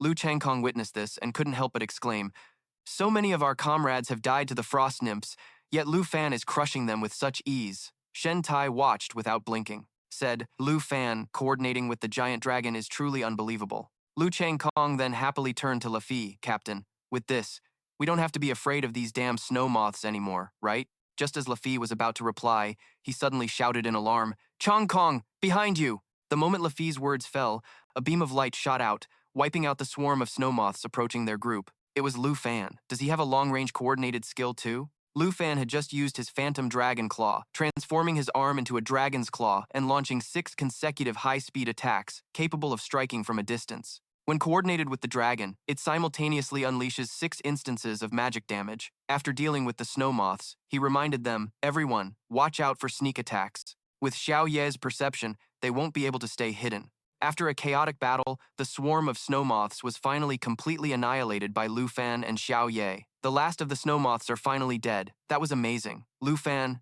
you saved us again. With the giant dragon's perception and Lu Fan's coordinated skills, we have nothing to fear anymore. Right, Captain? Hearing Lu Changkong say that, Shentai pouted sarcastically. Look at you. Every other word out of your mouth is Lu Fan. Act like a senior for once, and stop bothering Lu Fan to save you. Lu Fan then smiled and said, Captain La, I've mastered coordinating with Xiao Ye. Even if a blizzard hits, I can still lead everyone to continue the exploration mission. Lu Fan, I know you're capable, but look up at the sky. Seeing a starless night sky like this in the far north is a sign that a blizzard is coming. It's much earlier than we predicted. I'm afraid it will arrive by tomorrow. In the end, what I feared most has happened. If the blizzard comes earlier than expected, we won't have time to return to the barracks. Shentai looked up at the sky and said, taking an injured person like me to explore in a blizzard? No, that would be very dangerous for me and for everyone else. Seeing everyone's morale drop, Lu Fan spoke up with a suggestion. Everyone, even dangerous snow moths, are no longer a problem for us. If we can both eliminate beasts in the blizzard and complete the mission, this will be a great opportunity for us to earn military merits. At this, Lu Fan extended his hand toward Lafi, his expression confident as he affirmed, Don't worry, I would never gamble with everyone's lives. I believe I can help everyone complete the mission safely in the blizzard. Shen Tai and Lu Changkong simultaneously looked towards Lafi, waiting for his answer. I understand. With you here, it won't be a problem. No matter what the weather is like, we will continue the exploration. Lafi replied with a smile and shook Lu Fan's hand. And so, the team's exploration journey continued. Soon, they had traveled 100 miles past the outpost. Lu Fan swung his sword, wiping out a snow moth. Surprisingly, this time, the snow moth dropped an item that Lu Fan had been searching for. Everfrost, epic, material, an ice crystal found only in the far north that never melts, often used as a decoration. It's said that the drop rate for it is slightly higher during a blizzard. Here it is. All that effort killing countless snow moths in the blizzard wasn't for nothing. I finally got the Everfrost that senior sister needs. Lu Fan stored the Everfrost away and turned around, shouting, Everyone, come over here. This area is safe now. Hearing this, Lafi's group struggled against the blizzard winds while remarking, when the blizzard hit, these monsters started popping up everywhere like worms after a rainstorm. Lu Fan, you've been killing monsters all the way to this mission point. If it's not 10,000, it must be at least several thousand beasts, right? I don't really remember. Anyway, most of them were snow moths. I'm getting sick of them. Lu Changkong sighed and said, Listen to you, a level 32 getting sick of killing level 85 monsters. If I had your strength, I'd stay here killing monsters until the storm passed. Lord Tu would definitely give me a gold medal. Hearing this, Shen Tai, who was standing behind him, started smacking Lu Changkong repeatedly. You think you're Lu Fan? Why don't you go tell Lord Tu that directly? Let him sort you out. Lu Changkong laughed and replied, Just let me dream a little. Lafi ignored the two kids behind him and said to Lu Fan, the 100-mile exploration mission is complete and our supplies are running low. Should we head back to the barracks? Lu Fan, let's go back. If we don't go back soon, my wound is going to heal on its own. Yeah, we really should head back. We haven't had a proper rest in 3 or 4 days. Hearing this, Xiao Ye immediately transformed into her small, cute form and let out an expressive cry. Seeing this, Lu Fan smiled and coaxed her. Xiao Ye has had to endure the cold and hunger for too long, hasn't she? Then let's go back and rest. Okay, so we're all in agreement. Shen Tai, place the location marker, then prepare to return to the barracks, La Fai ordered. Lu Changkong turned to tease Shen Tai. Lu Fan really loves his dragon. I feel sorry for your giant eagle. It must have been starving these past few days, right?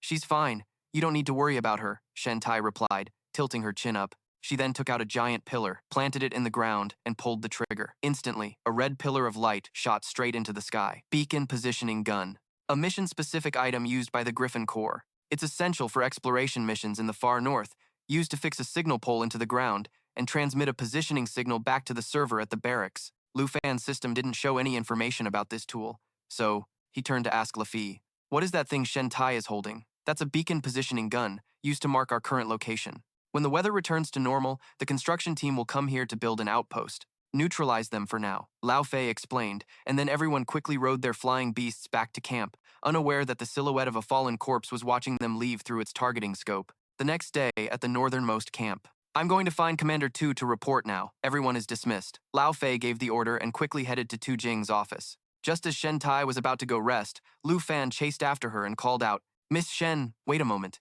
Do you know anyone in the camp who can process unmelting ice? Unmelting ice?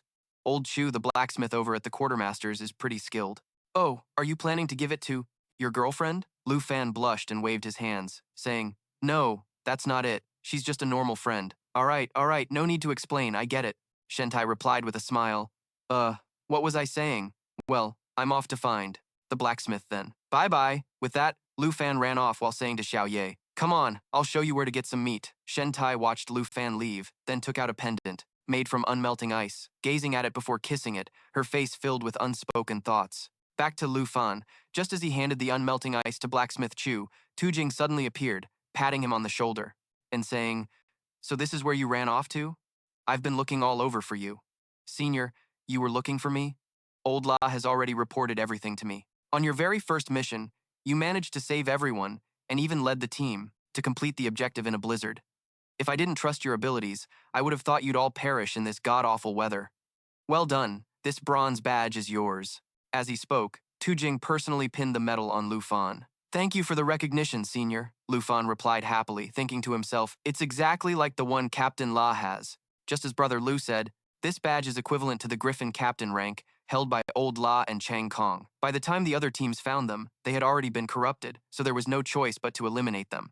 Although it's a pity, this is a common occurrence on exploration missions. Luckily, your dragon wasn't affected at all. Old La couldn't stop praising the coordination between you and your dragon. It really makes me want to see it for myself. Lu Fan paid no mind to Tu Jing's praise and fell into deep thought.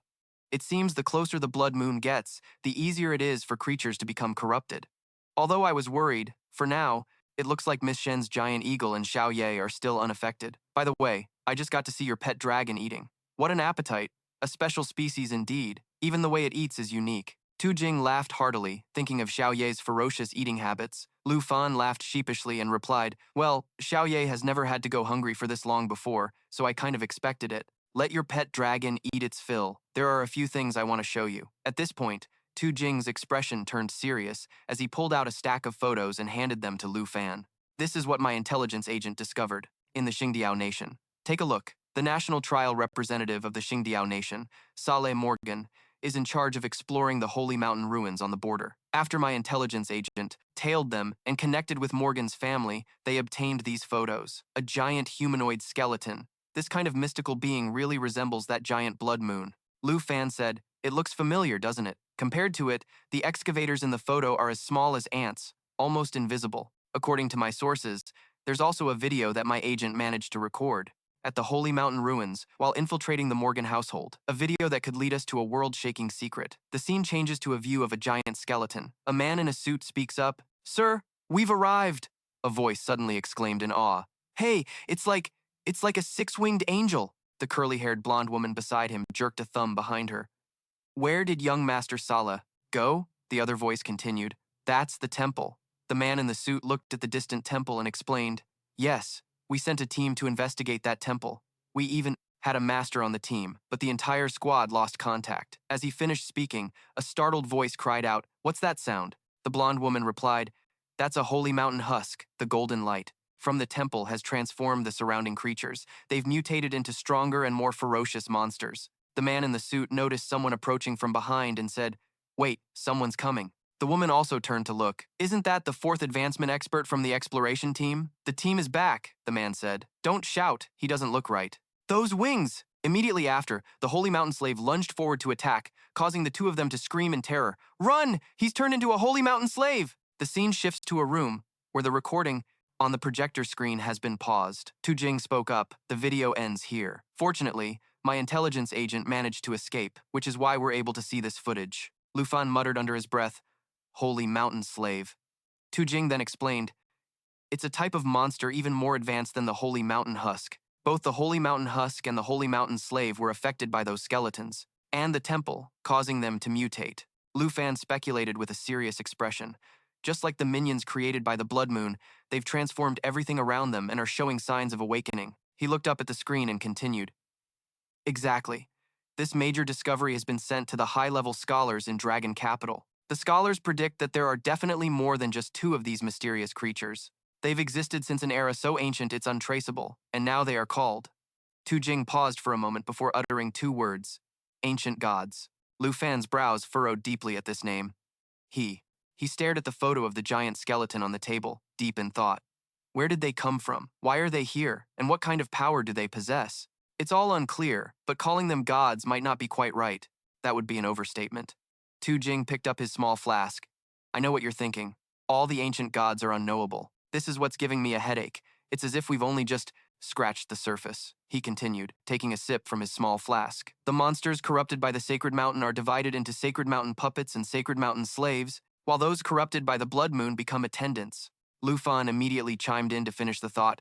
Then it's not just attendants. They should also be divided into attendant puppets and attendant slaves. Tu Jing glanced at him, the image of a cloaked person, and a giant skeleton flashing in his mind. I was thinking the same thing. So far, the attendant puppets we've encountered are just walking corpses. You and old Lu must be extremely careful, if they're really are fallen attendant slaves, he replied. I understand, Senior Tu. Did anything else happen after the Sacred Mountain slave attack? Tu Jing looked away as if trying to recall something before speaking. The Sacred Mountain.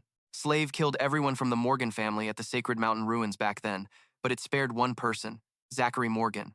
Lu Fan immediately asked, Zachary, the representative of the Startoon Nation in the trial. Nation? Tu Jing confirmed his suspicion. That's right. After my intelligence agent escaped the Sacred Mountain Slaves massacre, they discovered that the Sacred Mountain Slave and Zachary had met before. The temple. The Sacred Mountain Slave's hand was clenched around something, which it held out in front of Zachary. Not only did the Sacred Mountain Slave not attack Zachary, its hand opened to reveal what was inside, and it even gave him something. Called something like Sacred Mountain Essence. Lu Fan's eyes widened as he repeated, Sacred Mountain Essence. Tu Jing continued that Zachary was already powerful, but after receiving that essence, he changed his class to a saint, a class that wasn't in any records and was hard to gather information on. Tu Jing patted his shoulder, reminding him to be careful of Zachary. Meanwhile, Lu Fan stared blankly, muttering, a saint. Then he turned to look at him with an expression of confidence and determination. Don't worry, Senior Tu. For me, there is no opponent that is too tough. No matter what power he has obtained, I will definitely take the number. One spot. 2 days later, at the logistics area of the blacksmith's shop, the blacksmith held up his product, asking, Are you satisfied? This item would probably sell for over 100,000 Longmen coins if you took it outside. Lu Fan was delighted, exclaiming, More than satisfied. Master Zhu's craftsmanship is truly impressive. Then, he handed a large jug of liquor to Blacksmith Zhu. This is the strong stuff that Senior Tu enjoys drinking. Master Zhu. Please accept it. You've worked hard these past few days. Blacksmith Zhu laughed cheerfully and replied, This kid is sharp. He even knows what I like. Just then, Shen Tai called out to him from behind. Lu Fan, it's time to head out. Chang Kong, who was next to him, also urged, The new exploration mission has arrived. We're just waiting on you. Blacksmith Zhu smiled while holding the large jug of liquor and saw them off, also saying, A few words of promise.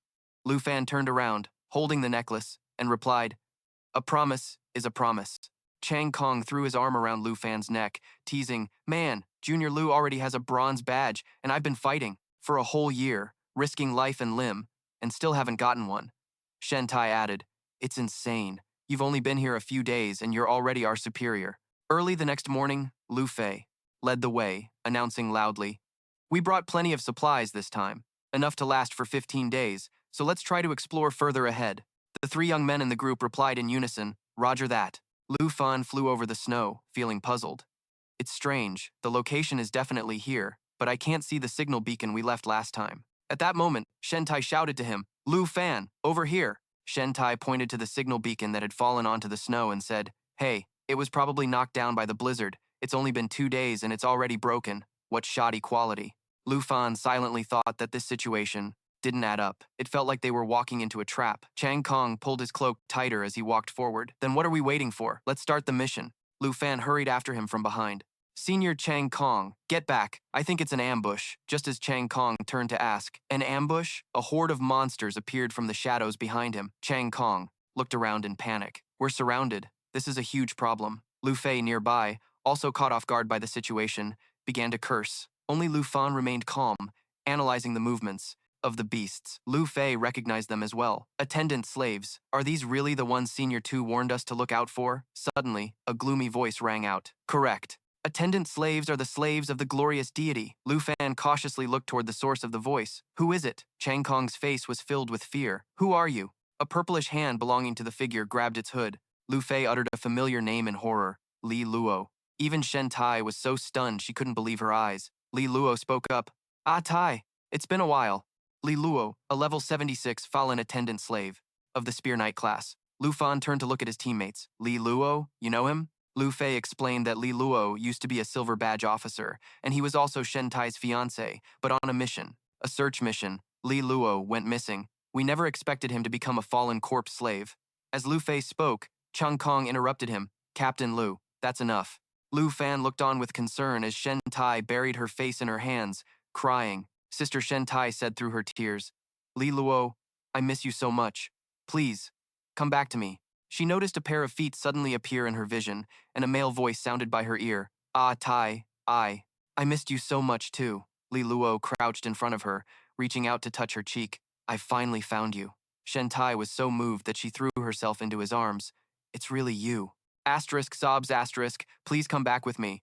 Everyone will be so happy to know you're still alive. But suddenly, a dark aura emanated from Li Luo. I can't go back, but can you stay here with me? Shen Tai looked at him in confusion. In an instant, Li Luo returned to his corrupted state. All of you must stay. Stay here and serve the deity who is about to awaken. Shen Tai screamed in terror as Lu Fan's voice echoed in her ears. Sister Shen. Li Luo stared at her with dark red eyes, speaking words of temptation to convince her to stay and serve the deity. Meanwhile, Lu Fan kept trying to bring her back to her senses. Sister Shen, don't listen to him. Absolutely do not go to him. On the other side, Li Luo relentlessly pressured Shen Tai, even uttering threats. If you refuse, there is only one fate for you all, to be torn to shreds by the corrupted puppets and become a soulless corpse just like them. All Shen Tai could do was desperately plead with Li Luo. Lu Fan's voice continued to echo in her ears. Sister Shen. Sister Shen. He was now holding the terrified, trembling Shen Tai tightly. Sister Shen, please snap out of it. Li Luo, sitting on the back of a large skeleton, asked again in his dark voice. Tai, answer me. Are you willing to stay with me and serve the deity? Lao Fei looked at the scene before them and said, Lu Fan, we can't let Li Luo take her away. With so many corrupted puppets, can you break through them? Shen Tai mumbled in a low voice. What do we do now? What should we do? Chang Kong objected. Captain, with these thousands of monsters, even if we follow Lu Fan, we'll get separated. Besides, if that signal tower isn't repaired, we won't be able to get a location fix next time. Lao Fei replied in a stern voice. This is no time to be worrying about the outpost. We run as far as we can. But at this moment, Lu Fan smiled and said, I don't think the breakout plan is a good idea. We don't need to run. His words surprised everyone. Chang Kong watched him condensing magic in the palm of his hand and blurted out, Wait a second. Don't tell me you're planning to go on another killing spree. He didn't deny it, replying, That's right. In Lu Fan's hand now was a bow. Merit points delivered right to our doorstep. Of course we have to accept them. Li Luo glanced at them and then asked, So this is your answer? What a pity. The fate for those who refuse the deity is singular. After a brief pause, Li Luo shouted, D! And become corrupted puppets. The moment he finished speaking, the horde of ferocious beasts charged toward them. Lu Fan remained calm enough to take aim with a serpent shadow arrow, and at the same time called out, Senior Chang Kong, get ready to deploy the protective shield. He didn't hesitate to do as Lu Fan said, and a golden energy enveloped the three of them. Understood. What's the plan after that? Lu Fan smiled confidently and replied, There is no after, the rest is up to me. Each serpent shadow arrow he fired shot towards Li Luo. Alongside this, a system notification appeared. Chang Kong, hearing what he said, couldn't help but yell, Ah, what do you mean there's no after? My protective shield only lasts for 10 seconds. Lu Fan replied in a confident tone, Trust me, 10 seconds is plenty. Protective shield, 10 seconds remaining. Li Luo cautiously watched the serpent shadow arrow flying toward him. At the last moment, he managed to dodge it. Protective shield, 8 seconds remaining. At that same moment, Lu Fan had appeared behind Li Luo from out of nowhere. Xiao Ye, unleash your giant dragon form. A massive dragon materialized from the void, letting out a great roar as if to assert its dominance. Protective shield, 6 seconds remaining. Lao Fei looked up at the aerial battle and mumbled, Lu Fan, we're all counting on you. Seeing the horde of beasts rushing in, Chang Kong warned, Captain, watch out. Protective shield, 4 seconds remaining. On his side, Lu Fan was now holding a short sword. Xiao Ye, coordinate your attack with mine, Dragon's Breath, now. The protective shield had 3 seconds left. He then immediately flew forward, landing multiple slashes on Li Luo's body. A system notification displayed the effects of Void Seaver, as Xiao Ye, in its giant dragon form and engulfed in flames, let out a mighty roar, unleashing a great cataclysm. The surrounding beasts were gradually incinerated by the great dragon's flames. Protective shield, 2 seconds remaining. Chang Kong stared at the scene in astonishment, full of admiration. Lao Fei, beside him, explained, "No, this is just the coordinated attack of a dragon rider and a great dragon." To Lu Fan, nearly 10,000 ferocious beasts are like mowing grass. Li Luo, though injured, still cried out in a resentful voice. He saw Lu Fan trying to grab his hand. "My deity, why? Protective shield, 1 second remaining." Over here, Xiao Ye was still breathing fire, trying to eliminate the last of the ferocious beasts. Protective shield, 0 seconds remaining. Not long after, when the battle had ended, Lu Fan watched Shen Tai cradling Li Luo's body and asked with concern, "Sister Shen, are you all right?" Shen Tai just replied gently, "Thank you, I'm fine." Chang Kong suggested using the chains of holy light to restrain Li Luo, but Lu Fan immediately refused. Shen Tai looked sorrowfully at the man she loved, saying that he was Li Luo, but it seemed like he wasn't at the same time. He had always been a very gentle person, while this Li Luo was groaning in agony. Then, suddenly from Li Luo's body, a massive amount of corrupted energy burst forth. Lu Fan followed the flow of energy with his eyes and immediately identified it as the energy of the corrupted. As nearly all of the corrupted energy was released, it seemed Li Luo had regained. With his last bit of consciousness, he told Shen Tai to leave this place. Shen Tai sorrowfully grabbed his hand. "Li Luo, you're back. Just hold on a little longer." Li Luo spoke his final words about the fallen Tino, and then his hand went limp as Shen Tai watched. She screamed his name in anguish and infinite sorrow. Shen Tai spoke through her tears. "Sob, even if it was just for a few seconds. That was really him. It really was." Lu Fan replied, "He came back." Standing amidst the snowy mountains, La Fei spoke up, "We only survived thanks to you and Xiao Ye. This situation is not normal. We should return to the barracks and report this." Lu Fan understood this well, replying, "Got it. Sister Shen also needs time to calm down." Suddenly, a streak of light appeared in the air. A purple streak shot towards them, making La Fei shout, "What is this?" But the thing didn't disappear. Lu Fan reacted instantly, tightening his grip on his sword. This is the protective energy from inside Li Luo's body, and it's heading towards the blood moon. A second later, he charged straight towards that beam of light. This energy source is crucial for dissecting the fallen guardian slaves. I can't let it get away. He just swung his hand, using the fallen corpse essence, a legendary quality consumable item whose effects were still unknown. Lifting the orb in his hand, he speculated, the holy mountain essence that Sha Li obtained represents the Star Glory Nation. Could it be the same type as this guardian essence? Soon, a notification confirmed he had obtained the fallen guardian essence. He thought, if that's the case, can this protective essence also help me change to the hidden class and become a slave of the ancient god? In the distance, La Fei's group hurried over. Lu Fan, is it okay to hold that thing directly? But Lu Fan was still lost in thought. Following this logic, Sha Li has already pledged loyalty to an ancient god. A scene of someone swearing an oath to become a slave to the ancient god flashed before his eyes. It wasn't until he heard La Fei's voice that he replied, "It's fine for now, Captain. We need to get this to Senior 2 quickly." Looking at the two figures nearby, a hint of hesitation appeared in La Fei's heart. "I understand, but we'll have to wait a bit before we can head back." Lu Fan knew what he was hesitant about and spoke up. "Captain, we should go help out a little. We don't have much time." Finally, he agreed. The group quickly approached Sister Shen's position, who was still muttering, "I really hope your 'I missed you too' was real." As she said this, a tear rolled down her cheek. Unfortunately, it was just my imagination. In Shen Tai's hand now was the unmelting ice necklace, an epic quality accessory. Just as she was grieving, Lu Fan came up behind her and gave a firm answer. "It was real. We all heard it." Hearing the voice from behind, Shen Tai took off her glasses to wipe away the tears on her cheeks. "Lu Fan, thank you." When she put her glasses back on, the strong Shen Tai from before had returned. "Captain La, I'm fine. What's our next move?" Now, everyone had an unspoken understanding to treat her as usual, and she no longer avoided matters related to Li Luo. Seeing that everyone had settled down, La Fei immediately gave the order, "Good that you're okay, squad. 78, prepare to return to the barracks." As soon as he finished, all three of them acknowledged the order in unison. The group quickly left the snowy mountain, and the scene became desolate. Because on that day, she understood she had to say goodbye to this sincere love and continue looking forward. At noon the next day, Tu Jing sat before the purple orb and had a sudden realization. So that's what happened. Now everything makes sense. Lu Fan spoke up. "Senior 2, putting together everything that's happened, I have a theory." Tu Jing stroked his chin. "Let's hear it." He then explained, I feel that there must be certain conditions to become a slave of the ancient god. The dead members of the lion squad and all kinds of vicious monsters, they can only become puppets that follow and protect. The dead cannot become slaves of the ancient god. The reason seems to be that they've lost their intellect, while vicious beasts can't become slaves, perhaps because they lack willpower. But the slaves of the ancient god seem to retain their ability to think, whereas Li Luo was completely dominated by the guardian essence. Therefore, becoming a slave of the ancient god through the essence must require the ancient god's choice. Holding the fallen guardian essence in his hand, Tu Jing fell silent. You mean, just having this doesn't guarantee one can become a fallen guardian slave, but to gain power, one also needs to be acknowledged by the ancient god.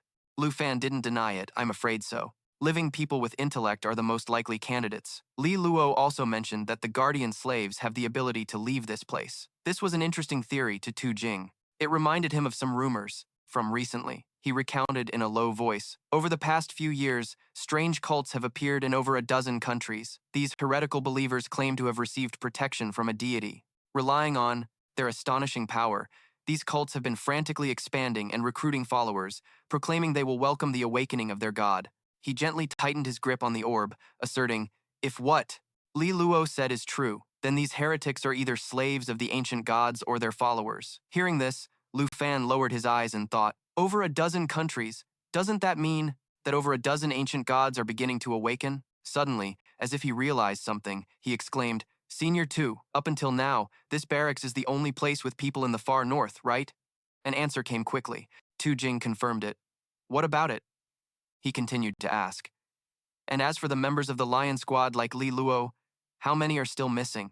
At this point, without needing to be told, Tu Jing also noticed something was wrong. You mean they all became fallen slaves? Lu Fan began to speculate. If any of them made it out of here alive, then it's highly likely they've become fallen corpse slaves. It's best to issue a bounty to find and eliminate the potential threat. Hearing this, Tu Jing suddenly fell silent, not saying a word. After a long moment, his voice deepened.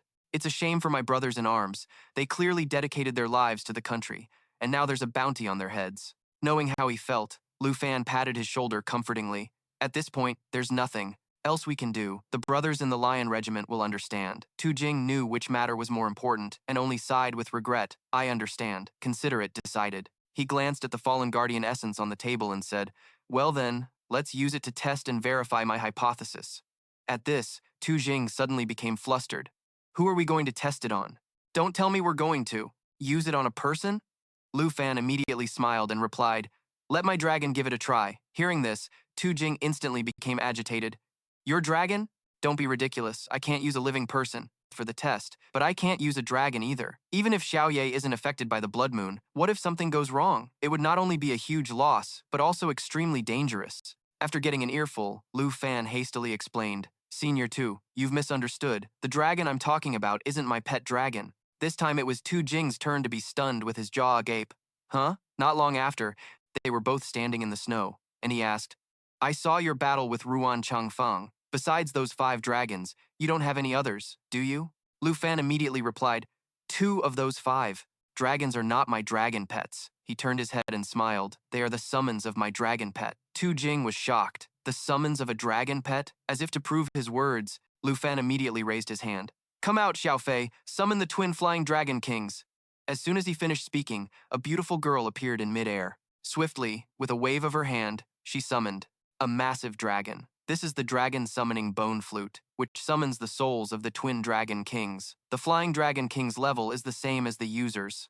Tu Jing watched the scene unfold. Before him, still in shock, so it was a dragon pet that summoned these 2. I can't believe the divine wood flying dragon boss is only worthy of being the pet of a dragon pet. This kid Lu Fan doesn't have a single dragon that's easy to deal with, and this beast before me is the soul of the flying dragon king, level 22. When it breathes its dragon breath on a target, it will deal random elemental damage from fire, ice, lightning, or wind, and a series of other damage types. Lu Fan mused. The Flying Dragon King is the weakest of the 5 dragons, so even if it turns into a fallen corpse, Senior 2 and I can still kill it. It can be resummoned after death without any loss. It's the perfect test subject. Having decided, he turned to call Senior 2, who understood his intention and quickly replied, let's begin.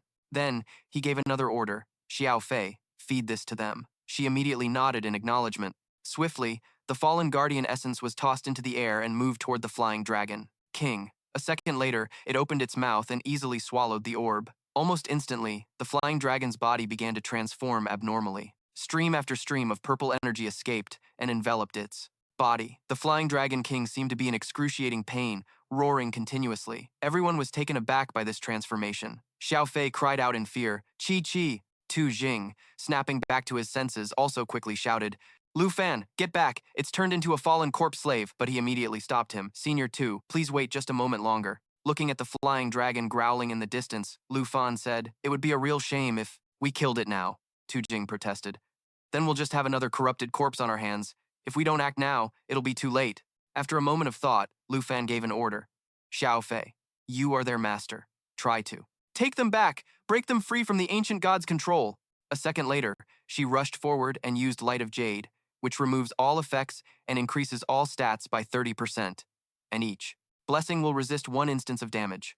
Lu Fan watched this and surmised, the Flying Dragon King is a half-dragon, so it doesn't get Xiao Fei's dual effect. She wants to cast Light of Jade to counter the ancient god's control. Tu Jing was still hesitant. Is this even possible? I can still see the dark purple energy on its body. Meanwhile, streams of green energy from the Light of Jade continuously flowed out, surrounding the Flying Dragon King's body. That source of power grew stronger and stronger, and the Flying Dragon's reaction also grew more violent as it screamed continuously. Xiao Fei's eyes momentarily flashed, emitting a green aura. A second later, she charged straight towards the Flying Dragon, carrying a surge of power. Below, Tu Jing watched in alarm. What is happening now? The beast that had just gone berserk calmed down, not only avoiding becoming a fallen corpse slave, but also gaining the power of the ancient god. By now, the Flying Dragon King had transformed into a level 22 fallen demonic dragon, and its skills had also changed significantly after this metamorphosis. Tu Jing couldn't help but exclaim in admiration. Xiao Fei actually managed to snatch the Flying Dragon King from the ancient god's grasp? You're truly amazing. Tu Jing then said to Lu Fan, "It seems your guess was right. When the essence is used, the ancient god seizes control of the mind." He smiled. The transformation of the 2 flying dragons will affect each other, mutating together. This is something I didn't expect. In the end, he breathed a sigh of relief. "It's a good thing you stopped me, or I would have killed them. With these 2 demonic dragons, you've really lucked out again, kid." Lu Fan gently stroked Xiao Fei's head and glanced over. "I'm eager to test out the new skills of the fallen demonic dragon. Can the interrupted mission of Squad 78 be resumed?" This time, Tu Jing didn't refuse, immediately confirming, "Yes, we can. The ancient god's slave and the ancient god's essence have both been verified, so only one thing remains, the temple." Lu Fan turned his head and whispered a single word, "Location." The next day, the entire team set out. Zhang Kong, sitting on his mount, asked curiously, "Is this a temple or ruins?" Lu Fan explained, "The ruins Li Luo mentioned and the Golden Light Temple discovered by the Xingdiao Kingdom are one and the same. To understand the awakening of the ancient god, we must find this place." Just then, the system displayed a notification that they were approaching the location on the treasure map. "Is the god-level treasure map really around here?" Suddenly, Shen Ti seemed to see something and immediately shouted, "Up ahead!" A flash of light appeared, making her exclaim with joy, "We're finally out of the blizzard's range!" The scene before them was a peaceful green, with birds occasionally soaring through the sky, causing her to marvel at what a beautiful place it was. Lu Fan also thought to himself that a beautiful sunny day like this felt like they had finally escaped the north. Zhang Kong's attention was drawn to the large lake nearby, and he was surprised to realize, "Isn't this the ocean?" Just then, Du Jing reacted. "This is the first place we arrived at. What exactly is connected to that giant chain under the ice?" Zhang Kong wondered. Could the ruins Li Luo mentioned be found by following the direction of this chain? Just then, a system notification caught Lu Fan's attention. He had arrived at the treasure map's location. A second later, he joyfully spun around and ran back. "I found it. This energy signature? It's definitely the dragon egg." He quickly dug through the layer of ice and snow on the ground. Before long, a glowing object was revealed beneath the white powder. It was the blue dragon egg. Of an unconfirmed grade, he eagerly reached out to pick it up. The 4th dragon egg was finally his. Then, Lu Fan noticed something else. He reached back into the snow and pulled out a black, square-shaped box. After opening the box, the system quickly displayed information about the book inside. Upon learning about his new discovery, a thought struck him. It can be used with dragon language magic to increase its power by 100. A sinister expression appeared on his face as he stared at the book in his hand, thinking, "Once I've tamed the blue dragon, its skills will surely be compatible with the Blue Dragon King's roar." And with this dragon language resonance, the dragon language spells cast by me and the blue dragon will have double the power. He sat there, deep in thought, calculating. I just need to reach level 35 to learn this skill. It seems I should contact Duty from the Tianhua auction house to use my monthly privilege and get a pet slot expansion scroll. Shentai and Zhang Kong walked over to him. Shentai waved and asked, Lu Fan, what are you doing standing over there? Zhang Kong, with a hand on his hip, asked, Junior Lu, are you admiring the view? All by yourself? Seeing them approach, he stood up and replied cheerfully, It's nothing, I was just looking around. Anyway, I get the feeling this is the border of the far north. The other side of this ice lake is most likely an unknown land. Lu Fei and his giant eagle turned to look at him, sighing. Even though we've explored the outer edges of the blizzard, the far north is still vast. This is just the interior. Large mountain ranges were covered in thick layers of snow, and the whistling wind mingled with Lu Fei's voice. The Blood Moon mountain range, which stretches for miles, also ends here. This is probably the very tip of the ancient god's tail. Zhang Kong gazed at the scene before them and said in amazement, It's massive! Its body alone is miles wide, and that's not even including its head, Lu Fei continued. Although the ancient god's true form is still unclear, these giant chains are obviously related to the Blood Moon. Lu Fan responded, They're like reins used to control the Blood Moon ancient god. Shentai said suddenly, Then doesn't that mean the ancient god is a giant mount? And its master is at the very end of this chain? Lu Fan crossed his arms, thinking carefully. It's too early to worry about that. We should keep following the chain and see what lies ahead. Zhang Kong slung an arm around his shoulder, his face set with determination. Exactly! The ruins or the temple might just be on the other side of the lake, Lu Fei reminded everyone sternly.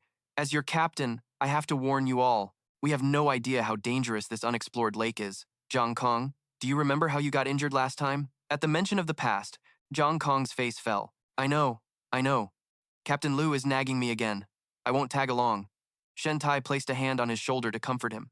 Forget about trying to ride someone's coattails for merits. Come with me and let's set up the locator beacons. While Zhang Kong and Shentai were talking, Lu Fan started to head out, calling back to the captain, Captain Lu, rest assured. I'm just going to scout ahead for a bit. I'll be back quickly. Lu Fei replied, If it were in the past, I definitely would have refused.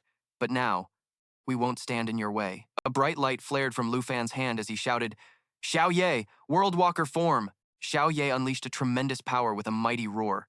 Lu Fei put his hands on his hips and said, We'll rest and recover here while waiting for your signal. If you run into any danger, return immediately. This time I had Shentai bring a teleportation scroll. If something goes wrong, we can teleport back to camp. Shentai didn't forget to add a warning, always be careful out there. She then casually smacked Zhang Kong on the head, next to her, making him yelp. Ouch! Lu Fan spread his wings, looking back confidently. Got it, no problem. He and Xiao Ye then set off. Let's go, Xiao Ye. After 2 hours of exploring, Lu Fan sat on Xiao Ye's back, marveling endlessly.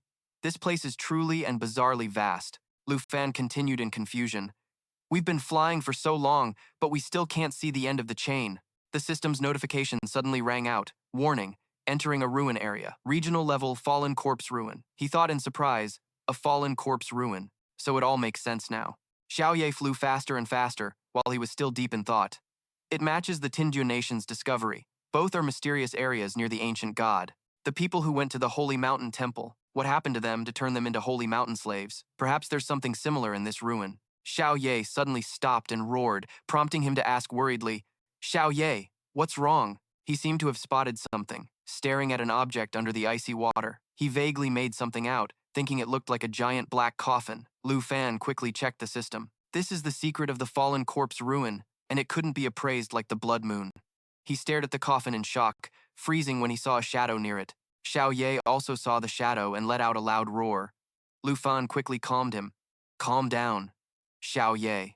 He gritted his teeth and thought, the fact that Xiao Ye is this agitated means he's definitely no match for that dark shadow. I don't even have the appraisal results, so I absolutely must not recklessly start a conflict. The dark shadow under the water was rushing toward Lu Fan and Xiao Ye, and he yelled, This is bad! It's noticed us! The ice on the lake's surface started to crack in the wake of the shadow's speed, making Lu Fan yell in a panic, Xiao Ye, get back to the other side of the lake! He watched the shadow underwater with concern, thinking, we're in trouble. Its swimming speed is even faster than Xiao Ye's. Xiao Ye flew higher, emitting a blue light. The blue glow enveloped a large part of the sky. Lu Fan turned back to check on the situation. When he saw the shadow was no longer in pursuit, he breathed a sigh of relief, thinking to himself, it stopped chasing us. We finally shook it. His expression then grew serious, as he thought to himself, Thankfully, the stats from riding a dragon pet stack perfectly. It used to only boost my own attributes, but now the spirit language can be shared with others too.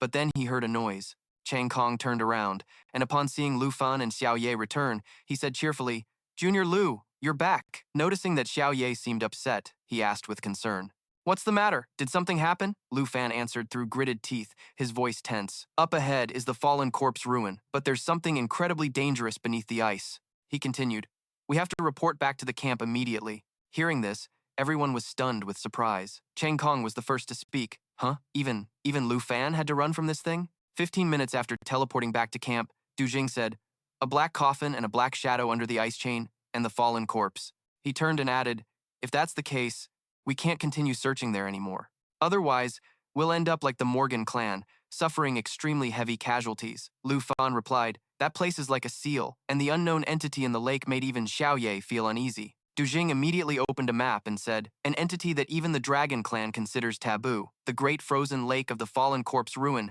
must be designated a forbidden zone." He looked up at Old Fei and ordered, "Old Lu, immediately cancel all search routes that could pass through the fallen corpse ruin and send the coordinates of the ice lake to the scholars in Dragon Capital's high command." La Fei immediately accepted the order. "Understood," Du Jing continued. "The search mission for the 78th Squad is hereby cancelled. Your new mission is to assist the scholars from Dragon Capital in their research of the fallen corpse ruin." The group answered in unison, "Understood." Afterward, he turned to Lu Fan and said, "As for you, Lu Fan, it hasn't even been a month, and you've already led your squad to such a major discovery." He then presented a badge to Lu Fan, saying, "Take this. It's a sign of recognition. From the Lion Regiment for you." Lu Fan quickly refused. "Thank you, Senior Du, but this represents the mission and duty of the Lion Regiment. I've only been here a month, and, besides, I already have a silver badge." Du Jing pushed the badge into Lu Fan's hand, saying, "Just take it. In the event you join the Lion Regiment after graduation, you can be directly commissioned as an officer with a silver badge, so it won't be a waste at all." La Fei chuckled and said, "There are only 19 people in this entire barracks with a silver badge, so if Lu Fan were to enlist, I would have to follow his orders too." Chang Kong grumbled with a frown. "Lu Fan got promoted to a silver badge so quickly, I'm not jealous at all." Lu Fan held up the badge with a smile and said, "I understand. Then it would be more respectful to accept. Senior Du." Chang Kong grabbed onto Lu Fan's arm and whined, "Let me touch it for a second." Shen Tai gave them a look of disdain. How embarrassing. La Fei turned to Du Jing and said, "Lord Du, if there is nothing else, we will go contact the Dragon Capital scholars now." Du Jing replied, "Go ahead. You've all worked hard these past few days." He then added, "Oh, and Lu Fan, you stay." Lu Fan was taken aback by his words. The man spoke while searching for a book. "Ever since you arrived in the Arctic realm, our search mission success rate has soared. I honestly wish I could keep you here. Unfortunately, the time I borrowed you for is almost up." Du Jing handed Lu Fan a file on the various nations' national trials, saying, "This is for you. In one more week, I'll be taking you back to Dragon Capital Academy." Lu Fan accepted it, thinking, "The national trials begin in less than 2 weeks, so it's about time for me to get ready to leave." Du Jing noticed he was lost in thought and looked at him inquisitively. Asked, "What's wrong? Did you forget about the national trials, or can you not bear to leave the lion's pride?" Lu Fan smiled and replied, "I really am a little reluctant to leave, but I've never forgotten this goal. With the contracted night skill of the corrupted demon dragon, I'm confident I can win the national trials." Du Tin laughed loudly and said, "That's great then. These documents are all public materials that your principal specially found for you, so go back and read them at ease." Lu Fan turned to leave and replied, "Got it." Meanwhile, in the Tai Te Kingdom, outside a forest, a monster was being surrounded by purple lights. Than Han, the representative of the Tai Te Kingdom, appeared with a sly smile. A mysterious energy emanated from around him, with ghostly faces grinning devilishly. Kim Shao, hiding behind Tianqi, fearfully asked Dan Han, "Brother, has your Abyss Walker not evolved yet? We've been grinding here for a long time." Than Han held a demonic-looking energy in his hand, holding a stream of ghostly energy, and said, "Almost, let it devour a few more lives, and it can grow to the next stage." A commoner suddenly spoke up, "Prince, Highness, and the Princess Highness too." The commoner asked doubtfully, "Are you personally subjugating the fierce beast?" His wife, holding their child, chimed in, "Oh my, what an honor this is. Please quickly come inside to rest for a bit." Dan Han smiled and replied, "All right then, in that case, I." He summoned spirits with grotesque faces and continued, "It would be rude not to accept." Those spirits charged straight at the commoner and his wife. The commoner shouted, "Your Highness, what are you doing?" His wife screamed in terror, "Monsters! Monsters!" Thien Chi anxiously yelled, "Prince! Highness, be careful not to harm the commoners." Than Han didn't stop, and the screams of the couple filled the air around him. He turned back angrily, glaring at Thien Chi, and said, "Harm them? I already told you. It just needs these few lives to evolve," he continued sarcastically. "These lowly commoners, killing them is no big deal. To provide nutrients for my summoned beast is the greatest honor." Than Han walked away with an angry expression, saying to Thien Chi, "You've been with my Kim family for so long and you still say such foolish things. You haven't improved at all." Kim Chow ran after him, calling, "Brother, wait for me," leaving Thien Chi standing there lost in thought. At the same time, in the Han Kingdom, in the Spirit Law Council Hall, 4 people were discussing matters by candlelight. Ko Lan, the representative of the Han Kingdom, spoke up. "So, for this year's national trials, we will be allies." Vi Kai, the representative of the Khan Kingdom, replied with a scowl, "If the nation has arranged it this way, I have no objections." She added, "If anyone leaks word of this alliance, everyone knows the consequences." Jia Lai, the representative of the Nam Kingdom, said calmly, "Every year, the national trials are the foundation, and this time, with our 4 nations in an alliance, we'll definitely rank at the top." The 4 of them cheerfully said in unison, "To a happy cooperation," and the candle flame was extinguished. In the Tuyet Kingdom, at the mouth of an active volcano, which was erupting violently, a person eagerly announced, "Young master, the family head has sent word. He wants you to prepare for departure." Andre, the representative of the Tuyet Kingdom, walked with a large axe in hand, an expression of satisfaction on his face after finishing off a monster, and said, "It's finally starting, the national trials." The scene changes to the Tin Dio Kingdom at the Holy Mountains temple ruins, where someone was rushing towards a group of people who were waiting. A dapperly dressed man walked up and asked, "Sakli, we'll be heading to the Taite Kingdom immediately. How are your battle preparations?" Saklai, the representative of the Tin Diu Kingdom, with glowing golden wings, bowed his head and replied, "In the national trials, I will definitely be the champion." 2 days later, while Lu Fan was reading the documents, there was a knock on the door. When he opened it, Du Tin asked, "How's it going? Has our Long Kingdom's representative finished reading the documents?" By this time, 4 people were standing in front of Lu Fan's room. Trong Kong smiled brightly and said, "Hey, you have to get first place, Junior Lu." Lafai added, "As the captain, it's time to allow you to leave the team." Tham Tai said encouragingly, "I'll be cheering for you." Du Tin said brightly to Lu Fan, "Are you ready? It's time to return to the Longdu Academy." Lu Fan smiled and replied, "Let's go." The next morning, at the principal's office of Longdu Academy, Lu Fan walked up and knocked on the door. A voice called out from inside, "Come in." He gently pushed the door open and said, "Excuse me." Triu Thang Min enthusiastically extended his hand and spoke, "You're finally back. It's been a while, hasn't it, Lu Fan? The principal is away on business, so I'm currently in charge of the national trials." He looked at Shadow Guard Viet and Shadow Guard Cham and added, "These 2 are Shadow Guards sent by the high officials of Longdu to ensure the safety of the representatives on their way to the Tai Te Kingdom." He continued enthusiastically, "The Shadow Guard is different from the Lion's Pride. They only serve to protect the high officials of Longdu. It seems that the high officials of Longdu are paying special attention to the national trials this year." Thang Min gestured for Lu Fan to sit. Lu Fan then asked, "Will Vice Chairman Triu be going to Taite with me in the principal's place?" He replied, "That's right. The principal won't be back for another 10 to 15 days. I've chartered a special plane in our school's name, which will depart at noon tomorrow," he emphasized. "You've just returned from the far north and have to set off again, so just get a good rest today. Oh, right, if you need anything at all, just ask, as long as it's reasonable. Longdu Academy will satisfy your request." Lu Fan then smiled slightly. "There are indeed a few things I need," he asked boldly. "I wonder if the school can provide them for me. A pet slot expansion scroll?" Sheng Ming immediately spat out the tea he had just sipped. He quickly asked, "Lu Fan, do you have another new dragon?" He replied, "I'm just preparing in advance to be safe." At that moment, Zhao Shengming closed his eyes and spoke softly. "Although this item isn't very expensive, the Academy doesn't have it in stock, so I must sincerely apologize." Lu Fan turned around and smiled. "Then I won't trouble Vice Principal Zhao any further. I'd like to arrange the rest of my time myself. Is that all right?" He replied, "Of course. Don't worry about the Shadow Guards. They won't stop you." At Villa Number 2, 2 Shadow Guards followed Lu Fan home. As soon as Lu Fan arrived, Han Kei rushed out to hug him. "Little Fan, you're finally back. For the past a month, your aunt has missed you to death." Chin Chu added, "We've been waiting since last night. You're finally back." After hearing this, Lu Fan replied softly, "So the vice principal already notified everyone? That's a shame. I originally wanted to give everyone a surprise." Han Kei warmly pulled Lu Fan to the dining table. Don't just stand there. You probably haven't had a decent meal in the far north. Come and eat. Tao Xiaoman also chimed in. I was waiting for you to eat. Hurry up, I'm starving to death. Qin Qiu smiled. Sister Han started preparing.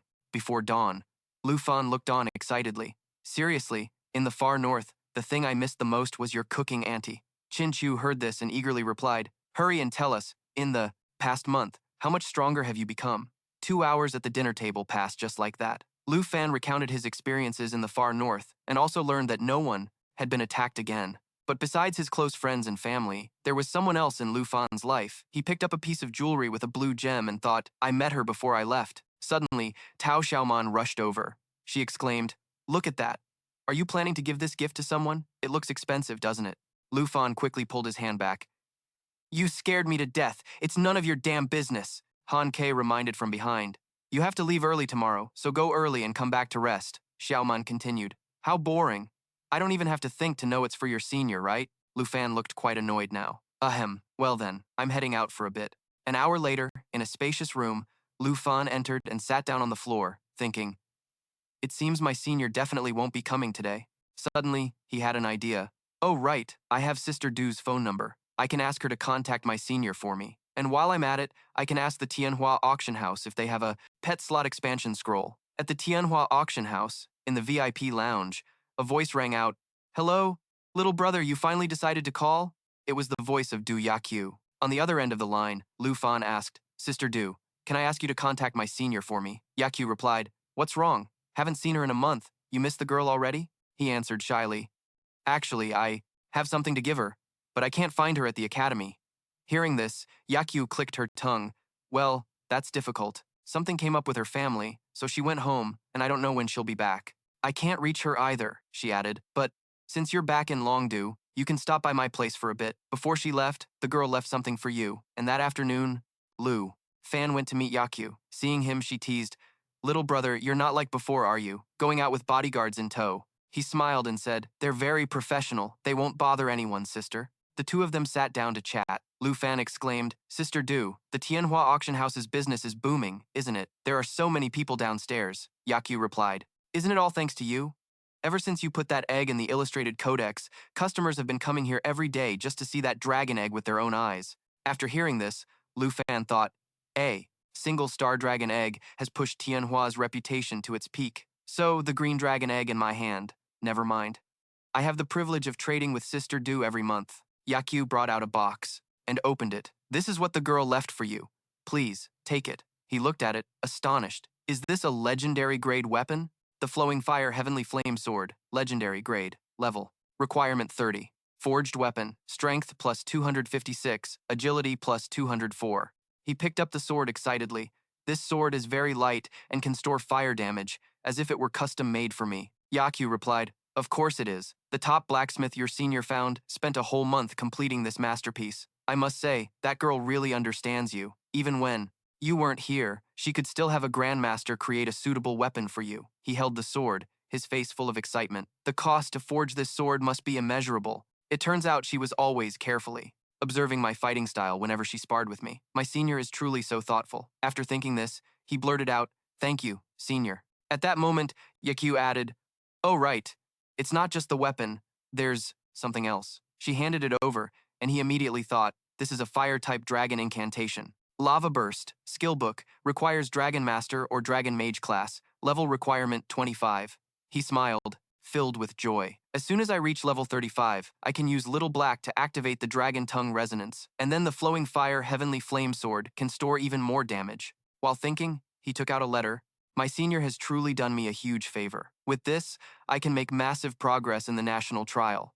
It's just a shame she's not here. I have to thank her for being so thoughtful. Nyathu then spoke up, interrupting his train of thought. What's that? Could it be a love letter? The letter read, Junior brother, it's been a while. Something came up suddenly, so I had to leave for a while, so I won't be able to see you win the national tournament. By the time you read this, you must have received the gift I prepared for you, right? Is it that you really like it, right? Last time I said I'd give you a gift, but you ended up collecting the dragon egg and returning the money for the scroll. This time, I had a master craftsman forge this gift just to see how you'll try to return it. Your senior sister here still has a lot to deal with. When I get back, the first thing I'll do is come to your place for a meal, and then take you to the points room for a good fight. If I don't show up at Villa number 2, don't be a fool and wait for me at the points room. I originally wanted to go to the Tai Chi Nation to cheer you on, but I can't make it now. But you still have to try your best to perform well. If you don't take first place, it'll be a huge embarrassment for me. I will definitely punish you severely. Remember that. Reading this, the corner of his mouth curved up slightly. Oh, right. You promised me that unmelting ice. You didn't forget, did you? Make sure you get it, and I'll come back to collect. Han Thu, who was beside him, started to speak. Young man, are you all right? He smiled and replied. I'm fine, miss. Thank you for delivering this to me, she continued. No need to be so formal. You're an honored guest of Tianhua. If you need anything, I will definitely help. His eyes lit up, and he asked softly, Speaking of help, Miss Du, do you have any pet slot expansion scrolls? Hearing Lu Fan's question, Nathu frowned and said, Young master, I'm really sorry, but our current auction doesn't have that kind of scroll, she explained. The market for these scrolls is quite niche, only summoner-class hunters buy them, so we generally don't keep them in stock. He said with regret, All right, thank you, Miss Du. He then thought to himself that neither the school nor the auction house had it, so he might have to abandon the plan to hatch the green dragon egg. My spirit is only at level 11, so prioritizing leveling up, my spirit is still the way to go, Nyathu added, but rest assured, young master. She held the box and affirmed, In the future, if that kind of scroll or a dragon language magic book appears in the auction, I will definitely keep an eye out for you. Lu Fan took the box and said with a smile, Okay, then I'll have to trouble you, Miss Du. It's getting late. I'll be heading back now. As he strode through the night, he thought to himself, Even though Miss Du can help me look out for what I need, I'm leaving tomorrow, so there's no way I can get it in time. He continued to ponder, grinding on fallen corpses in the far north only raises my military rank. It doesn't level me up at all. To cultivate my spirit, it seems I'll have to level up sooner. Before the national tournament, Sword Shadow, who was waiting at the door, saw him and said, You're back so late. It seems you're not nervous in the slightest, he quickly replied. Sword Shadow, why are you out here all by yourself? She said she was waiting for him. She added, I didn't get a chance to ask you during dinner. You're going abroad for the tournament tomorrow? Want to have a spar? He smiled. Sure. I was just wanting to try out this new weapon anyway. Inside the points accumulation room, in the arena of the Longdu Academy's student fighting ring, he held his weapon majestically. Used skill book, Lava Burst. Acquired skill, Lava Burst. Sword Shadow was also ready to fight, and she spoke. A new skill? Looks like you got a lot of good loot from this trip. She lowered her voice. After being in the far north for so long, I'm very curious to see just how strong you've become. She shouted, and charged towards him, swinging her weapon. He used the sword his senior sister gave him to prepare a counter, a powerful aura blazing from the blade. He marveled, I can't believe this sword is even lighter than I thought. Then, he bent down to counterattack, and it felt as if the sword knew his next move. Sword Shadow looked at him, completely surprised. Evil Karma Outburst, attack attribute changed to Fire attribute. Each life reaped permanently increases the attack power of Karma Fire by 0.1%. Current enhancement is 12.4%. He dodged nimbly, remarking, Senior sister is truly dodgin'. Something else, this sword is a much better fit for me. It seems I need to try out more different types of weapons. He leaped up, his mind racing. The more I use it, the more natural it feels. The Black Dragon Scale. Sword can officially be retired. Then he exclaimed, Sword Shadow, be careful. On the other side, Sword Shadow was still on the offensive. Army Breaker Heavy Sword. A tremendous force erupted as the two clashed, Sword Shadow thought. Lu Fan isn't used to his new weapon, yet he easily parried my 5 swords. Then she said, Lu Fan, you really are someone who is always getting stronger. He replied, I can feel that you've gotten much stronger too. The attack of those 5 swords is incredibly sharp. She responded, Is that so? It's a shame that now I can't even keep up with your fighting techniques anymore, she shouted. Mountain Crusher. A wave of force pushed him away. She approached and said, Lu Fan, you're someone who is always moving forward, always becoming stronger. Being by your side always makes one feel at ease. Sword Shadow held out her hand. Guarantee first place in the national tournament. No problem, right? He also held out his hand. Of course, early. The next morning, Han Kei waved goodbye regretfully. You're leaving again. You absolutely have to stay safe. The 2 people behind her also chimed in. Have a safe trip. We'll be cheering for you. Lu Fan waved back, and his one-day stop in Longdu quickly came to an end. He headed for the plane, thinking to himself, the national tournament starts in just 3 more days. In my head, I don't. He stopped thinking about everyone's expectations for him. Leaning his head against the airplane window, he was determined to seize this opportunity to join the ranks of Long Guo's new generation of masters. Just then, Zhao Shengming approached. Lu Fan, we've arrived, he said. The proctor from Long Guo is already waiting for us. He asked back. A proctor? He explained.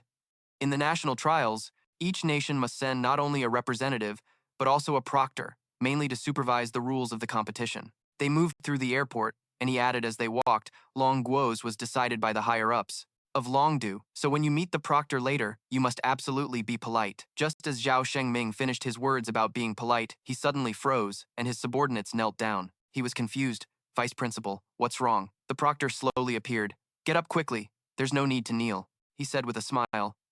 This must be our Longguo's representative, Lu Fan. Am I right?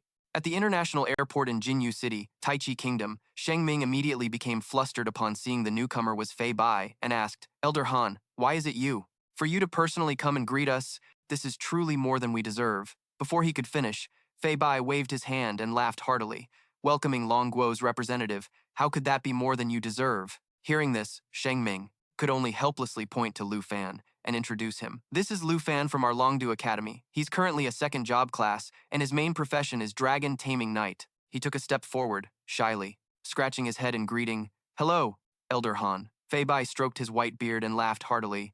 Hello, hello. To have a giant dragon at such a young age, your future is limitless. He looked at him and gently reminded, heroes have always emerged from the young, and I'm sure that when you return from the national trials, you will be a hero of Longguo. Lu Fan didn't flatter him back, immediately bowing and replying, Elder Han, you praise me too much. I will do my best. Fei Bai turned around, laughing loudly. My relationship with Du Jing is very good, so if you have any trouble in the future, just find him to solve it. If Du Jing can't solve it, tell him to come find me. With that said, he walked straight to the car, and before getting in, he didn't forget to remind them, let's get in the car quickly.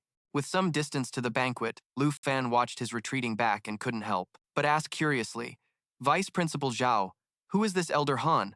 Sheng Ming's expression turned serious, and he cut him off directly. Elder Han is one of the 3 elders of Longguo. After a slight pause, Sheng Ming spoke 3 words in a solemn tone, Han Fei Bai. As soon as Lu Fan heard this name, he was startled and exclaimed, What? His face instantly became serious as he thought to himself. The 3 elders of Longguo are at the head of Longdu's leadership, holding the nation's policies in their hands. They are the 3 individuals whose words carry the most weight.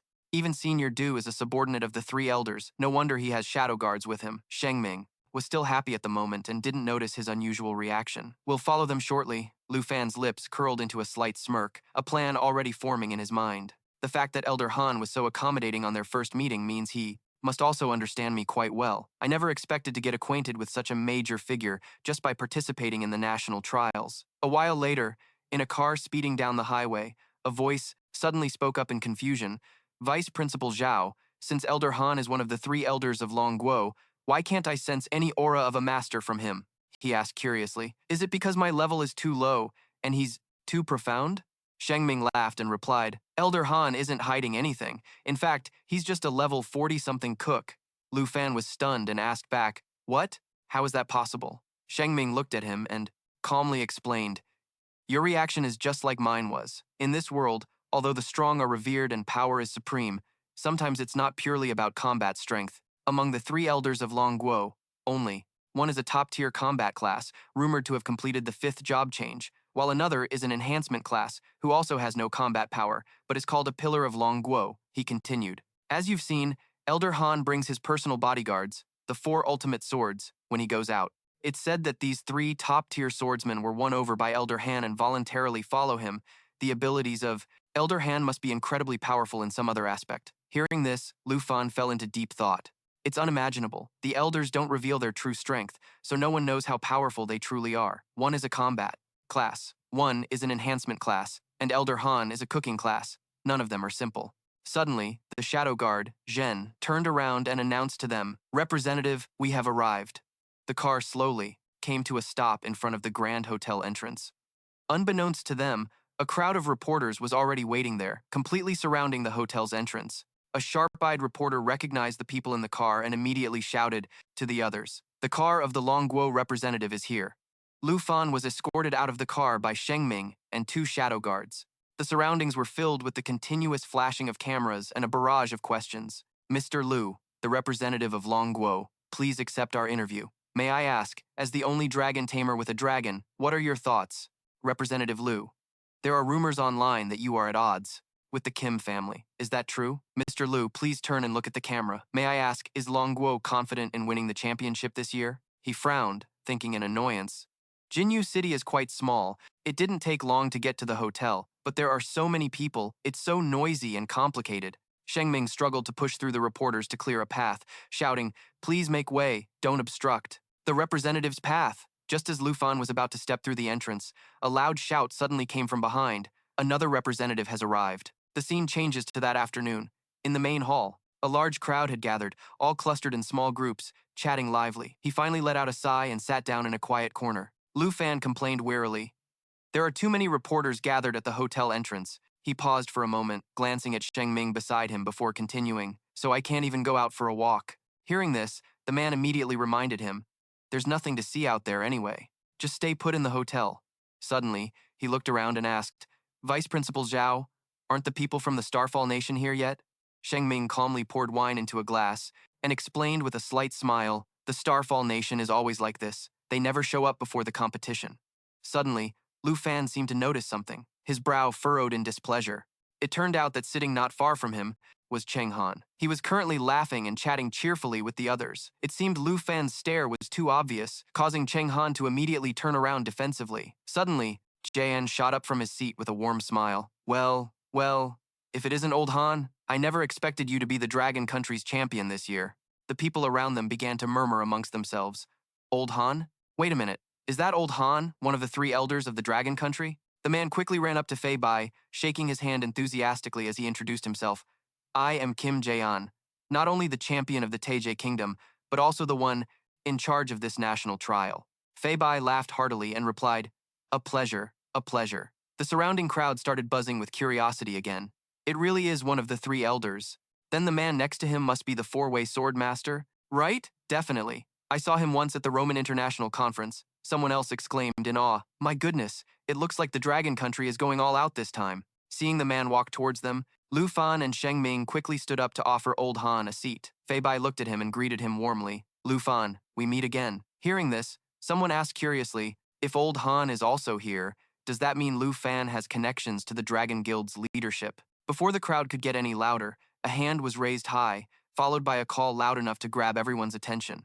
Everyone! Jayan spread his arms wide, announcing in a grand voice, since everyone has arrived, let tonight's banquet officially begin. Hearing this, Jilan couldn't help but cheer happily. Woohoo, it's starting! Gan Sanlai chimed in. The thing I look forward to most during the national trial is the banquet. Jilan eagerly watched the food carts approaching and quickly replied, that's right, this is a state banquet for warriors. It's bound to be amazing. On their side, Sheng Ming leaned in and whispered to Lu Fan, oh right, there's something I need to tell you.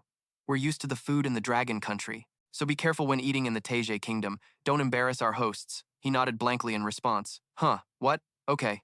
They didn't have to wait long, as the dishes on the table were finally uncovered. But when they saw what was inside, Jilan and Ganlai's faces simultaneously filled with shock. Lu Fan's expression also became extremely ugly. He couldn't believe it and had to ask Sheng Ming for confirmation. Vice Principal Zhao? He looked at the dishes arranged on the table and asked cautiously, this is the state banquet for warriors? Fei Bai smiled gently and explained, that's right. The Taijie Kingdom's resources are quite scarce. Aside from minerals, they don't have much else to develop. Their cuisine is passable. He gave a strained, perfunctory laugh. Right. Got it. Lu Fan let out a sigh, complaining to himself, I really miss my youngest aunt right now. Even a simple dish she makes would be better than this. Suddenly, he paused, a thought striking him. Wait a minute. I actually have food my aunt packed for me in my luggage. Abruptly, a loud noise erupted not far from where he was sitting. A powerful hand slammed furiously down on the table. The man was Andre, a level 60 hidden class flame warrior. He roared in anger. How can this food be so disgusting? This is how you treat your guests? A scruffy, bearded man behind him immediately tried to calm him down. Andre, control your temper. Cheng Han frowned, taunting him with an annoyed look. If you don't want to eat, then starve. A loser wouldn't know how to appreciate fine cuisine anyway. Andre was enraged by Cheng Han's words, veins instantly popping on his forehead as he spoke in a provocative tone, yelling, what did you just say? Say it louder if you've got the guts. In the blink of an eye, he was right next to Cheng Han, aggressively demanding, say it again. Seeing the situation escalating, Jaeon immediately stepped in to intervene. Calm down, Cheng Han. The national trial hasn't even started yet. The scruffy bearded man also frantically tried to stop him. That's enough. Calm down, Andre. But by now, he was blinded by rage, in no mood to listen to their advice. He pointed at Cheng Han and shouted, "Kid, your name is Kim Cheng Han, right? During the national trial, you better hope I don't see you." A terrifying killing intent began to radiate from Cheng Han. He scoffed, replying with disdain, "Same to you." Hearing this, Andre didn't linger any longer and stormed off aggressively. Before leaving, he didn't forget to shout, "I'm not staying here anymore. This food is disgusting. Throw my portion away." The scruffy bearded man hurriedly chased after him. "Where are you going? Get back here and sit down." As he was walking away, a fragrant aroma suddenly wafted from nearby, causing him to stop in his tracks. Sniff, sniff. That smells amazing. He followed the scent with his eyes and saw that it was coming from Fei Bai's table. At that moment, the old man was laughing heartily, praising the food. "This flavor is really not bad." Sheng Ming was also stunned by the table full of food in front of him. "Hey, Lu Fan! Why did you bring so much food?" He scratched his head and replied with an embarrassed smile, "My youngest aunt prepared it. She was afraid I wouldn't be used to the food in the Taizhe kingdom." It seemed Andre's stare was so intense that it made him turn around with a start. Again, their eyes met. Lu Fan didn't show any annoyance. Instead, he smiled and asked him, "Want to eat with us? This is much better than the national banquet."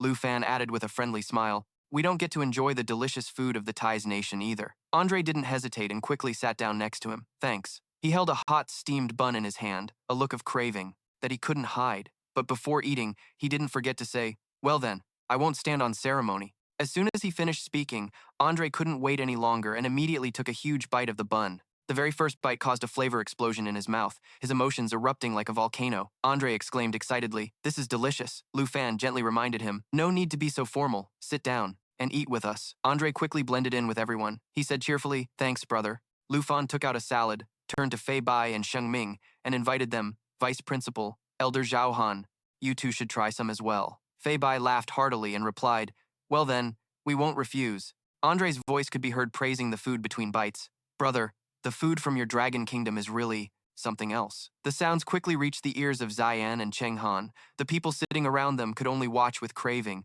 occasionally letting out, "So delicious." Sheng Ming leaned forward, praising the food. His young aunt's skills are truly amazing, worthy of a master chef. Hearing this, Cheng Han couldn't contain his rage. He clenched his fists directly, snapping his chopsticks in half. Suddenly, Zian reached out and stopped his next move.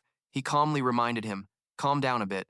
With that, Zian stood up, a pleasant expression on his face as if nothing had happened. He called out loudly, Everyone instinctively stopped what they were doing, their eyes all focusing on him. Zian held a switch in his hand, and as he spoke, he pressed it with a beep. The evening banquet is about to conclude. Next, Lu Fan's group also focused their attention, curious to see what his next move would be. Zian was indeed a very skilled speaker, as he added, "Please allow me to reveal the map and rules for this year's national trial." A large screen quickly appeared behind him. Zian explained loudly, "As you can see, this is the map for this session's national trial." Someone asked curiously, "This is a composite map. Isn't it way too big? It's even larger than the map from the previous session." Lu Fan frowned in thought, thinking to himself, 9 types of terrain, each with different monstrous beasts. Very good. The larger the map, the longer the match will be, making it more suitable for me to cultivate my spirit. As if answering the questions from the crowd, Zian spread his arms wide and slowly replied, "That's right. I believe you've all noticed. This year, our Thais nation has selected 9 types of terrain from all over the world, creating the largest map in years. Each type of terrain is populated with various monstrous beasts, from level 50 to level pre 80. His expression gradually became serious as he added a reminder. The points obtained from subjugating monstrous beasts will also vary based on their rarity. In short, the stronger the monstrous beast, the more points you'll get. That's a guarantee." He then switched the screen to another area and explained, "We've also added another way to earn points, and that is through mission points. On each terrain, there will be mission points that we have set up. After completing a mission at a mission point, you will automatically receive a point reward. The content of the missions is completely random." Hearing this, everyone's face turned serious. Of course, Lu Fan was no exception. He listened very intently to what he was saying. Naturally, each person can only accept one mission at a time, and only after completing it can you accept the next one. He slightly lifted his head to look to the side. Understanding dawned on him. He had probably already guessed what the others were discussing. Lu Fan calculated inwardly. So far, all the explanations have revolved around how to obtain points. It seems they're not encouraging PvP, but it's quite the opposite. These kinds of rules are a setup for mutual slaughter. He crossed his arms and observed the people around him, waiting for the points on each country's representative to accumulate.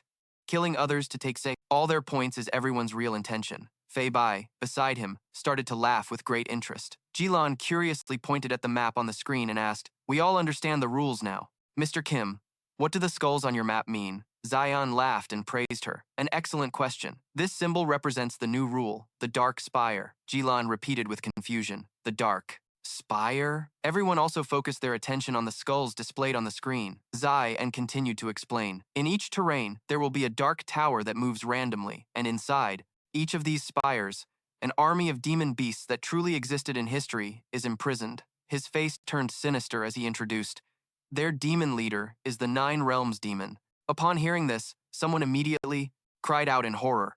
"What? The Nine Realms demon almost destroyed your Tai's nation, and you're putting it in the national trial?" Jia Sanlai rested his chin on his hand, looking bored. "Are you kidding me? This can't possibly be real, right?" Wei Qi coldly uttered two words, "lunatics." Lu Fan asked curiously, "The Nine Realms demon?" Sheng Ming, beside him, began to explain, "That is a demon beast sealed by the great Taizé nation. An unexpected incident 50 years ago caused the seal to break. The entire Tai's nation was nearly destroyed by the Nine Realms demon and its army." Fei Bai suddenly interjected. "In the end, the ones who sealed the Nine Realms demon multiple times were 5 fourth advancement masters. These 5 were high-ranking national heroes of the Tai Chi nation." He frowned and replied, "It takes 5 fourth advancement masters to defeat an ancient demonic beast." Jilan smiled faintly and called out, "Mr. Kim, the monsters that the nations place in the trials all have their stats weakened. I wonder what percentage of its original power the Nine Realms demon will have this time." Zai An gave a sinister smile and praised, "An excellent question. This is the most interesting point of this year's national trial." He excitedly shouted, "The Nine Realms demon in the national trial is its original self. With its seal released, not weakened at all, even the demonic beast army in the Dark Spire is in its original state." Hearing him say that, everyone immediately erupted in angry protest. "What? The Nine Realms demon and its demonic beast army are all real? That's way too dangerous. What if they get out of the national trial's secret realm? You're basically telling us to go and die, putting a boss that massacred millions of people from the Tai Chi nation directly into the map. How absurd." Someone even shouted out in discontent, "It takes 5 fourth advancement masters to defeat the Nine Realms demon. The new rules for this session are just too ridiculous." Andre also spoke up. "The 23 representatives are all at odds with each other. There's no way we can form a 10-person team. For level 60 people like us, at the very least, a team of 10 would dare to even try." Amidst the heated argument, a hand suddenly shot up, followed by a voice. "Mr. Kim, a question." Lu Fan spoke up seriously, will successfully subjugating the Nine Realms demon grant a lot of points? Wei Qi couldn't help but burst out laughing.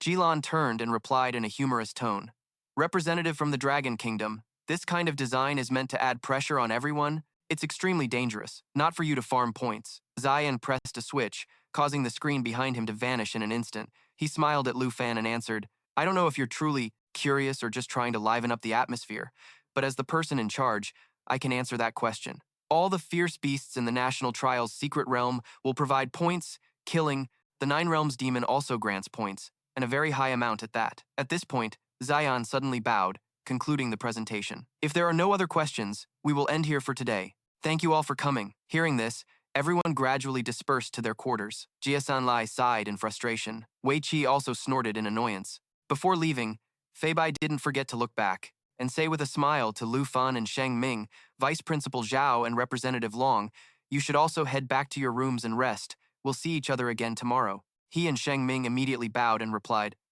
"Elder Han, farewell." Fei Bai laughed heartily as he walked away.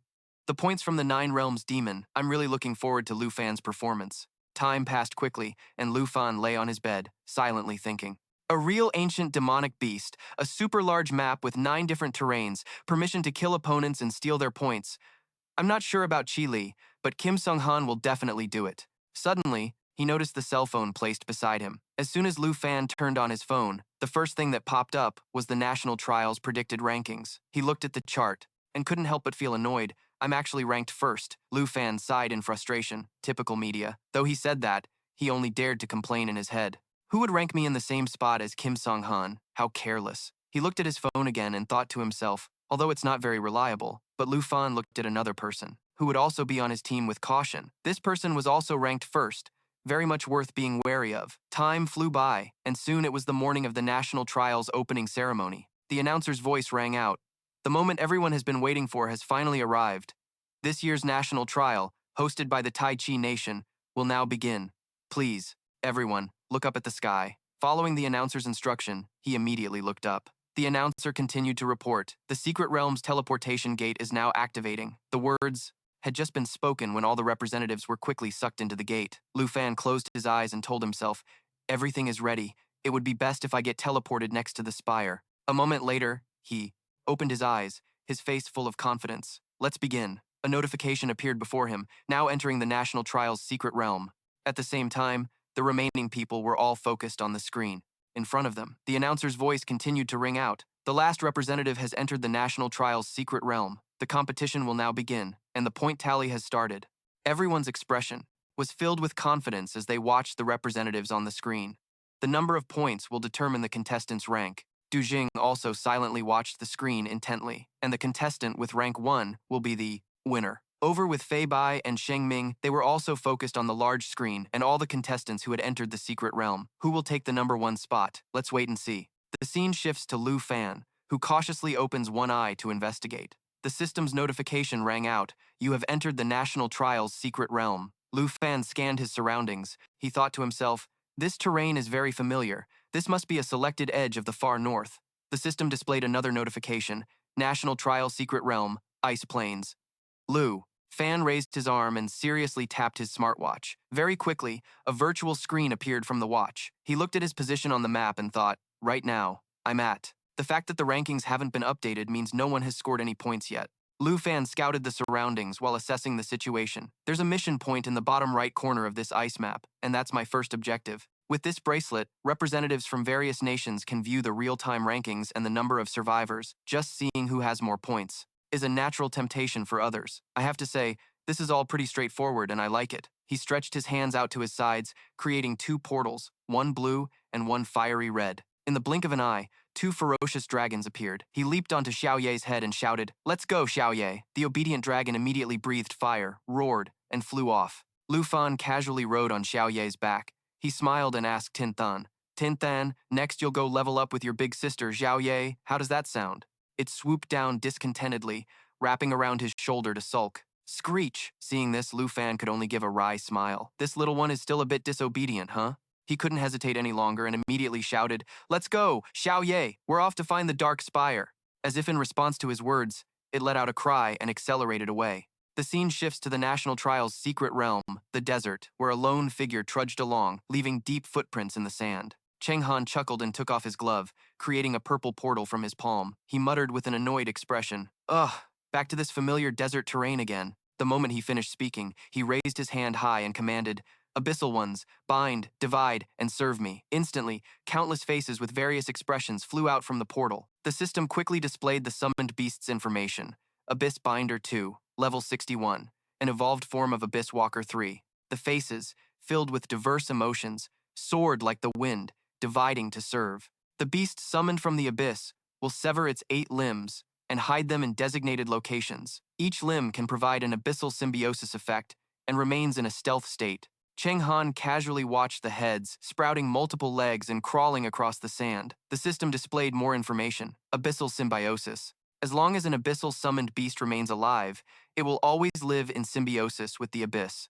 After death, it can be revived within an abyssal spirit beast. The cooldown is 12 hours. Starting from the second revival, the cooldown time will double for each subsequent revival. He looked at the information panel in front of him, which displayed the text, Abyssal Symbiosis Cooldown, 12 hours. He laughed loudly, muttering with an arrogant expression, "Including the bodies of the Abyss Binder, I have a total of 9 chances to revive. I'm practically immortal." Suddenly, one of the heads crawling on the sand was unexpectedly pierced by a cold blade.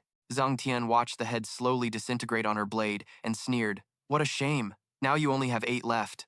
On Cheng Han's watch, her information quickly appeared, but he was in no mood to notice anything else at the moment. He roared in fury, "Musaiten, why the hell did you kill my summoned beast? Aren't we supposed to be allies?" Zhang Tian casually sheathed her sword and replied, Don't be angry. Of course we're allies. I just wanted to see if I could get points by killing your summoned beast. Cheng Han angrily retorted, then go kill Lu Fan for points. We made an agreement before this match. Killing my summoned beast cuts off my chances of revival. Zhang Tian replied calmly, as if it were nothing. You still have 8 lives left. What are you so angry about? Worst case, I'll let you kill a few bosses, okay? Cheng Han couldn't be bothered to argue with her any further. He grumbled as he walked past her. I'm not arguing with you anymore. Move. Seeing this, Zhang Tian frantically chased after him. Don't leave me behind. Kim Taeon could be monitoring this battle. Just teleport me to your location quietly. You're supposed to protect your allies. Hearing this, Cheng Han coldly warned her.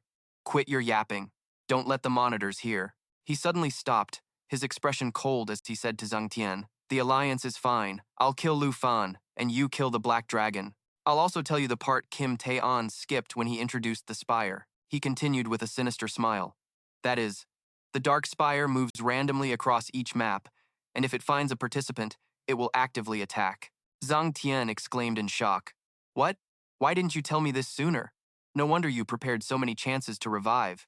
Suddenly, as if realizing something, she shouted anxiously, if we run into the spires of the 9 demon realms, you can revive, but what about me? Cheng Han raised a hand shrouded in purple power and replied, since you are my ally, I will certainly protect your life. With that, he slammed that energy source directly into Zhang Tian's body, leaving her no time to react, causing her to stumble back several steps. She looked doubtfully at the purple energy on her body. This is, Cheng Han explained with a smug smile. No need to avoid it. This is the abyssal contract. Suddenly, Zhang Tian's whole body felt as if it were bound by chains, making her shudder involuntarily, unable to move. After a long moment, she finally couldn't take it anymore and bent over, dry heaving repeatedly. Thon Han paid her no mind. He nonchalantly walked away, leaving her with one last sentence. From now on, after you die, you can also respawn at, inside the body of my abyss-summoned beast. You and I have now successfully formed an abyss contract. At this point, he suddenly turned his head and gave a cold smile.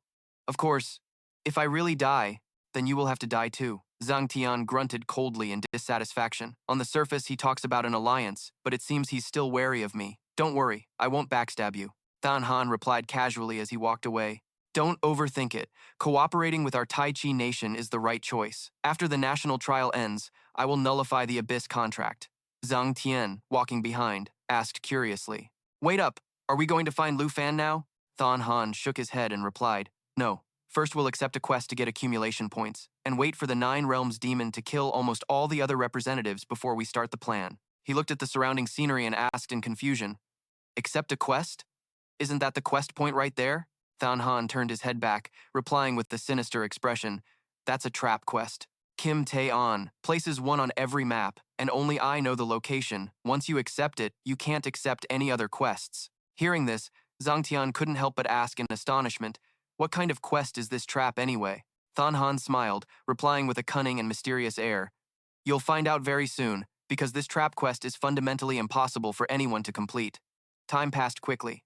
5 hours later, in the monitoring room, a large crowd gathered around the big screen, whispering amongst themselves. The big 3 of the national trial are gone. What's the big 3? One person looked at Lu Fan's image on the screen and slowly explained, it's the Dragon Kingdom, the Star-Spangled Kingdom, and the Snow Kingdom.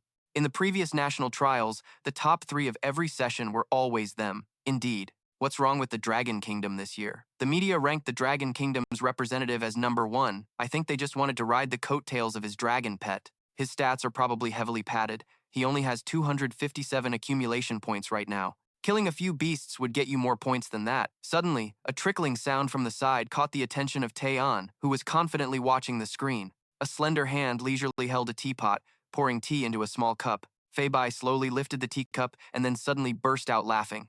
The others looked on in confusion, whispering amongst themselves.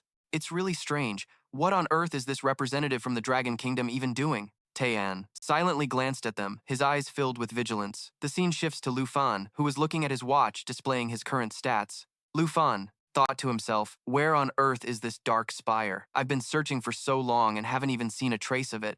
Suddenly, a notification popped up in front of him. Sky Hunting Vulture, level 60, accumulation points. 84 points. Just then, 2 sky hunting vultures dove down from the sky. Fortunately, Xiao Ye reacted in time, swiftly dodging the dangerous attack from the 2 creatures. He looked at the 2 beasts, large and ferocious below, silently assessing them. Sky-hunting vultures, they're much weaker compared to the fallen corpses I encountered in the cloud cluster. In this secret realm, one is only worth a few dozen accumulation points.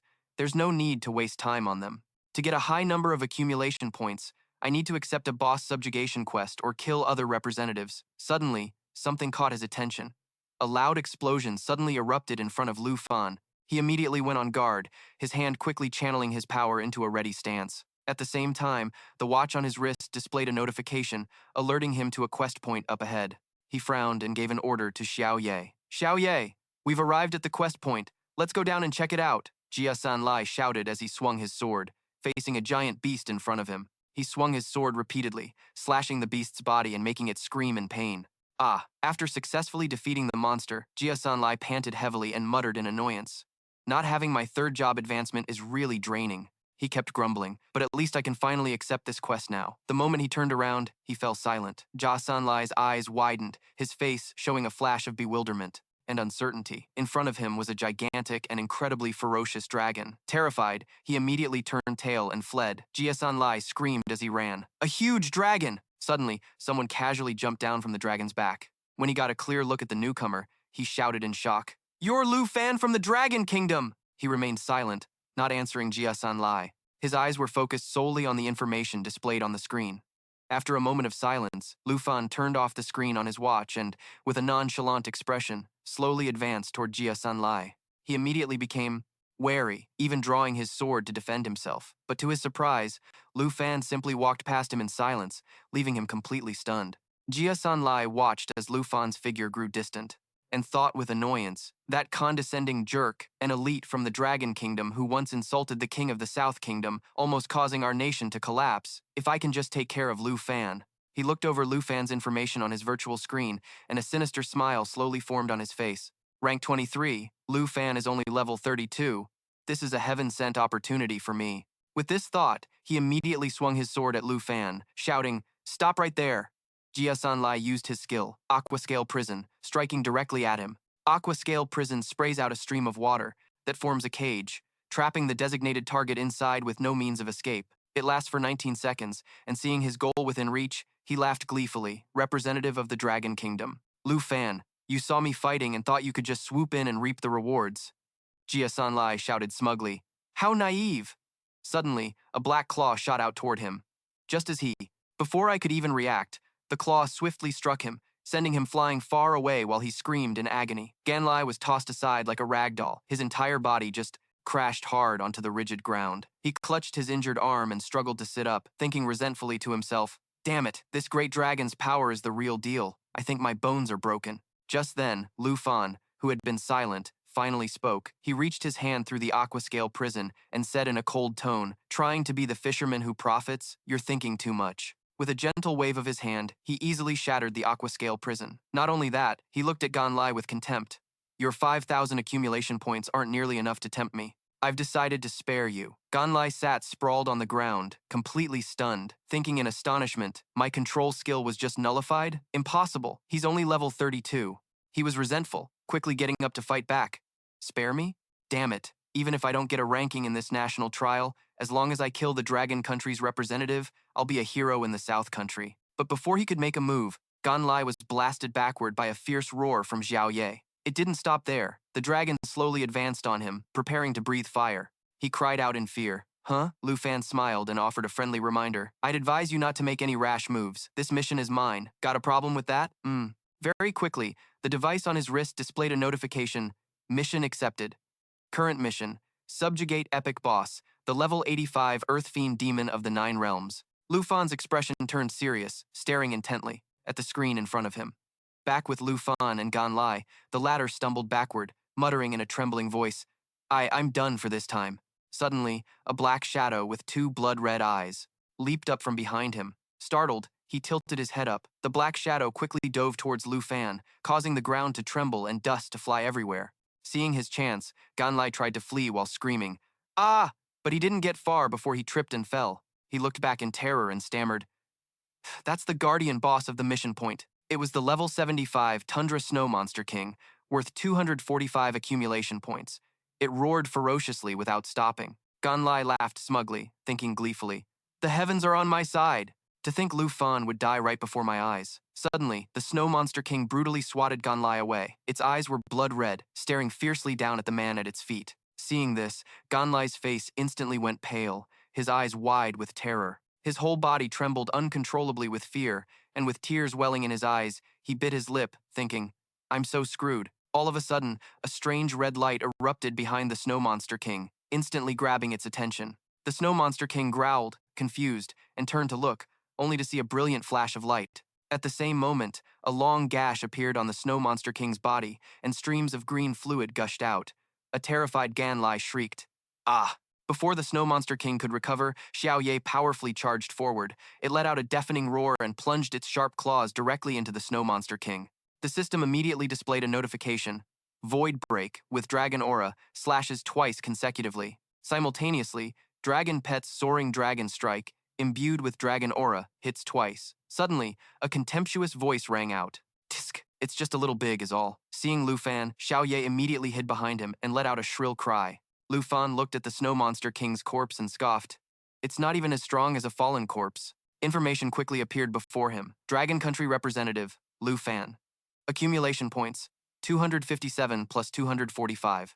Ganlai's eyes widened, and beads of sweat endlessly poured down like rain. He didn't dare to move a muscle, because right next to him was a bottomless abyss that Lu Fan himself had just created. A terrified expression appeared on his face as he glanced at the deep abyss. One-shotting a boss? Is Lu Fan really level 32? If that attack had hit me, his face tensed up, and at that moment, it felt like even breathing was a heavy burden. Lu Fan's eyes glowed red as he slowly walked towards Ganlai with his sword in hand. The man cried out internally in fear, I'm screwed. I'm really screwed this time. Is this my end? With that thought, he squeezed his eyes shut, even raising his arms defensively and shouting, I'm sorry, please spare me. But to his surprise, Lu Fan simply walked past him without a glance. When Ganlai opened his eyes, the space in front of him was empty. A cold wind blew past, chilling his face to the bone.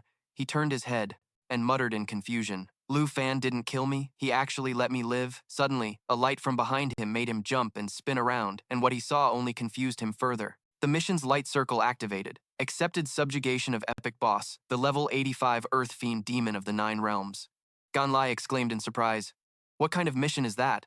He then remembered, wait, Lu Fan asked about this earlier. Does he really intend to kill the 9 realms demon? Meanwhile, outside the national trial, Shang Ming was watching the monitor. He suddenly yelled, Why was this type of mission included in the secret realm? He pointed at Diane and questioned loudly, This is clearly an impossible mission. If he gets stuck on this mission, if he can't submit it, how is Lu Fan supposed to earn points from the quest? He coldly reminded him, Calm down. You're being too loud. Shang Ming couldn't stay calm any longer and rushed over to grab Ziyan by the collar, shouting, How can you tell me to calm down? This design is flawed. I want to file an appeal. Get rid of this quest now. He smirked, forcefully knocking Shang Ming's hand aside. If you continue to cause a scene for no reason, I'll have to ask you to leave. Let go. From what I know about the Tai Chi Kingdom, they did this intentionally. His face turned dark, and he hissed through clenched teeth. Mr. Fei Bai, seeing the situation was getting out of hand, spoke up. Vice Principal Zhao, please, don't be angry. Hearing him speak, Sheng Ming couldn't help but turn back, dissatisfied. Old Han Fei Bai calmly poured some tea and added, giving their own representative a free pass while harassing representatives from other nations. They're trying to cheat for personal gain, and you are the supervisor of the Dragon Kingdom, are you not? Do you not have the authority to appeal? Sheng Ming asked in confusion. What do you mean by that? Fei Bai lifted his teacup and calmly explained, Even if this is appealed, it won't be resolved. Do you really think Lu Fan getting this quest was a coincidence? Sheng Ming asked, looking perplexed. Old Han, you know very well this is unfair. As the supervisor, why aren't you speaking up for Lu Fan? He laughed loudly. Sometimes, these petty tricks end up trapping those who use them. They mean nothing in the face of absolute power. He looked at the teacup, steaming away, and added, This impossible quest is exactly what Lu Fan wants. I believe in him, and I'm sure you do too. Sheng Ming finally calmed down. He turned to look at the monitor and replied, I understand, Old Han. Suddenly, a look of shock appeared on his face. Sheng Ming saw Lu Fan on the screen, riding on the back of Xiao, Yay, and exclaimed in disbelief. I can't believe Lu Fan is actively searching for the 9 Demon Realms tower. Back with Lu Fan, he was riding Xiao Ye, searching the surroundings, when finally, a warning appeared before him, indicating a dark spire ahead. He shouted with joy, We finally found it! Let's go, Xiao Ye! It's time for a massacre! As if answering him, it let out a piercing roar and accelerated forward. At the spire of the Nine Demon King, monsters were swarming from all sides. The system announced that the Demon Beast army had been awakened. Bloodthirsty bats, level 60, worth 84 points. Lu Fan smirked. Aren't these Yuan Changfeng's precious mounts? Then, he sneered and commanded Xiao Ye to charge them, but now, they're nothing but a pile of free points and experience. Before charging, he glanced back and called out to Xing Chen. Xing Chen, wake up, time to fight. It answered him with a couple of roars. Flames engulfed him as he shouted the command, Form Change, Destruction Dragon. The system announced, Black Dragon Form Change, Destruction Dragon, followed by a stat panel for Xiao Ye. Raging flames shot out, incinerating a large number of the bat monsters. He yelled a warning, Xiao Ye, watch the ground. Below, a horde of Geocrypt ghouls was charging, and the system displayed a notification. Geocrypt ghoul, level 75, 127 points. He drew his sword. Ready. The Geocrypt ghouls are right on time. It'd be best if the entire Demon Beast army just charged all at once. The system displayed current dragon aura. The black dragon Xiao Ye let out a powerful roar, blasting away many of the surrounding monsters into nearby lava. A system note appeared. Dragon Tamer's seal. Normal attacks will carry dragon aura, dealing ranged damage. Hit by the shockwave from Xiao Ye's roar, the monsters were flung back and collapsed as a trail of searing lava stretched forward, spewing fire, dealing damage, while simultaneously healing itself. Watching the distant monsters also flying in, he thought, there are a lot of beasts in this first wave. Killing them little by little like this is too wasteful. Having thought this, he raised his hand and activated a skill. Dragon's Valor. Dragon's Valor buffs the user and their dragon pet, increasing all stats and attack power by 30%. Simultaneously, Xiao Ye also roared as its power flared. Xiao Ye level 30, contracted black dragon, strength 5,124, increased to 6,661. Agility 9,431, increased to 12,260. Spirit 20,214, increased to 26,278. Endurance 10,473, increased to 13,614. He charged forward, announcing, Xiao Ye, prepare to unleash Great Cataclysm. Xiao Ye let out a series of powerful, menacing roars. Great Cataclysm, the destruction dragon detonates the area it flies over, dealing massive damage and leaving behind a trail of fire. Lu Fan aimed from above. Xiao Ye's spirit stat has surpassed 26,000. Then I have to try this move. Serpent Shadow Arrow, Nether Serpent Guidance. While in a state of drawing the bow and charging for 3 seconds, can fire a Serpent Shadow Arrow, increasing damage by up to 500%. A countdown began as a system notification appeared. Current charge, 1 second. Xiao Ye once again roared, unleashing a massive amount of fire. Great Cataclysm! It dove towards the target area, dealing immense damage and creating a huge explosion, followed by a system notification.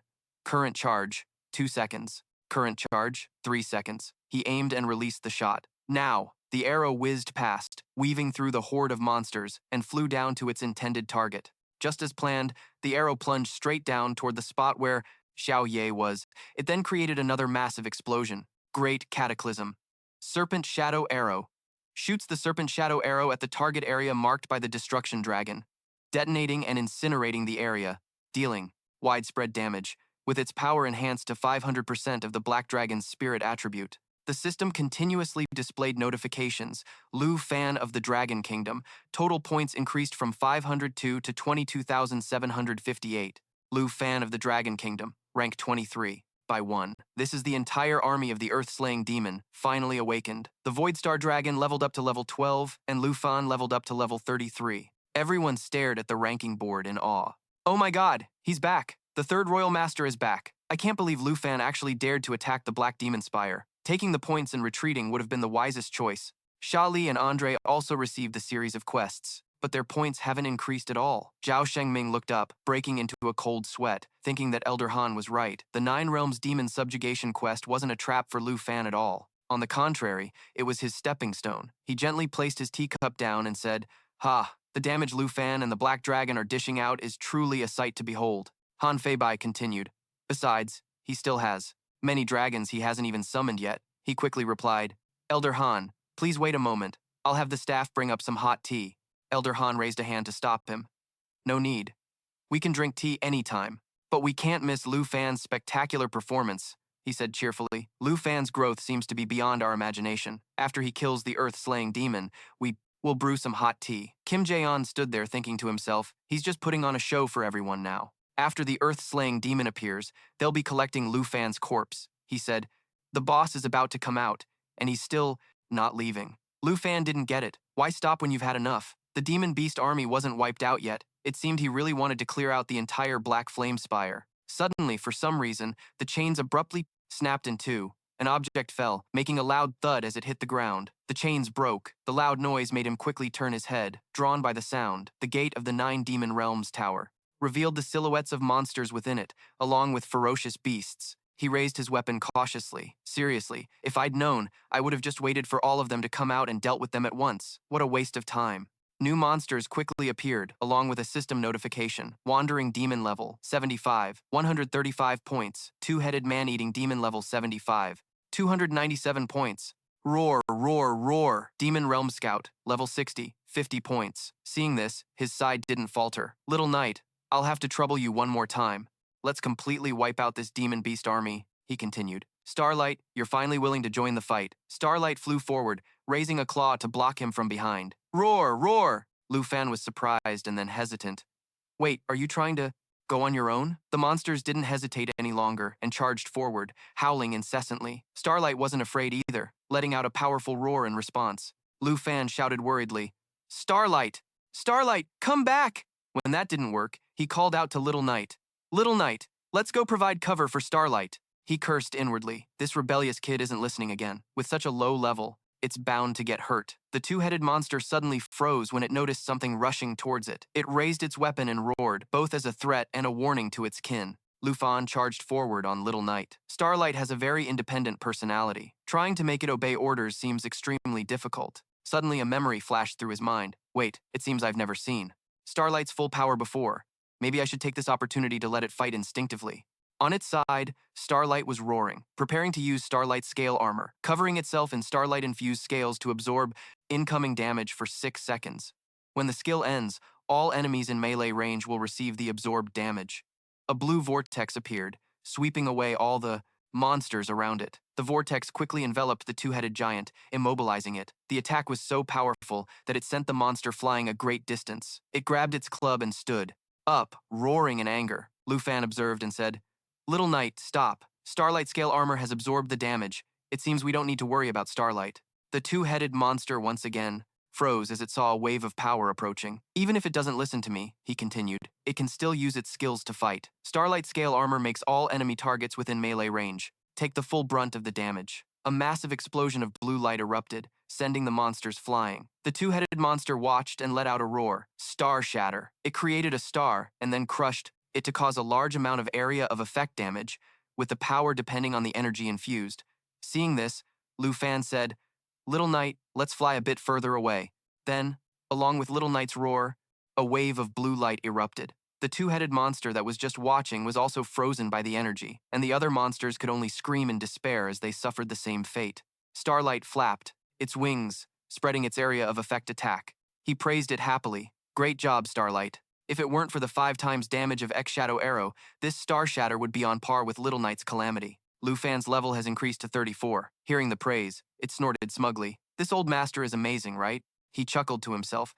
Aya, this little guy is quite arrogant, isn't he? Just a few words of praise, and it's already getting a big head. Little Knight, not to be outdone, also roared. He quickly praised it. Aya, Little Knight is very powerful too. When the next boss shows up, I'll let you show off. Starlight stuck out its tongue, teasing. Sigh, I shouldn't compare the two of them like that. Now Little Knight is getting antsy. Not far away, a large purple explosion suddenly occurred. Little Knight and Starlight were drawn by the sound, simultaneously. Turning to look, a green foot appeared through the smoke. A giant frog monster was revealed. Ribbit, Black Mountain Horned Giant Beast, level 80, 429 points.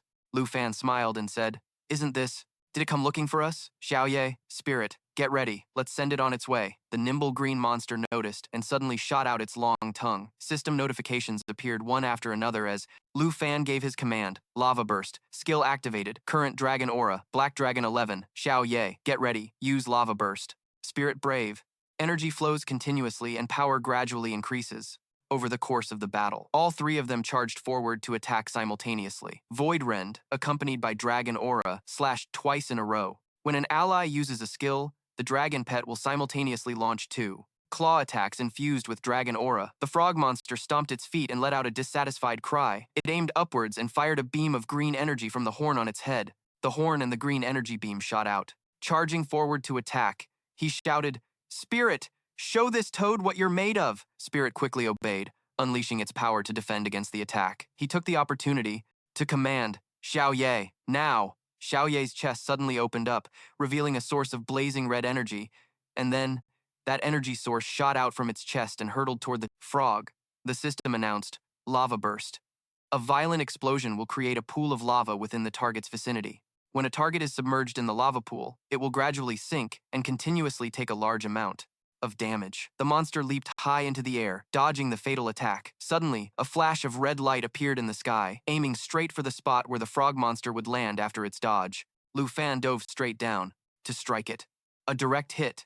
From above, Spirit telekinetically lifted the monster's horn from earlier. With a flick, it sent the horn flying straight back at the monster. A perfectly precise blow. He smiled happily. Not bad teamwork. The Dark Spire is a great place. Leveling up is so fast here. Starlight Dragon's level has increased to level 13. Dragon Kingdom's Lu Fan, score, 23,160 out of 28,193. The people watching on the screen couldn't help but be amazed. The points harvested from the Demon Beast army have already surpassed 50,000. This combination is incredible. Now I understand why Lu Fan, who's only over level 30, dares to compete with someone at level 60. He's gaining points twice as fast as Kim Song-han in second place. The representative from the Dragon Kingdom has really opened my eyes, Zhao Shengming commented.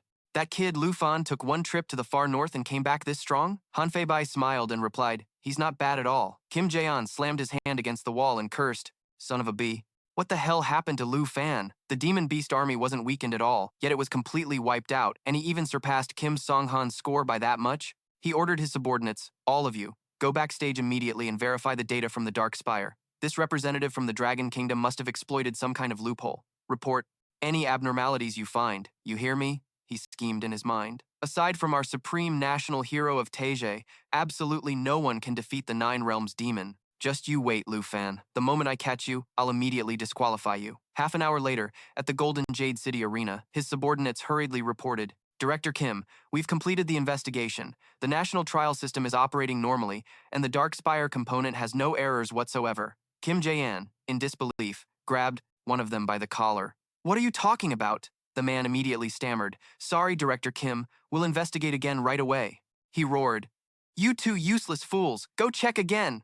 Keep checking until you find a loophole. Go now." The two subordinates stumbled away. Understood. He thought resentfully, "We used the mechanics to intimidate other representatives, and now it's become a point-farming tool for Lu Fan. I can't let Lu Fan's accumulated points increase any further. If necessary, I'll forcibly adjust the stats of the Nine Realms demon to make Lu Fan know when to back down." With this thought, his mood lifted. As for the rankings, I can only place my hopes in Kim Seong-han himself. Between him and Wu Zongtian, a second advancement class over level 30, it's probably not that difficult, right? JN calmly walked toward the bustling crowd. As he approached, he suddenly made eye contact with Han Feibai. His eyes suddenly widened in shock, his mouth agape. In astonishment, the scene had become chaotic, filled with flames. Arrows and monster corpses were scattered everywhere. Lu Fan stood authoritatively atop their corpses, surveying the area. Another army of monsters quickly appeared, led by their monster leader. He raised his hand to summon something. Against a level 85 boss, I have no choice but to summon Xiao Fei. Letting Xiao Fei take the field will split some of the experience, but I've come this far, and I can't afford any mistakes. The monster minions quickly screamed and charged. He shouted, "Come forth!" Xiao Fei changed into its eternal form, Jade Dragon's eternal form. A system notification appeared. Bloodline of the Jade Dragon. All skill effects on the dragon race and those with a connected bloodline are doubled. Life Pulse. Adds Jade Light and Jade Blessing to all friendly targets in range, increasing the effect by 2 to 4 times. Xiao Ye let out a roar in response. Roar! Jade Blessing for the target. Increases Dragon Aura by 3 to 12 stacks, and next, increases attack damage by 3 to 12 times. Jade Light for the target increases protection by 3 to 12 stacks. Removes all debuffs and enhances all debuffs. Attributes by 30% to 60%. Each stack of Blessing can block 1 to 2 instances of damage. Lu Fan took a ready stance and said, "Xiao Ye, Spirit, Let's go. Roar. Yeah. Continuous system notifications followed. Continued to appear. Xiao Ye, level 30, Black Dragon contract. Strength from 5,124 to 8,189. Agility from 9,431 to 15,089. Spirit from 20,214 to 32,342. Durability from 10,473 to 16,756. Molten flame surged forward, spewing fire, dealing damage while simultaneously healing itself. Lu Fan, Xiao Fei, and Spirit also charged in, roaring eternal protection, generating a protective veil. A protective veil. For all targets under the protective veil, the amount of damage absorbed by the veil is determined by the Eternal One's health and self-recovery ability. He shouted loudly, "Spirit!" Unleashed it. Starlight Scale Armor. Starlight Scale Armor.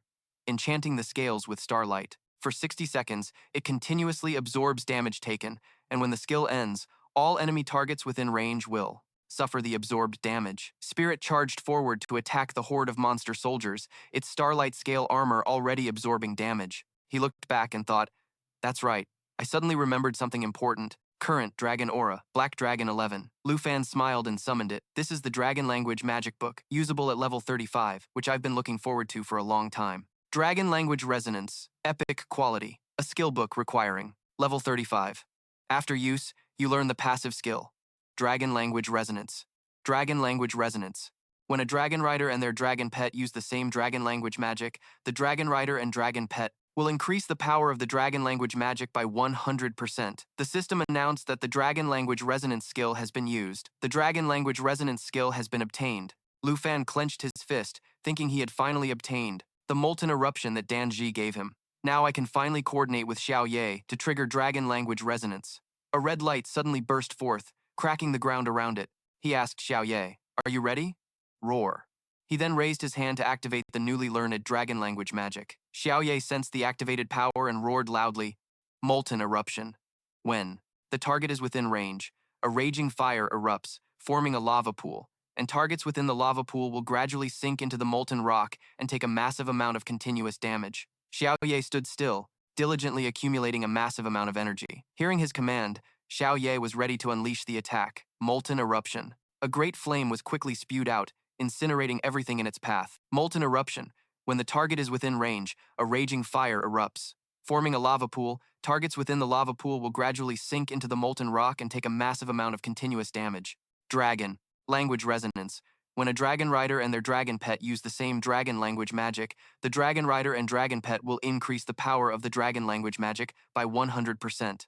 Lu Fan charged forward to attack, successfully triggering dragon language resonance. 2 molten eruptions doubled, making the power more than 4 times greater than when Xiao Ye used it alone. He looked at his hand, a disbelieving smile on his face at the goad. Power, an unbelievable feeling, like sinking with Xiao Ye's heartbeat, engulfed by the fierce flames. Everything it touched melted away. The monster leader was no exception, as its entire body was melting from the heat. He shouted, "Xiao Ye, change into Annihilator form, take it down, roar." System announcement, Black Dragon 2, form change Annihilator, Xiao Ye level 30, contract, Black Dragon strength, from 5,124 to 32,790.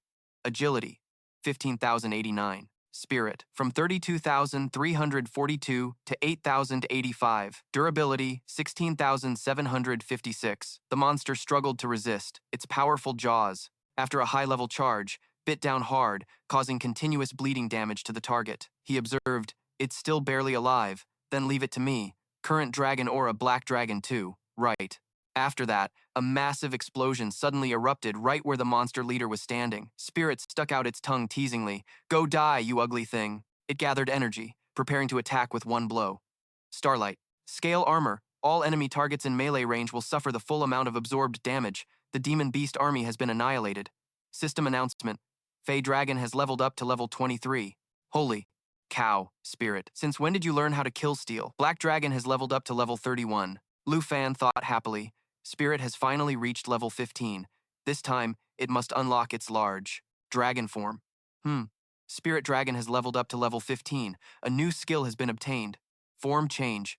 At that moment, Lu Fan opened the system panel and observed. He was utterly surprised. Strength over 4,000. Stardust and Galaxy. These 2 forms are even stronger than I thought. He thought to himself that Spirit Stardust form directly increases its strength fivefold, which is of course far superior to Xiao Ye's Annihilator form. But the price is that this form can only last for 60 seconds. Combined with the new skill, Spirit Stardust form will definitely be a killer trump card. Then he continued to think.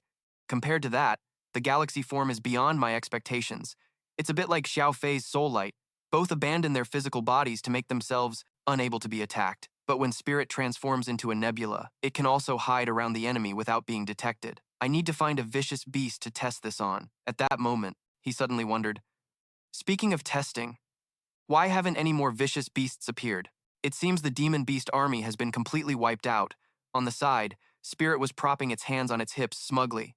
It's simple. I'm so strong they got scared. Suddenly, Xiao Ye raised her head and roared loudly. System announcement, Black Dragon Perception can detect enemies in stealth and camouflage states. Actively using this, skill will remove the stealth and camouflage states of all surrounding enemies. He thought to himself that Xiao Ye, sensing an enemy in the spire, was not wrong. This must be the Earth Fiend. All right. He then mounted Xiao Ye and soared into the sky. Tin Than and Xiao Fei followed close behind. He declared that if it wouldn't come out, then they would go in and find it. Xiao Ye roared in agreement, with a loud roar. While flying on Xiao Ye's back, Lu Fan turned to call out to Xiao Fei and Tin Than. Then he said, "Pay close attention, you two."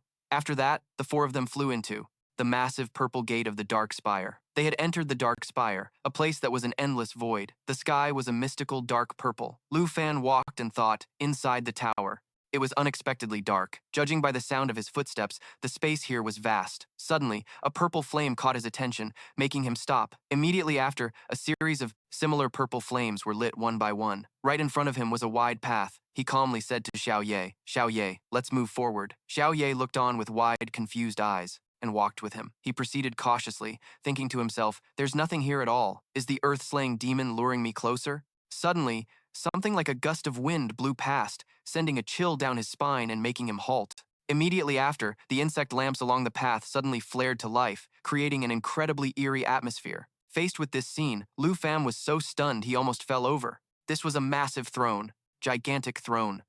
Over on the side, Xiao Ye was roaring non-stop, while he was filled with anticipation and excitement. "Earth-slaying demon, show yourself." Suddenly, the sky darkened, and a loud voice echoed, "A human and a dragon, too. I remember being killed by humans a very long time ago." At that moment, a massive vortex of black smoke was forming on the throne. The black smoke continued to speak. "Ah, I understand. Now, I have lost my body and this is not my castle. I was originally sealed." Then he laughed loudly. "Ha ha ha, those foolish humans actually preserved my soul." Hearing these words, Lu Fan became more cautious than ever. Then, a chained red arm slowly emerged. He continued, "How pitiful, I, one of the 9 great beings of the demon world, after death, to be treated by humans, like a toy and imprisoned here. How utterly ridiculous." Then, he revealed his form as a red demon with a single eye and tangled tentacles all over its body. Earth-slaying demon, level. Nightmare grade chieftain. Strength, 37,951. Spirit, 30,582. Level 85. Agility, 39,034. Stamina, 40,658. He has 3 main skills including overlapping killing shadows, a barrage of attacks that gathers earth-slaying chi. When a target is hit, it will be marked with a layer of killing shadow, up to a maximum of 3 layers. Each layer of killing shadow will increase the damage the target receives by 40% after being hit by an attack. The second is Nether Shadow Walk, which allows it to merge with the earth-slaying chi, gaining an invisibility effect and the ability to move freely within the earth-slaying chi without being detected. The invisibility effect will not be detected, and it cannot be hit by any attacks while the invisibility effect is active. Finally, there is Bloodblade Claws. It unleashes 5 high-speed Bloodblade Claws to strike an opponent, inflicting massive damage, and its own strength will increase by 200%, lasting for 5 seconds. He then raised his hand full of sharp claws and lunged towards him. He said angrily, "Are you and this little dragon trying to be heroes and seal me once again?" He then activated the skill Overlapping Killing Shadows. He said arrogantly, "Say your last words, you insect." But he just stood there, completely still. Just as the demon's sharp claws attacked him, a shield was activated to protect him. It was called Xiao Fei's Emerald Light. Immediately after, he turned to look at the demon with a disdainful expression and said, "Last words? You should save them for yourself." Then he said to Xiao Fei. Xiao Fei switched to fallen corpse demon dragon form. Right after, before the demon's astonished eyes, Xiao Fei gradually transformed into the fallen corpse demon dragon. The earth-slaying demon couldn't believe its eyes. It said, "An unknown aura. What kind of power is this?" He casually swung his sword and said, "You don't need to know." Then he told Xiao Ye to activate its lava flame. Xiao Ye opened its mouth and shot a massive fireball towards it. The flaming fireball, like a meteor, flew straight at the earth-slaying demon, but it just stood there waiting. As soon as the fireball made contact with it, it immediately passed right through its body. Witnessing the scene before him, Lu Fan was completely shocked. It passed through? Does that mean this demonic form can't be attacked? Seeing his surprised expression, the earth-slaying demon laughed heartily. An insolent human and a fledgling dragon are truly a foolish and weak combination. It turned out that it had activated Nether Shadow Walk to dodge the last attack. He began to think, this is troublesome. Xiao Ye's perception can only detect normal invisibility and camouflage, but it can't detect the earth-slaying demon's stealth ability. Right after that, the earth-slaying demon quickly circled behind Xiao Fei to prepare a sneak attack. It immediately launched an attack towards Xiao Ye, but luckily, Xiao Ye managed to activate its shield. "Die, you brats!" After witnessing that, the earth-slaying demon laughed like a maniac. "Ha ha ha, I can keep playing like this. Let's see how long you can last." He felt annoyed by its fighting style. 2 consecutive hits destroyed 4 layers of protection, and although Xiao Fei can continuously cast Emerald Light, being this passive is not the way, it seems I can only. Then he immediately reacted to the earth-slaying demon's attack. It rushed forward, attacking him with the skill overlapping killing shadows. "This time you're dead for sure, human." But fortunately, he used his sword, was able to block it. He then smirked and said, "This time, don't even think about running." Then, a series of attacks rained down on the earth-slaying demon, forcing it to reveal its true form. It looked at the recent attacks and wondered what they were. That was Shadow Walk. The attack had nullified its invisibility effect. The protagonist was overjoyed and immediately called out, "Come on out, Starlight, you can. Test out that skill now." The earth-slaying demon felt more terrified than ever. It stood frozen in place, screaming, "This can't be." Above, a pair of incredibly beautiful and cool wings appeared. It slowly raised its head to look at everyone, a flawless transformation. Introducing the astral dragon in its galaxy transformation form. The earth-slaying demon saw it and went berserk with confusion. Could it be that it and you guys entered together, and it's been here the whole time? At that moment, he pointed his sword straight at the demon and said, "You don't need to know. Have you thought of your last words yet? You insect." The slaying demon now understood why it couldn't detect Starlight. It turned out Starlight had used the Shadow Walk skill to hide itself. The demon let out a long groan and began to fly into a rage. It glanced at him and said, "Such cheap tricks." This action took the protagonist completely by surprise. Then, it lunged towards him, yelling, "Even if you light up the darkness in this place, it's useless!" He and Xiao Fei leaped into the air to dodge the demon's attack. He urged Xiao Fei to change her soul light. Lu Fan jumped onto Xiao Ye's head, and then the 3 of them combined their efforts and charged towards the earth-slaying demon. "You have nowhere left to run," he said to Xiao Fei. "Xiao Fei, coordinate with me." He then activated Dragon's Roar, and Xiao Fei activated the incandescent Jade Dragon system. As for Xiao Ye, she activated Soul Concealment, let out a mighty roar, and unleashed her full power. Seeing this, the earth-slaying demon started trash-talking again. It said, "How can there be someone who can wield the power of dragons like this?" Riding on Xiao Ye's head, he raised his sword high and shouted, "Xiao Ye, let's charge." The 2 of them attacked the earth-slaying demon simultaneously, but it managed to block them. Then, it continued its trash talk. Why would a godlike being willingly be enslaved by an insect? Hearing this, the protagonist realized that it was trying to provoke their relationship. Xiao Ye then let out a roar and activated Demonic Dragon Assault. A barrage of attacks rained down on the demon. The earth-slaying demon was shocked. To have this kind of divine power, why does it still listen to you? Lu Fan was furious when he heard that. He was determined to shut it up. He asked Starlight, "Isn't that right, Starlight?" Starlight replied to him, "Mm-hmm." The earth-slaying demon went ballistic. It said arrogantly, "Then die together with your little whelp of a dragon." Xiao Ye then lunged forward and threw a punch, but it was blocked. He praised Xiao Ye, "Good job," and began to charge energy for his next attack. He told Xiao Ye, hold on. He was preparing the Serpent Shadow Arrow skill. The earth-slaying demon wasn't patient enough to wait.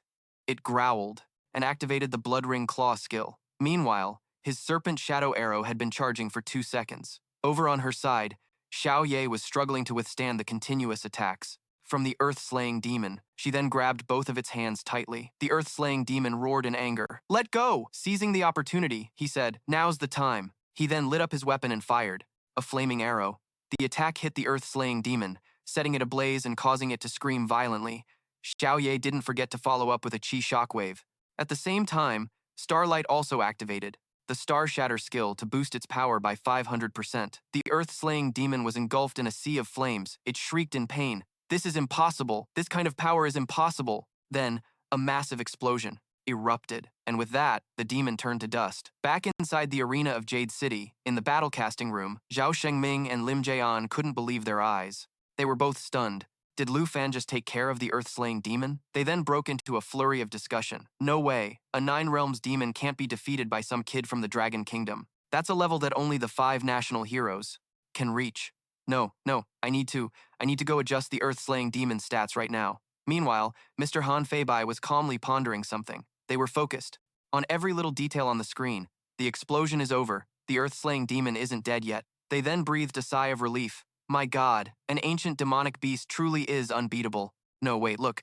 It's covered in wounds. Kim Jaeon then laughed loudly. Ha ha. The earth-slaying demon slowly rose from the rubble, coughing. Detestable, you bastard. It stood up and said, a mere insect. Managed to make me this pathetic? I will never forgive you. The protagonist looked at it with a scornful expression. Not forgive me? My attack isn't over yet. Did you notice there are still 2 dragons missing? The earth-slaying demon was taken aback. Behind it were 2 beams of light, which turned out to be the 2 dragons he had just mentioned. They activated Doomsday Fall. Its current health value is at 100%. The earth-slaying demon still spoke arrogantly. So what if they're dragons? How dare a human's pets be so insolent?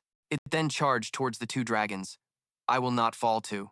An insect again. With that, it activated Bloodring Claw again. The 2 attacks collided, releasing an incredibly terrifying wave of power. A world-shaking explosion occurred. From within the flickering flames, we see the earth-slaying demon slowly collapsing. It said resentfully, damn it, you bastard, you piece of trash, detestable, this is impossible. Then, it began to, nonsense, he said.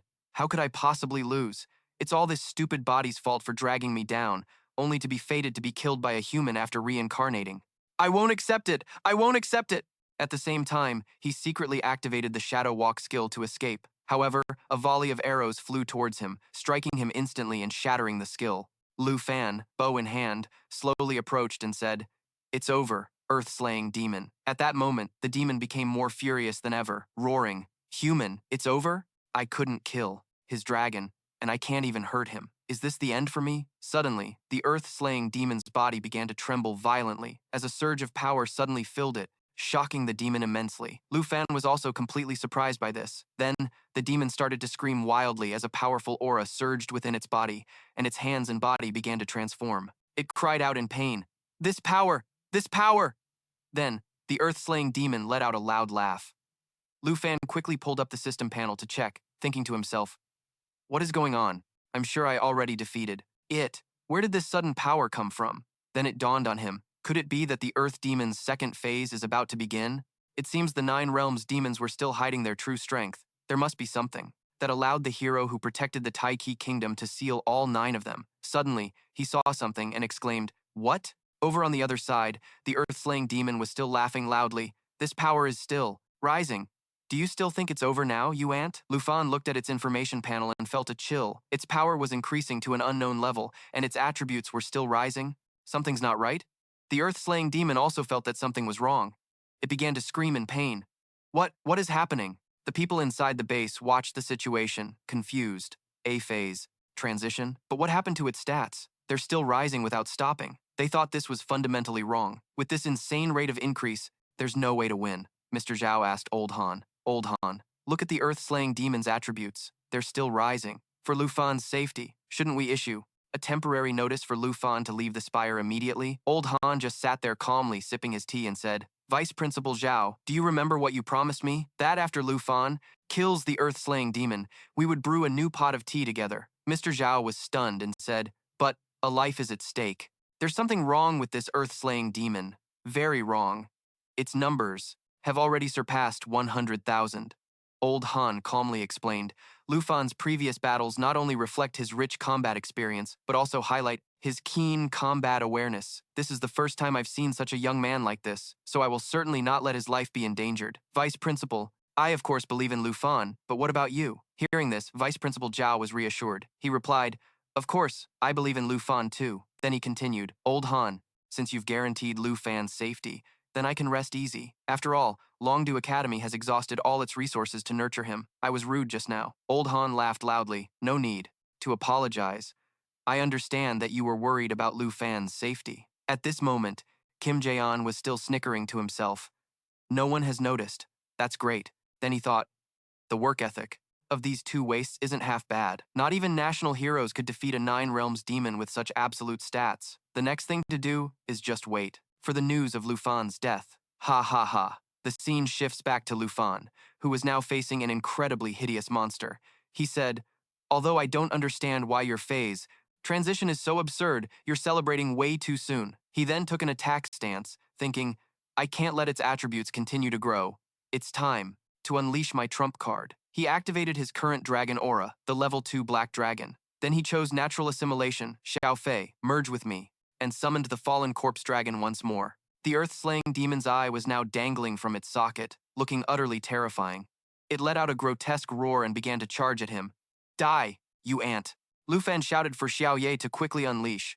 Annihilation Storm. Immediately after, Xiao Ye unleashed its annihilation roar to attack the monster, but then the monster activated Dragon Tongue, Unseal. It laughed gleefully. Ha ha, you boastful human. You and your dragon can't kill me. Then Lu Fan shouted again. Fallen Corpse Demon Dragon, Unseal Dragon Tongue Magic. His sword blazed with fire. The two Fallen Corpse Demon Dragons were activating a forbidden spell to attack the monster. He used the Annihilation Roar and the Forbidden Dragon spell to add a weakening effect. The earth-slaying demon went berserk, screaming, enough. I'll show you the consequences of underestimating an ancient demonic beast. For the dignity of the Nine Realms demons. Before he could finish, he exclaimed, what? A blinding flash of light suddenly appeared before him. Lu Fan declared heroically, too bad now. It's time to show you the consequence of underestimating a dragon master, and that is death. At this moment, the Starlight Dragon had shifted into its starlight form, with 59 seconds remaining in the state. The earth-slaying demon's eyes widened in disbelief at the sight before it. That hatchling, it actually, then, Starlight activated the skill, Light of Starlight, firing a colossal beam of energy towards the earth-slaying demon. It took the full brunt of the attack, screamed in agony. He shrieked, no, no, this isn't my destiny, he roared helplessly. I can't believe I lost. I just regained this power, and now I've lost. Then his body began to disintegrate into dust, his voice fading as he said, don't even think about leaving. All of you will stay and be buried with me. Suddenly, the ground began to shake violently. Lu Fan immediately realized something was wrong.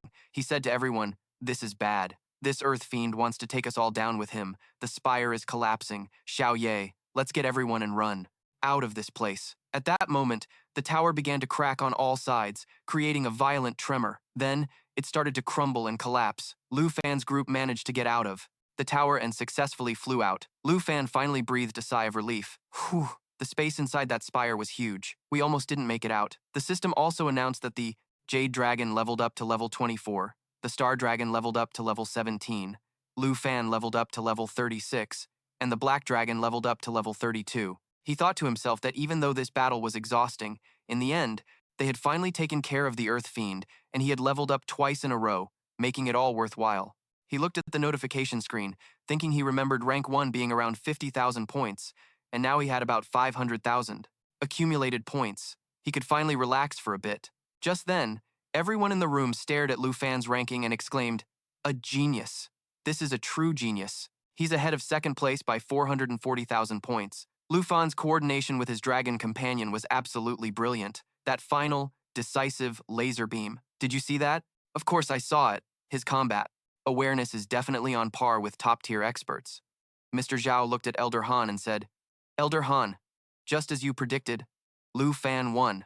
Elder Han laughed heartily. Ha ha ha, for someone so young to have such superb combat sense is truly remarkable. Mr. Zhao said admiringly, you're absolutely right, Elder Han. Our Longdu Academy has also gone to great lengths to nurture him. His natural talent absolutely cannot be wasted. Elder Han then added, to fully realize the potential of a dragon master, that kid must have put in an incredible amount of effort himself. Mr. Zhao also agreed.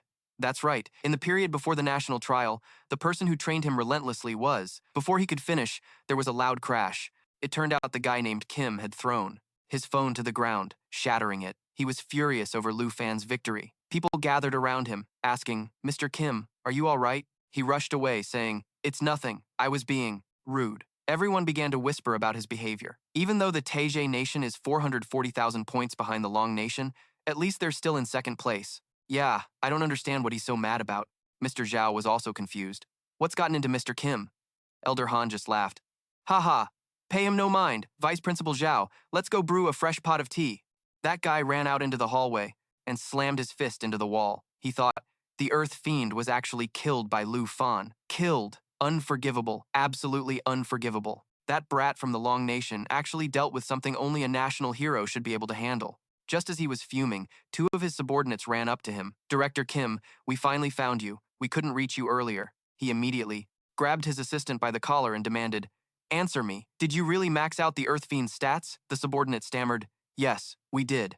But that representative from the Long Nation's movements were too fast and dealt too much damage. The Earth Fiend died right after we maxed out its stats. At this, the man flew into a rage, thinking, There's definitely something up with Lu Fan. We clearly set the Earth Fiend's stats to the maximum, and yet he still defeated it. Lu Fan is definitely using some kind of exploit. At that moment, Mr. Zhao and Elder Han walked past the group, causing them to break out in a cold sweat. Mr. Zhao asked, Leaving already? Elder Han replied, It's fine. That kid Lu Fan really doesn't give us much to worry about. Mr. Zhao added, setting aside Lu Fan's combat power, which is terrifying enough. The way he handled that Earth Fiend shows that no one in this national trial is his opponent. Elder Han laughed loudly, ha ha ha ha, hogging the spotlight all night.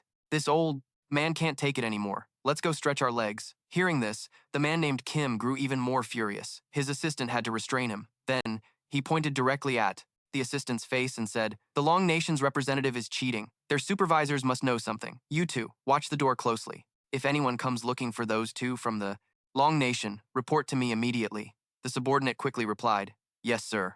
After that, Kim Taeyeon continued to eavesdrop on their conversation, thinking, I'd like to see for myself just what kind of exploit you people from the Long Nation are using, that not even a Nine Realms demon could stop you. Elder Han was saying, if everything goes smoothly, the #1 spot in this national trial is secured for our Long Nation, wouldn't you say? Mr. Zhao replied, I think it's a sure thing. Elder Han, I'm not even fazed by major upsets anymore. I used to panic so easily, you must have found it amusing. The man named Kim, listening from behind, was fuming. He thought, a sure thing, huh?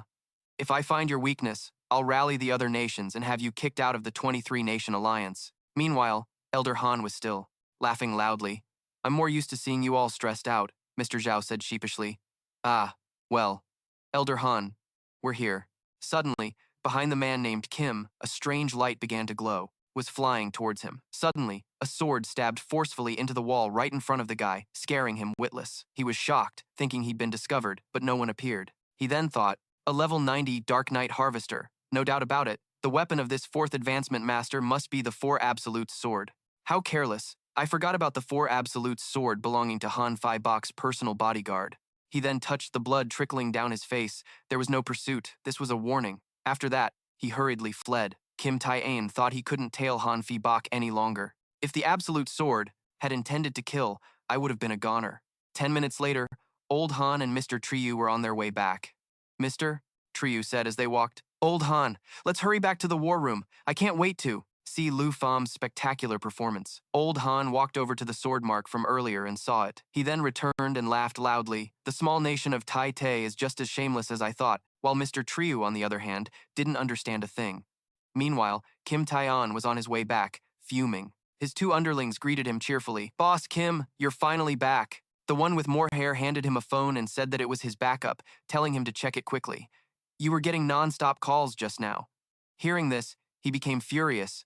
With veins popping on his face, the bald guy got scared and asked, Boss Kim, are you okay? Your face? The guy immediately snatched the phone from the other man's hand and yelled, What are you looking at? Get back to the control room and continue monitoring. The other guy quickly replied, Ah, yes sir. He stared at the phone in his hand, his expression filled with rage. After reading the message on the smartphone, the guy surnamed Kim thought, Seriously, they think I don't want to kick Lu Fam out. I've been looking for their weakness this whole time. He thought that if there was any evidence at all showing that Lu Fam was cheating, I definitely will. At that moment, the crowd was roaring with excitement. This representative from the Dragon Country is truly amazing. He's earning accumulation points even while lying down.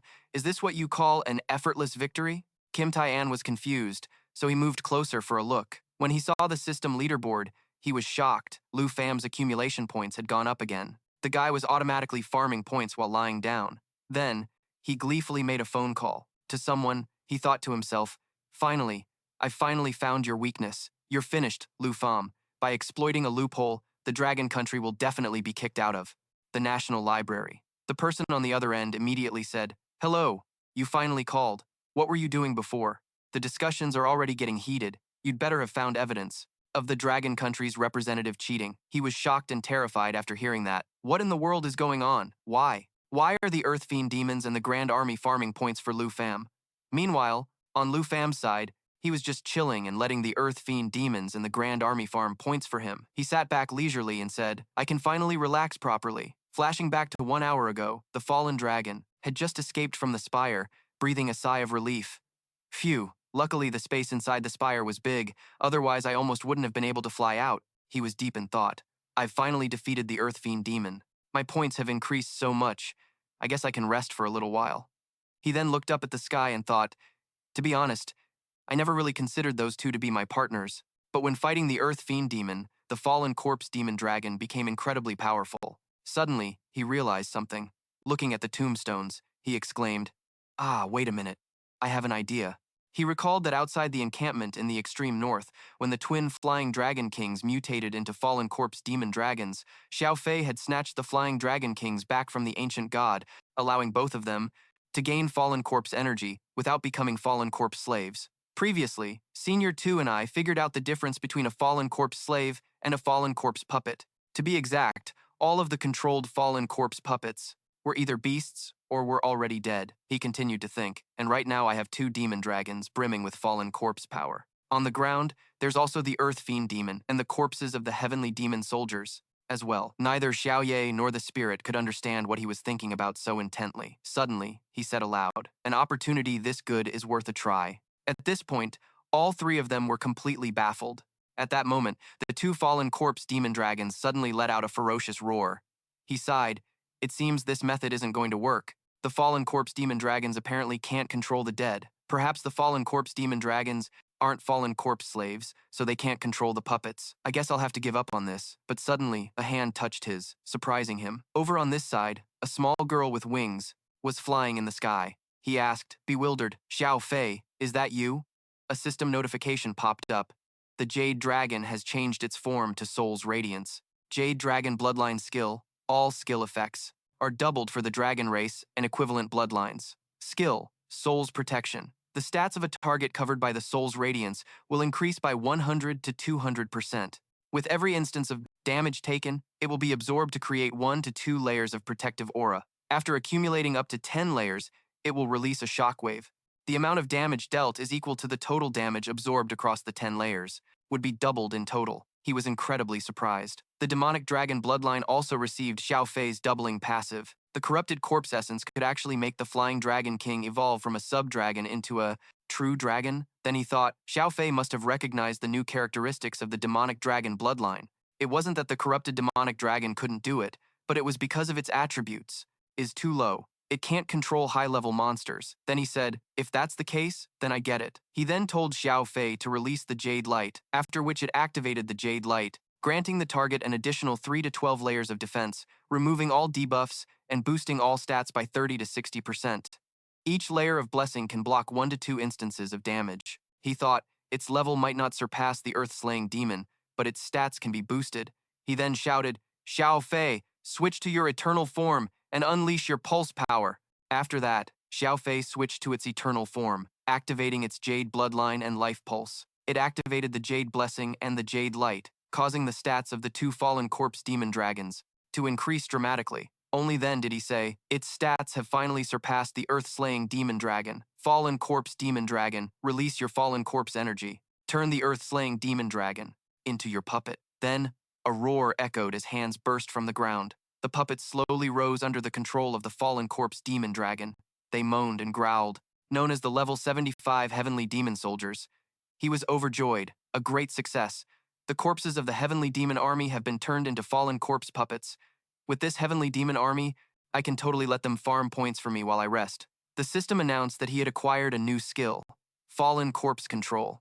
He thought to himself, all the converted fallen corpse puppets can be controlled remotely. and they can also be recalled. This way, I can take the heavenly demon army out of the secret realm, and of course, I can also summon them for use outside the secret realm. He looked at the army before him with delight. In other words, if I wanted to, I could bring this entire army out of the secret realm, and I could repeat the devastation that ravaged the Tai Chi kingdom 50 years ago.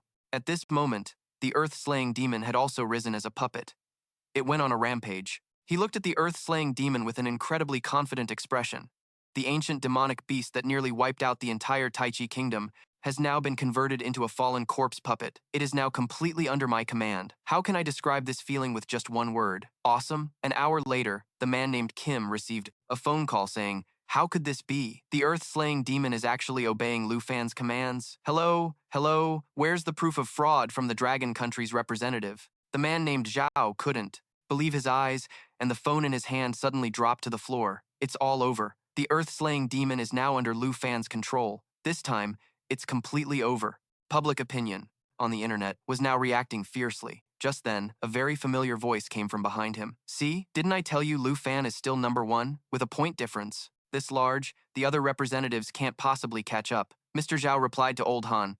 "Old Han, you were right. I was too worried."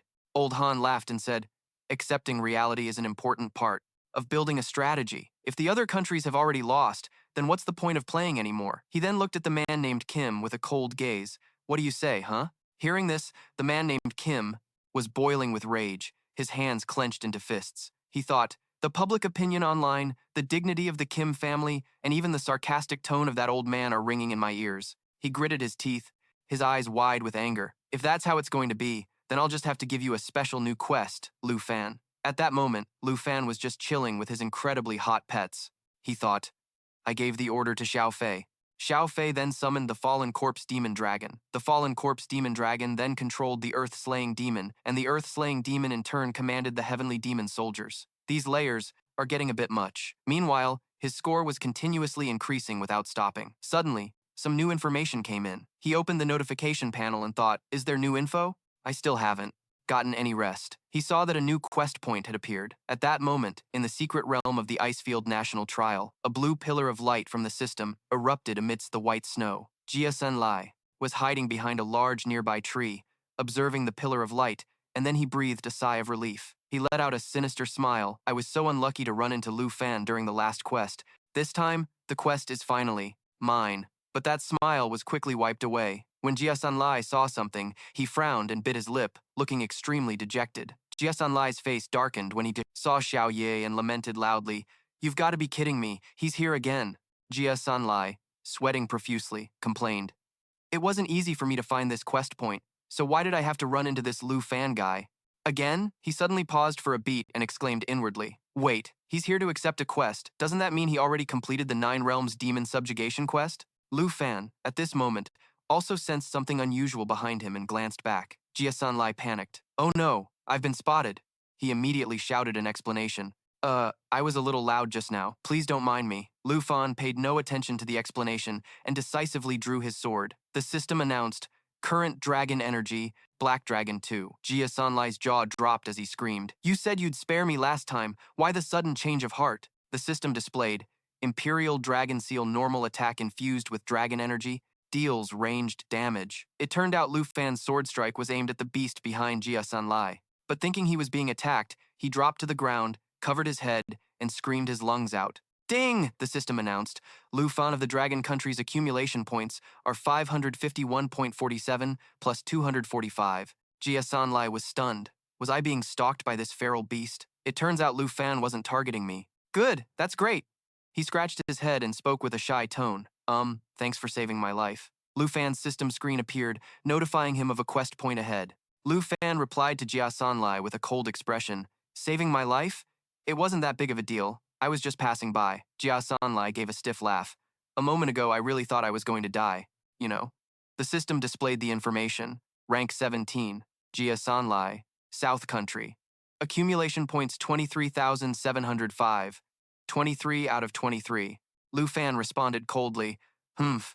He wondered why he had only earned so few points. When the competition has been going on for a day, tears welled up in Jia Sanlai's eyes. He inwardly explained that he hadn't slept at all to get those 20,000 points. Lu Fan was lost in thought. He thought he could take out Jia Sanlai now for his points, but since it was too little, he'd wait for him to earn more. Thanks to the lesson from last time, Jia Sanlai wouldn't dare to make a move on him now. Lu Fan walked over and slapped Jia Sanlai's shoulder hard as if to motivate him. He looked straight into Jia Sanlai's eyes. You're farming points way too slowly. You've only just arrived now. Rank 17. You're embarrassing the South Country. He instantly stood up straight. Lu Fan turned to leave and waved goodbye. You need to try harder from now on. I hope the next time we meet, your rank will have improved a bit. Jia Sanlai froze for 2 seconds, then exclaimed emotionally, Is Lu Fan actually encouraging me?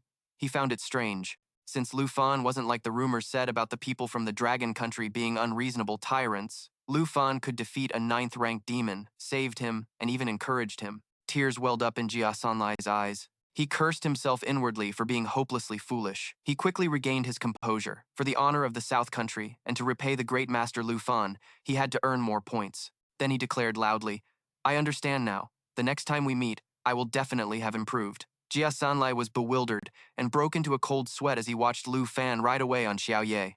Lu Fan was surprised. He thought someone would die and be eliminated in the second round when he saw the notification that he had accepted a one-on-one quest.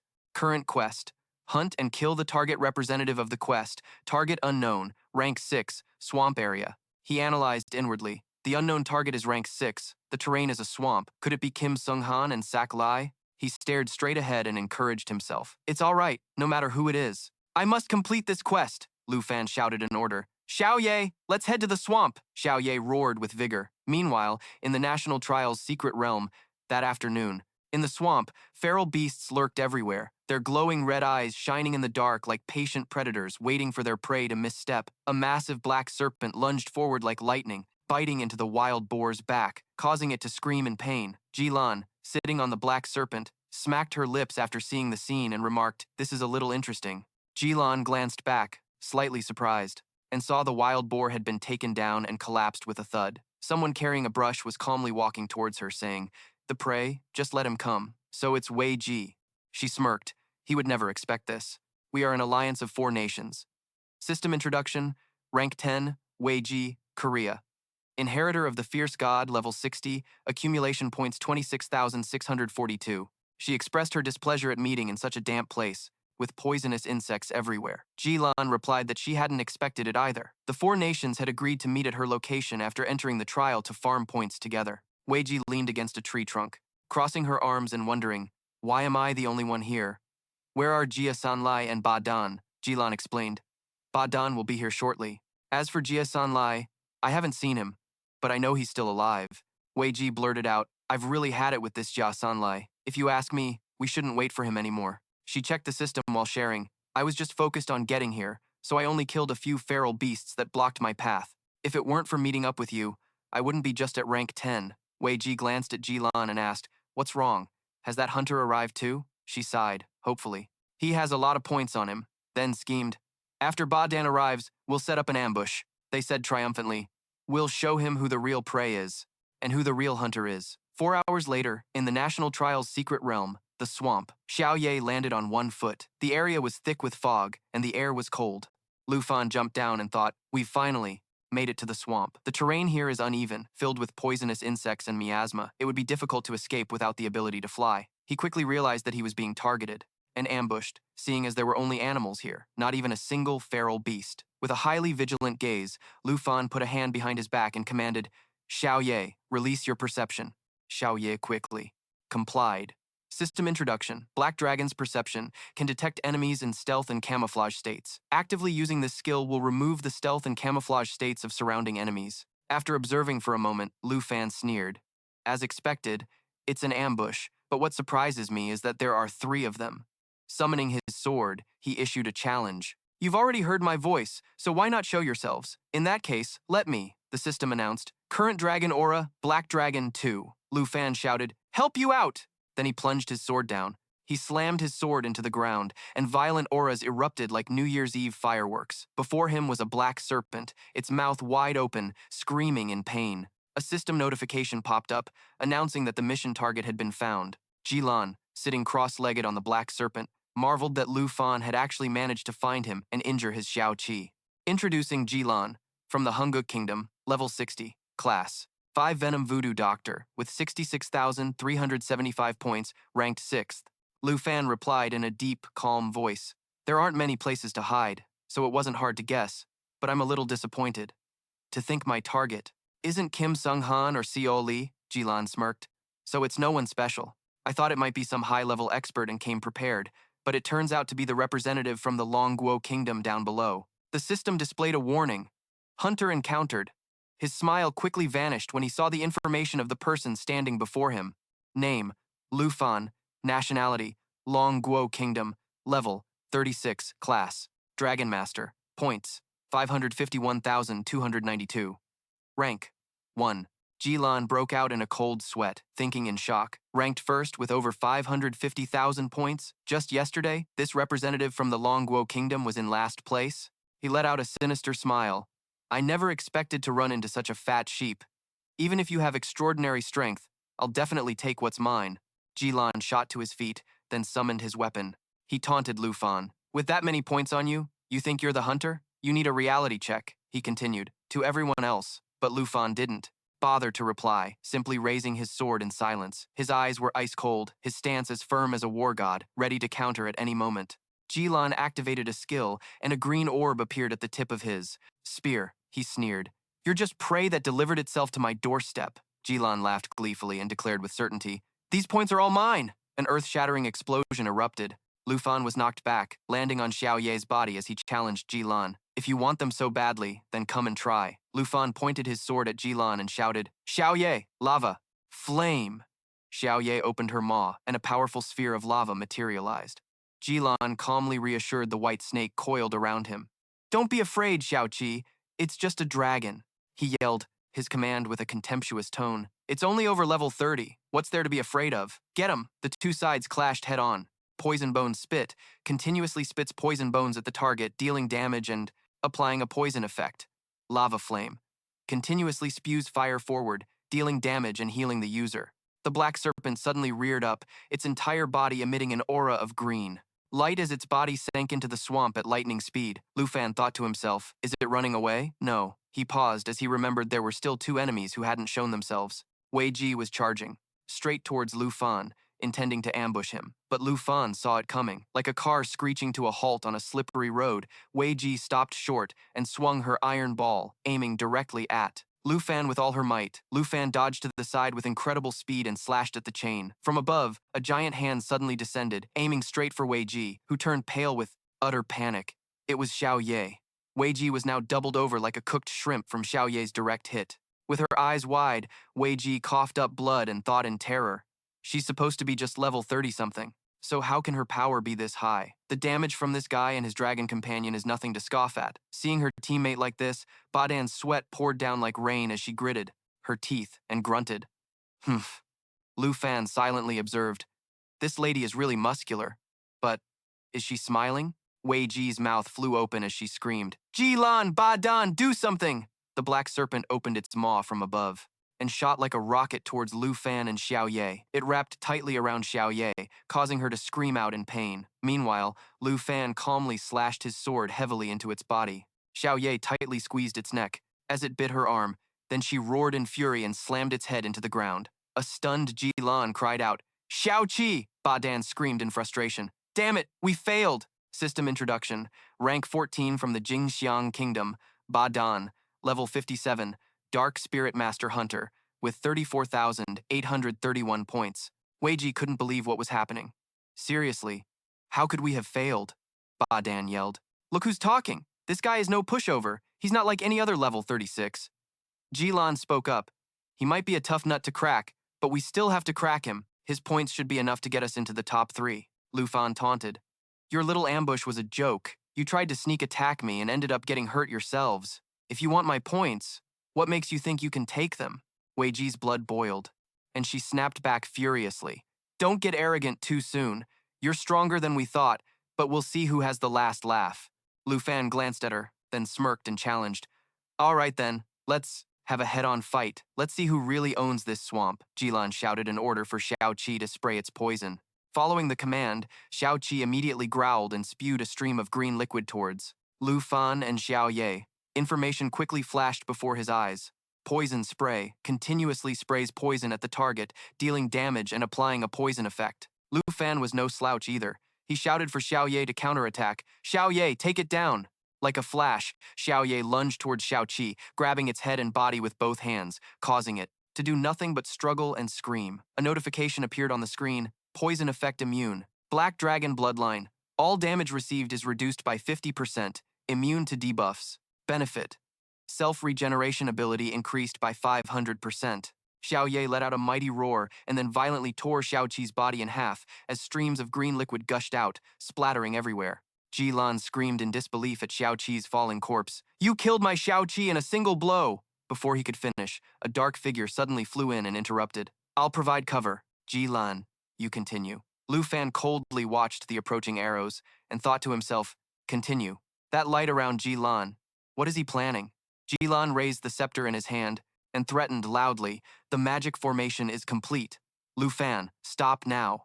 With that, he slammed his scepter into the ground and shouted, "Myriad Serpent Formation." In an instant, Xiao Qi's corpse began to sizzle. From its empty neck, countless snakeheads sprouted in a flash, and a system notification for the Myriad Serpent Formation, a magic formation, quickly appeared. Of the 5 Venom Sorcerer, it requires a 60-second casting time.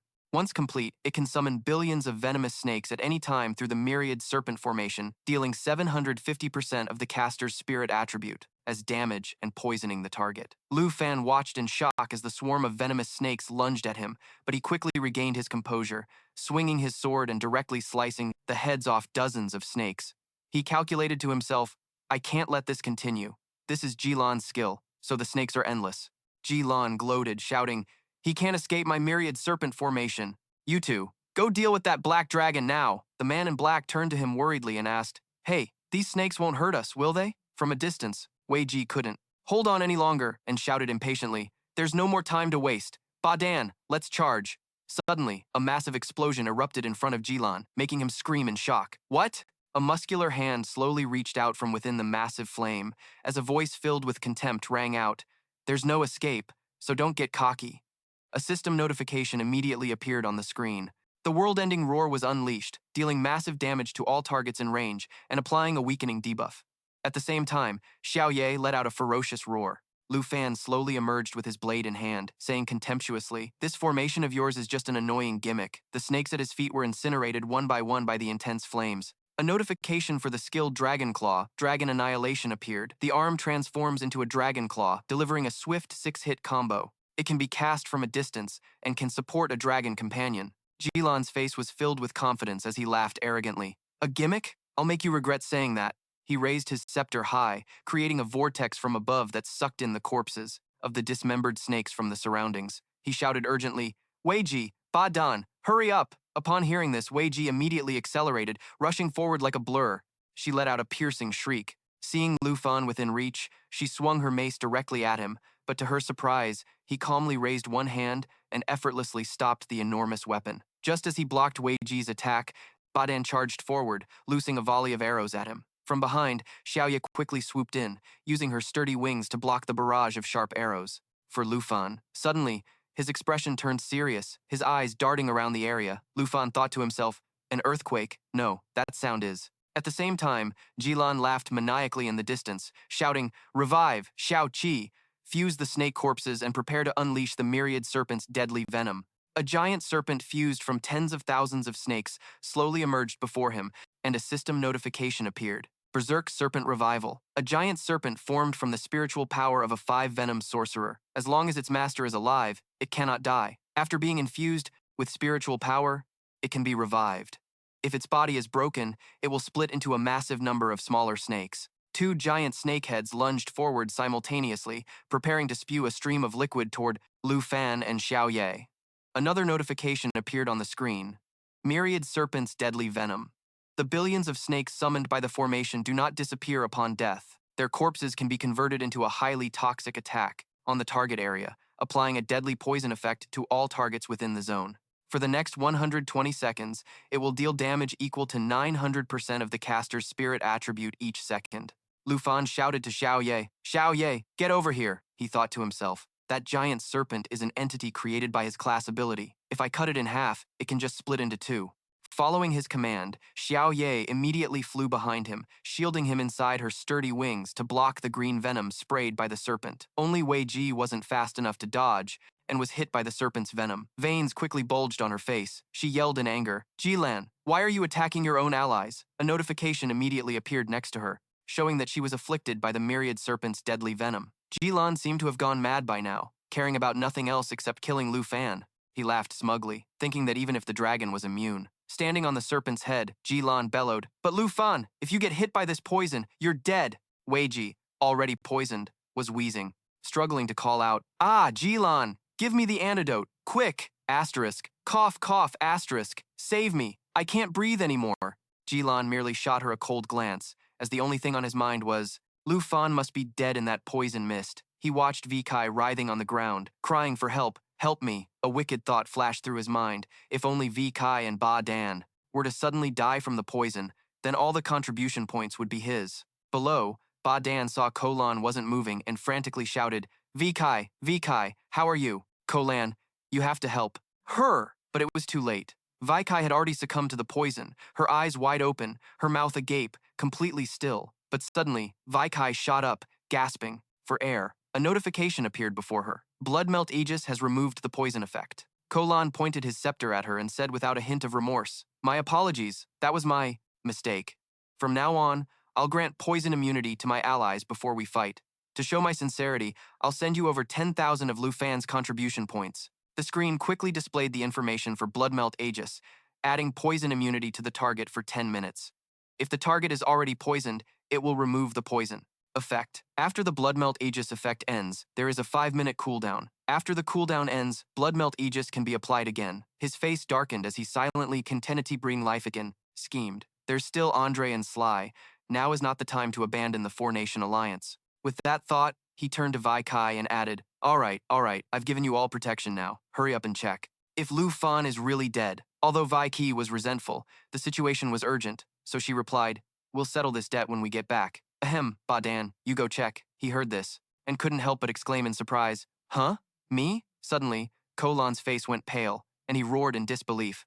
"What?" Lu Fan slowly emerged from the green mist. He gave a cold smile and said slowly, "There's no need for you to check. I'm obviously still alive." Lu Fan's sudden appearance left Ba Dan completely stunned, and of course, Vikai was no exception. Her face was full of disbelief, her eyes wide. Riding on Xiao Ye's back, Lu Fan's mocking voice rang out, "You all really put on a good show for me. Are your allies always this fragile?" A status window appeared beside him. Poison immunity, effect active, Black Dragon bloodline, all damage taken reduced by 50%, immune to all debuff effects, self-healing ability increased by 500%. Ba Dan screamed in panic. Lu Fan isn't dead. Riding that dragon makes him immune to all debuff effects. Kolan's face turned ashen, and he involuntarily took a step back. He thought to himself, he and the dragon are both immune to all debuffs, so my class skills are completely useless against him? Forget Andre and Saki. This Lu Fan is the real disaster. At this thought, Kolan seemed to snap.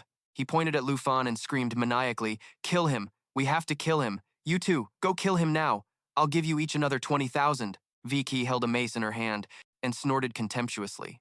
Useless for anything except getting your own teammates seriously injured. In the end, I have to do everything myself. Ba Dan, coordinate with me. Let me." Before she could finish, a loud explosion from behind cut her off. Lu Fan was startled, wondering to himself, is that one of their allies? Vikai shouted nervously. "Who's there?" she thought. Could it be Ya? Sang. Suddenly a fireball flew towards her, slamming right into her and making her scream in pain. A cloud of hot smoke rose from where she stood. The man who had just arrived was none other than Andre. He laughed heartily and said, "Don't worry, brother, I'm here to back you up. 3 against 1, how shameless. If you've got any guts, come fight me." A status window immediately appeared in front of him. Rank B, Snow Country. Andre, level 60. Flame Warrior, 80,167 points. Lu Fan exclaimed in surprise. "Andre?" Andre propped his axe on the ground and laughed casually. "Brother, that big dragon of yours looks pretty strong." Lu Fan patted Xiao Ye's head and gently reminded him, "Xiao Ye, relax. Andre means no harm." Then he turned back to Andre below and replied, "Your fire skill is really powerful too. Look how far you sent that lady flying." Hearing this, Andre laughed again and explained, "That's my 3rd job change skill, Flame God Incarnation. But it's barely a warm-up for dealing with these small fries." At the same time, Kai finally came to her senses, staggering to her feet from within the cloud of dust. Lu Fan, completely unaware, was still casually chatting with Andre. Yeah, she hasn't even used any skills yet. She seems pretty strong, Andre exclaimed in surprise. Wait, did you say that lady? That person is a woman? Kai, who had just recovered, overheard their conversation. She roared in anger. You two? Andre asked curiously. She's strong? Then I'll take care of this lady first. Brother, can you handle the snake rider and the archer? Lufan scratched his head and replied sheepishly, actually, there's no need. Seeing herself being completely ignored, Kai growled in fury. You bastards! Her entire body seemed to erupt with an immense power as she roared. You dare to completely disregard me! A giant bear instantly materialized behind her. Great Bear spirit form summons the bear god Duratan to appear and transform into a giant bear, increasing the endurance attribute by 120% and health points by 175% with a 16-second cooldown.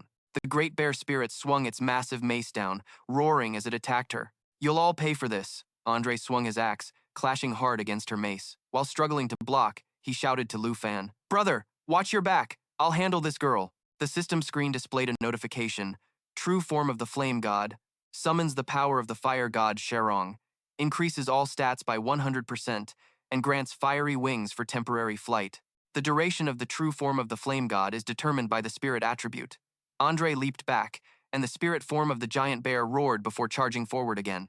Lu Fan watched the two of them rush into battle with each other and sighed to himself, holding his head. Although this Andre guy was reliable, he was also a troublemaker. The main issue was that this was no different from kill stealing, and these guys didn't even need help in the first place.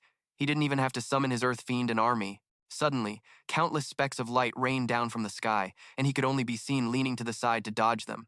Below, Ko Lan and Ba Dan saw that everything was blocked by Xiao Ye's wings. He cursed angrily. Damn it, Ko Lan, I failed again. Ko Lan dropped the pretense from atop the serpent's head. He immediately jumped down, shouting at Ba Dan. What a disgrace! Just stick to the plan. With that, he pointed his mace towards Lu Fan and ordered, Xiao Qi, use Poison Bone Spit. Following the command, it opened its massive mouth and spewed out a stream of green bones. A large amount of poison bones was sprayed everywhere by Xiao Qi, and information immediately appeared above its head. Poison Bone Spit. Continuously spits. Poison bones at the target, dealing damage and applying a poison effect. Lu Fan, on Xiao Ye's back, saw this and couldn't help but ask scornfully, You clearly know my dragon and I are immune, so why are you still using this skill? Suddenly, his expression tensed as he wondered to himself, This is bad. I can't see Ko Lan's other giant serpent. Lu Fan scanned his eyes around to search his surroundings, thinking to himself, the other one must be behind me. Planning a pincer attack, he readied his blade defensively.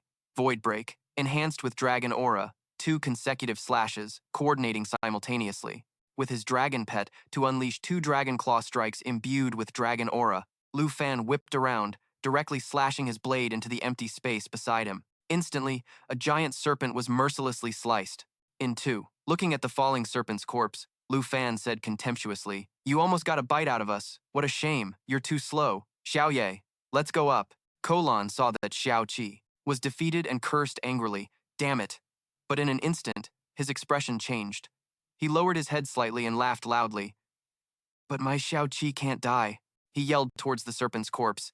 Arise, raging serpent resurrection. The giant serpent, born from the spiritual power of a 5-venom shaman, will not die as long as its master is alive. They can be revived by channeling spiritual power, and if the body is destroyed, it will split into multiple giant segments. Lu Fan watched the serpents charging at him and muttered, The more I fight, the more of them there are. What a troublesome bunch of worms. If that's the case, he raised his blade high and ordered Xiao Ye, switch to your destructive dragon form and burn them all to ashes. Hearing this, Xiao Ye let out a piercing screech, and her surroundings were quickly engulfed in flames. Massive flames enveloped her, and information appeared above her head. Black Dragon Hatchling transforming into destructive dragon form, Xiao Ye level 32, contracted Black Dragon Hatchling.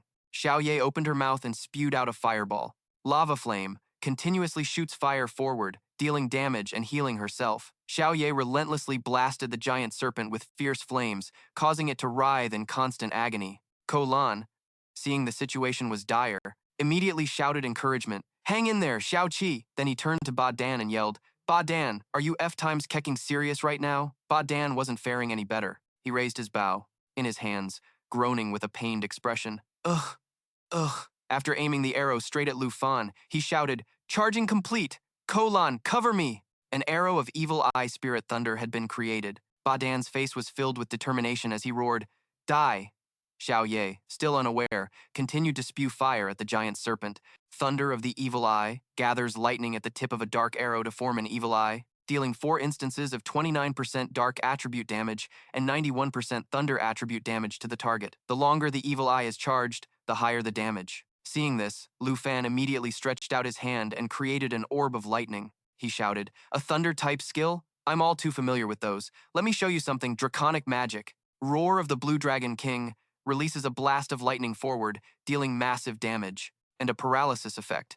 Subsequent attacks gain an additional 20 stacks of the thunder attribute. Each attack consumes 1 stack, with a 20% chance to paralyze the target. Ba Dan watched the draconic magic, rushing towards him and screamed in terror. What? He knows thunder-type skills too? And it's the super rare draconic magic on top of that. Before his eyes, a massive dragon was heading towards him, letting out a deafening roar. Ba Dan's body was instantly sent flying backward. Kolan and the giant serpent beside him were also caught in the blast. Even then, Kolan didn't forget to call for Xiao Qi. After being paralyzed by the electric shock, Ba Dan trembled in fear and shouted to Kolan, "Kolan, you have to hold on! I can't withstand this power!" But then, when he saw what Kolan was about to do, Ba Dan screamed his name. On the other side, Kolan had just given an order, "Xiao Qi, Serpent's Breath Submersion." Seeing this, Ba Dan hastily yelled after him, "Kolan, what are you doing? Don't abandon." "Me!" Ba Dan kept calling Kolan's name, but he and Xiao Qi paid him no mind and went straight down into the ground. Xiao Qi and Kolan moved very quickly, with his calls echoing behind them. Ba Dan was helpless as he saw the lightning bolts begin to teleport to his position. With no defensive support left, Ba Dan took the full force of Xiao Ye's attack. An announcement followed immediately. Ba Dan of the Kim Huang Kingdom has died. The number of survivors is now 22 out of 23. Staring at the remaining flames, Lu Fan fell into deep thought. That bastard sold out his allies again, one more time. With such a fake alliance, there's no way you can escape, Jilan. He then turned to Xiao Ye and commanded, "Xiao Ye, prepare to coordinate with me. Activate dragon language." Resonance. Xiao Ye immediately obeyed and got into a ready stance. Xiao Ye dashed forward, carrying the blazing flames of molten rock burst. Lu Fan's voice rang out, "We're going to burn this." Mud lake to the ground. The flames were continuously fueled by Xiao Ye, combined with the terrifying power of the dragon language resonance. Lu Fan stretched his arm forward. "This will be your grave." The unparalleled power of this essence, molten lake reduced him to a mere skeleton. Xiao Ye and Lu Fan passed by the remains. He declared that it was over, and that he was the real hunter. An announcement was broadcasted right after. Jilan of Korea has died, leaving 21 out of 23 people. Lu Fan then saw his score had updated again. After seeing the tallied accumulated points, he thought, mission complete. 710,000 accumulated points, which was an increase of 160,000. A PvP mission that's a life and death struggle is indeed brutal, but the rewards are pretty good. Lu Fan was now holding the top spot at rank 1. Just as he finished his thoughts, he heard someone's voice. "Bro, catch!" With a bewildered expression, Lu Fan turned around just as a massive explosion occurred, throwing the area below into chaos. Below was the Swamp Nation's trial secret realm. Emerging from the explosion, Wei Qi, in his bear form, struggled to stay on his feet. His anxiety intensified when he saw Andre had aimed his weapon directly at him with a terrifying gaze. As the axe attack closed in on his face, Wei Qi could only stammer out a plea for mercy. But it was too late. The weapon of Andre's transformed into a hammer and smashed right into him. He then lifted the massive bear, saying in a steely voice, "Someone who only hides in the shadows and schemes against others doesn't deserve to beg for mercy." With that, Andre threw Wei Qi towards Lu Fan and Xiao Ye, yelling, "Bro, catch!" Seeing this, Lu Fan couldn't help but think, but the accumulated points, according to the rules of the national trial, only the person who lands the killing blow on a representative can claim their accumulated points. And then, an underworld serpent arrow shot out straight towards Wei Qi as he cracked a smile. Good deed like this was something he couldn't refuse. His score went up again.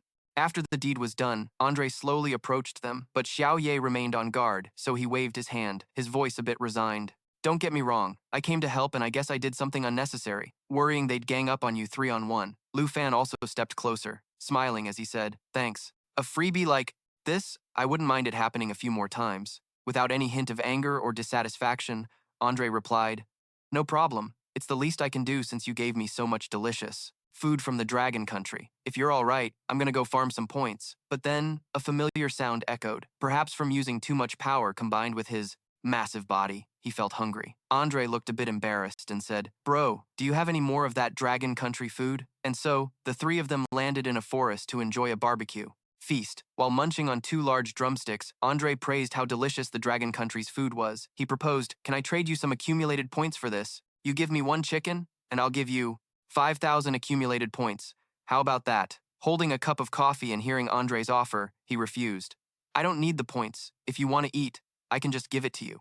With no other way, Andre had to compromise. How could that be okay? It has to be at least 2,000 accumulated points per chicken. But soon after, Andre exclaimed with a stunned look on his face when he saw Lu Fan's points. Holy crap, over 700,000. How do you have so many accumulated points? Lu Fan also looked at Andre's information on his own watch. Seeing it, Lu Fan wondered if Andre had also received the 9 Realms Demon Subjugation quest. Andre looked surprised and bewildered as he asked Lu Fan back. You too? Bro, with that many points, don't tell me you leveled the Dark Spire. Or something? Lu Fan replied with a calm expression. From the very beginning, my goal was to target the Dark Spire. The accumulated points from the demonic beasts are proportional to their strength. The Dark Spire is the most suitable place to farm points. After hearing Lu Fan say that, Andre couldn't help but be stunned by his power. What kind of monster is this guy? If it weren't for my class's special trait, I would have died during the third wave of monsters at the Dark Spire.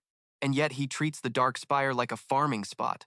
Andre's expression became even more dumbfounded. It's a good thing I'm not his enemy. Both Shali and I got stuck on this quest. We're absolutely no match for him. After a moment of contemplation, he let out a long sigh and said, I was originally going to tell you a secret for farming points, but now it seems like that was just a pipe dream. Your farming method is something I can't even replicate. Lu Fan looked over and quickly added, The Dark Spire of the 9 Realms Demon is truly powerful. It took a lot of effort for me to clear it too. Andre looked over at Xiaoye, who was eating a chicken leg, and said, Having a dragon makes all the difference, no wonder. The Dragon Knight is one of the 3 strongest hidden classes. Xiaoye glanced over, but then hissed at Andre as if afraid he would steal its food, so Andre immediately showed a somewhat scared expression and said, It's just a little bit aggressive. Lu Fan then continued, Which means you've tried this quest before, and failed, right? Andre didn't deny it, recalling the scene of himself escaping, drenched in sweat and nearly dying. This damn quest, as long as it's stuck on me, I can't accept any other quests. Lu Fan, with a smile on his face, suddenly said, Actually, I have a way. Why don't we team up for this one? The two of them then started moving. After walking for a bit, Andre's suspicion got the better of him. He turned to Lu Fan and asked, Buddy, about your dragon pet. The more he looked, the more certain he was. Why does it look like it wants to eat me? Hearing this, Lu Fan offered an explanation. Dragon pets are naturally quite aggressive and don't like living people. Don't worry, with me here, it won't bite you. But then his thoughts forced him to admit the truth to himself. He couldn't just say that he had eaten Xiaoye's food. After walking for a while, the 3 of them arrived at a familiar place. A pyramid loomed before their eyes. A continuous warning sounded, alerting them to the dark obelisk ahead as a new wave of monsters appeared. Level 60 corpse vultures, worth 84 points, and level 60 sky-horned bulls, also worth 84 points, growling below. Andre, holding his mace, asked, Brother, what's our next move? Lu Fan smiled and replied, You handle your business, I'll handle mine. We'll each take care of our own. Around them, Xing Chen roared loudly. Riding on Xiaoye's back, Lu Fan said to Andre, With your strength, dealing with these corpse vultures and demonic skyhorn bulls shouldn't be a problem, right? He looked hesitant and replied, The stats of these 2 waves of monsters aren't high, and although there are a lot of them, they're not that hard to deal with. Lu Fan was pleased. Great then, the 2 waves of monsters outside are all yours. I'll charge inside and kill the monsters there, Andre said confidently. Of course, that's no problem, But a second later, he said in a stunned voice, Wait a minute, what did you say? You're going to charge straight inside to kill the monsters? Lu Fan paid no attention to his words, shouting to Xing Chen, switch to astral form. Instantly, Xing Chen obeyed and transformed in a cloud of magical blue smoke, then used astral warp to enter the dark obelisk. Starry Sky Dragon's astral form, strength increased by 500%, maintains its shape to break through the void for 60 seconds. Blue lightning crackled, and only then did he bother to tell him that instead of waiting for the monsters inside the dark obelisk to charge out in waves, I'd rather just go straight in and kill them all at once, which will save time. Astral warp tears through space to create a portal rift leading to a self-marked location. The Portal Rift lasts for 6 seconds and is not restricted by any magic circles or forbidden spells. Before doing exactly as he told Andre, Lu Fan turned his head and called back, "You stay safe out here. Take care, I'll quickly clean up the demonic beasts in this dark spire." Andre's expression shifted from horror to surprise. No way. How does he have another dragon? Lu Fan and his two massive beasts were entering, having now arrived inside the dark obelisk. He found it quite interesting and said, "What a grand welcoming committee. This creature with 4 wings and 2 red eyes and this fruit-shaped one is the level 75 Abyssal Night Moth, worth 223 points, and the level 85 Geo Devourer, worth 652 points." A voice rang out, "You lowly and pathetic human." A level 80 Slender Night Knight, worth 423 points, and a creature with glaring red eyes and many sharp pincers, the level 65 Corpse Eater Beetle, worth 127 points. The Geo-Puppet Demon warmly welcomed him. "Since you have the courage to step in here, then I shall grant you the right to choose how you die." The Geo-Puppet Demon was a level 85 Nightmare-level boss, with 30,951 strength, 37,582 spirit, and 48,034 agility, and 30,658 stamina. Death Coil uses its body and limbs to form a lock that tightly binds enemies, making them unable to move and inflicting negative effects such as immobilization, paralysis, poison, and dizziness. Joint Ripper inflicts tearing damage, and the damage points can be stacked. Shadow Break. The body assimilates with space when using the skill, achieving a stealth effect, allowing it to pass freely through shadow barriers without being detected. All physical and magical attacks are nullified while the stealth effect is active. Unyielding Corpse. After the Geo-Puppet Demon dies, its shell will shatter and a new one will be born from it. The body's attack power increases by 100%, and its defense decreases by 100% after rebirth, and its life drains faster until the body completely decays. Completely. Lu Fan summoned Xing Chen, directing a sharp gaze at the demon. "What a shame. It seems you're not happy to see me. But unfortunately for you, I brought a huge gift, looks like. I'll just have to give it to you a little later." Jade Dragon Contract, level 24. With 4,256 strength, 4,318 agility, 7,059 spirit, and 4,559 stamina. Jade Dragon Bloodline, all skill effects of the dragon race and the person with the connected bloodline are doubled. Lu Fan shouted, "Faye, use Soul Aegis." Soul Aegis.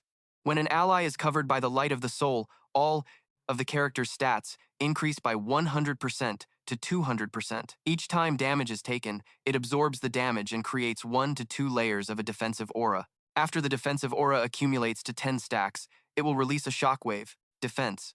The damage dealt is the total damage absorbed during this time. A total of 2. He wasn't scared at all and said frankly, "Trying to use numbers against me? You can't scare me." Black Dragon Contract, level 32.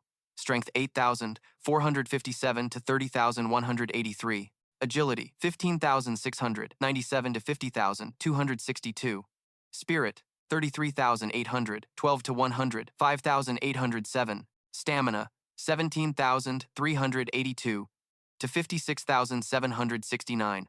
Lu Fan immediately gave the order to clear the area. Then, with a blast of dragon chi, he attacked twice in a row. When synchronized with his dragon pet, he unleashed 2 claw strikes imbued with dragon chi. Great Catastrophe. A destructive giant dragon explodes over the area it flies through, causing massive damage and burning. Star Shatter creates a star, crushes it, and causes a large amount of massive area of effect damage, its power depending on strength, with a Starlight status effect lasting 10 seconds. He eagerly said, "Spirit, use Star Shatter." Currently charging Serpent Shadow Arrow. When the Nether Serpent Bow is in a charged state for 3 seconds, it can fire the Serpent Shadow Arrow, increasing its damage by 500%. Currently charged for 3 seconds. Star Shatter Serpent Shadow Arrow creates a star, and after being shattered by the Serpent Shadow Arrow, it will create enormous area of effect damage, with its power increased by 500% of the Starlight Dragon's strength attribute. In the midst of the fierce battle, each creature unleashed great power. Aura Shock releases the total damage absorbed from the previous 10 hits into 2 massive damage instances, causing wide area counter damage. Star Annihilation Light, a skill that casts a light of destruction, gathers all the power of the stars within its body and emits a mixed beam of light that causes unforeseeable damage, ignores defense, and cannot be blocked. The damage dealt depends on strength and level. The current damage of Star Annihilation Light has increased to a range of 23,280 to 349,200. He said cheerfully, "I'm about to level up again. I should speed things up." Lose Dragon Kingdom points. 763,383 plus 15,687. Fallen Demon Dragon, level 24. Demon Dragon's Breath breathes dragon breath at a target, causing magic damage. A target that is killed by the breath will be resurrected as a puppet to fight for you. Demon Dragon Strike wraps itself in an armor of fallen demonic chi and flies towards the target. While dealing damage, it will also offset 99% of incoming damage and will also reflect any effects and skills it receives. Unsealed Dragon Language unseals Dragon Language magic. Dragon's Breath will be replaced by Dragon Language magic. Demon Dragon Forbidden Curse. Demon Dragon Strike will be replaced by Dragon Language magic. World-ending Fallen Demon Dragon Bloodline reduces all incoming damage by 75%. But not long after, he shouted, Xiao Fei, summon the Fallen Demon Dragon. Natural Assimilation, summon Long Dai. Summon twin Fallen Demon Dragons. The level of the Fallen Demon Dragon is the same as the user's. Immediately, both sides rushed back into a fiery battle. Starlight Dragon Summon Form. Milky Way, Falling Stars. The Milky Way form will unleash falling stars covering the entire area. During falling stars, other skills can be used simultaneously, and until it is stopped, falling stars will be maintained permanently. The Jade Dragon has leveled up to level 25, the Starlight Dragon has leveled up to level 18, and Lufan has leveled up to level 37. Spirit thought to itself, a piece of cake. Lufan silently praised, now this is the right speed for farming points. The Black Dragon has leveled up to level 33. Abyss Moth level 75, points 223. Corrosive Spit. When the skill is activated, the Abyss Moth releases a viscous green venom that quickly shoots towards the target area. After hitting the target, the venom spreads over it, creating shimmering green corrosive bubbles. Black Hole creates a black hole that continuously pulls in surrounding enemies for the duration of the cast. After the cast ends, the black hole explodes, causing massive area of effect damage equal to the total health of all enemies sucked into it. Spirit praised itself again. They're just asking to be put down. 1 second, Lufan was smiling. The next, he immediately became serious, holding a broken mirror shard in his hand and thinking deeply, I can't see it anymore. Shadow Break. The body assimilates with space. When using the skill, you gain an invisibility effect, allowing you to pass freely through the shadow barrier without being detected. All physical and magical attacks are ineffective while the invisibility effect is active. Shadow Break. Lufan felt uneasy. I can't sense anything. The battle was still raging fiercely. Death Coil uses its body and segmented legs to form a lock, binding the enemy, making them unable to act, and simultaneously inflicting stiffness, poison, and coma negative effects. The segmented legs cause cracking damage, with the damage value stacking. The opponent's surprise was clear. What? Phantom Walk cancels the concealment effect. Suddenly, a force sent the Earth Puppet Demon flying. It said angrily, It's you! Why are you here? Helping a human, no less. Answer me. Earth-killing Demon's Phantom Walk merges itself into the Earth-killing Chi to gain a concealment effect, allowing it to pass through the Earth-killing Chi at will without being detected. The concealment effect cannot be detected, and using any attack will cancel the concealment effect. The Earth-killing demon didn't answer and continued to attack. Blood Ring Claws. Swings 5 Blood Ring Claws to tear the target apart from a high altitude, with blow after blow raining down on the Earth Puppet Demon. Great Catastrophe. A large dragon's regional destruction causes an explosion as it flies by, dealing massive damage and inflicting a burn. Lufan stood aside, enjoying the good show, and said cheerfully, Old friend, we meet again. I wonder if you're satisfied with this gift of mine.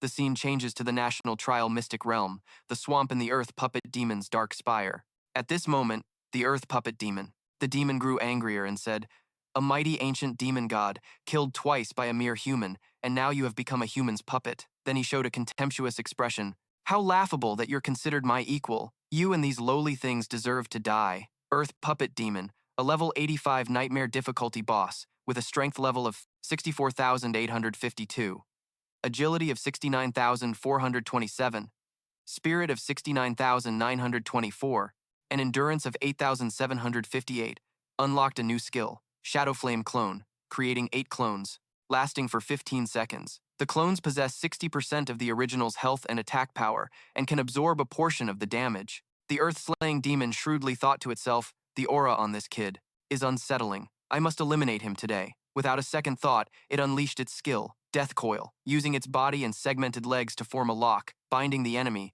rendering them unable to act, while also inflicting paralysis, poison, and stun debuffs. Its segmented legs cause fissure damage, with the damage value stacking. However, very quickly, The skill death coil was interrupted. He shouted, "Earth-slaying demon," but the earth-slaying demon showed no signs of stopping. It continued its frenzied attack, Shadow Flame Clone, creating 8 clones. Lasting for 15 seconds, the clones possess 60% of the original's health and attack power and can absorb a portion of the damage. Lu Fan couldn't hide his amusement while watching this performance. "Since you like my gift so much, I'll help you add some more fuel to the fire." He immediately used Summon Heavenly Demon Soldiers, controlling the fallen corpses. Able to command all the fallen corpse puppets, converted by the fallen corpse demon dragon, and can summon and retract them at any time. When a fallen corpse puppet dies, its fallen corpse energy returns to the fallen corpse demon dragon. Hundreds of thousands of heavenly demon soldiers appeared. The army couldn't be any larger. The appearance of the heavenly demon soldiers made the earth puppet demon anxious and endlessly surprised. Impossible! He actually subdued the entire earth-slaying demon army of the whole spire. Lu Fan found this interesting. Both are ancient demon beasts. Let's see who is truly more powerful. Immediately after, both sides charged into battle without holding back. The fight was fierce, with the tide turning in favor of the heavenly demon soldiers, causing their opponent to feel fear. How can a mere human be this strong? The heavenly demon soldiers then announced to the earth puppet demon, "It's your turn, you ugly thing." He stubbornly retorted, "You think you can destroy me with just a few of you? What a fantasy." But everything that happened next was a harsh slap to his face, as relentless and fierce attacks made it want to flee. Lu Fan immediately unleashed a new skill, Dragon's Rally. Dragon's Rally boosts his dragon pet's all stats and attack power by 30%. In that case, to leave you with no escape route, Xiao Ye appeared. Xiao Ye, level 33, a contracted black dragon, with strength of 8,707, 11,319, agility of 16,197, 21,056, spirit of 34,800, 12, 45,255, and endurance of 17,882,246. Lu Fan turned and said to Xiao Fei, "Boosted spirit. Spirit, use Starlight Annihilation. Starry Sky Dragon Form Change. Starlight Form, 59 seconds remaining. Starlight Annihilation Beam skill is still charging." He raised his hand and signaled to Xiao Ye, Lava Burst. A great flame was unleashed. Unsealed Dragon Language. Unsealing Dragon Language Magic. Demon Dragon's Breath will be replaced by Archmage Language, Forbidden Magic. Demon Dragon Assault is replaced by the Dragon Language Magic, Doomsday's Fall. Doomsday's Fall, a Dragon Language magic that, after being unsealed, rises to a high place and sacrifices its own health value. It falls to create colossal damage. The damage amount is 2,000% of the sacrificed health value. Currently, Doomsday's Fall sacrifices 100% of its health. The battlefield grew more intense. Starlight. Annihilation Beam converges the body's entire starlight power, firing a laser beam that causes unpredictable damage, ignores defense, and cannot be blocked. The damage dealt is determined by strength and level. The current upgraded damage of Starlight Annihilation Beam is 39,364, 708,552. Lava Burst. Within the target's range, a blazing flame erupts, forming a lava pool. Targets within the lava pool will gradually sink into the magma and continue to take massive damage. Dragon Language Resonance. When a dragon rider and their dragon pet use the same dragon language magic, both the dragon rider and the dragon pet will have the power of that magic increased by 100%. Dragon Language Resonance. Lava Burst. Standing in the sea of fire. From Lava Burst, its tragic scream echoed, "I can't accept this." The scene shifts to the National Trial's secret realm, the swamp outside the Earth Puppet Demon's dark spire. Andre glanced back and saw a monster roaring as it chased and attacked him. Turning around, Andre spread his fiery wings and flew up to dodge the blow. Then he soared high with his wings of fire, gripping his weapon tightly, and with momentum, smashed it down, hard on the monster's head. The smoke quickly dissipated, revealing monster corpses strewn all over the ground. He flew closer to the spire and saw the door was still closed, wondering, why hasn't the main gate opened yet?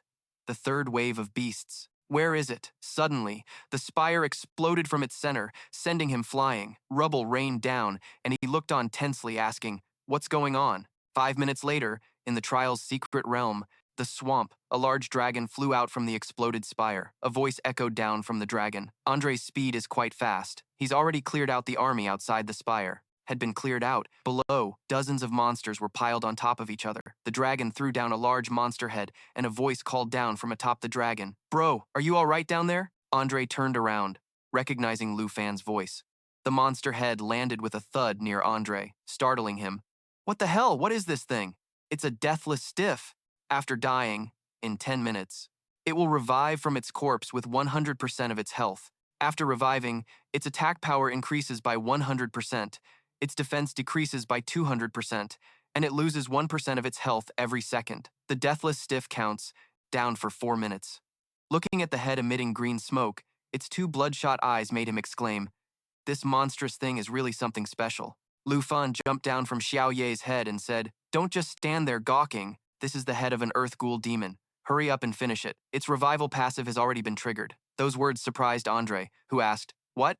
You want to give the points to me?" Lu Fan kindly said, "I've already taken all the points in the spire. If I were to kill this earth ghoul demon, your quest would be stuck forever." Hearing that, he raised his talisman, which began to blaze with fierce flames as he said, "Bro, you really know how to treat a friend." He smashed it down hard on the monster's head, and the system announced that the Deathless Stiff's revival was interrupted. Night fell on a brutal scene.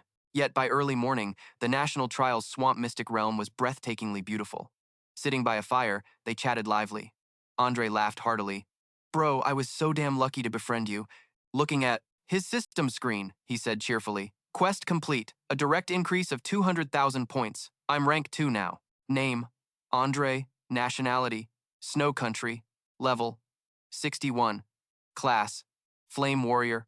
Points, 271,229. Rank, 2. Lu Fan asked, "So I guess our temporary party ends here, right?" He stood up, looking at Lu Fan with regret. "It's a shame. This is a national trial. We're ultimately opponents. If only we had met before the competition, I would have definitely treated you to some fine wine." Hearing that, Lu Fan encouraged him. "Don't be so discouraged. There will be chances later." Andre extended his hand, his face beaming. "Let's make a deal then. Neither of us is allowed to die. After the national trial ends, let's go drinking and get wasted. My treat." The two happily shook hands, sealing the promise. "It's a deal. It's a deal." The black dragon beside them watched in confusion. Andre opened his screen and transferred points to Lu Fan. "Oh right, you absolutely have to accept these points. Point operation. Current points, 271,229. Transfer points, clear points. Points." Lu Fan looked at his point log, saw an addition of 50,000 and asked, "What's this for?" "Point fluctuation, plus 50,000. Fluctuation type, transfer. Points, external point source, Andre of the Snow Country." Andre politely transferred more points out of embarrassment. "I ate so much of your food, bothered you for a PvP match, and now you helped me pass my quest. I know these points are nothing to you, but please take them. I feel really bad." The big guy was surprisingly cute. Lu Fan said, "You're acting so coy. It's really not something I'm used to. I won't refuse these points." Andre hesitated. "Ever since I met you, I've had a question. Before I go, I want to ask you something." His expression suddenly turned serious. "You're so strong, and you have so many overpowered dragon pets. Why do you waste time on useless opponents like that? Couldn't you have finished them in 2 or 3 hits?" Standing next to the black dragon, Lu Fan explained, "Everyone here is a newly advanced expert from their country, and there are many hidden classes I've never seen before. This is the perfect time to observe their characteristics and strengths, so it's not a waste of time. Besides, the final winner will definitely be me." Hearing that, Andre turned away, stretched out his fiery wings, and sighed, "There you go with those badass lines again. I can't fall too far behind you, so I'm off to take a point farming quest." He soared into the sky and shouted back to Lu Fan, "See you around if fate allows." They bid farewell under the morning light. Watching Andre fly further away, Lu Fan thought, "Andre's not a bad guy. I hope I don't get a PvP assassination quest for him later." After parting ways, he looked down at the severed head to take care of important business. Now there's the main task to attend to. My fallen corpse puppet legion can finally get a new member. The scene shifts elsewhere, where Andre's friends are looking at the leaderboard and celebrating. In the National Trial Arena's command room, they discussed and cheered with joy. "Andre is amazing. He jumped to rank 2 in one go, directly surpassing the Star Bird Country. Congratulations. It seems the 9 Realms demon subjugation isn't impossible after all." But others were more cautious. "You're being too optimistic. The Snow Country's representative only completed it because he relied on the representative from the Dragon Country. That's right. If other representatives get stuck on this quest, they still won't be able to do it." The bald man walked over to Elder Han, expressing his immense gratitude for the Dragon Country's representative. "Elder Han, please accept this sincere gratitude from the Snow Country." The elder smiled warmly at him and praised, "That young man Andre helps others when he sees injustice. He's worthy of respect." The guard standing nearby looked at the leaderboard and said, "The East Lord from the Taiki country has dropped to rank 3. Mr. Kim scowled from a corner. The crowd suddenly reminded each other, "Keep your voice down. Don't you see that Mr. Kim has been silent for a long time?" He was furious, thinking to himself, even that simple-minded musclehead surpassed Kim Song-han. If the Starbird country makes a move, won't the Taichi country be? Can't I even keep my contacts? Looking at the phone screen made him even angrier, and he punched it until the screen shattered. He thought that controlling the quests he received was useless, and adjusting the stats of the Nine Realms demon was also useless. This was the only way left. A bodyguard peeked in and called out, "Director Kim, I have something important to report. Please come with me." Hearing this, he yelled, "Don't bother me." "What could you possibly have that's so important?" The bodyguard continued. "It really is important. That scroll has been crafted." These words caught his attention. He suddenly smirked sinisterly. What trick was he planning now? "Excellent. This final method can finally be executed. Take me there quickly." On the third day at the national trial site, Kim Tae-an was eager to secretly test the new weapon. "Has it really been made?" The bodyguard presented a briefcase. "Yes, Director Kim. Luckily, we had the back door you instructed us to leave when building the secret realm." The bodyguard reported that because it was a rush job, there was no time for testing. There might be issues, but the master with the enhancement class confirmed it was usable. Inside the briefcase was a consumable item that opened a teleportation gate to a designated location within the National Trial's secret realm for 180 seconds, a temporarily crafted experimental item. The teleportation gate may be extremely unstable. Use with caution. Must not be exposed to the public. Kim Tae-an picked it up and pondered. Extremely unstable. While he was examining it, a bodyguard suddenly hesitated and spoke up. Director Kim, we've been monitoring Lu Fan from behind the scenes for a long time, and we haven't found anything unusual," Kim Tae-an angrily shouted. "That's because you're all fools." Because of this, he made a risky decision. "It's impossible to get a handle on Lu Fan from here. I need to execute the final plan." Before turning away, he ordered, "You two guard this hallway. Don't let anyone near until I return." The bodyguard immediately acknowledged the order. The other one asked, "Director Kim, what do you mean?" Kim Tae-an hurriedly activated the scroll, opening a large vortex. "That's right. I'm going to use this scroll to personally enter the secret realm and deliver a message." The system flashed a notification. "Teleportation gate established. National trial. Desert. Warning. The gate's state is extremely unstable and may close at any moment." The bodyguard worriedly exclaimed, "Director Kim, that's too dangerous. This scroll is just an experimental product." The other one also tried to dissuade him. "If the other proctors see you, or if you appear on the live stream, it will be a huge problem." However, Kim Tae-an was determined to take the risk. He instructed his two bodyguards, "That's why I've already informed the person in charge. Until I return, do not change any scenes on the desert map. You must guard this place well. If this is discovered, the honor of the Taisan nation will plummet. Understand?" The notification appeared again. Time remaining for the teleportation gate, 179 seconds. The two bodyguards couldn't stop him and had to obey. "Understood, sir."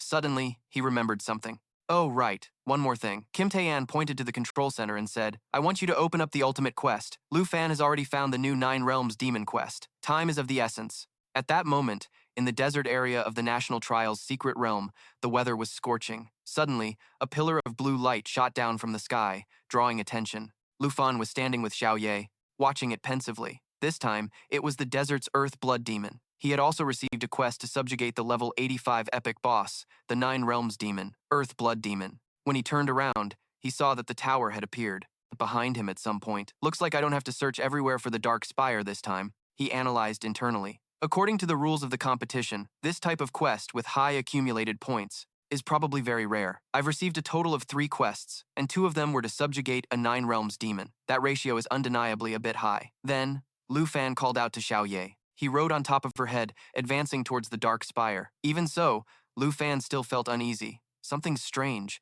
I have a nagging feeling that the quests are being manipulated. His worries were hard to find an answer for.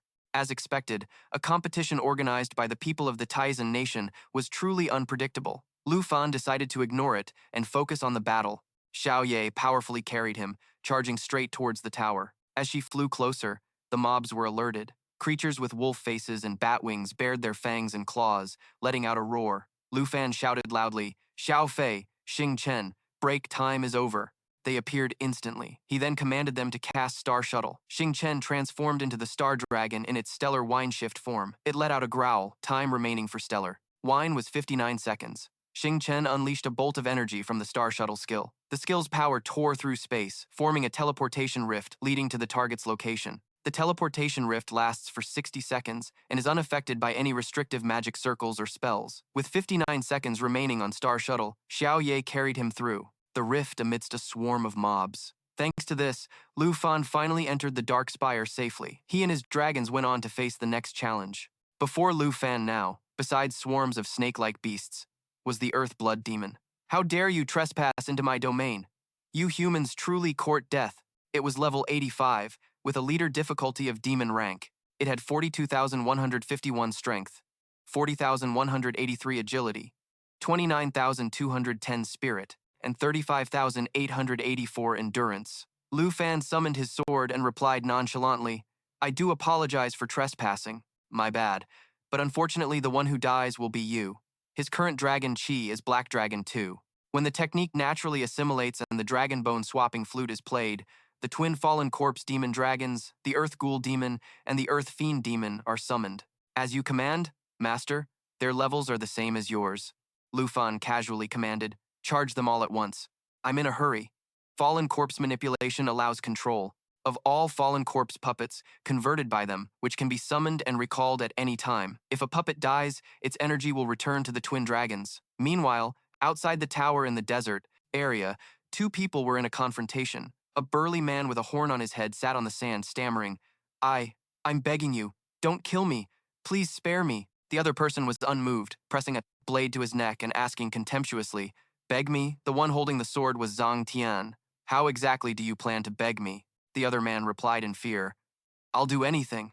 I'll transfer all my accumulated points to you and forfeit the match right now. I'm begging you. Please spare me, okay? This terrified man was Wu Sipeng from the Mika country. Ranked 14th, a level 59 tribal warrior, with 42,175 accumulated points. Zhang Tian deliberately toyed with him, saying, That's so boring. I can get your points by just killing you. How about this instead? Suddenly, Zhang Tian pointed her sword at Sipeng's face, scaring him witless. She sneered, You will lick my shoes while shouting, The people of the Mike country are all dogs. How about it? He naturally couldn't bear the humiliation. No, I can't do that. Zhang Tian's face darkened as she threatened through gritted teeth. You don't want to? The cowardly Sipeng had no choice but to agree. Sorry, I'll do it. Please spare me. And so, he slowly lowered his gaze to her feet. We people of the Mika country are all. Zhang Tian deliberately made it difficult. Huh? I can't hear you. A little louder. Sipeng shouted louder and stuck out his tongue. We people of the Mika country are all dogs and pigs. This made her burst out laughing. He really would do anything. Suddenly, a shadow in the shape of a hand flew out from nowhere, piercing straight through Sipeng's stomach and killing him on the spot. The system announced, Wu Sipeng of the Mike country has died, 18 out of 23. Zhang Tian witnessed this before she could even understand what was happening. She turned. Her head? Huh? Turning around, she saw that Xiong Han was the one who did it. Kim Xiong Han, what are you doing? I wasn't done having my fun yet. His accumulated points increased by 42,175 to 160,964. He had to be killed anyway. I don't believe you would have actually spared him. Zhang Tian looked annoyed. You're no fun at all. Of course I was going to kill him, but I was going to kill him. What you did is considered kill stealing. Song Han frowned and denied it. You were taking too long. I didn't kill him for the points. We have important things to do. Zhang Tian sheathed her sword, her attitude also becoming serious. Important things. Xiong Han instructed, From now on, you just need to listen quietly. Before he could finish speaking, Zhang Tian suddenly heard a sound. Tian was stepping out of an extremely unstable teleportation gate. Xiong Han didn't seem very surprised. Teleporting in like this, does the overseer have urgent intelligence? It could close at any moment. Zhang Tian, on the other hand, was gaping. You can do that? The terrifying killing intent generated by the blood demon was immense, and now its information has been summarized. Earth Blood Demon, level 85. Difficulty. Nightmare level boss. Strength. 42,151. Spirit. 29,210. Agility. 40,183. Durability. 35,884. Illusory Phantom Step instantly transforms into a transparent, tiger-shaped illusion, randomly appearing around the player. Each time it attacks, the illusionary rift disappears, dealing massive area of effect magic damage. Thunderstorm Claw Strike slashes the ground with claws filled with intense lightning power. After creating a thunderstorm claw mark, it unleashes a massive electric shockwave in a short period, dealing large area of effect, electric damage, and reducing the target's movement speed by 70% for 10 seconds. Soul Hunting Tiger. Targets hit by the Soul Hunting Tiger will have their souls torn into fragments, temporarily losing a portion of their maximum health. Maximum health is reduced by 60% for 8 seconds, during which the target's healing effectiveness is reduced by 30%. Lu Fan stood with his sword, between the Blood Demon and the Ghoul Demon. Thunderstorm Claw Strike slashes the ground with claws filled with intense lightning power.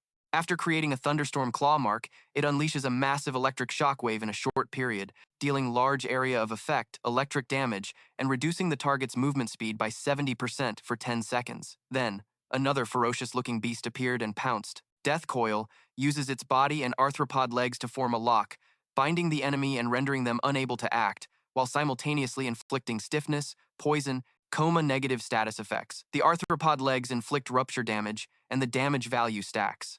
At this moment, a conversation took place between two of the monsters. The Blood Demon was the first to speak. Earth Ghoul Demon, why are you? One surprise followed another as the Blood Ring appeared. The Blood Demon roared furiously without stopping. Blood Ring Claws. It slashes with 5 Blood Ring Claws to tear the target apart from above. After dealing a large amount of damage, its own strength will be boosted by 200% for 12 seconds. The Blood Demon screamed, unable to accept the reality. Earth Fiend Demon, even you too. Only then did he speak, with his hands in his pockets, looking nonchalant. Lu Fan of the Dragon Country. Accumulated points, 13,135. 2 of the 9 realms demons are already this powerful, if all 9 of them attacked at once. Then I'll have to get serious. Lu Fan's pupils turned sharp as a sword as he stared at the Blood Demon, his fighting spirit soaring. He activated Dragon Transformation, and his body was instantly covered in black dragon scales. People, behind him was Sibang, roaring to the heavens and ready to fight at any moment. The Tai Chi Nation could never have expected that all their careful planning would end up as a gift for me. Then that monster collapsed, as it couldn't possibly fight against so many opponents alone. The battle was over, and Lu Fan strode out majestically with his sharp blade, followed by his supporting beasts. Now to unleash this grand army of demonic beasts, he thought smugly. What kind of fear would this cause? Shifting to another location, clouds of dust and sand billowed up as someone's voice cried out, "A little slower! A little slower! A little slower!" Cheng Han was now standing imposingly on a demonic beast, moving forward, with a girl clutching his clothes and following behind him. "I'm about to fall off! Shut up! Your noise is giving me a headache," Zhang Tian screamed, frightened and helpless. "If your battle supervisor already told you the location of that ultimate quest, why aren't we going to accept it?" Flashing back to the conversation with the Kim family member. At that moment, his eyes were somewhat dark. "It's not time yet. In short, the teleportation circle is not very stable. I have to quickly deliver the intel to you, and then leave immediately." Damn it, the Tai Chi Nation is truly shameless to actually teleport a supervisor in here. Cheng Han slowly thought things over. These accumulation points are too inflated. Why not just directly disqualify him from the match? Kim Jae-in replied, "The rules of the secret realm are all normal. There's nothing unusual, so I basically don't have any grounds to forcibly teleport him out." His eyes gradually became dangerous. Hoping to slowly clear monsters to do quests is definitely not going to work now, if you want to get even more accumulation points. You must figure out how the representative from the Dragon Country managed to clear the Dark Spire. If he can do it, then you can do it too. Then he looked towards the teleportation gate. The teleportation circle is starting to become unstable. I have to go. Before leaving, he pointed behind him and instructed, "Oh, right, Cheng Han. The ultimate quest has opened, so you must make good use of it." Cheng Han and Zhang Tian stood watching in silence. A moment later, he closed his eyes, thought it over, and said, "That ultimate quest was originally meant to target Sei Li. Now is not the time to waste it on Lu Fan. We need to find a Dark Spire first, and figure out how Lu Fan defeated the 9 Realms demon." He immediately thought of the ranking tower. That ultimate quest directly designates the number 1 player on the points leaderboard as the assassination target. It's only valuable when used on the strongest person. Zhang Tian, beside him, said dejectedly, all right, whatever you say goes for now. It seems to me that whatever little skill your Tai Chi Nation has is all used for cheating." Suddenly, Cheng Han once again jumped onto that purple demonic beast. For some reason, she fell flat on her face and cried out in pain. Sore and angry, she turned back to complain, "You really have such a strong sense of revenge. Was it really necessary to do that just because I said one thing about your people?" he replied while looking ahead. "You idiot. Look ahead." Hearing that, Zhang Tian immediately looked up. Many soldiers holding giant chains were advancing towards them. Level 75, Fallen Corpse Heavenly Demon Soldiers, 165, accumulation points. Zhang Tian immediately adopted a serious expression, her hand on her sword hilt, ready, while he leaped down, getting ready behind her. So, this is the Dark Spire. The oppressive feeling is so intense. Cheng Han unleashed his power while encouraging Zhang Tian. Don't worry, with our combined strength, we're more than enough to handle this. Why is the Nine Realms Demon's grand army so small? Zhang Tian gathered her power into both hands, her two swords ready. To unleash a move, let me see for myself. At that moment, a large, purple-headed demonic beast appeared on the other side. The ancient demonic beast army that tormented your Tai Chi nation. Just how powerful can you be? The purple-headed demon beast swung its scythe high and brought it down, sending all the other monsters flying. The demon breath scythe released blades of wind with a high rotational speed. Within the target's range, it slashes enemies and deals physical damage. Cheng Han remained defiant, fearing nothing. So what if he has a dragon pet? If it weren't for a loophole, could he have cleared the Dark Spire with his own strength alone? A monster soldier was also sent flying, its face contorted. Anything he can do, I can do too. A moment. Later, the battle was over, with only corpses strewn about. How can this be? All the monsters have been completely dealt with, yet my accumulation points haven't increased by even one. Feeling that this was too unusual, Cheng Han looked up and thought, it seems there's really a problem here. Let's go inside and check it out first. The more he thought, the more he was stuck in this loop. What on earth did Lu Fan discover inside? Then, the two of them entered the main hall. Why are there no monsters inside? Could it be that this place has already been cleared? Suddenly, the two of them sensed someone else was there and immediately became vigilant, both ready to draw their swords to fight. Who's there? Something made the two of them gasp in shock. Demonic beasts gradually appeared. First was the puppet demon, second was the one-eyed demon wolf, and third was the blood demon, with two glowing eyes, roaring. Cheng Han and Zhang Tian were both stunned by this horrific sight. Three of them. Three giant demons appeared before them, staring intently at the two of them. 3 Nine Realms demons. Zhang Tian shuddered. The oppressive aura is so strong. Impossible. Something must be wrong here. Lu Fan appeared behind them and spoke, causing the two surprised them. Unexpectedly, he smiled. So you found this place. The two tensed up. Zhang Tian prepared to draw his sword. You actually came here too, Lu Fan? Lu Fan winked. Don't be surprised. I came here specifically to find you. After all, you did sneak attack the headquarters I worked so hard to create. Before arriving, he had already finished subjugating the puppets on his way here. The number of fallen corpses grew, and his method of manipulating them became more and more proficient. Now, he could command them through the Nine Realms demons to stay away from the hunting spires. Now, each Nine Realms demon could control a legion, meaning he had 3 legions out collecting points and experience for him. The grunts could be sent out, and as for these guys, he could just leave them. Here to guard the Dark Spire, Zhang Tian sneered. Came specifically to find us? I'd say you're looking for death. Name Lu Fan, nationality Dragon Kingdom, class Dragon Rider Knight, points 1,736,853.53, rank number 1. She projected Lu Fan's information panel and sneered at Kim Sung Han. With that many points, let's kill him quickly, then you and I can discuss how to split them. Kim Sung Han gave a scornful laugh. No rush, no rush. You probably know this guy and I have a score to settle. If we kill him that easily, it would be letting him off. Too easy. Kim Sung Han glanced at the 3 demons, thinking, Lu Fan is easy to deal with, but the Nine Realms demons are no joke. Even one of them would be tough to handle, let alone 3 of them here. He looked at Lu Fan, sweating. For him to dare to barge into the spire alone, he must have a way to win without fighting the Nine Realms demons. Lu Fan leaned against the wall. It seems you too. Don't take me seriously at all, starting your discussion right in front of me. Kim Sung Han raised his hand, intending to attack, but Zhang Tian was impatient. Lu Fan, tell us the secret of the Dark Spire, and we'll spare your life, Kim Sung Han said. Don't waste your breath on him. Just capture him, and we can interrogate him slowly. Lu Fan sighed. A secret? Don't tell me you think I'm using a bug to clear the Dark Spire? Zhang Tian sneered contemptuously. How else could you get so many points? Don't you know it yourself? On our way here, we only encountered 2 waves of guardian monsters. Once inside, there was nothing left. Do you really think everyone is stupid enough to believe that a level 30 class user, like you, could clear the Dark Spire? Lu Fan closed his eyes and said softly, nothing left. He gestured to the 3 giant demons behind him, causing their faces to turn pale. Then what about the 3 Nine Realms demons behind? You? What are they considered? Kim Sung Han glanced at the 3 monsters, sweating, and thought, something's not right. The Nine Realms demons are too quiet.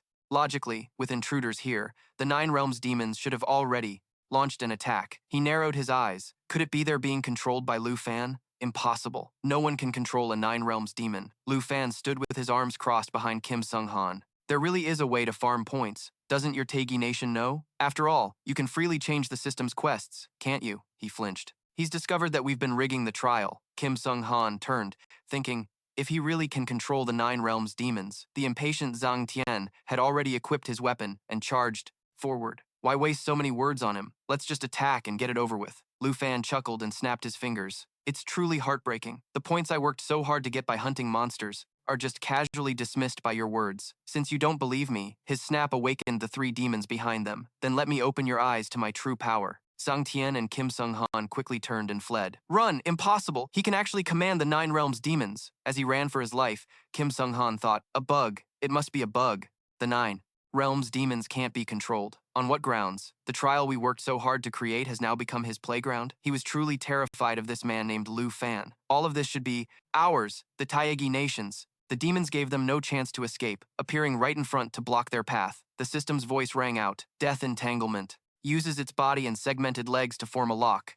Binds the enemy, rendering them immobile, while also inflicting stun, poison, and coma negative effects. The segmented legs inflict a stacking damage over time effect. The demons attacked, sending both of them flying, screaming in pain. They both crashed hard onto the ground. Kim Sung-han looked up in horror at the giant demon now in front of him. No, please don't. Abyssal Entangler, summoned. Beast. Abyssal Entangler. Level 61. Evolved form of the Abyssal Crawler. Skill. Blood Ring Claws. Swings 5 Blood Ring Claws to shred the target from above. After dealing a large amount of damage, its own power will be boosted by 200% for 12 seconds. Kim Sung-han's face turned pale with fear as he looked at the demon's venomous claws. So terrifying. Is this the kind of power that can shake an entire nation? The Abyssal Entangler. I couldn't even block a single one of its attacks. The will to live urged Kim Sung-han to escape quickly. I have to get out of here. I don't want to die. He thought in terror, I am the pride of Tianqi. Before he could even finish the thought, a giant demonic hand slammed down, smashing him into the wall. Lu Fan sat down as two girls came to his side and embraced him. I told you I wasn't cheating. I worked hard to kill all the monsters to turn them into my puppets. Zhang Tian, heavily battered with a shattered mask, slowly got to his feet and yelled, I won't fall here. I'm the #1 expert of the Yinghua nation's younger generation, a future powerhouse of the world. She charged forward, slashing wildly like a mad woman. How can I possibly die like this? Reaper's demonic breath slash was unleashed. The high-speed rotating wind blades sliced through enemies within the target's range, dealing physical damage. The claws of the two demons didn't let her get her way, and crushed Tang Tian. I can't accept this. Lu Fan looked at the information panel in his hand and sneered. Every single one of them claims to be the top expert of the future world. In the end, I haven't even made a move yet. I just casually sent out a few summons and they're all dead. He looked at the strange information panel. Name Lu Fan. Nationality Dragon Country. Level 38. Class Dragon Tamer Knight. Accumulated points 136,853. Rank 1. Lu Fan noticed his points didn't increase and wondered, why didn't I get any points? He suddenly remembered something. Oh, right. He recalled that guy, Kim Seong-han. He used a summoned beast to resurrect, so it seems Wu Tang Tian has a similar ability. In the National Trial's mystic realm, the 10,000-mile desert, a dry and hot place filled with nothing but sand, Kim Song-han and Tang Tian, covered in blood and wounds, emerged from the sand gasping for air. Fission revival remaining, 6 times. Fission revival remaining, 5 times. Tang Tian exclaimed in surprise. Coughing violently, I really came back to life. The current cooldown for abyssal symbiosis is 24 hours. Her eyes widened as she said, this is incredible. Now we don't have to be afraid of dying anymore. Kim Song-han wiped away the blood, his expression cold. Don't be so naive, he began. Lu Fan has 3 Nine Realms, demons, and a large army. If we can't kill Lu Fan, reviving over and over is pointless. Besides, we only have 5 fission revivals left. Tang Tian held up her hands as if to explain, I wasted one when I first met you. What a huge loss. Kim Song-han's gaze turned icy, and he said in a cold tone, we can't afford to waste any more lives. We should find another dark spire, one that no one has explored yet, and see how he managed to subdue the 9 Realms demons. He's just a dragon tamer who tames demonic beasts. It's definitely not a class skill. If he can do it, then so can I. Tang Tian raised her fist, filled with new resolve. In that case, let's use these 5 lives to find a way to kill Lu Fan. Her whole body felt like it was being weighed down. Why do I feel so weak? Weakened. Time remaining. 9 minutes. Kim Seong-han closed his eyes and explained, "We've just been revived, so we're in a weakened state. Our health and energy are very low. We should recover in about 10 minutes. Tang Tian panicked. Doesn't that mean we're in great danger right now? Kim Seong-han knelt. We can move slowly. Let's head to the Dark Spire for the ultimate quest first. Flames erupted from nowhere, startling Kim Seong-han. He glanced over, gritting his teeth and trembling. Tang Tian collapsed, impaled by a spear and engulfed in flames. A voice came from somewhere. Today's my lucky day. To think I'd run into 2 people who delivered themselves to me in this desolate wasteland. The flames continued to burn as the stranger pulled his spear from Tang Tian's body. Isn't this the prince of the Kim family? Do you remember what I said? Not to let me see you in the mystic realm? Kim Seong-han broke out in a cold sweat. What terrible luck, at a time like this, to run into this savage while our weakened state hasn't even ended. Weakened, 7 minutes remaining. Looking at the newcomer's information panel, it was different. Rank 2. Andre of the Snow Country, level 61, class Flame Warrior. 3 accumulated points, 239,717. He powerfully strode closer. What are you 2 playing at? Digging in the sand? Whack-a-mole. Flame God's true form. Calling upon the power of the high-level Flame God Swarok. All stats increased by 100, gaining explosive flame wings for temporary flight. The duration of the true form is determined by the spirit attribute. Andre laughed maniacally and charged forward. Whack-a-mole is a very fun game. Kim Seong-han fell to the ground in a panic, thinking fearfully, "It's over. I have no strength to escape. I just revived." Andre rushed towards Kim Seong-han. "Let me play with you for a bit." A powerful slam directly knocked Kim Seong-han unconscious. Andre stood there, muttering at his information panel. That's strange. I clearly took care of both of them, so why hasn't the player count decreased? And why haven't my points increased? 10 days later, on the 14th day of the national trial, at the Golden Jade City Trial Arena. It's hard to believe, ladies and gentlemen, but the national trial, hosted by the Tai Chi Nation this year, has been going on for 14 days, and it's nearing its end. In a room at Longdu Academy, Villa Number 2, Han K was intently watching the large screen. This is a showdown, the most brutal in history, and also the one with the highest death toll. The students in the combat classroom at Longdu Academy were also watching intently. Out of 23 contestants, 11 have died in battle, and 2 have forfeited. Now, only the final 10 are still holding on. The representatives in the top 5 have basically secured their rankings. The Far North Barracks, inside Tu Jing's office. This means that as long as they rely on quests to farm points, it won't affect the rankings. Only by hunting each other can there be any changes. Wu Tangtian was continuously grinding monsters, increasing her accumulated points in the national trial's mystic realm, the Molten Volcano. Representative Wu Tangtian of the Yinghua Nation, currently with 460,000 points, is ranked 5th. Rank 5, Wu Tangtian of the Yinghua Nation. Level 61 Ghost Warrior. 3 accumulated points, 462,853.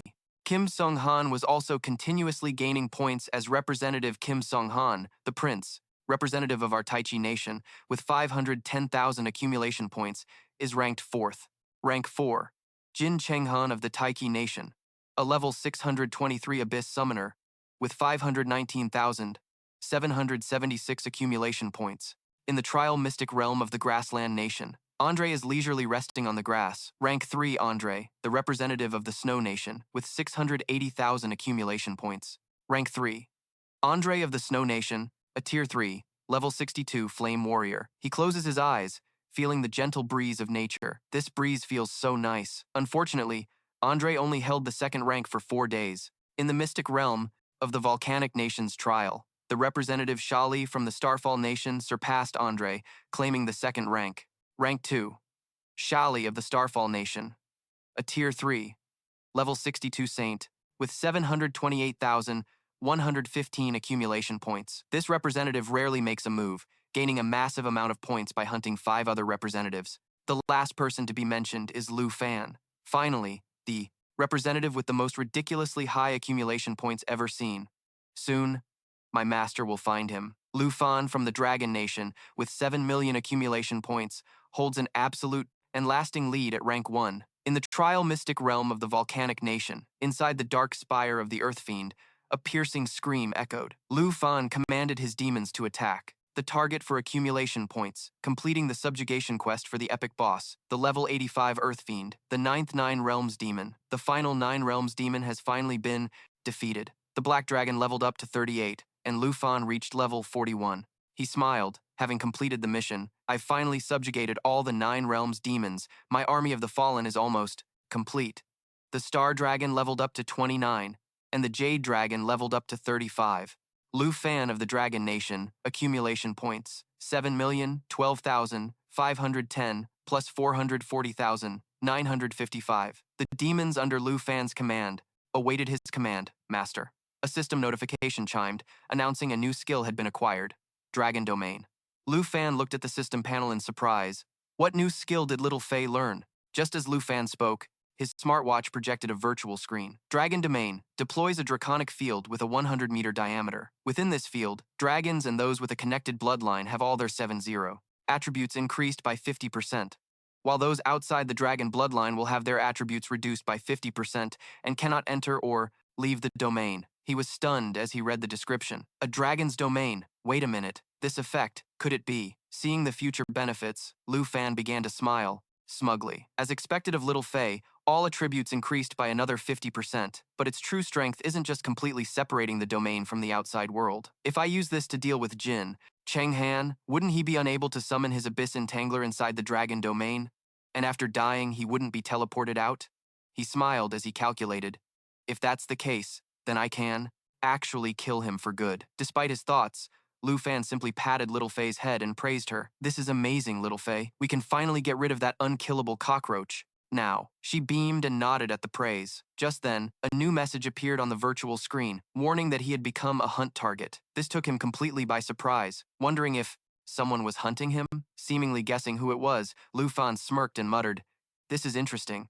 Looks like a huge delivery of accumulation points is on its way." A short time later, in the trial mystic realm of the volcanic nation, Shali examined an orb in his hand and muttered, "So this is it? It really exists?" At the same time, his screen displayed a new notification. Mission 1 accepted. Current mission. Ultimate rank 1. PvP hunt. He suddenly scoffed. So this is the trick you're using to eliminate the number 1 ranker. Just then, from behind him, 2 figures appeared, and a hoarse voice asked, "Shali, the mission is up to you now. Can you really kill him?" The speaker was Jin Cheng Han, accompanied by his guard. Shali paid them no mind and replied calmly, "Of course, you know my strength, or you wouldn't have formed an alliance with me, right?"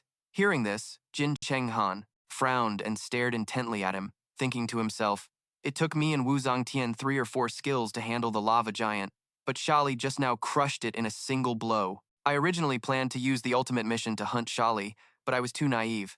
Looking at Shali's back, he cleared his throat and said, "It's not that I don't trust you, it's just that the 3 of us, working together, might not be enough to handle Lu Fan." As soon as he finished, Zhang Tian spoke up from behind. "Lu Fan has subjugated the 9 realms demons and their army. We've fought him before, and we were completely outmatched." As if he'd heard a hilarious joke, Shali let out a mocking laugh. "Subjugating the 9 realms demons? I can do that too. That's not a testament to his skill. He's merely exploiting some other power." These words made Jin Cheng Han extremely suspicious. Another power? Seeing his confused expression, Shali raised an eyebrow and asked, "You guys, haven't you always wanted to know what loophole Lu Fan is exploiting to control and farm points from the 9 realms demons? In 3 minutes, just 3 minutes, I'll give you the answer." Meanwhile, at the National Trial Grounds, at the Management Control Center, Shadow Guard Yue, who was deep in thought, suddenly spoke. "Director Jin still hasn't contacted us since he teleported back," he asked quietly. "Does this mean we've been fired? Or not?" The man typing on the computer below quickly interrupted. "Don't jinx it. Who knows? Maybe he took care of it himself." The bald man spoke again. "President Kim told us to keep an eye on Lu Fan, so we just need to watch him.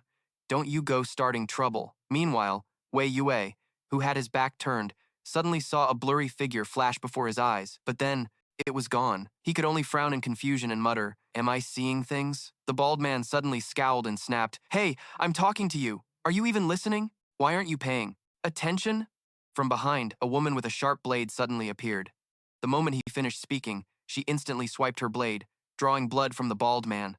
The sudden pain made him cry out, once before falling silent. Hearing the noise, Wei Yue jumped. When he turned around, he saw his teammate clutching his neck as blood gushed out nonstop. He worriedly shouted, "Hey, what's wrong with you?" Just then, the woman approached from behind him and whispered a threat. "Don't scream. Shut your mouth, or you'll die a very painful death." He screamed in fear, begging for mercy. Please don't. His reaction only seemed to excite her more. Then, in the blink of an eye, she swiftly slit Wei Yue's throat, finishing him off. After eliminating both guards, a voice came through her earpiece. How's it going? The 3 minutes are almost up? Grabbing a handful of wires, she replied, don't worry. Then, she ripped out all the power cables and chuckled softly. The Magan clan never fails. Outside, the screen lost its signal, and the host quickly tried to calm the audience. Everyone, please remain calm. We are experiencing some technical difficulties. Yes, technical difficulties. We're fixing it immediately. Please wait a moment. But the people sitting in the audience were extremely frustrated by this. The live stream was cut off. Why did the signal die? What's going on? Is it a power outage? Is this for real? Where is the person in charge? Shouts echoed throughout the grand hall. What is going on? I still want to see what the representative from the Startoon Nation has to say. In a private room, Sheng Ming explained softly, Elder Han, this must be the Tai Chi Nation's doing. After a moment of silence, Fei Bai finally spoke thoughtfully. The Startoon Nation isn't so simple either. At that moment, a young man in a suit suddenly turned his head in alarm and called out, Mr. Kim, you're in charge, quickly asked. Someone, but before he could finish, he saw that Tyann was gone. He raised an eyebrow in confusion. Where's Mr. Kim? The person next to him immediately replied, I don't know. It seems someone called him away a moment ago. The scene shifts to outside the strategy room. At the end of the hallway, Tyann was meeting with a member of the Magan clan. He smiled and asked probingly, You haven't said a word since we started. Mr. Gan, do you have something you wanted to say to me? At that same moment, a voice came through the man's earpiece. The Magan clan never fails, like a signal. He glanced at the watch on his wrist and said, I said earlier that I would take up 3 minutes of your time. I have nothing to say to you. Tyann was extremely surprised and annoyed to hear this. He frowned and asked, Are you kidding me? I'm very busy. I don't have time for your games. Then, the man turned to leave, leaving only one sentence behind. The 3 minutes are up. Thank you, Mr. Kim. Goodbye. Back on the other side, Zhang Tian frowned doubtfully and asked, Are you saying that Lu Fan became a servant of the ancient god of fallen corpses? And that's why he can use the ancient god's power to manipulate the 9 underworld. Demons? Cheng Han also exclaimed in a daze. An eternal existence that's impossible to defy like an ancient god. This is truly hard to believe. Sensing their astonishment, Se Li cleared his throat and said, It's unimaginable, so it's unbelievable. I can understand. After all, the power of an ancient god is a blessing from the heavens. No matter your strength, with just a little of it, you can undergo a complete transformation. As he spoke, he suddenly summoned 3 stones, sparkling with fiery light, and said, This is the power of the ancient god, the essence of the holy mountain from my master. Zhang Tian narrowed his eyes in awe at the sight. This surge of power. Just sensing it is unbelievably strong. Information also appeared on the screen. Essence of the holy mountain, quality, legendary consumable item, effect, unknown. After a moment of stupor, Cheng Han finally spoke. This power is on a completely different level from the 9 realms demon. Is the source of your power these 3 essences? Hearing this, Se Li burst out laughing and replied, No, no, no. 2 of them are for you. He gasped in astonishment. For us? If it's really as powerful as you say, enough to let us undergo a complete transformation, then what's the price? Zhang Tian also quickly questioned. That's right.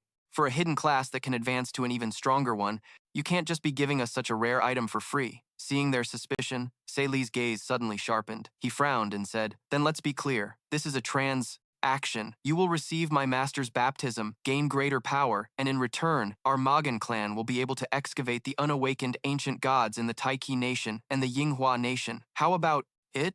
Hearing this, Cheng Han narrowed his eyes suspiciously, weighing the offer in his mind. I'm a prince, so the Magan clan probably wouldn't dare pull any tricks.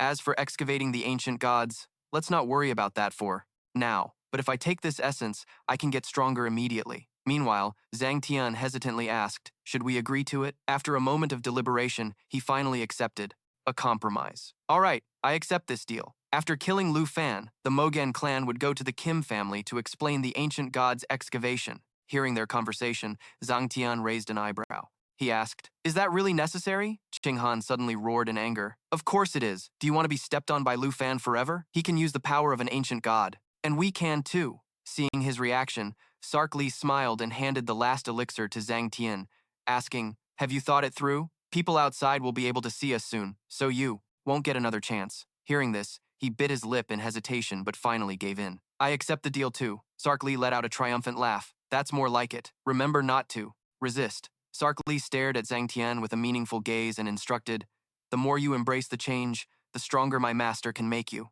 Then he looked at the elixir in his hand. He said softly, "As for this last one, it's prepared for Lu Fan." An image of Lu Fan flashed in Sark Li's mind, and he let out a venomous smile, chuckling, "To make him a puppet of my sacred mountain." Meanwhile, in the control center of the National Trials Arena, two guards were lying motionless in a pool of their own blood. A man standing before a monitor reported, "The cameras didn't capture the culprit. The video from the live stream and the command room has been fully restored." In front of the two dead guards, their blood had not yet dried. It looked like they hadn't been dead for long, as someone with a camera documented the scene. The woman next to Kim Taeyeon asked, Director Kim, are you really not going to report this?" Kim Taeyeon replied, "No, we'll investigate this ourselves. This information can't be leaked." He recalled what he had told the white-bearded man earlier, that the battle commander of the Starcrest Kingdom was definitely the work of the Mogen clan. In the secret realm of the National Trial, a volcanic region, Lu Fan was riding on the back of a dragon. He mused, "As expected, the only way to speed up the final match is through mutual slaughter. The person who wants to hunt me is just ahead." As Lu Fan was thinking about this while riding Xiao Ye and surveying the map, he glanced at his quest board. He suddenly noticed, this avatar belongs to Jia San Lai of the Southern Kingdom. Seeing that, he immediately commanded, "Xiao Ye, land up ahead. Let's go meet this old friend first." As he spoke, he pressed a button, and Xiao Ye roared in acknowledgement of her master's command. Xiao Ye found a spot and landed safely. Lu Fan then jumped off. He said in surprise, "Huh? Where did he go?" Not far away, Jia San Lai had already seen Lu Fan and called out in astonishment, Lu Fan?" he exclaimed happily. "It's really you, my great lord. You scared me to death." He then thought to himself, "This is great. The great lord Lu Fan didn't kill me, and even encouraged me. He's nothing like the other dangerous figures." Seeing this, Lu Fan replied, "Your luck's not bad. You've held on until now." Jia San Lai scratched his head and walked over with a grin, saying, "I thought someone was coming to kill me. I'm so glad it was you, great lord Lu Fan." Hearing that, Lu Fan pointed and asked, "Oh, how are you still around? You only have 150,000 accumulated points. Rank 10. Jia San Lai of the Southern Kingdom. Water Lotus Swordsman 2, level 49. Accumulated points 155,920. Seeing the joyful look on the guy's face, Lu Fan thought to himself, "Is there something wrong with this guy? It's the final match, and he's this happy to run into someone?" Then Lu Fan said, "Jia San Lai, you must know that in the final match, nobody is this peaceful." After saying that, Lu Fan drew his bow, but just as he was about to fire, he was surprised and called out, "Xiao Ye?" Black Dragon's perception can detect enemies in camouflaged and stealthed states, and can actively use a skill to dispel the camouflage and stealth status of all enemy targets. Suddenly, something shot out from the ground and grabbed Jia San Lai's leg, causing him to cry out, "Ah!" Lu Fan glanced over in surprise as it burst from the ground, grabbing the boy's entire body with its claws and dragging him off. Jia San Lai shrieked in panic, "Ah, help! Me! Ah! A summoned beast! A sacred mountain puppet! Sacred Abyss Gravedigger 3. Legendary grade, level 62. Evolved from the Deep Abyss Dove Messenger." Witnessing this, Lu Fan couldn't hide his anger. He raised his bow and thought, "This is Kim Song-hwan's summoned beast, yet it has the traits of a sacred mountain puppet." The hands from the abyss were also moving in, getting closer and closer. The Nether Serpent Arrow, in an undrawn state, can release 12 magical arrows, each dealing 20% damage. Jia San Lai continued to scream relentlessly, "Help! Help me!" National Trials Secret Realm, Molten Volcano. Announcement: Jia San Lai of the Southern Kingdom has died. 9 out of 23 remain. Kim Song-hwan and Wu Zhangtian said, "We meet again, Lu Fan. We accidentally stole your kill. Hope you don't mind. In any case, all of your points will be ours soon enough." Hearing this, Lu Fan replied, "Long time no see. You've all gotten quite a bit stronger." Indeed. Sacred Mountain Slave Kim Song-hwan, Hidden Combat Class, level 62. Sacred Abyss, Sorcerer 3. Wu Zhangtian, Sacred Mountain Slave, Hidden Combat Class, level 61, Warrior, of the Sacred Land 3. After speaking, he thought, "So they've joined Sark Li. Looks like that warning about being hunted was real. I finally met my hunters." Sark Li, standing between the two, laughed and said, "Ha ha ha, it seems that both of us know this power very well." Sark Li, Sacred Mountain Slave, Hidden Combat Class, level 63, Sacred Practitioner 3. His face was filled with smug satisfaction. "Before I kill you, I'd like to give you a chance." Hearing this, Lu Fan asked skeptically, "A chance? Holy Mountain Essence, legendary quality, consumable item effect, unknown." he continued. Forsake the one you are loyal to. Dedicate everything to my master, and you will obtain supreme divine power, Lu Fan thought to himself. Holy Mountain Essence. This great power is exactly the same as the fallen corpse essence. Perhaps he is Jin Cheng. He and Wu Zhangtian used this to transform. He held out the essence and continued, join us, and we won't have to be enemies. Lu Fan refused flatly. The one I'm loyal to? Stop joking. I'm not like you. The man, say lie, shot back. What's with the act? Do you dare to look down on us? Lu Fan pointed his finger and said with contempt, even if you get this power, you'll only be on par with my summoned dragon pet. The three of them scowled and said angrily, it seems negotiation is off the table. Jin Cheng Han, Wu Zhangtian, don't you want revenge for being killed last time? Now's your chance to act. Wu Zhangtian and Jin Cheng Han shouted with glee. We couldn't wait any longer. Roar, Lu Fan, for all our past grudges, I'll make you pay double. The hand of the abyss began to strike down, but Lu Fan leaped up just in time. Drawing his bow, he thought, these guys actually willingly became servants of the old god without a shred of dignity. He then aimed straight at the charging Wu Zhangtian, but Lu Fan's arrow had no effect on him, as he deflected it with a single slash of his sword. After putting on a mask, he said, he who understands the times is a wise man. Someone like you is destined to die by my blade. I advise you to join the Holy Mountain Slaves, become our subordinate, and spare your own little life. Prajna Ghost Palace. Wearing the demon mask transforms the user into a resentful Prajna. Each time damage is taken, damage from normal attacks increases by 10%, and attack speed increases by 30%, stacking up to a maximum of 6 times. Wu Zhangtian and Zi Li were still trying to entice Lu Fan.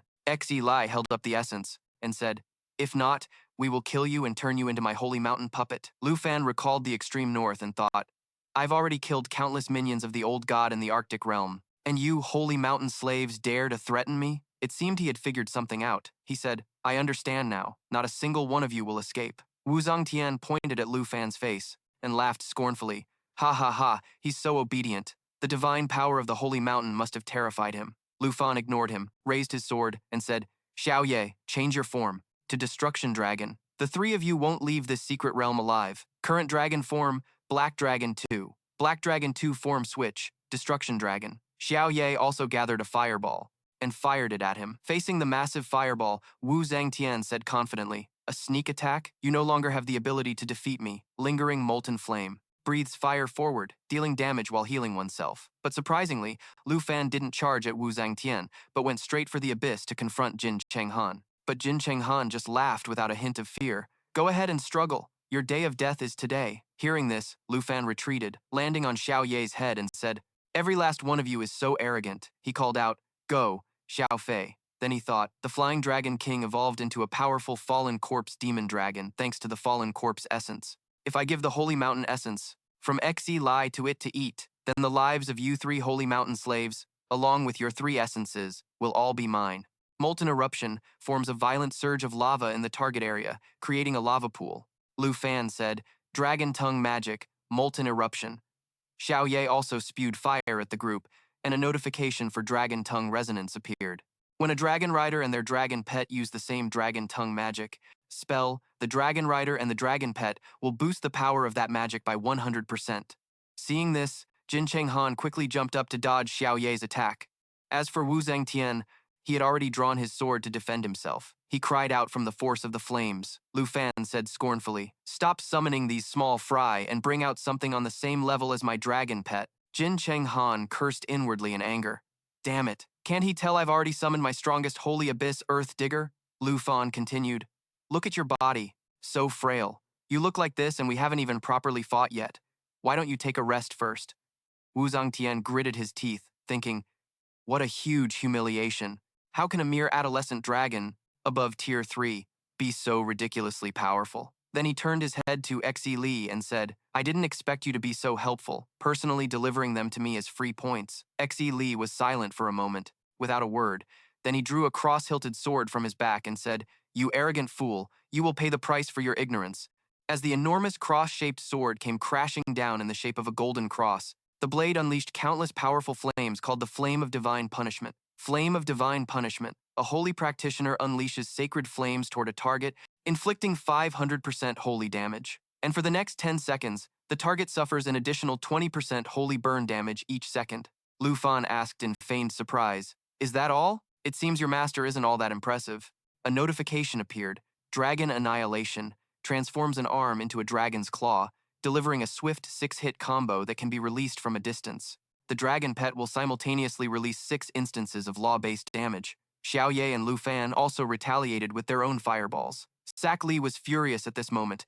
"You imbecile!" The essence crystal in his hand shattered accordingly, and with golden energy in his hand, he said, "Let me show you the true power of an ancient god." After he spoke, a square appeared, a massive one behind him. With a streak of light piercing through, a projection with golden wings holding a sword appeared, and he grew a pair of wings himself. Lu Fan asked in surprise, "Charging up? Dream on!" With that, he drew his bow and began to shoot. The nether serpent arrow, even without drawing the bowstring, could fire 12 magic arrows, each dealing 20% damage, with 4 arrows flying towards that golden projection. Lu Fan thought, even though it's just a projection, it contains the power of an ancient god, maybe even a bit stronger than a 9 realms demon.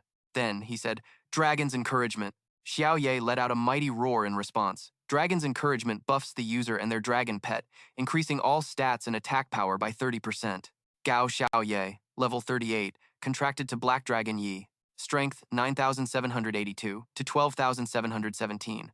Agility 18,137 to 23,578. Spirit 39,252 to 51,028. Durability 20,382 to 26,497. Serpent Shadow Arrow. The Nether Serpent, when charged by drawing the bow for 3 seconds, can release the Serpent Shadow Arrow, increasing its damage by 500%. Current charge 1 second. From Lu Fan's bow emerged a Black Dragon. He said, "Xiao Ye, get ready to unleash Lava Burst." Current Dragon Chi, Black Dragon Yi. Lava Burst is still charging the skill. Current charge 2 seconds. The golden projection pointed its sword and also began to charge forward and attack, its golden sword clashing with the massive fireball as a notification panel appeared in front of him. Lava Burst erupts within the target's range, releasing scorching flames, forming a lava pool. Targets within the lava pool will gradually sink into the magma and continue to take massive damage. Current charge 3 seconds. Seizing the opportunity, Lu Fan shouted. Now, instantly, the black dragon from his bow attacked. The notification continued to appear. Lava Burst. Serpent Shadow Arrow erupts within the target's range, releasing scorching flames, forming a lava pool. Targets within the lava pool will gradually sink into the magma and continue to take massive damage. Its power increased by 500% of the Black Dragon's spirit attribute. The golden projection also attacked without hesitation. Immediately after, the two attacks collided, creating a massive explosion. Sak Lai, watching from the side, his expression soured, and he whispered, "The power of the ancient god's projection is more than just this." After that heaven-shattering explosion, the Black Dragon became even more enraged. It dashed like the wind towards Lu Fan's group. Black Dragon Yi transformed into its world destroyer form, letting out a world-ending roar that dealt massive damage to all targets in range and applied a weakening effect. Seeing this, he quickly put his hand forward, condensing energy into a large bow and shouting, "Nether Serpent Arrow." In its undrawn state, the Nether Serpent Arrow can fire 12 magic arrows, each dealing 20% damage.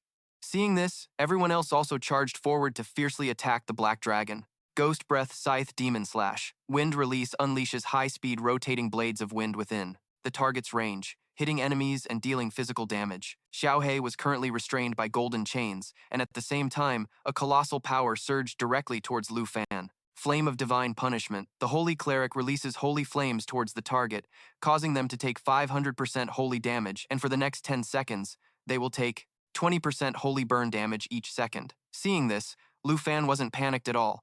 Instead, he turned towards that energy and gently split it into 4 pieces. Seeing this, Sak Li and the others couldn't help but shout excitedly, "It worked! Without his dragon pet's enhancement, he's nothing," Sak Li continued. "As long as we force him away from the dragon pet, his power will definitely drop significantly." In that instant, a pair of wings appeared. It was unexpectedly Lu Fan, who, with black dragon wings on his back, looked down arrogantly at the group below and spoke, "Are you sure I'm the one who fell into the trap?" Hearing this, Sak Lai's group was startled, turning to Lu Fan and angrily asking, "What do you mean? You really know how to? Put on an act. Bluffing won't change the fact that you've lost." With a whoosh, dust flew everywhere, as Sak Lai and his men stood on a tall, muscular demon and spoke. When did he summon these demonic beasts, the 9 realms demons? Hearing this, Lu Fan chuckled and replied, "I saw through your thoughts long ago. I just pretended to fall into the trap." merely to turn your own plan against you and divert your attention. Saklai grew furious at his words, pointing what looked like an ultra-thin screen at Lu Fan and yelling, "You think you can rely on these few fallen corpse puppets to defeat us?" Lu Fan heard this and replied softly, "Of course not." As soon as he finished speaking, the savage beasts behind him stared at Saklai's group as if they wanted to eat them alive. Then, he looked at them, smirked contemptuously, and said, "Only a few?" The group on the other side was in complete chaos. Kim Thon Han stammered, "9 of them!" Saklai was just as shocked, thinking to himself, he actually managed to bag all the 9 realms demons in such a short amount of time. Lu Fan calmly asked, "Now who do you think is going to win?" Saklai scornfully channeled energy into his weapon, thinking that no matter how many undead puppets he summoned, he used Aegis of Sanctity and declared that they could never defeat them, the Holy Servants. This skill boosted his allies' entire holy power, increasing their full strength for 60 seconds. By 100%. Votang Thien and Kim Thon Han then let out mighty roars in unison, one of them unleashing the flame of divine punishment, a holy fire that would make the opponent suffer. 500% damage and 10 seconds of holy burn damage, while the other used demonic breath scythe slash, releasing a rapidly spinning blade of wind. Saklai sneered, "Is this all the 9 realms demon of the undead has got?" Kim Thon Han added, "Lu Fan, do you really think you can still kill us so easily?" Votang Thien said smugly, "After our baptism and enhancement, we're not the same as we were before." Just then, Xiao Fei transformed into her eternal jade dragon form. Lu Fan looked on with a hint of disdain. "So you got a little buff and think you're hot stuff? You're still nothing compared to my dragon pet." The jade dragon bloodline meant that all skill effects were doubled. Lu Fan then shouted, "Xiao Fei, life pulse." This skill enhanced the jade light, doubling the effectiveness of its stacks. Jade blessing, Jade Dragon Aura, and Jade Light were now being used to buff his forces. The monsters let out terrifying screams, all of them surging forward to fight with frenzied bloodlust, as if they were on steroids. Xiaoye was also enhanced by the Jade Blessing, Jade Dragon Aura, and Jade Light. Her power boost was now double that of the other monsters. The giant dragon Xiaoye let out a massive roar, filled with power. She used Giant Jaw Strike to bite into Saklai's projection, a high-speed charge that would inflict a lasting bleed effect on the target. He was utterly astonished at the sight. How is this possible? My enhanced Holy Mountain projection was defeated just like that? A single blood-red eye with a black pupil appeared in the sky, crackling with lightning. Lu Fan then quietly advised Saklai to open his eyes and watch closely. There's something even more exciting coming up. From his high vantage point, he created a massive sphere-like skill, the Dragon Domain, which deployed a 100-meter diameter draconic field, empowering dragons and weakening their enemies. Kim Thon Han couldn't help but exclaim in shock, "This is a domain?" Saklai was equally stunned. Impossible. A class holder just over level 30 shouldn't be able to use a domain. However, Saklai quickly regained his composure and asked, "So what if it's a domain?" He used the Flame of Divine Punishment and declared, "Let me tear this illusion apart." The skill was unleashed along with Saklai's arrogant voice. "Let me show you the gap between us." Lu Fan remained unfazed, as a giant eagle swiftly flew in to block the attack. Saklai couldn't hide his shock. My attack power was boosted by 300%, yet it was nullified? Why? Votang Thien shouted. "My attack power has been weakened." Kim Thon Han was surprised. "I've lost my connection with my summoned beast." Saklai slowly realized, it's not just that we've gotten weaker, these demonic beasts have gotten stronger too. This domain lowers the enemy's stats and buffs its allies. The other two could only scream, "Get these monsters away from us." Lu Fan, flying in the sky, glanced down at them with contempt. "Don't tell me you're going to die just like that." Suddenly, a powerful burst of light appeared, pushing back the monsters. That guy Saklai held a golden feather and remarked, "I was originally going to spare your life." Gleaming golden energy swirled around him. Saklai shouted, "To give you a chance to be like me, to serve the ancient god of the Holy Mountain, but you're just too hard to control." His Holy Mountain projection was restored and had grown even stronger. Saklai declared, "In that case, I'll just have to make you my Holy Mountain puppet after you die." The ground buckled under the powerful attack, and suddenly shattered into large chunks. Saklai then calmly waved his hand and shouted loudly, "Endless holy light!" The ground beneath Lu Fan's feet cracked into pieces. That skill was the power of the ancient god of the Holy Mountain, unleashing an endless holy light to amplify the attack towards the opponent. Triu Thangmin couldn't hide his surprise. Old Han, could Lu Fan be? Han Fai Bok remained silent upon hearing this, as that guy Saklai was now so shocked that he fell to his knees. All 3 of them, him, Kim Thon Han, and Votang Thien, cried out in disbelief, "Impossible!" Xiao Ye had created a layer of eternal protection, shielding Lu Fan and his Jade Dragon bloodline, All recovery skill effects were increased by 5,000%. Saklai was astounded. How could anyone possibly escape a blow from the essence of the ancient god? Lu Fan calmly raised his sword and remarked, "It seems that was your final blow. Now it's my turn." Xiaoye then let out a roar and released an overwhelming pressure, causing the black dragon to unleash an intimidating aura on surrounding targets, creating a blinding fear in all enemies within a large radius. The group could only scream, "My ears! Stop! Hurry up and stop!" Kim Than Han reached out to Votang Thien and urged, "Quick, sign the Abyss contract with me, so if he kills us, we can still be revived." However, before they could do anything, a single slash pierced through Votang Thien. Lu Fan gently sheathed his sword and hesitated. What a pity. This time, Kim Than Han watched in stunned silence as Votang Thien fell to the ground. Along with that came Lu Fan's voice, "I'm afraid you won't be able to come back to life anymore." Kim Than Han quietly remarked, "It's no use, I really can't sense it. Summon Wu Zhangtian anymore." Cheng Han seemed to be going crazy, glaring down at his own hands. "Why can't I summon or establish a connection with my summoned beast?" As he was screaming, someone suddenly grabbed Cheng Han's wrist. It was Luo Shali, and his condition was no better than Cheng Han's. "Form a contract with me, I absolutely cannot die here." Hearing his absurd request, Cheng Han broke out in a cold sweat and stammered, "No way." Seeing the two of them desperately clinging to each other, Lu Fan found it an eyesore and sent a sword slash over to interrupt them. "It's useless talking to him. He can't save you now." He looked smugly at the two and declared, "Besides me, no one who enters the dragon domain can use summoning arts. Without a summoned beast, he can't form a contract with you." Lu Fan's status window also appeared. His accumulated points increased by 519,776. Seeing his imposing figure, Shali hissed Lu Fan's name through his teeth.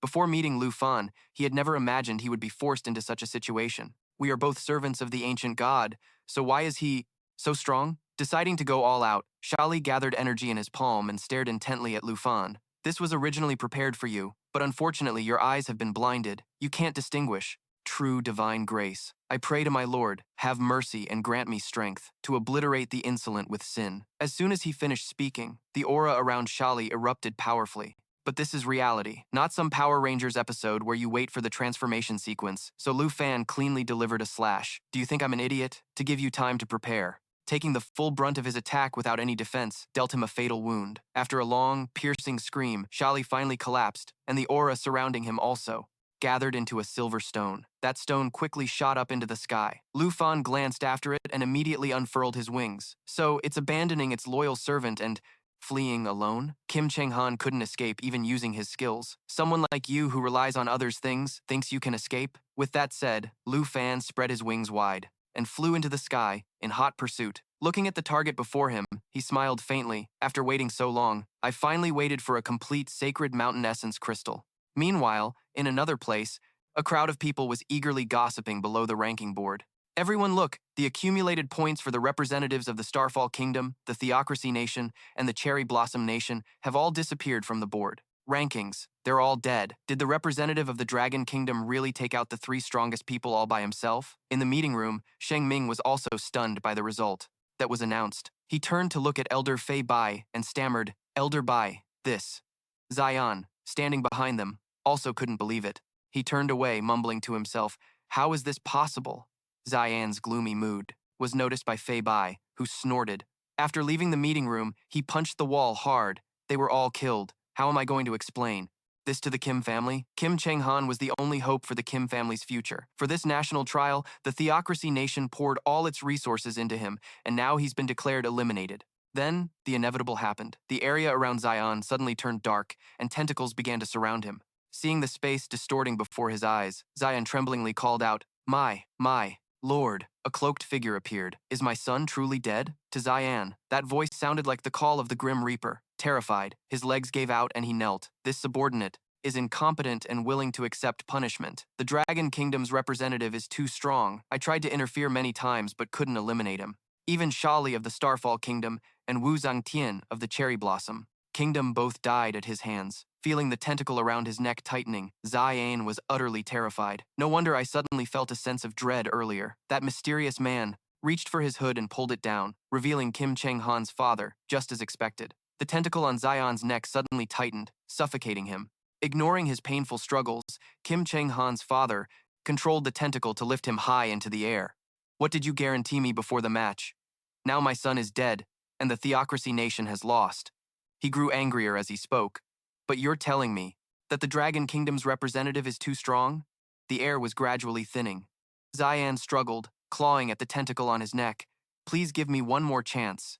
Kim Chang-han's father complied and let him fall from on high. He coldly ordered, under no circumstances can he be allowed to leave the theocracy nation alive. After the national trial, you will think of every possible way to keep him here. I and 4 others. Make him disappear, just like how you dealt with the 9 Realms demon. With that, he stepped into a spatial rift and vanished along with 4 other figures. Tyann trembled, cold sweat drenching his shirt, and replied, "Yes, sir." Meanwhile, on Lu Fan's side, he had also caught up and seized the sacred mountain's essence, holding the stone up to inspect it. I had to kill 3 people just to get this one rock. And on top of that, this consumable item's effects are still unknown. Looking behind him, Lu Fan wondered what the fallen corpse demon dragon would evolve into if it ate this. Putting thought into action, he smirked. Time to broaden my horizons a little. He immediately tossed the stone up. Let's see the power of the sacred mountain's essence. The fallen corpse demon dragon saw him throw it and readily opened its mouth, catching the stone and absorbing it. Instantly, golden rays of light. A golden light emanated from their bodies. The heavens and earth trembled as the 2 fallen corpse demon dragons began to evolve. Xiao Fei, in her eternal form, saw this and spread her wings to protect Lu Fan, blocking the falling rocks and debris. He looked up in astonishment at the 2 fallen corpse demon dragons, which had turned from black to being enveloped in a golden spiritual aura in the national trial mystic realm amidst the volcanic magma within the territory of the Dragon Domain. If anyone else had been there, they would have seen 2 pairs of massive wings soaring across the sky. Lu Fan looked up at the notification announcing he had acquired new skills, the Gate of Holy Light and Universal Holy Light Combat. He thought to himself that the fallen corpse demon dragon's second evolution had granted them 2 new skills. An information panel appeared. Fallen corpse demon dragon, level 35. Skills, Demon Dragon's Breath, Demon Dragon's Assault. Universal Holy Light Combat, Gate of Holy Light, Unsealed Dragon Language. Demon Dragon Bloodline.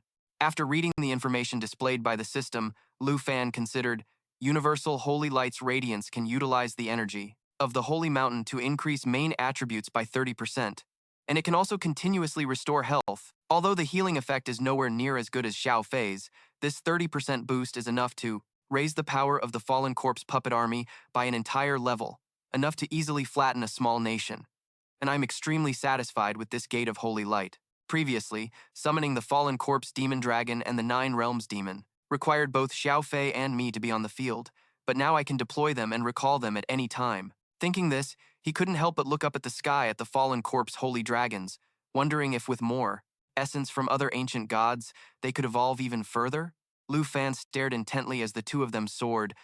I'm getting more and more excited to see what the final form of the twin demon dragons will be.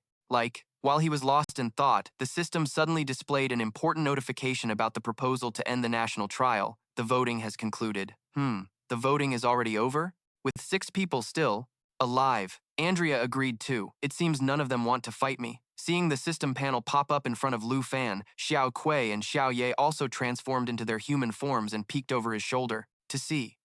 What's written up there? I think we can go home now.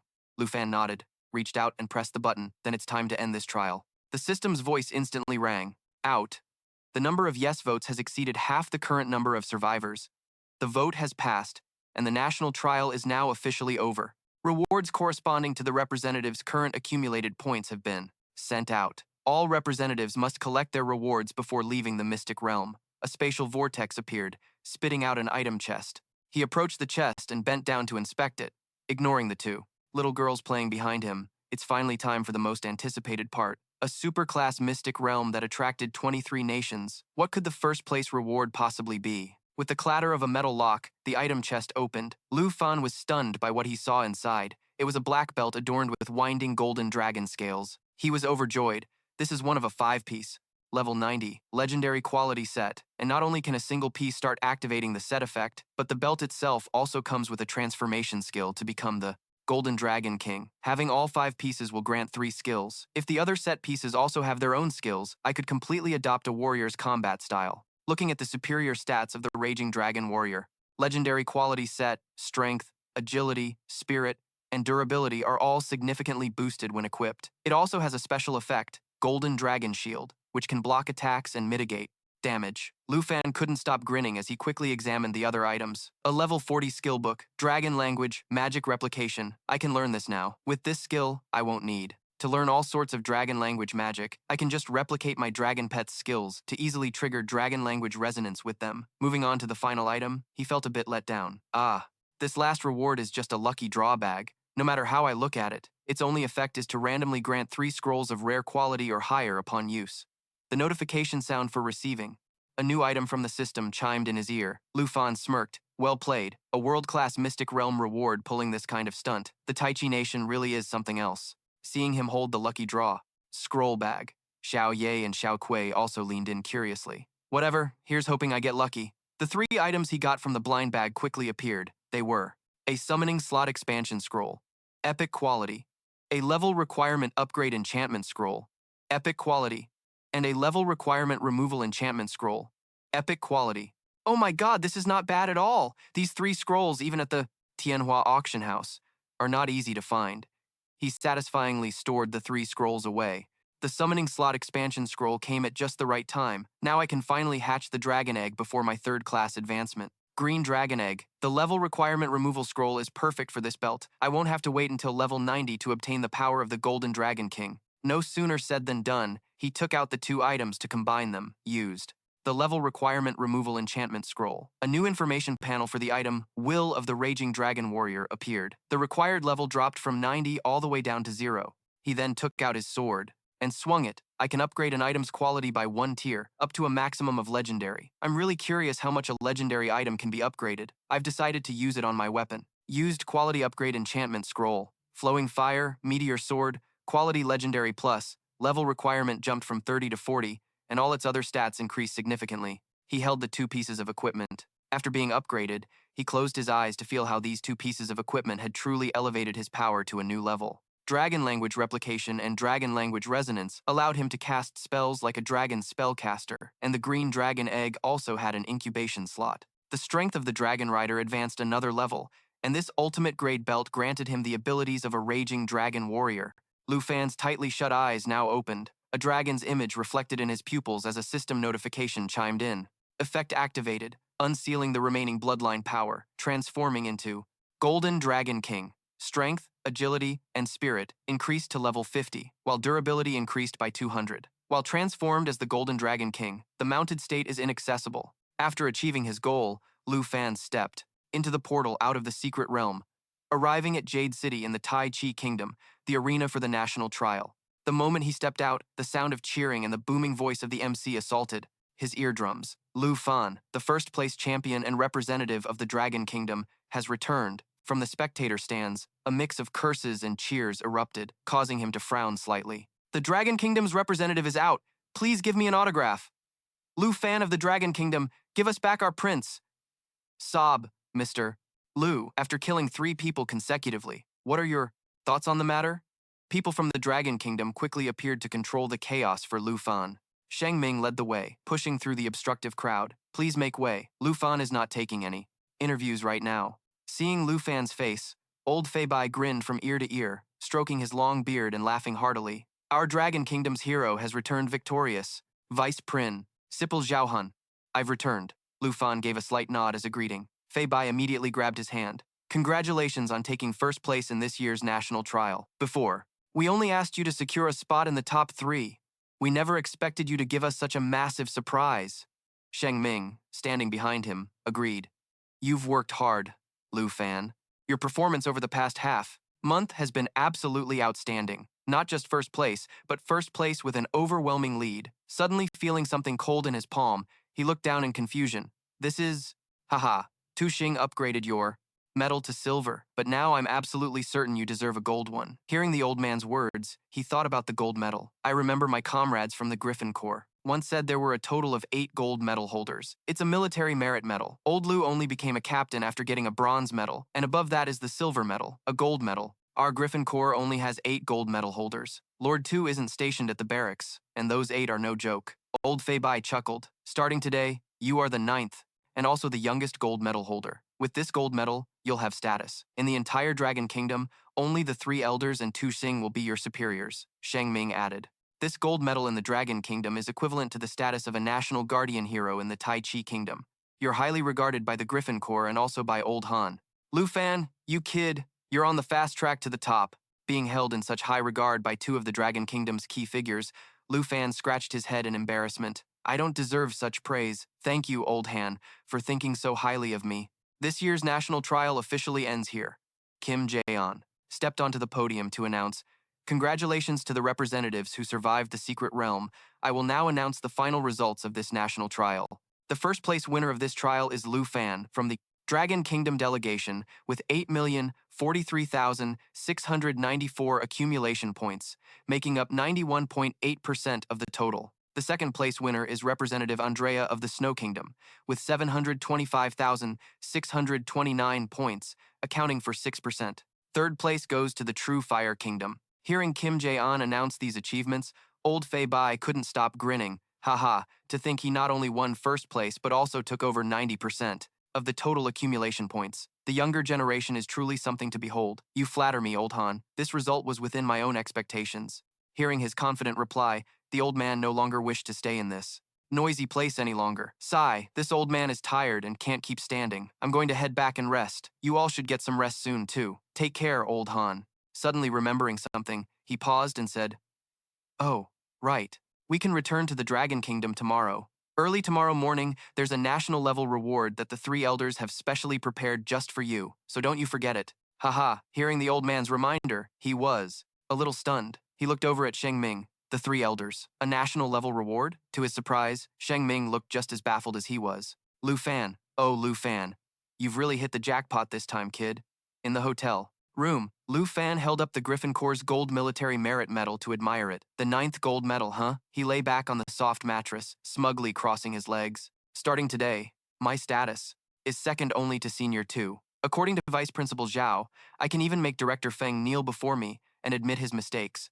This gold medal is truly overpowered. The more he thought about it, the more he liked it, causing him to sit bolt upright. I'll put the gold medal away for now. Next up is the main event. I've been waiting for this for far too long.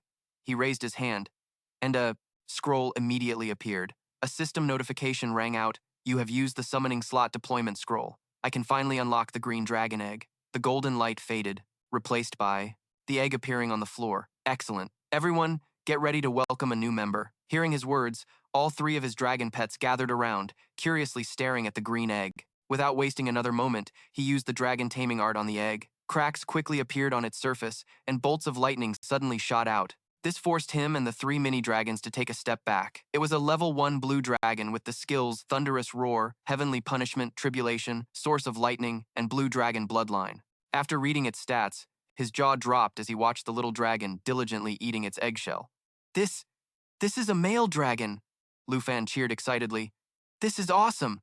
We finally have a handsome little guy on the team. Kuao Kuao, Xiao Ye, and Xiao Kui were also excited to welcome the new member, crowding around and confusing the little dragon. He sized it up, thinking its future giant dragon form would definitely be magnificent. I need to give you a name, right? Let's call you Servant. Hearing this name, the little dragon let out a few roars. Looks like you like the name, huh? Then, from now on, I'll call you Bok. But it seems our Lu Fan had completely misunderstood. An enraged Bok flew up and gave his finger a painful bite. It roared loudly in extreme frustration, and it was thanks to Xiao Ye and Xiao Kui that it was restrained. He sighed. This Bok bites anyone on sight. There must be something seriously wrong with it. So rebellious. Now that I have another troublemaker, I'm getting a little worried. Suddenly, a system notification rang out. Lu Fan, congratulations on obtaining today's treasure map. His jaw dropped as he took a closer look. Wasn't this the god-tier treasure map he hadn't seen in ages? At the same time, on the western border of the Dragon Country, in the Ye family's courtyard, a beautiful lady sat alone, giggling as she watched the news on her iPad. The winner of this year's national trial is Lu Fan, the representative of the Dragon Country. I knew Lu Fan would have no problem. With the weapon I gave him, he's a true expert. Of course he'd win. As she was speaking, a sudden coughing fit overcame her. The beautiful lady coughed violently, and when she looked down at her hand, there was blood on it.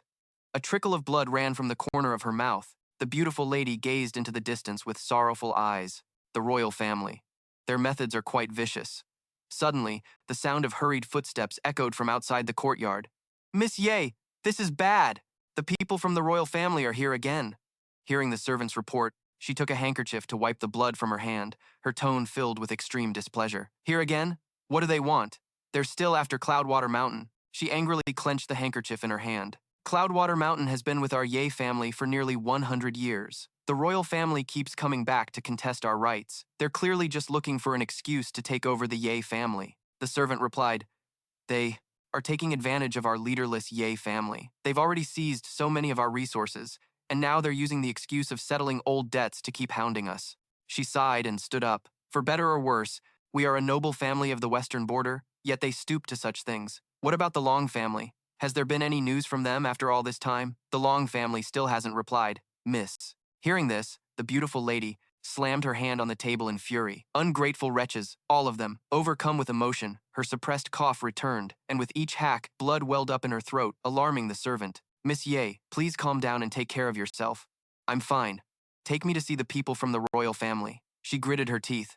I want to see for myself just how shameless they can possibly be. Meanwhile, in the purple twilight sky, Lu Fan was on a plane catching up on news. He had chosen the Death Sand Sea, a level 70+ secret realm with nightmare difficulty and a party limit of more than 5 people. Lu Fan rested his chin on his hand, a smirk playing on his lips. This national-level reward from Old Han came at the perfect time. He recalled being at the Jade City International Airport in the Taiki Kingdom, where he was offered a choice of 10 from 460 secret realm resources. Thinking he had misheard, Lu Fan turned to look at old Fei Bai. Ha ha ha, of course, this is a national-level reward. These 460 secret realms were discovered all over the world by the Dragon Country's top brass, and even the highest bidders can't normally get their hands on them. See anything you need? Lu Fan gave a wry smile. Although they were all secret realms above level 60, for him, they were basically useless for leveling up, so he was a little disappointed. But as he turned to the next page, Lu Fan suddenly froze. Wait, the status was still unselected. Death Sand Sea, a level 70+ secret realm. The Death Sand Sea was the location on the God-tier treasure map he had just obtained last night. Seeing him pause for so long on this secret realm, old Fei Bai peered over.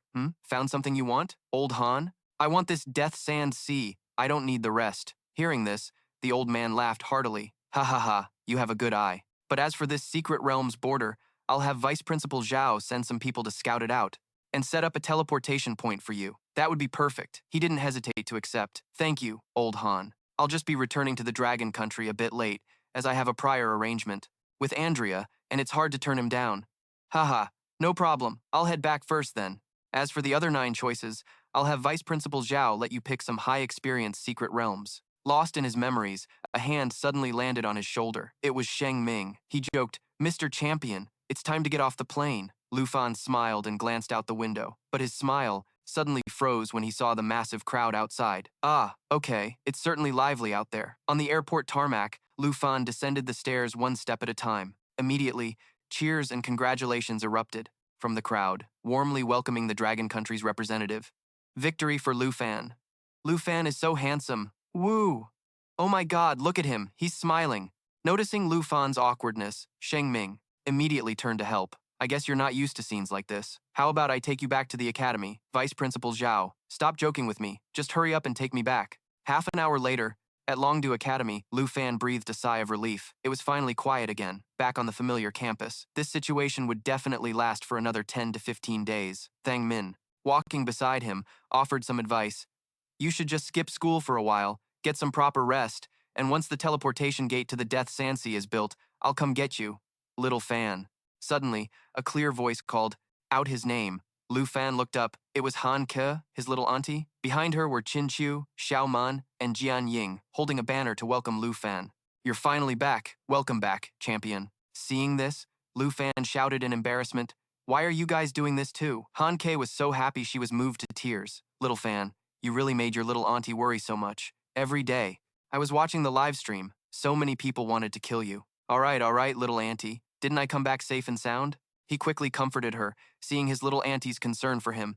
At that moment, he finally let his guard down completely. He was home. After Vice Principal Zhao briefed him on 4 matters, he also went back to eat, sleep, take care of his dragon pets, and spend time with his family and close friends. Relaxing was truly wonderful. Sitting at the dinner table, everyone asked Lu Fan questions. The school's announcement was much later than expected. Was there any trouble? Nope.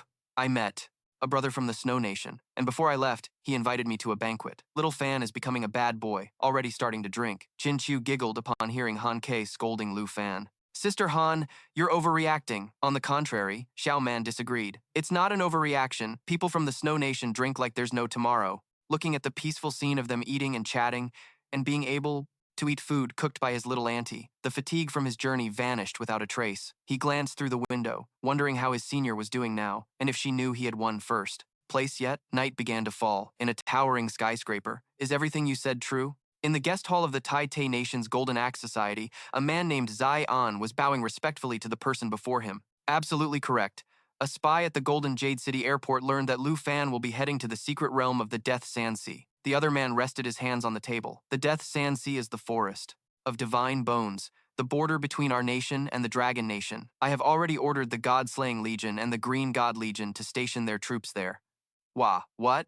Deploying 2 of the 3 great ace legions of the Tai Te Nation. Isn't that a bit? Kim Than Han's father cut him off. A bit what? He shot out a tentacle that wrapped around Zion's neck. The man was too terrified to say another word, and quickly complied.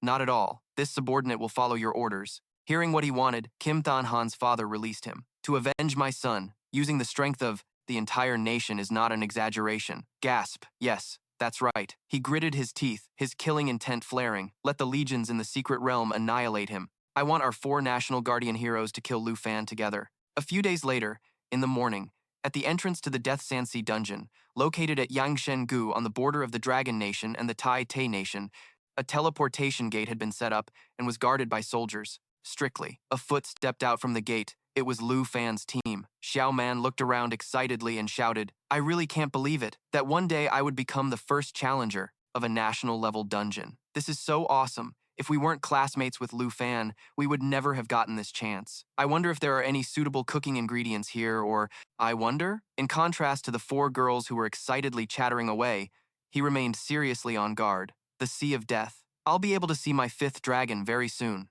Suddenly, his gaze caught sight of a familiar flag, and he was a bit suspicious. Why are people from the Tai Te Nation here? A voice suddenly came from behind, explaining Lu Fan's doubt. Ever since we started building the teleportation circle here, they started sending people to the border, but there aren't many of them, so you don't need to worry too much. Everyone turned around at once. Ah, it's Teacher Gu. Why are you here? Teacher. Gu walked over and patted Lu Fan's shoulder. No need to be so tense. The academy was worried something might happen, so they sent me to help you all.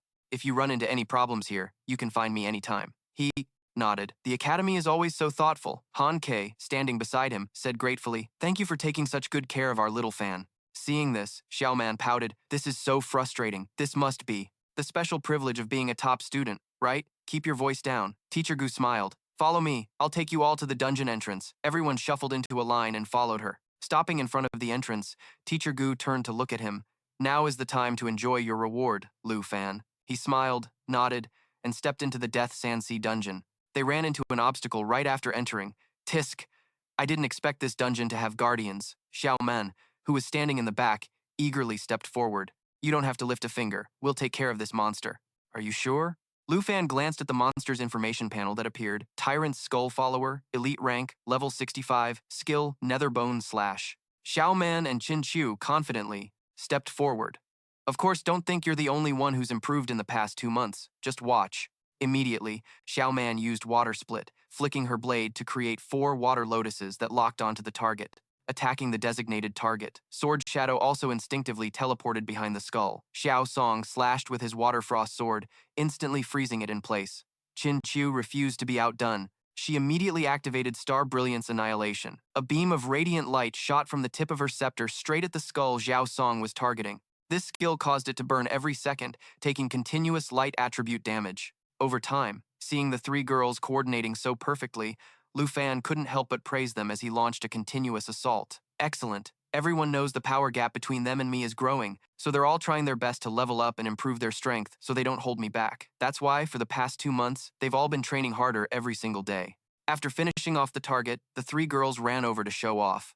To him, how was that? Our coordination was flawless, right? We're strong enough to fight by your side, and will never be a burden to you. Lu Fan nodded. You're all very impressive now. At level 30, you can take down a level 65 elite monster without a scratch. You'd be top class at Longdu Academy. As they were joking around, Lu Fan's gaze suddenly flashed with light. Shouting, "Watch out!" Lu Fan drew his nether serpent arrows, and without drawing the bow, he unleashed 12 magic arrows. The arrows zipped past Xiaoman's shoulder, heading straight for the creature behind her, which made her jump in shock. Lu Fan. In quick succession, several skull sprouts were defeated by him in one fell swoop.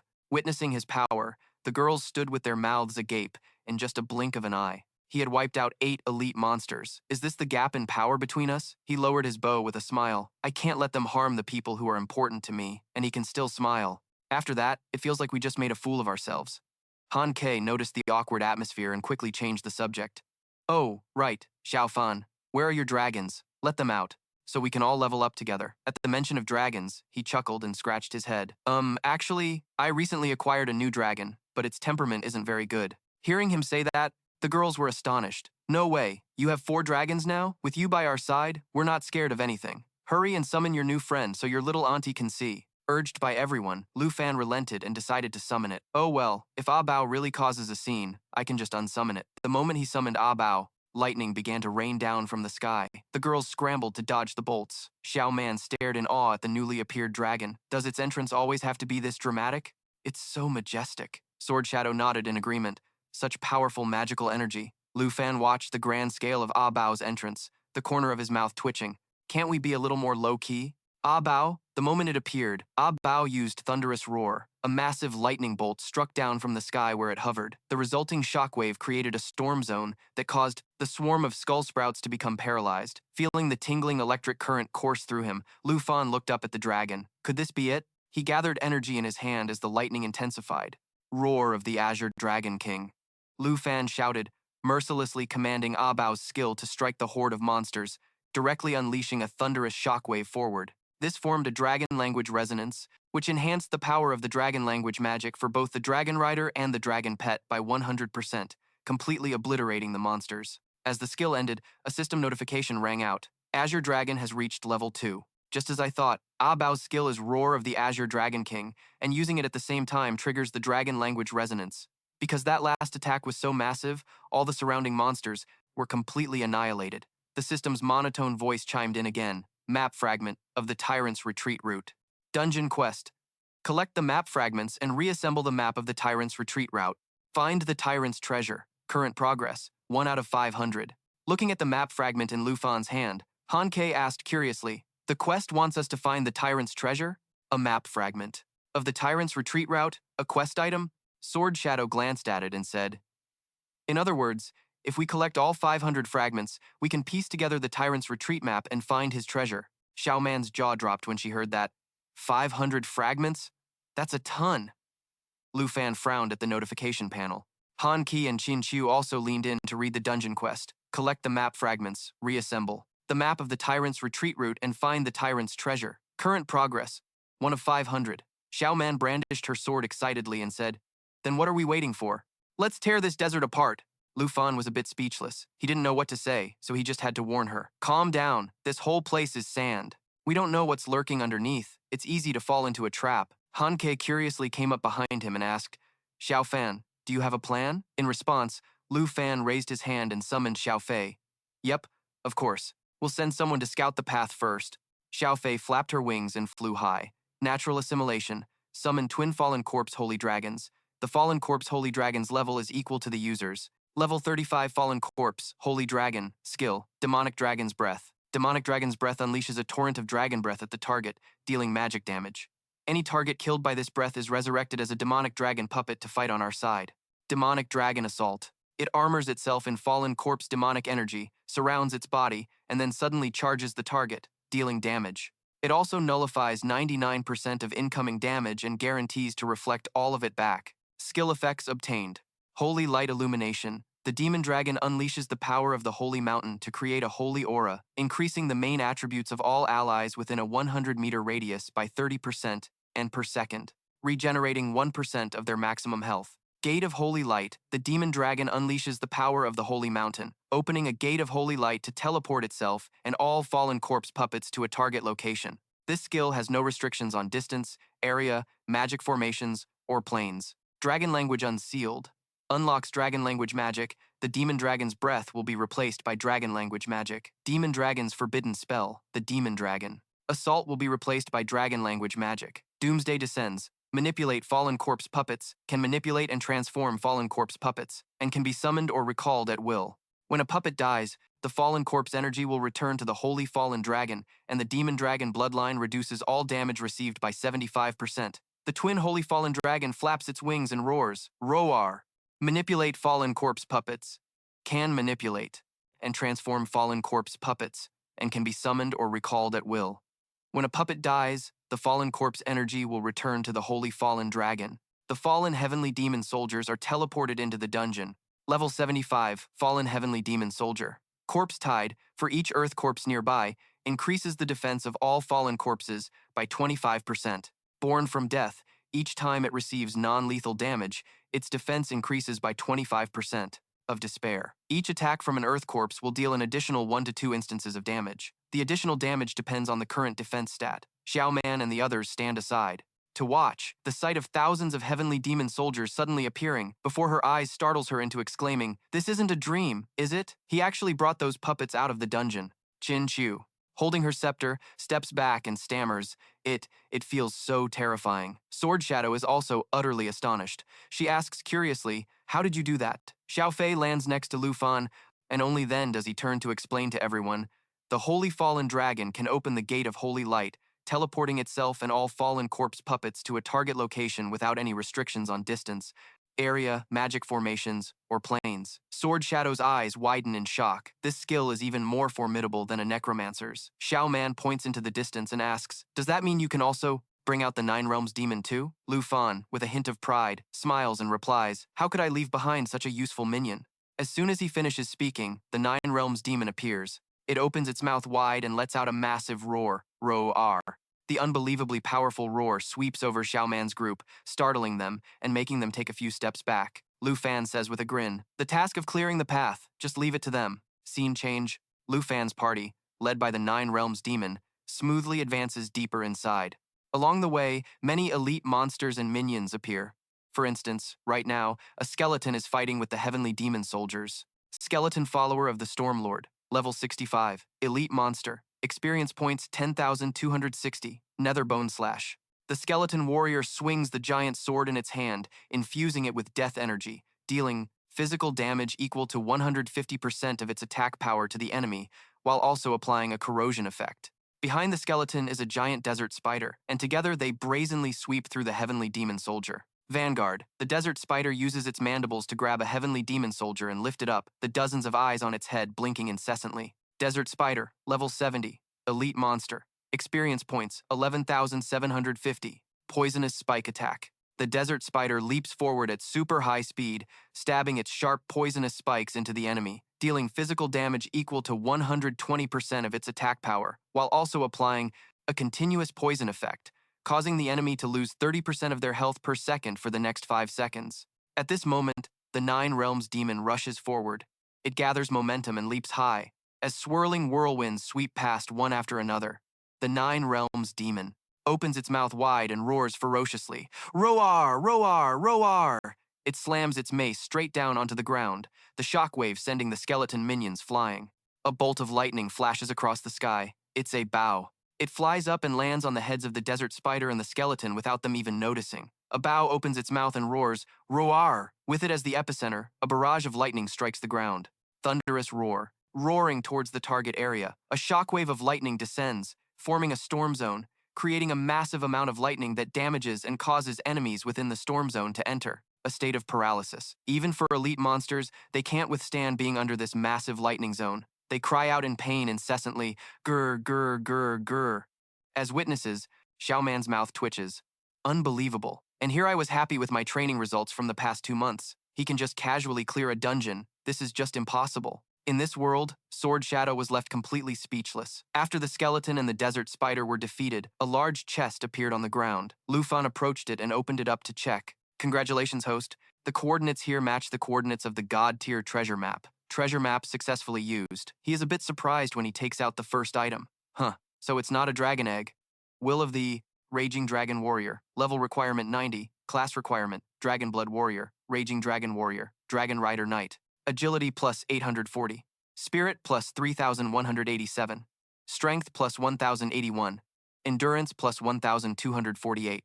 Gilded body, active skill. The entire body turns gilded, becoming immune to all damage, unable to move, attack, or cast skills, lasting for a maximum of 3 minutes. During this duration, you can disengage from the gilded body effect at any time. Set effect 1 out of 5 unseals the remaining bloodline power, transforming into the Golden Dragon King. Strength, agility, and spirit increase by 50 levels.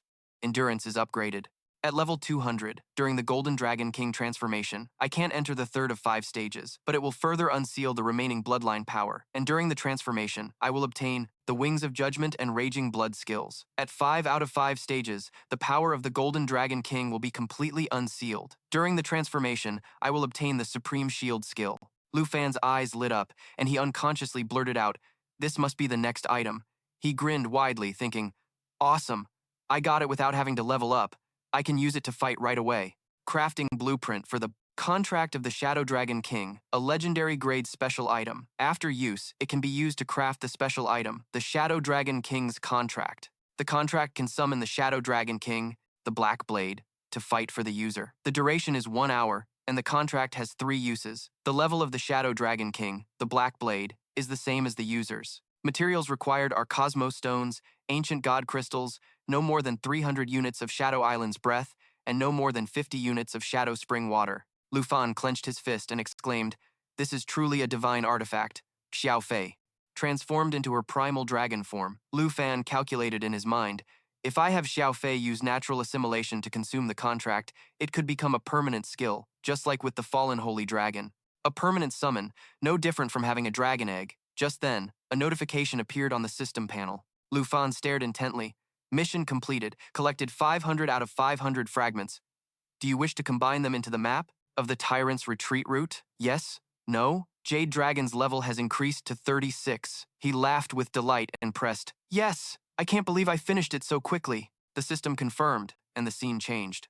Outside the teleportation circle area, fully armed soldiers from the Tai Chi Kingdom advanced. An officer from the Dragon Country guarding the circle saw them, turned to face their leader, and gestured with his hand. "Halt!" he shouted, while also announcing that this secret realm was still in use. Li Tai paid him no mind, brazenly charging forward with his sword raised. The officer was still giving a stern warning, "Please stay back!" Before he could finish speaking, Li Tai cut him in two, splattering fresh blood everywhere. The soldier next to him drew a gun and fired into the air, shouting, "All units on alert, we're under attack." A massive explosion erupted, lighting up the sky. Hearing the commotion, Gu Han was bewildered. What's going on? Meanwhile, the Tai Chi Kingdom's soldiers drew their swords and began a relentless slaughter. In just a moment, the area around the teleportation circle was soaked in the blood of the Dragon Country's soldiers. Kill them all. Gu Han was frozen in fear. What in the world is? One of them managed to escape the fray, his body covered in countless wounds, large and small. He nearly collapsed right in front of Gu Han. She caught him, yelling, "Watch out!" The officer struggled to his feet, forcing out each word. "They're from the Tai Chi Kingdom. Run! Get the news of this ambush back to the Dragon Country." Gu Han's eyes filled with tears. She bit her lip and replied, "Okay." She glanced back at the teleportation gate, which was now being guarded by soldiers of the Tai Chi Kingdom. Gu Han cursed inwardly. Damn it, there's no way to get to the teleportation gate. She pulled a scroll from her pocket, one she had been hesitant to use. I only have one. Random teleportation scroll. I have to use it now. While she was still hesitating, Li Tai swung his sword at her. Luckily, Gu Han was agile enough to dodge the attack. She ducked and started to run while unfurling the scroll. Random teleportation scroll, a single-use consumable item. Its effect is to randomly teleport the user to another location on the current map. Li Tai chased after her and swung again, but this time he missed as well. Gu Han had vanished without a trace. Li Tai raised his hand, gazing into the distance, and said with confusion, "She got away." Commander of the Green God Army of the Tai Chi Kingdom, Li Tai. A system notification chimed. New skill acquired. Jade Mirror Image. Lu Fan stared at the screen in surprise. Xiao Fei learned a new skill. The system panel continued to display more information. Jade Mirror Image can select a friendly unit and replicate 2 mirror image projections of it. The mirror images obtain all the skills of the friendly unit, and have 30% of the original stats. The maximum number of coexisting mirror images for a single unit is 2. For dragon kin or teammates with dragon bloodlines, the effect is doubled. Xiao Fei, still in her Eternal One form, suddenly smiled from the side. His eyes immediately lit up. This skill can actually create clones. Lu Fan was ecstatic. He put a hand to his chin and began to analyze. Being attacked by 15 dragons at once, even a god wouldn't be able to withstand that. Xiao Fei approached Lu Fan. He stroked her while continuing to think. At only level 30, she's already learned Dragon's Domain and Jade Mirror Image. A skill this overpowered directly causes the team's combat power to double. In a way, you could say Xiao Fei is the most formidable dragon pet. Suddenly, the ground began to shake violently, sending water splashing everywhere. From below, 3 strange monsters suddenly emerged. Lu Fan's system immediately displayed a notification identifying them. Tyrant's Attendant, level 70. Experience value of 14,253 points. Nether Mirror Dance, the greatsword wielded by the Tyrant's Attendant, is imbued with death energy, dealing 200% of its powerful attack as physical damage to the enemy, while also applying a corrosion effect. It wasn't just the Tyrant's Attendants that appeared. Behind them, another large golden wheel emerged and started rolling towards them. Sword Shadow guessed, "That's probably the map's boss." "The path has appeared," he smirked and replied. "We don't need to look for them. This actually saves us time." The tyrant leading the minions from before gradually revealed itself, slowly advancing. While riding an extravagant golden machine, Lu Fan's system immediately identified its information. Cursed Tyrant, level 80, leader difficulty, Nightmare. Grade, Strength 20,951, Agility 28,034, Spirit 27,582, Endurance 10,658. Sword Shadow asked, "How do you want to fight this?" Xiao Man, standing beside them, also spoke up. "She has a request. I suggest we let the Heavenly Demon Army act as the vanguard, then have your dragon annihilate them." Lu Fan turned his head and replied softly, "No need for all that trouble. The Earth Fiend will handle everything." Xiao Man quickly interjected, "I know the Earth Fiend is incredibly strong, but it's not just one level 80 nightmare grade boss here. There are also countless level 70 elite commanders." She asked Lu Fan again for confirmation. "Are you really going to let the Earth Fiend solo this?" His gaze was incredibly firm, and Lu Fan replied, "Why not?" He turned his head towards Xiao Fei and called out loudly, "Xiao Fei, show them your new skill." As soon as Lu Fan finished speaking, her eyes immediately emitted a dazzling white light, and the system panel quickly displayed the information again. Jade Mirror Image can select a friendly unit, replicating 2 mirror projections. The mirror projections obtain all the skills of the friendly unit, with stats at 30% of the original. The maximum number of coexisting mirror projections for each unit is 2. For the dragon race, or teammates possessing dragon bloodline, the effect is doubled. Xiao Fei quickly used her new move. She let out a pie sound, and then a clone immediately appeared.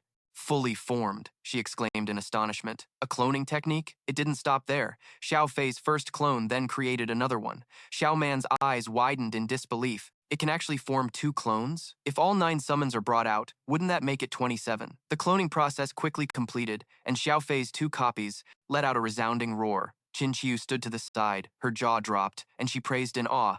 "That's amazing!"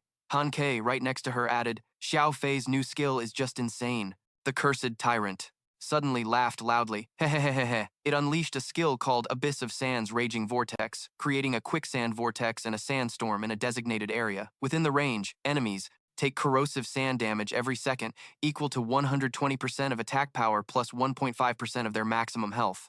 Movement speed is reduced by 60%, and it randomly triggers whirlwind rings that send targets flying. The ground began to shake violently. Han Kei urgently shouted, "Xiao Fan, what do we do now?" Qin Qiu panicked. "It's no use, I can't find my footing." Xiao Man fell to the ground and cried out, "Ah, the ground is shaking too much. I can't stand at all." Lu Fan remained calm and reassured everyone. "Don't be afraid. Just take this chance to rest a bit." A boulder suddenly flew towards the cursed tyrant. It had just looked up when it was startled by the giant rock hurtling towards it at high speed. The cursed tyrant had no time to react and was directly hit in the face by the rock, creating a loud splat. Before it could process what was happening, Xiao Fei's 3 clones immediately rushed forward. Lu Fan said, "Now watch the earth." Fiend's spectacular performance. The 3 clones were all holding identical weapons. The weapons in their hands suddenly enlarged 1,000 times their original size. Then, all 3 clones roared in unison. Roar, roar, roar! Countless weapons were multiplied and rained down on the cursed tyrant's position. This skill was called Northern Sky's Chaotic Cudgel, which in a designated area forms a violent storm of blows. Enemies within the range take 36 hits per second, each dealing 100% of attack power. This effect cannot be interrupted or evaded by any means. While being attacked, the enemy's defense is reduced by 40%, and they suffer from an overwhelming shock effect, causing their attack speed to decrease by 30%.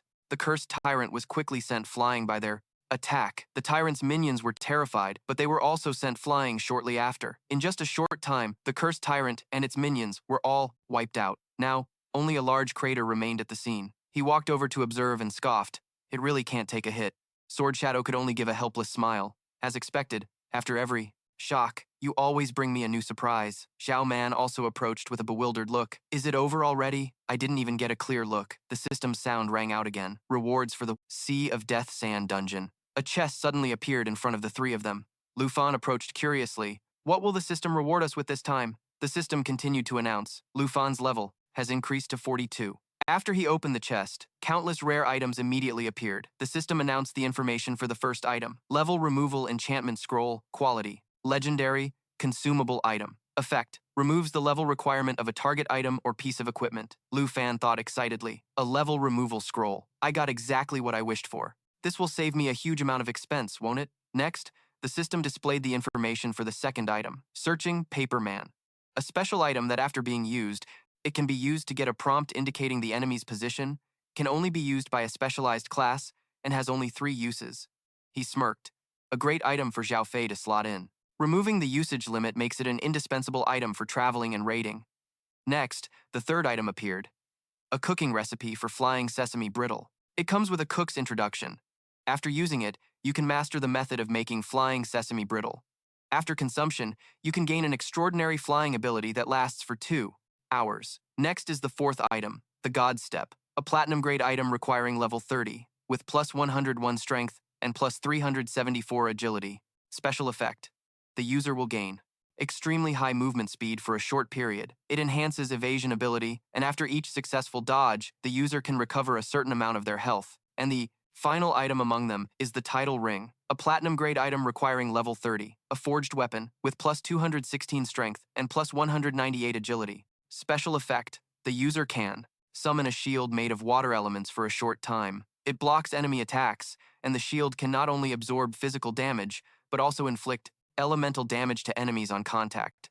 Lu Fan quickly took the items and said, I can use the scroll and the paper effigy. The rest will be distributed to those with suitable classes. We can run this multiple times. I believe everyone can get the gear they need. Any objections? Everyone agreed. Sword Shadow smiled and replied, We'll follow your arrangements, Xiao Man said excitedly. In that case, what are we waiting for? Let's go farm it. Scene change. Li Tai was standing dumbfounded in front of a giant space portal. His subordinate reported, Sir, we've sent people to pursue that woman who escaped. Li Tai ordered him, report to Lord Jin that the Forest of Divine Bones has been completely wiped out. Wait for Lu Fan to come out, and I'll immediately capture him and his accomplices in one fell swoop. The subordinate bowed and replied, Yes, sir. Just as he finished, another voice suddenly spoke from behind. There's no need. I'm already here. At the same time, a purple tentacle appeared, slowly approaching a dead man on the ground. The tentacle immediately drained all of the man's spiritual energy, and he quickly turned into a dried-up corpse. The voice spoke again, saying, Lu Fan, I will definitely kill him with my own hands. That person was Zai Shi, controlled by Lu Fan. Li Tai and his subordinate quickly knelt and greeted respectfully. Welcome, my lord, he ordered. Go and disguise this place as the work of those heretics who worship the ancient gods. Zai Si's expression suddenly darkened. We absolutely cannot let the Dragon Country find out we did this. Scene changed to the vice principal's office. Sheng Ming was trying to call someone, but there was no response from the other end. Beep, beep. Beep, he wondered in confusion. Strange. Why can't I get through? Sheng Ming looked at the phone screen, which was still beeping. The moment the other end picked up, he hurriedly introduced himself. This is Zhao Sheng Ming from Long Tu Academy. May I ask, is Guhan from my school still at the Death Sand Sea garrison? The person on the phone quickly replied, Vice Principal, the garrison is currently... Upon hearing his words, Sheng Ming shot up from his seat in agitation. He shouted, What? The heretics just launched a sneak attack on the garrison? The person on the other end replied, That's right, the Tai Chi Kingdom's director came to inform us. He explained, In recent years, heretic groups from various countries have been very active, attacking the Dragon Country's garrison. There were no survivors in the garrison. Sheng Ming was shocked. How is this possible? The man quickly reassured him. Vice Principal Zhao, please remain calm and encourage the teachers and students at the school. The Border Defense Department is currently verifying this news. Sheng Ming nodded and replied, understood. Scene change. The Jin residence of the Taichi Kingdom. Zian was leisurely propping both his feet up on his desk. He casually listened to the phone through his headset, asking loudly, verify what? You don't trust the Taichi Kingdom? Then, he slowly stood up from his desk. Zion gave a few half-hearted replies, then quickly took off his headset and said to the Dragon Country representative, the location of the Death Sand. Sea is extremely remote. Even if they send immortals, it would take them 10 to 15 days. If there's nothing else, hang up. Su Yun suddenly burst through the door, breathlessly announcing, Chief Jin, the Dragon Country sent 2 documents. He said, clearly annoyed. What's with all the flustering? What's the news from the Dragon Country? Su Yun quickly bowed low and presented the documents to Zion with both hands. My apologies. These are documents from Han Fei Bai and Tu Jing. Upon hearing this, he exclaimed in alarm, what? Zion took the stack of documents, flipped through the pages, and asked Su Yun, what do they say? She slowly explained. Han Fei Bai is blaming our investigation into the heretic incident for being ineffective. To find the truth, he has decided to let Tu Jing handle it. Su Yun awkwardly bowed her head and said, Tu Jing's side has already dispatched the Lion Regiment, and they are currently gathering at the border. He said that if a conflict arises, he hopes the Taichi Kingdom can understand. Zion was silent for a moment, then he immediately flew into a rage. Zion clenched the documents in his hand, slammed the table, and shouted, it's all just pleasantries, but so damn rigid. They're basically telling me, both directly and indirectly, that is telling us that if we interfere, it's a declaration of war. Su Yun spoke up to object, but Director Kim, we can't possibly stand against the Dragon Country's Lion Legion.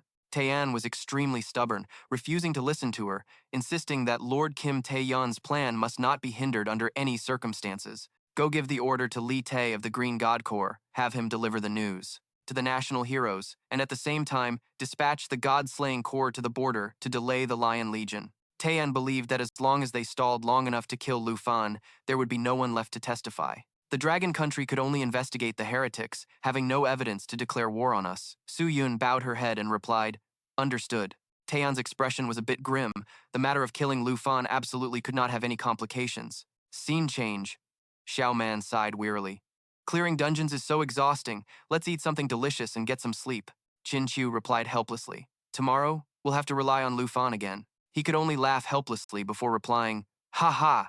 Taozi gets tired, even just from walking. The group of 5 then stepped out of the spatial gate one by one. A horrific scene immediately greeted everyone. Han Kei panicked, screaming unconsciously. Ah! Qin Chu immediately asked, what happened here? Everyone is dead. Jian Ying approached a corpse and called out loudly. Lu Fan, look! Their cause of death is exactly the same as Sha Li whom you defeated. Their life force has been completely drained. Could it be that the heretics who worship the old god have come to kill us? Lu Fan glanced over and replied, no, he quickly explained. It's not the heretics. I don't sense any power from the old god, but I can sense an energy very similar to Kim Seong-han's. She wondered aloud, but Kim Seong-han was clearly. Jian Ying didn't get to finish her sentence before another voice interrupted. As expected of Ying Yi, sharp and intelligent, that person was none other than Kim Taeyeon. She immediately became alert and shouted, who's there? Jian Ying quickly stood up, raising her hand to summon a sword. The system's voice immediately rang out. National Ruler Kim Taeyeon, Hidden Class Executioner, Level 97, Abyss Lord B. He showed a disappointed expression. It's just a pity that your intelligence won't be able to save you today. Just as she was about to charge forward, Lu Fan stepped in front of her to stop her. Jian Ying, don't be reckless. He's level 97, just like Kim Seong-han. They both have the aura of the abyss, Jian Ying exclaimed in shock. Level 97? Qin Chu, standing behind them, spoke up. Lu Fan, my father knows him. He is Kim Taeyeon, the national hero of the Taizé Kingdom. He shouted. What? Kim Song-han, being a prince, is his son? Then, another voice came from a tall tree. National Ruler Kim? National Ruler Kim. I was wondering who it was. Did you really need to call us here for a kid like this? The system immediately identified him. The drunkard, Lim Jae-hyuk, hidden combat class. Level 95, Wandering Sword, Saint 4. Jae-hyuk was lounging on a tree branch, his face flushed from drinking too much. He was still holding a gourd flask in his hand. Jae-hyuk quickly jumped down, bluntly speaking his mind. This kid doesn't look like he's had his 3rd job advancement at all. Couldn't you have just let Li Tae kill him offhandedly? In-young, standing on an arrow floating in mid-air, reminded Jae-hyuk, don't be careless. This person's level isn't high, but he was able to defeat our old friend, the Nine Realms Demon. Lu Fan's system continued to announce, Beiku Li and Young, combat class, level 95, Wind Ranger 4. Then the ground suddenly began to shake violently. Han-Kei lost her footing and exclaimed, "Is it an earthquake?" Chin-Chiu quickly held her and gently warned, "Sister Han, be careful." Xiao Man asked in confusion, "What's happening?" The violent shaking of the ground was caused by the footsteps of a man named Hyun-Suk. He roared loudly, "So what if it was the Nine Realms Demon? If we could kill him once, we can kill him again. They already said this kid has a real dragon. My war kite can't wait to bathe in dragon's blood." The system quickly displayed his information. The Beast. Choi Hoon-Sok, Hidden Combat Class, Level 96, Hell's Blood Axe 4. Before everyone could understand what was happening, countless bolts of lightning suddenly struck down from the sky. Xiao Man was bewildered. What's going on now? A staff with a gem embedded in its center gradually became visible. The system identified the owner of that staff as Hyukbo Lu Sang-hyun. Combat Class, Level 95, Lightning Mage B. Jae-hyuk stood to the side, looking at Sang-hyun. He spoke between hiccups. Old Hyuk is the same as always, like a mute. In-young sighed wearily and explained, "His name is Hyukbo, but never mind. He's always been a man of few words, just a boring old guy." Jian-ying quickly asked for clarification. "Are these 4 people the same as Kim Tae-yun?" "They are all national heroes," Chin-Chiu immediately replied. "That's probably right. The 5 national heroes of the Taizé Kingdom. Lu Fan, what should we do?" Lu Fan slowly stepped forward, realizing it was these heroes who had massacred everyone at the encampment. He became enraged, then immediately shouted, "Unforgivable! I won't let a single one of you escape. You will definitely pay for this blood debt with your own blood." Lu Fan summoned Xiao Fei and issued a challenge.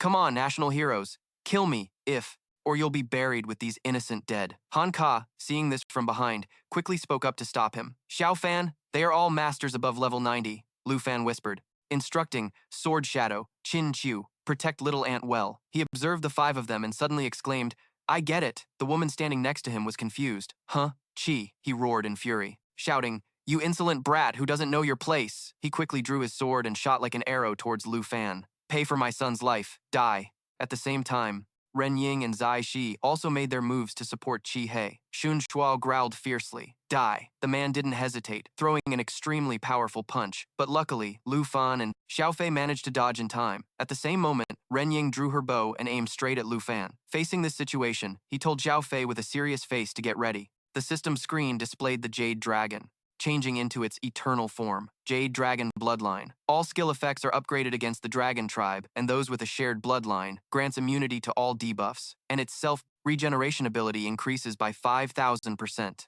Eternal Protection generates a protective shield, defending all targets under the shield. The shield's damage absorption amount is determined by the Eternal One's health value and its own recovery ability. This sudden surge of power astonished Ren Ying. "What?" The next second, Lu Fan erupted with power and shouted, "If you want to kill me, then come at me, but instead, you massacred the innocent people of the Dragon Country. I will let you see with your own eyes. I will slaughter every single person under your Taizé Kingdom." From a distance, Chi He rushed in like a flash. "You brat, you're about to die!" Just as he swung his sword, the screen appeared again. Piercing Sword Strike. The Wandering Sword Saint attacks the target once. The attack has a 90% chance to pierce the target, dealing double damage and rooting them for 3 seconds. Chi. He roared angrily, "You have some nerve to speak like that to the Lord of the Golden Nation." Suddenly, the attack had no effect at all, making him unable to believe he couldn't pierce through. Shun Shuo also quickly rushed into battle. "Get out of the way. Leave it to me." Blood Prison Axe. Although his attack was just blocked, he became even more aggressive. Just a coward hiding in a shell. Blood. Prison Axe calls upon the totemic power of the Hellish Blood Axe, throwing the battle axe to deal 300% physical damage. 25% of the damage will be stored in the battle axe and added to the next attack. Not letting Sun Shuo get his way. His 2 axes were blocked by the claws of the fallen Saint Dragon. Its roar echoed everywhere while he was in disbelief. My attack was countered? Natural assimilation. Dragonbone Flute summons the twin fallen Saint Dragons. The level of the Flying Dragon King and the user are the same. Unfortunately for them, the statement filled with contempt caught Lu Fan's attention. "Calling me a coward, huh?" As if provoked, he unleashed his energy. Sword Shadow, fall back and protect Little Ant. Lu Fan's undeniable command. Surprised Sword Shadow. Lu Fan. Immediately after, the system displayed a notification. Gate of Holy Light. The fallen Saint Dragon releases the energy of the Holy Mountain, opening the Gate of Holy. Light, teleporting itself and all fallen corpse puppets to the target's location. The skill is not restricted by distance, domain, magic formation, or plane. Amidst the roars of the fallen Saint Dragon, Lu Fan waved his hand, concentrating a huge stream of power in the sky. I will kill them. Fallen corpse manipulation allows control over all fallen corpse puppets converted by the fallen Saint Dragon, and they can be summoned or recalled at any time. The death and energy of the fallen corpse puppets will return to the fallen Saint Dragon. Lu Fan's stream of power quickly summoned the Nine Realms demon. As you command, Master. It seemed Exun Shuo was terrified by their overwhelming killing intent. What the hell is this? Even Ren Ying couldn't believe her eyes. He could actually bring the Nine Realms demon out from the secret realm. The situation